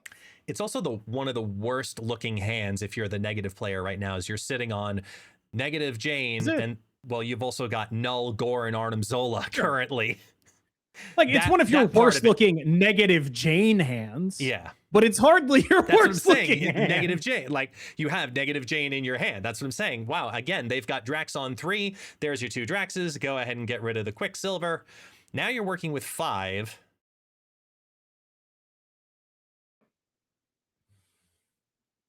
I like the feast play here. Very heads up. Just saying, you know, an extra floated energy for Star-Lord. Really heads up. I almost wonder if the Mr. Negative is also supposed to go there, but you end up maybe clogging yourself just a little bit too much. They got their Wiccan line on curve, so they'll get +4 for the next couple turns as 2 acid arrows are going to drop on down here and goes to the left, so it's going to get condensed alongside that negative for a -3 symbiote. Yeah. But not just the biggest symbiote we've ever seen. Yeah. There's the Iron Man. The Stardust is going to be pretty crucial, I think, at this point. It is notable that in a Fin Fang Foom world, you know, Fin Fang Foom is very accessible here. Acid arrows, not a good hit. Symbiotes, not a good hit. As much as I know they also are looking at like, okay, this is a confident 9 with the threat of Stardust potentially coming on down. I think there's a world where you just also go Jane Foster to the right just to get that +1 energy guaranteed. So you have a little bit more to work with depending on what you draw. Yeah, you could draw flipped Mystique, in which case that +1 energy is particularly meaningful. Because right now, I mean, Movi's got Live Legend pushed all the way in here. I could see that being the direction you want to go. But at the same time, you need points to go in that lane, right? And if you're going to play the Iron Man Mystique thing, okay, you know, 16 points minus an acid arrow. Double cable after being negatived. Live Legend definitely feasting at this moment. Here comes a Pim arrow, and Jane's going to pull the rest out. Let's see what Jane draws. Nothing. Well, I mean, Null, Zola, Gore in hand, Iron Man. Okay. All right.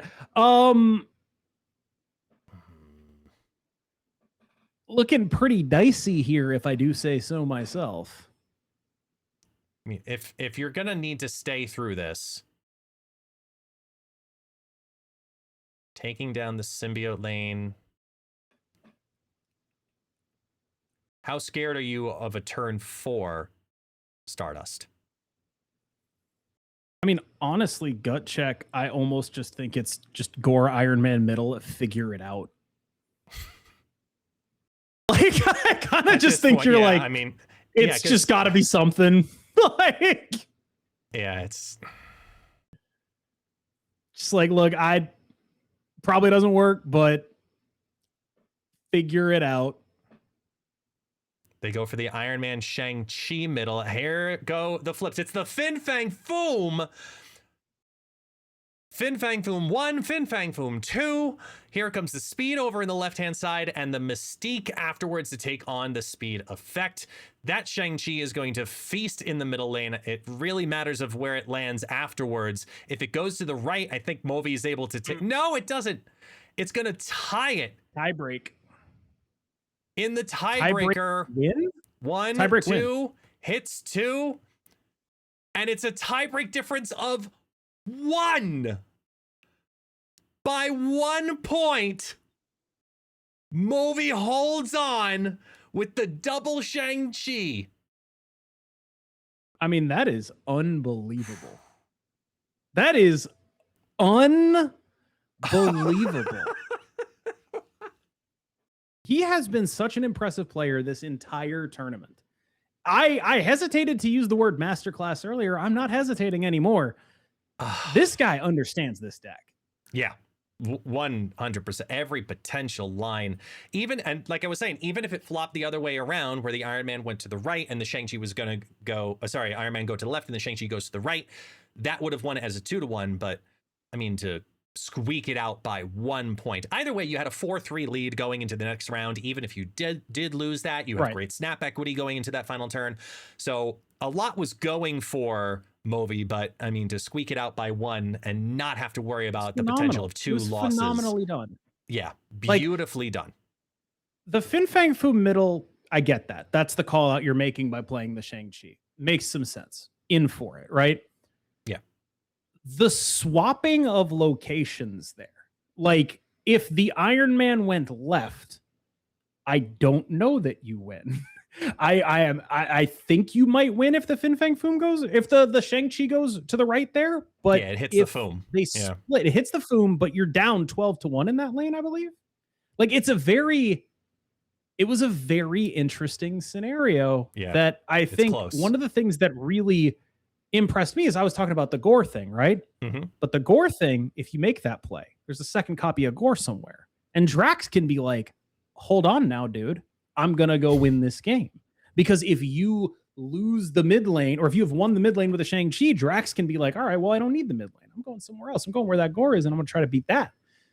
Just a really heads up play. Really, really incredibly heads up. Not just to recognize his own deck's output, but to recognize what his opponent could have plausibly done there. That was a hard call out on the Fin Fang Foom. And sometimes when you're put in these situations where you're just waiting for your opponent to, where you're all in anyway, it is what it is. Making a hard call out like that can be incredibly rewarding.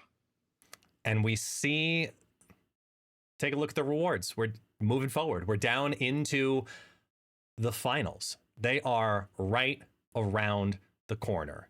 Hang on, folks. We're not done yet. One more match to determine who takes home today's Golden Gauntlet. Stick around. We'll be right back.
Or already late. Merlin coming down. Go active.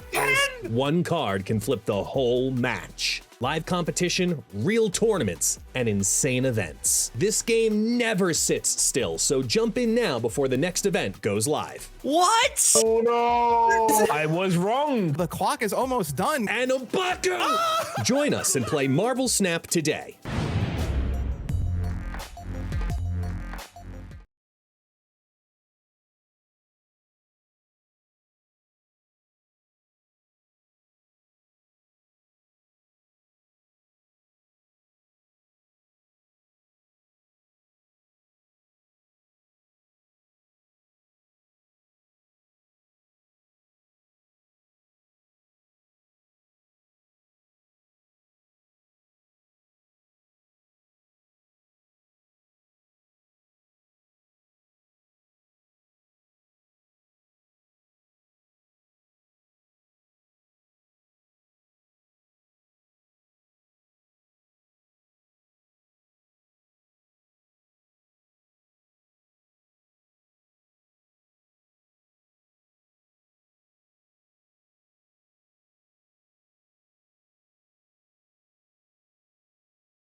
We are here at the final, the absolute final. This is the last match of the day, and it is featuring some chaos. We have seen some unique decks throughout the entire broadcast.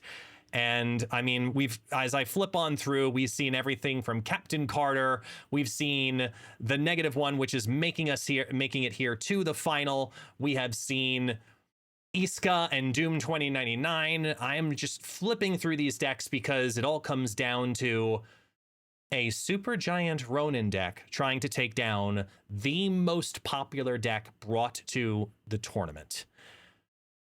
I didn't see it coming. And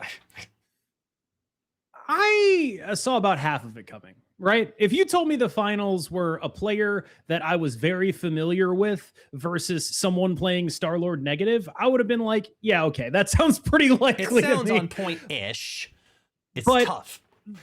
Let's start with what W is doing here. W is a master mid-range gamer. Perhaps more than anyone else in MarvelSnap, W is a player who thrives on dragging his opponents down, pulling apart their synergies, and then beating them with experience because that's the part of the game you're familiar with. He demonstrated his masterful use of Supergiant and incredible knowledge of the mechanics to a level that exceeded both of us on the casting desk in just his previous matchup. However, I did talk to him just before this game got ready to start, and he said that of the two that he could have been playing against, the deck he was afraid to face was Movi's list. And while he was able to get through maybe the worst matchup in Doom 2099, this might be the second worst matchup for a deck that is all about dragging your opponents down. You can counterplay the Star-Lord, which is good, but beating Mr. Negative is still going to be quite difficult. There's going to be a lot of stress on what the good use of Supergiant in this matchup. To me, it is the key card for W going in to this specific final.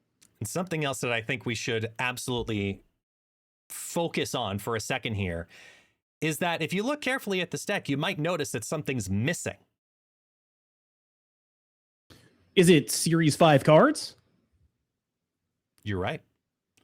W's deck runs 0 Series 5 cards, only 3 Series 4 cards, Supergiant, Mercury, and Cannonball.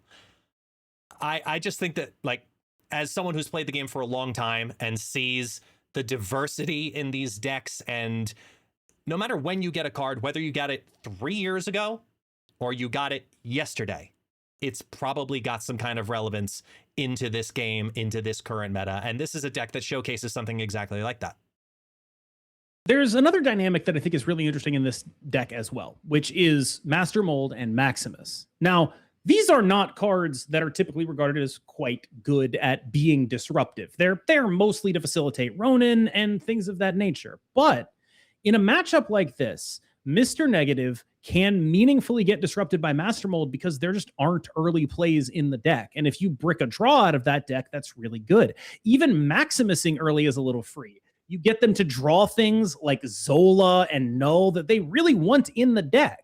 There is a lot to be said for the coterie of 2-drops that W has access to. Master Mold, Cable, and Maximus, all meaningfully disruptive in this matchup. And with that said, folks, it is time. It is time to head over into the finals. Let's take a look at it. It is Movi versus W. This is for all the marbles. And let's start with a Nightcrawler in the mid. Hub early is likely to be bad for Movi, but it is a very playable card. So maybe that comes down instead of a Ravona. Or nothing. Holding for the Star-Lord. Isle of Silence. Missing a 2-drop for W. Missing a 2-drop for W is pretty bad as well here, because we just talked about how awesome all the 2-drops were. To me, that suggests maybe that he's holding a Cable. That's sort of what it looks like to me. But it's also possible that trying to Cable after a Mr. Negative is going the wrong direction when you're a Supergiant deck. As we see now the Mercury drop into the left and the Ravona getting a head start over in the hub. Now the Iron Man also gets drawn. Got the float curve, so that means you're going to get another +3 On the energy side, going into turn 5, without having the Isle of Silence to play with, how dramatic is that going to be in this matchup? Sorry, in this round right now for Movi? Weirdly, I almost think it might be a little more dramatic the other way. There's no Mercury Cannonball in that lane. There's no real ability to put a Ronin in that lane. So where are your points actually coming from? I'm not sure you feel confident playing Ronin. Sure. I'm not sure you feel confident playing Ronin much anyway. The amount of time W is taking here makes me think he's trying to make a Negasonic call out. That is the thing that I think is happening here. And it's exactly it's exactly what was happening. Trying to make the call for the Negasonic. Now, with the Arnim Zola top deck. Oh boy. Now he still has the priority. So without Cosmo being a concern, you've got all of this energy to work with. I mean, you just cannonball. You cannonball the Star-Lord and brick this whole turn. Or not. You just retreat. Or not. Yeah. It could be that too. Just simply no. Nope, not going to happen. Very reasonable. I mean, that was one of those will they, won't they games where you just like, if I get this right, game ends. Got it wrong. And you really only had the Star-Lord out on that snap. So we open up again with another Chimichanga here. We got to be careful. Last time we saw a Chimichanga, we lost a co-caster. So keep an eye on the screen, everybody. Yeah, and I'm not sure how many backups we have either. The magic coming down here is a really big wrinkle in this matchup because W doesn't really have the ability to interact with that, and his deck doesn't really scale in the way that you would want if you are going to play the card. If you are going to play against the card magic. It's very linear, so you're not getting nearly as much. And a Camp Lehigh throwing another card into the hand, the Morph, which I don't really see too much value for Movi on that. So it's great for W, though. Yes. Because force them to play a 3. Cards are in their hand. You can even do further clogging here if you have the ability to do so, right? Like if you are W and you play a Maximus here, or you play a Master Mold here, like that is just, it's big game. You're bricking a lot of draws. And I think that's exactly why Movi's holding on to that Chimichanga, just to make sure that he can't get 2 Sentinels into the hand that he can't get rid of. He can deal with the Maximus play. It's hard for him to deal with that one. As Magic goes ahead and flips over the left. Magic Cable's trying to steal something of value, but we have no idea what it could be. And it looks like it's just going to YOLO and play the Morph. If the Morph is big enough, like let's say it hits a Ronin, you're kind of looking at like, okay, well, it hit a Ronin, so I get the Star-Lord and get priority here. W's got to play for this. Yeah, here goes Star-Lord priority. He got his own Ravona. There we go. All right. He got his own Ravona. A lot of Star-Lord versus Supergiant games tend to come down to like, you put a Zola face down and you're like, I hope they don't realize it's a Zola. And I hope they like Negasonic this lane instead of Cosmoing it. But you could easily put Chimichanga down first, playing for the Negasonic. We saw that with Browday's matches earlier in the. You're not worried about the Negasonic. You're worried about them correctly guessing that this is a Zola and Cosmo in the lane. That's the thing you're afraid of. Because when you do this, you're expecting them to be like, I'm going to blow up their big card face down with a Negasonic. I worry that this list doesn't have enough mix-ups such that it kind of just is a Zola. Like you look at that and you're like, yeah, that's an Arnim Zola. There is always the threat of it being a null as like a, hey, I don't have my Mystique play, but I have all my destroy lines. But I think that's less of a fear. It's a lot more of a fear in like the mainline Star-Lord deck where it's like, is this a Fin Fang Foom? Is this an Arnim Zola? What is it, right? And it's a lot less threatening when it's Gore null, I think, a lot of the time. How many procs is Star-Lord getting? How much energy? 4? I believe it will be 5, actually. I mean, it won't matter because the Negasonic's going to explode it there. There's the 4 that goes onto it. So it is going to be going to 11 energy to work with. Plus, you've got your Zola already down. Priority is not favoring you right now. So do you just throw Lehigh? I'm wondering. Because it is just a Cosmo call out on Lehigh, right? Like, if they don't have the Cosmo, my guess is the face down on Limbo is a Cannonball, but it could very easily be a Ronin as well.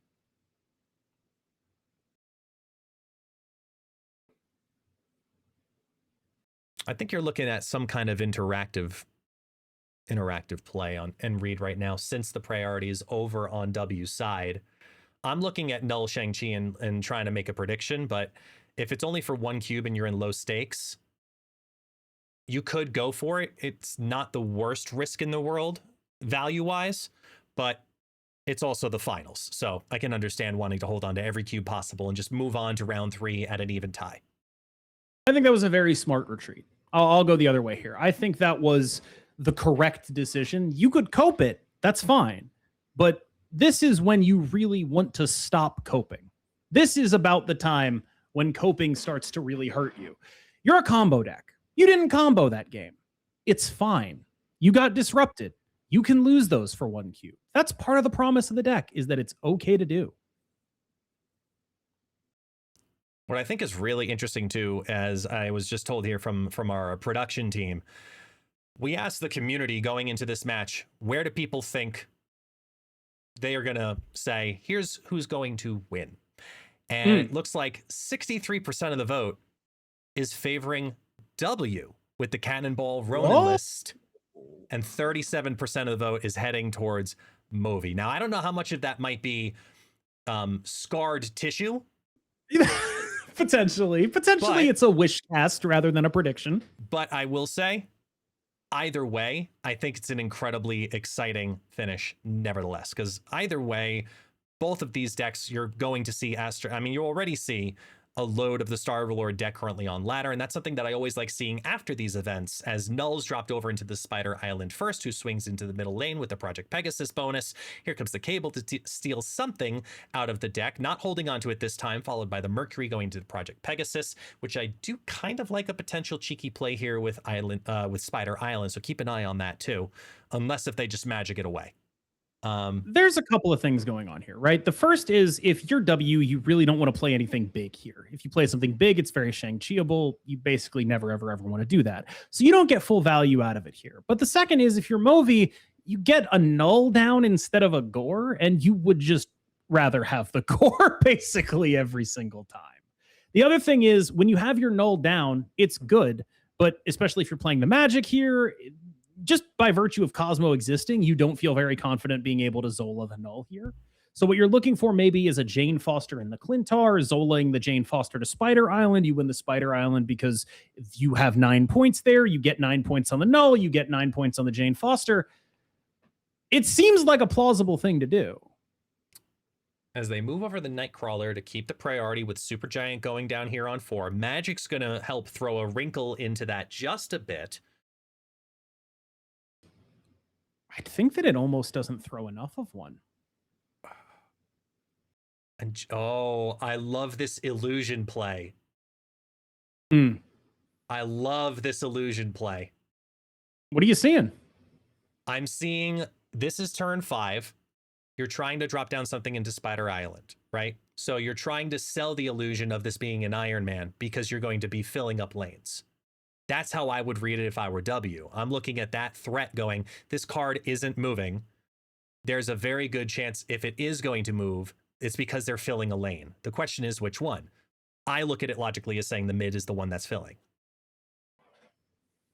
Interesting. So that could justify the Mercury move all by itself. And that's what I think he's trying to do, is bait out the Mercury move to lock whatever's in there, thinking it might just be a 0.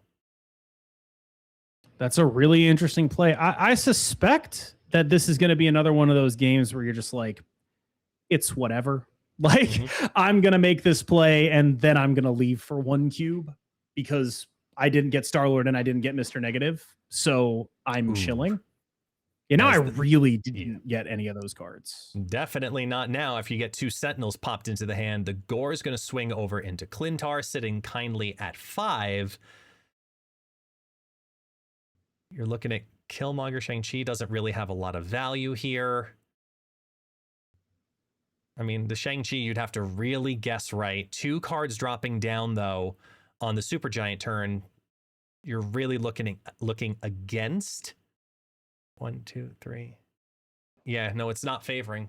I'm trying to figure out the chances of you hitting on one of the bigger remaining plays for W based on these cards and what they are. It's a really interesting dynamic here, because I feel like if you were gonna leave that last one, I'm not sure why you wouldn't be thinking the same direction here. I think he's just looking through every possible maybe lane and seeing if he can guess the Shang-Chi. That's really what it's coming down to. Because if he can swing the Shang-Chi, even if the Mercury moves into the Spider Island and that's it, he takes the Spider Island lane. If it doesn't move, the Jane Foster's going to beef up both Gore and Mystique, which will then swing over into the Clintar lane, which is what I was talking about earlier. So you're still looking at that going to 16 power over in the right. Doesn't do it. Here comes the Gore to hit that over into Spider Island. Going to be doing a swap. So Spider Island's essentially sold for Movi. Here comes the Gore into Mystique. Goes for the Shang-Chi play afterwards, but it's only going to be 3 power. That's going to bring it to 18. It's all about what's in the limbo lane right now as we watch Negasonic pop on down, followed by the Electra to not tie it because the Gore is going to go over. I mean, that is just a really tough scene there with the specific call out. I mean, the cannonball going over there, cannonballing it to that lane, the 0 power null being highlighted here.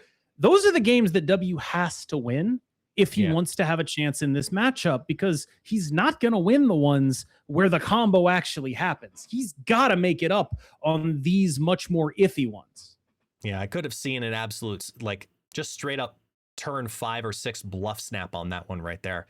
And I'm surprised that W's also playing down Electra, honestly, at all, because Electra serves no value for the most part. If anything, all of the value ends up in the favor of Movi because it can be Killmongered, which benefits his death.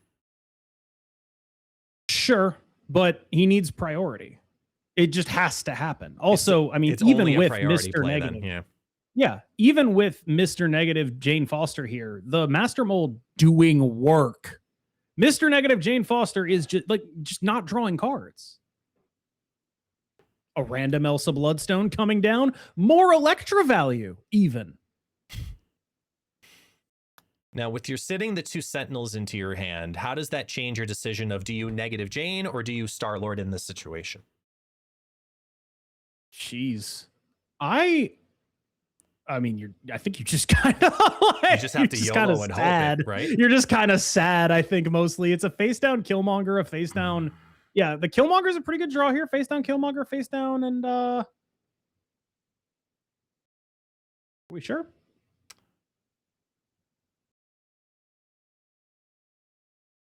Killmonger Sentinel just to free up the hand. But no, it's only turn 5 anyway, so yeah, it doesn't matter. It's more just like, I don't know if I'm going to be playing the Killmonger Sentinel at all, and I kind of want something face down somewhere. The magic. Bit late for that, yeah. Yeah. I mean, this feels like a -1 cube most of the time. So the Electra gets blown up. That's very good. The middle is absolutely lost, and you are only going to be able to play 6 power on the right. So you cannot win the game. Yeah, Star-Lord's only going to be 5 power and all is said and done. This is just throw up your hands. It's okay. You still got to lead. You're still leading 8-7. Still leading 8-7. But when it's high stakes, it's basically the same. Got molded a little bit there. The power of Master Mold in this matchup is legit. Like, I know that sounds a bit like a joke, but no, it is a very real consideration. Considering that this whole deck is premised on the idea of draw a ridiculous amount of cards that are of a certain format, yes, it's not beyond the realm of reason to think that that's a good card in this matchup. Utopia doing some work on that Star-Lord here. Cable coming down early. We will have no idea what's going on there. Cable's been a quiet format staple for a while. Just doing great stuff as a 2/4 in priority decks that gives you some information. And while it's not technically disruption, the information, especially in a deck like Supergiant, can be particularly valuable. It's also interesting to see when W decides to hold the cable versus play the cable out because you're trying to push priority. It changes based on, I think, probably that turn 2 read of, are they playing something down immediate? Are they playing down the Ravona right away because they're going for that combo? Or are they not playing it down on 2 because then I just need to worry about getting rid of what could be that potential combo from dropping on turn 4 or 5. So I think most of what's happened here is that if there's not a magic by turn 4, he's just like, I'm super gianting every game. Yeah. There's a super giant, right? Like, it's just like every game I'm super gianting. And if I am not super gianting, well, it's okay, because the only time Cable's going to be really, really good for me is when he is able to work after a Mr. Negative. So I'm just playing him every time. So it's just, he's just doing his thing. The Killmonger, like, this is... The deck W is playing is not a deck with a lot of stats. So blowing up the stuff, it matters. It is quite relevant. Considering the Nightcrawler's ideally looking to go to Kunlun, so it's a 5 on a destroy. I like this play a lot. And then just drop down the Null exclusively. Null or Gore? I would guess Gore is more points.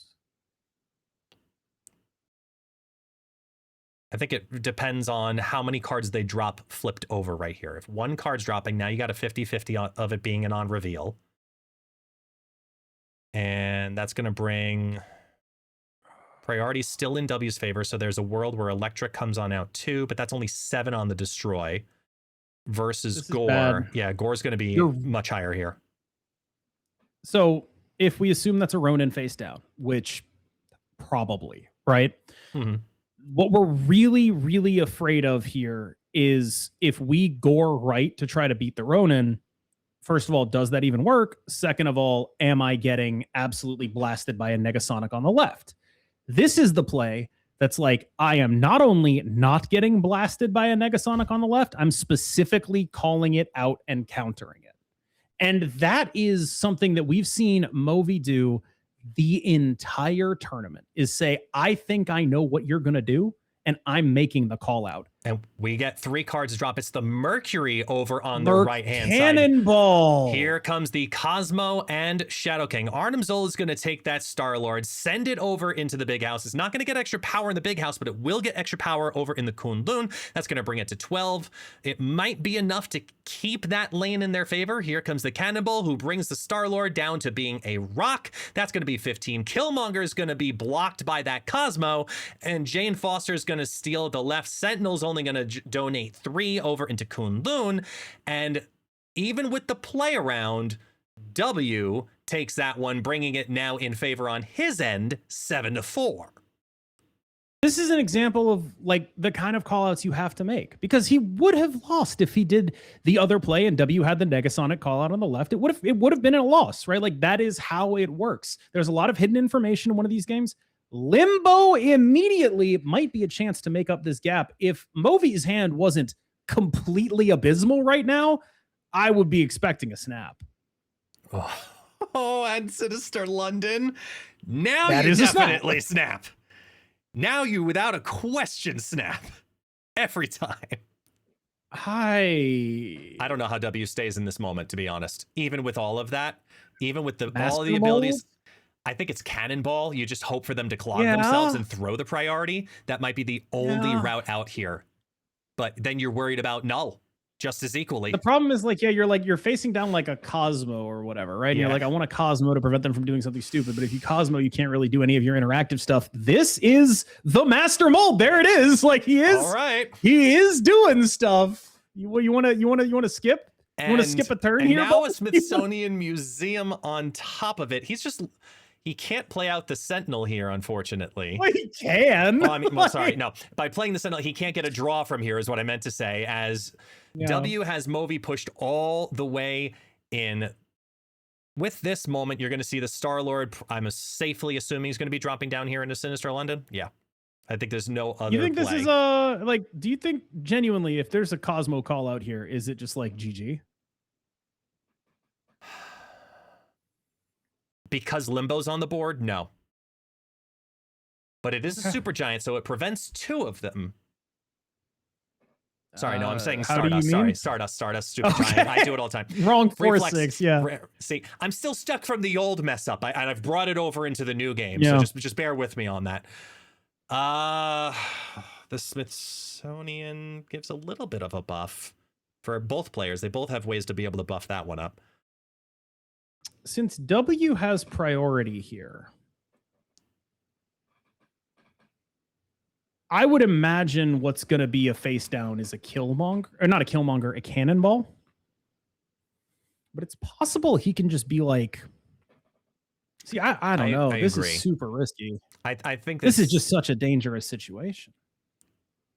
He puts 2 over in the right. If out of his cards, he only has 2 ongoings. That's Cosmo Ronin. So if he dropped it down, you're looking at probably, I'm assuming, like Cosmo Maximus. Could be a lot of things, honestly. Could be the whole premise of this deck is that there's a million different options that can happen here. Yeah. The gore coming down here really telegraphs that that is an Arnim Zola on the left. And then it's just, we're drawing null and it's going to be fine. It really telegraphs that. I almost think that you're supposed to Sinister London it and just hope you get it to the left location so as not to telegraph that. I think you do it either way because you have the Mystique in hand for next turn either way. So even if it goes to the right, yeah, you still drop it down afterwards in the left and then just make your play further, no? The thing is, you are pretty vulnerable to what if you don't have priority here, right? Don't you just get cannonballed on the left, right? No, don't you just get cannonballed 2 places? I was more worried about if it was Negasonic, because then at least you get the duplicate on the board. Sure. Worst case scenario. You do get both, and you get the best case scenario of that gore landing over to the left. You don't draw the null, and W has the priority here. This looks like cannonball middle, move something to the right, cannonball right. Or, sorry, cannonball middle, move the Mercury that's on the left to the right. Electra on the left. Something or along Nightcrawler, those one of the lines, two. but Well, yeah, it's got to be one of the ones, so... Cannonball is only going to be 6. So W is going to have 16 power middle. If the gore goes away, the 16 power loses to the Shang-Chi play. Mm-hmm.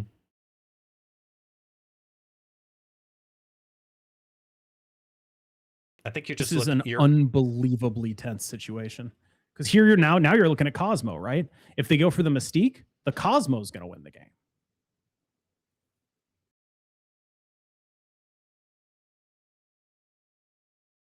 This is all and there's still that face down Arnim Zola.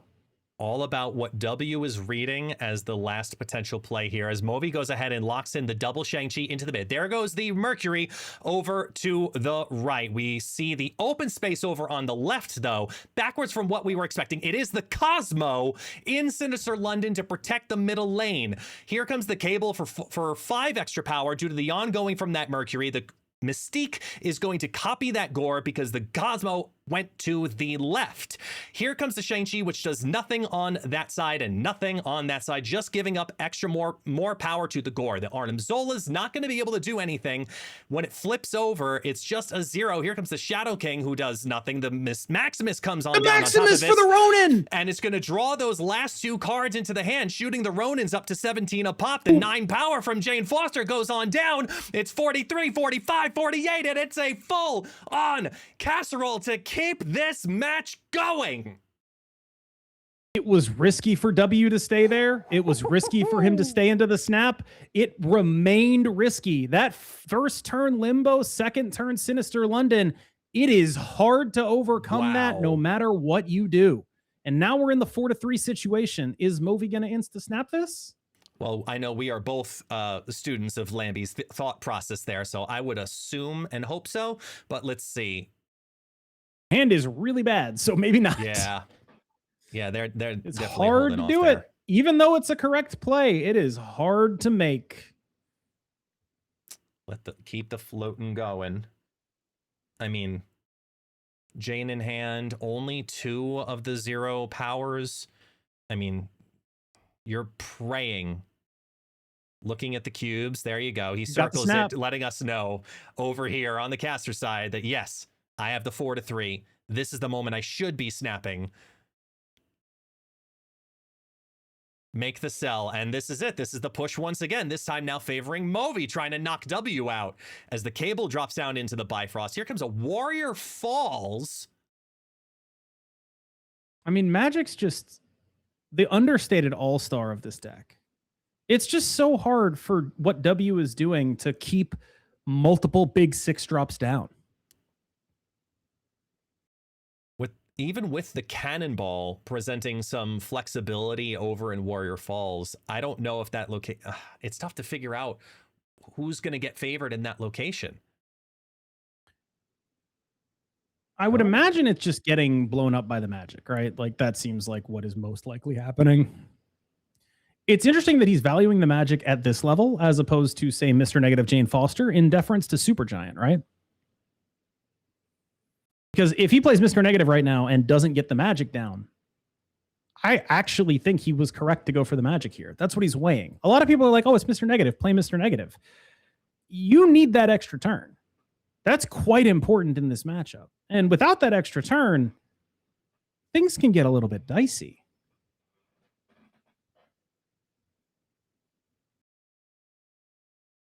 And he plays around the Warrior Falls getting Cosmoed, playing that Magic down, securing it. That's a beautiful read by Movi to play around the Cosmo more than anything else. It's fascinating because now Supergiant is doing different things here, but like you feel good about this, right? You just need to get to a gore. If you get to a gore here, it seems very difficult to lose. Looking at what's in the hand already, you're looking at the Mystique as your best friend. I think the Mystique is the selling point right now, and it's not going to get pulled from the Jane since she's been brought to 3-1.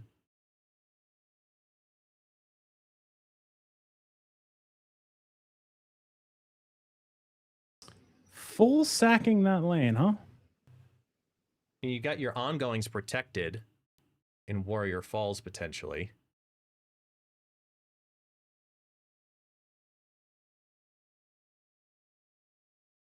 And they mistake the Cosmo for the block! What a read by W! Oh my gosh! He blocks the Mr. Negative in the clubhouse! What a well, at play. least one Cosmo is going away, presumably. Cable, quiet carry once again, could have just changed this entire matchup. We got a protected Ronin down into the clubhouse. Here comes Jane Foster. The Electra takes the hit to keep for the Cosmo alive. Keeps it alive. This is pristine. It does not get better than what W is doing right now. This is absolutely insane. Unbelievable. And the Ronin's protected from the Shang-Chi. This felt so free looking at it from Movi's side, and it just turned into something that wasn't. And that is what W does. Things just become not free. Here comes the Cannonball, which makes the Magic disappear into a rock. Maximus then comes on down with the Null's going to shoot up to a whole whopping 4 power. At this point, now the match point is going to switch as we watch Cosmo disappear. And just like that, W is in position, has to win one of the next 2 to take the Golden Gauntlet today. I just don't know what else to say. I genuinely don't know what else to say. I'm looking at that on turn 3, turn 4. Like, I have no idea how we lose this. And then W just cruises his way through it, uses the threat of his own cards to do such incredibly powerful stuff. There's a Valhalla here, which, I mean, we've seen Movi snap it, but there's a Cosmo. It's pretty clearly going to happen there, right? Like, I mean, when you're down to one cube, I don't know what the snap equity is now, but the snap equity is non-existent, but like that is normally a thing that he's very happy to see. These are locations that are incredible for him. He's got Mr. Negative. He's got Onslaught Citadel. He's got Valhalla with the Star-Lord. And just like after watching that last game, I just don't know. You know, like this is everything you want, but it just sort of feels like nothing's going to happen. I think at this point, if you're Movi, you just kind of have to YOLO and hope that Cosmo doesn't come down into Valhalla right now. I kind of wonder if you ever just play off and then, you know, because if you play off, you kind of get got by Supergiant. If you play on, you get got by a good Cosmo read. And it's the Negasonic. That'll work too. That does the same job. Well, half of it at least.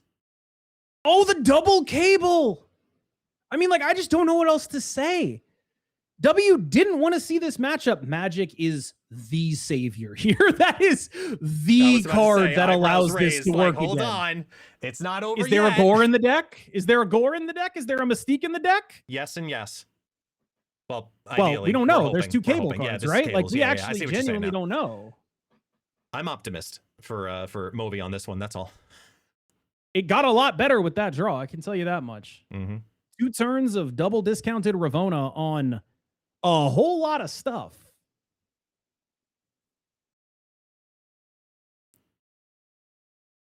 Well, we know Jane was one of them now. Just drop down the 9. Here's the magic flip over with the Limbo on the left. Bring us a Ravona. Bring us a Killmonger. I'll tell you something else I like about Ravona Killmonger here. I like that it is counterplaying a Cannonball. Yes. Because if I'm W and I'm looking down on Ravona Renslayer, I'm like, I'm blowing that up with a Cannonball if I can. I am doing what I can. With no negative flipped. Yes, 100%. Yep. I am just staring down that and saying, that's happening. Oh. And now it looks like the problem is you just doing this to like be like, there's a gore in there, right? You get the gore, you put it on the left. You play, or you play either Mystique on the gore or the Iron Man, and then you Zola it, right? Like that's what you're setting up for here if you're making this play.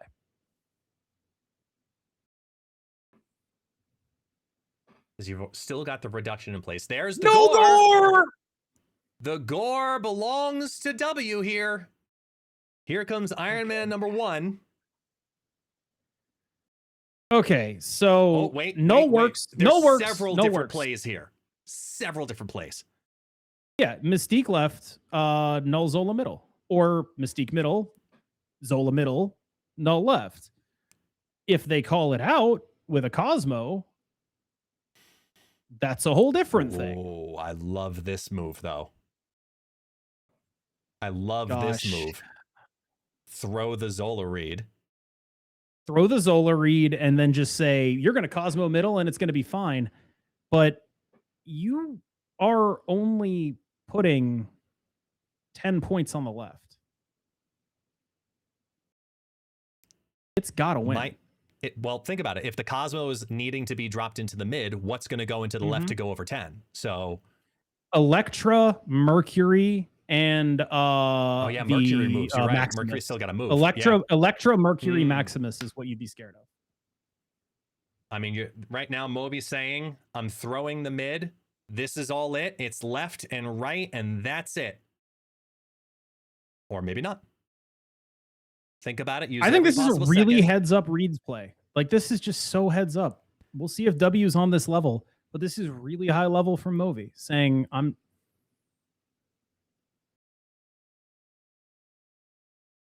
Okay, go in a different direction. The Shang-Chi on the gore, Cover looking 3. for a double null lane. Here we go. Here's a cover 3 in the play. The Mercury goes over from Onslaught Citadel, and the Cannonball's going to just move over that Killmonger.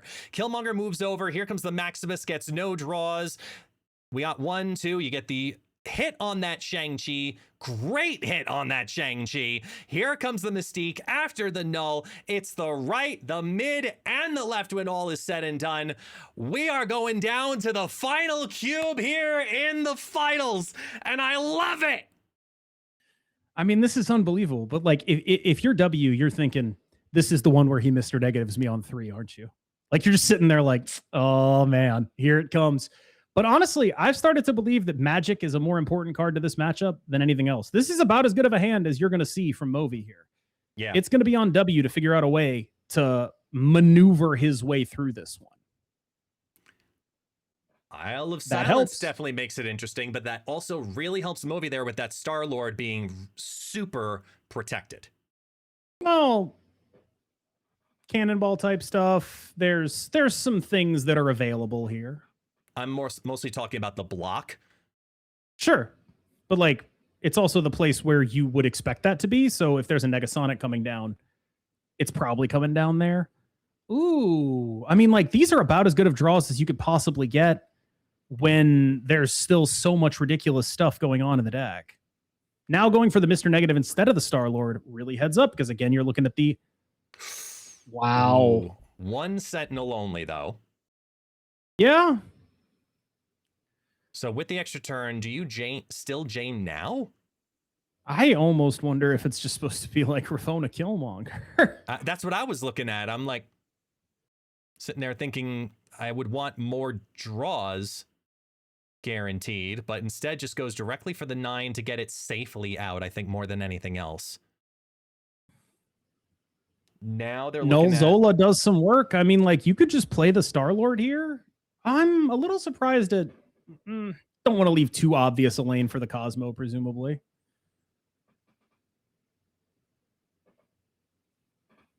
Also, I think it's a pretty weak lane if you, like, now power-wise, since they dropped the Jane. You're looking at a threat of doing the Arnim Zola by having the Star-Lord over to the left. And this is Movi saying, I challenge you to figure out, will I be doing the Zola on the left or not? I just think it doesn't even really matter all that much. The cable, is that the flipped gore? That puts enough of a variance to find out. Let's see what the next draw is. Here comes the Mercury over down into Atlantis.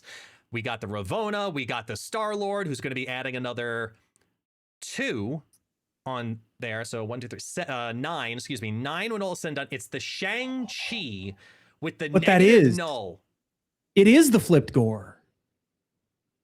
2 cards drawn up. Well, no. Okay, no. I don't know how many cards I don't know how many cards weren't drawn. I think we had a couple of bricked draws, so we don't know that it's the gore. We actually do. There's 11. Sorry, no, there's a Sentinel in the hand still. It's a 50-50 on it being a gore, essentially. This is crazy. And if it's a negative gore... This is just the same play as last time, though. It's a good play around, right? Like, you're looking at, like, where are they going to Cosmo? You're afraid they're going to Cosmo the Ronin lane. This does lose to the Cosmo Ronin lane. It's dangerous if that happens. A Cosmo in that right lane should take this home for W if there is a Cosmo in hand.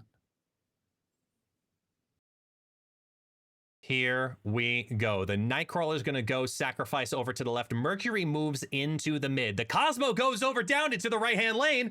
Negasonic for protection, followed by the negative Iron Man into limbo. Here comes the Killmonger. Gets rid of the 8. That's going to help reinforce a little bit there over into the null, which goes up to 22. And even with Mystique taking on the power of the null, Movi is knocked out by W, and W comes back and takes down the negative deck. I mean, that's unbelievable work. There's really nothing else you can say other than that's unbelievable work. Yeah. This is 2 straight matchups that if W had the choice, he would never, ever choose to play against. Both times, he masterfully navigated. And it wasn't like his reads were always perfect. There were some blown reads. It happens. Blew a read on a Negasonic. It's whatever. He minimized the risk of blowing those reads and maximized the kind of game that he wanted to play. If you told me that this matchup went 8 to 9 rounds, I would say, I think W's probably going to win it, because this kind of explosive deck from Movi, not necessarily the deck that wants to go 8 or 9 rounds, but was really impressed. I got to tell you this. I know Movi lost, and I know W is a player that I've known for years and years. I would call him a friend. I was so impressed with Movi. I was so impressed with the navigation of that. That was just really good play from both sides. I honestly think it might be the most high-level finals in any of a Golden Gauntlet that I have ever seen. This was unbelievable. unbelievably technical. Both players played absolutely out of their mind. This is why we do tournaments. Yeah, it was an honor just to watch that play out the way it did. We knew going into it, it was going to be exciting because we had the most popular deck versus a longtime beta player who's just like, I know everything about this deck inside and out, and I'm going to play through it, and I am going to master it. And W is, if anybody's going to do it, based on our past experiences, I'm not surprised to see W be one of those people who can just take this kind of a list in this kind of a meta and not just read one layer deep, but read like 6 layers deep and keep doing it time after time after time, and now takes home the Golden Gauntlet today. I can't say enough good things about the reads both players made across both of the games that I commentated that involved them. Unbelievably done. Unbelievably done. Yeah. I genuinely have not seen better MarvelSnap played. I genuinely can fully, honestly say that. This was some of the best MarvelSnap I have ever seen in my entire life. Incredibly well done. This entire day was just a repetitive reminder of what else can be done. It makes me, as a more casual player, more often than not, want to compete, want to get better, want to try and branch out and learn every idiosyncrasy of every matchup. Because when you watch top level play like this, it has to inspire you a little bit as someone who just plays the game. It has to make you go, what can I do better? What can I learn from watching this? And if you're going to give any advice based on just even this last round, not even this whole day, there's too much to talk about. We'll have to talk about it another time. But just from this last match, if you had to take one thing and pass it on to the community as something to take away from it and learn and apply to your ladder climbs and your conquest matches right now, what would you say that is? Experience matters. Experience matters so much. Both of the players that we saw in the finals today, it was abundantly clear that they were not just playing the obvious play every single time. That they had a highly developed understanding, not just of what they were doing, but what their opponent thought they were doing. And they manipulated their opponents in that way to allow themselves to create space in the matchup.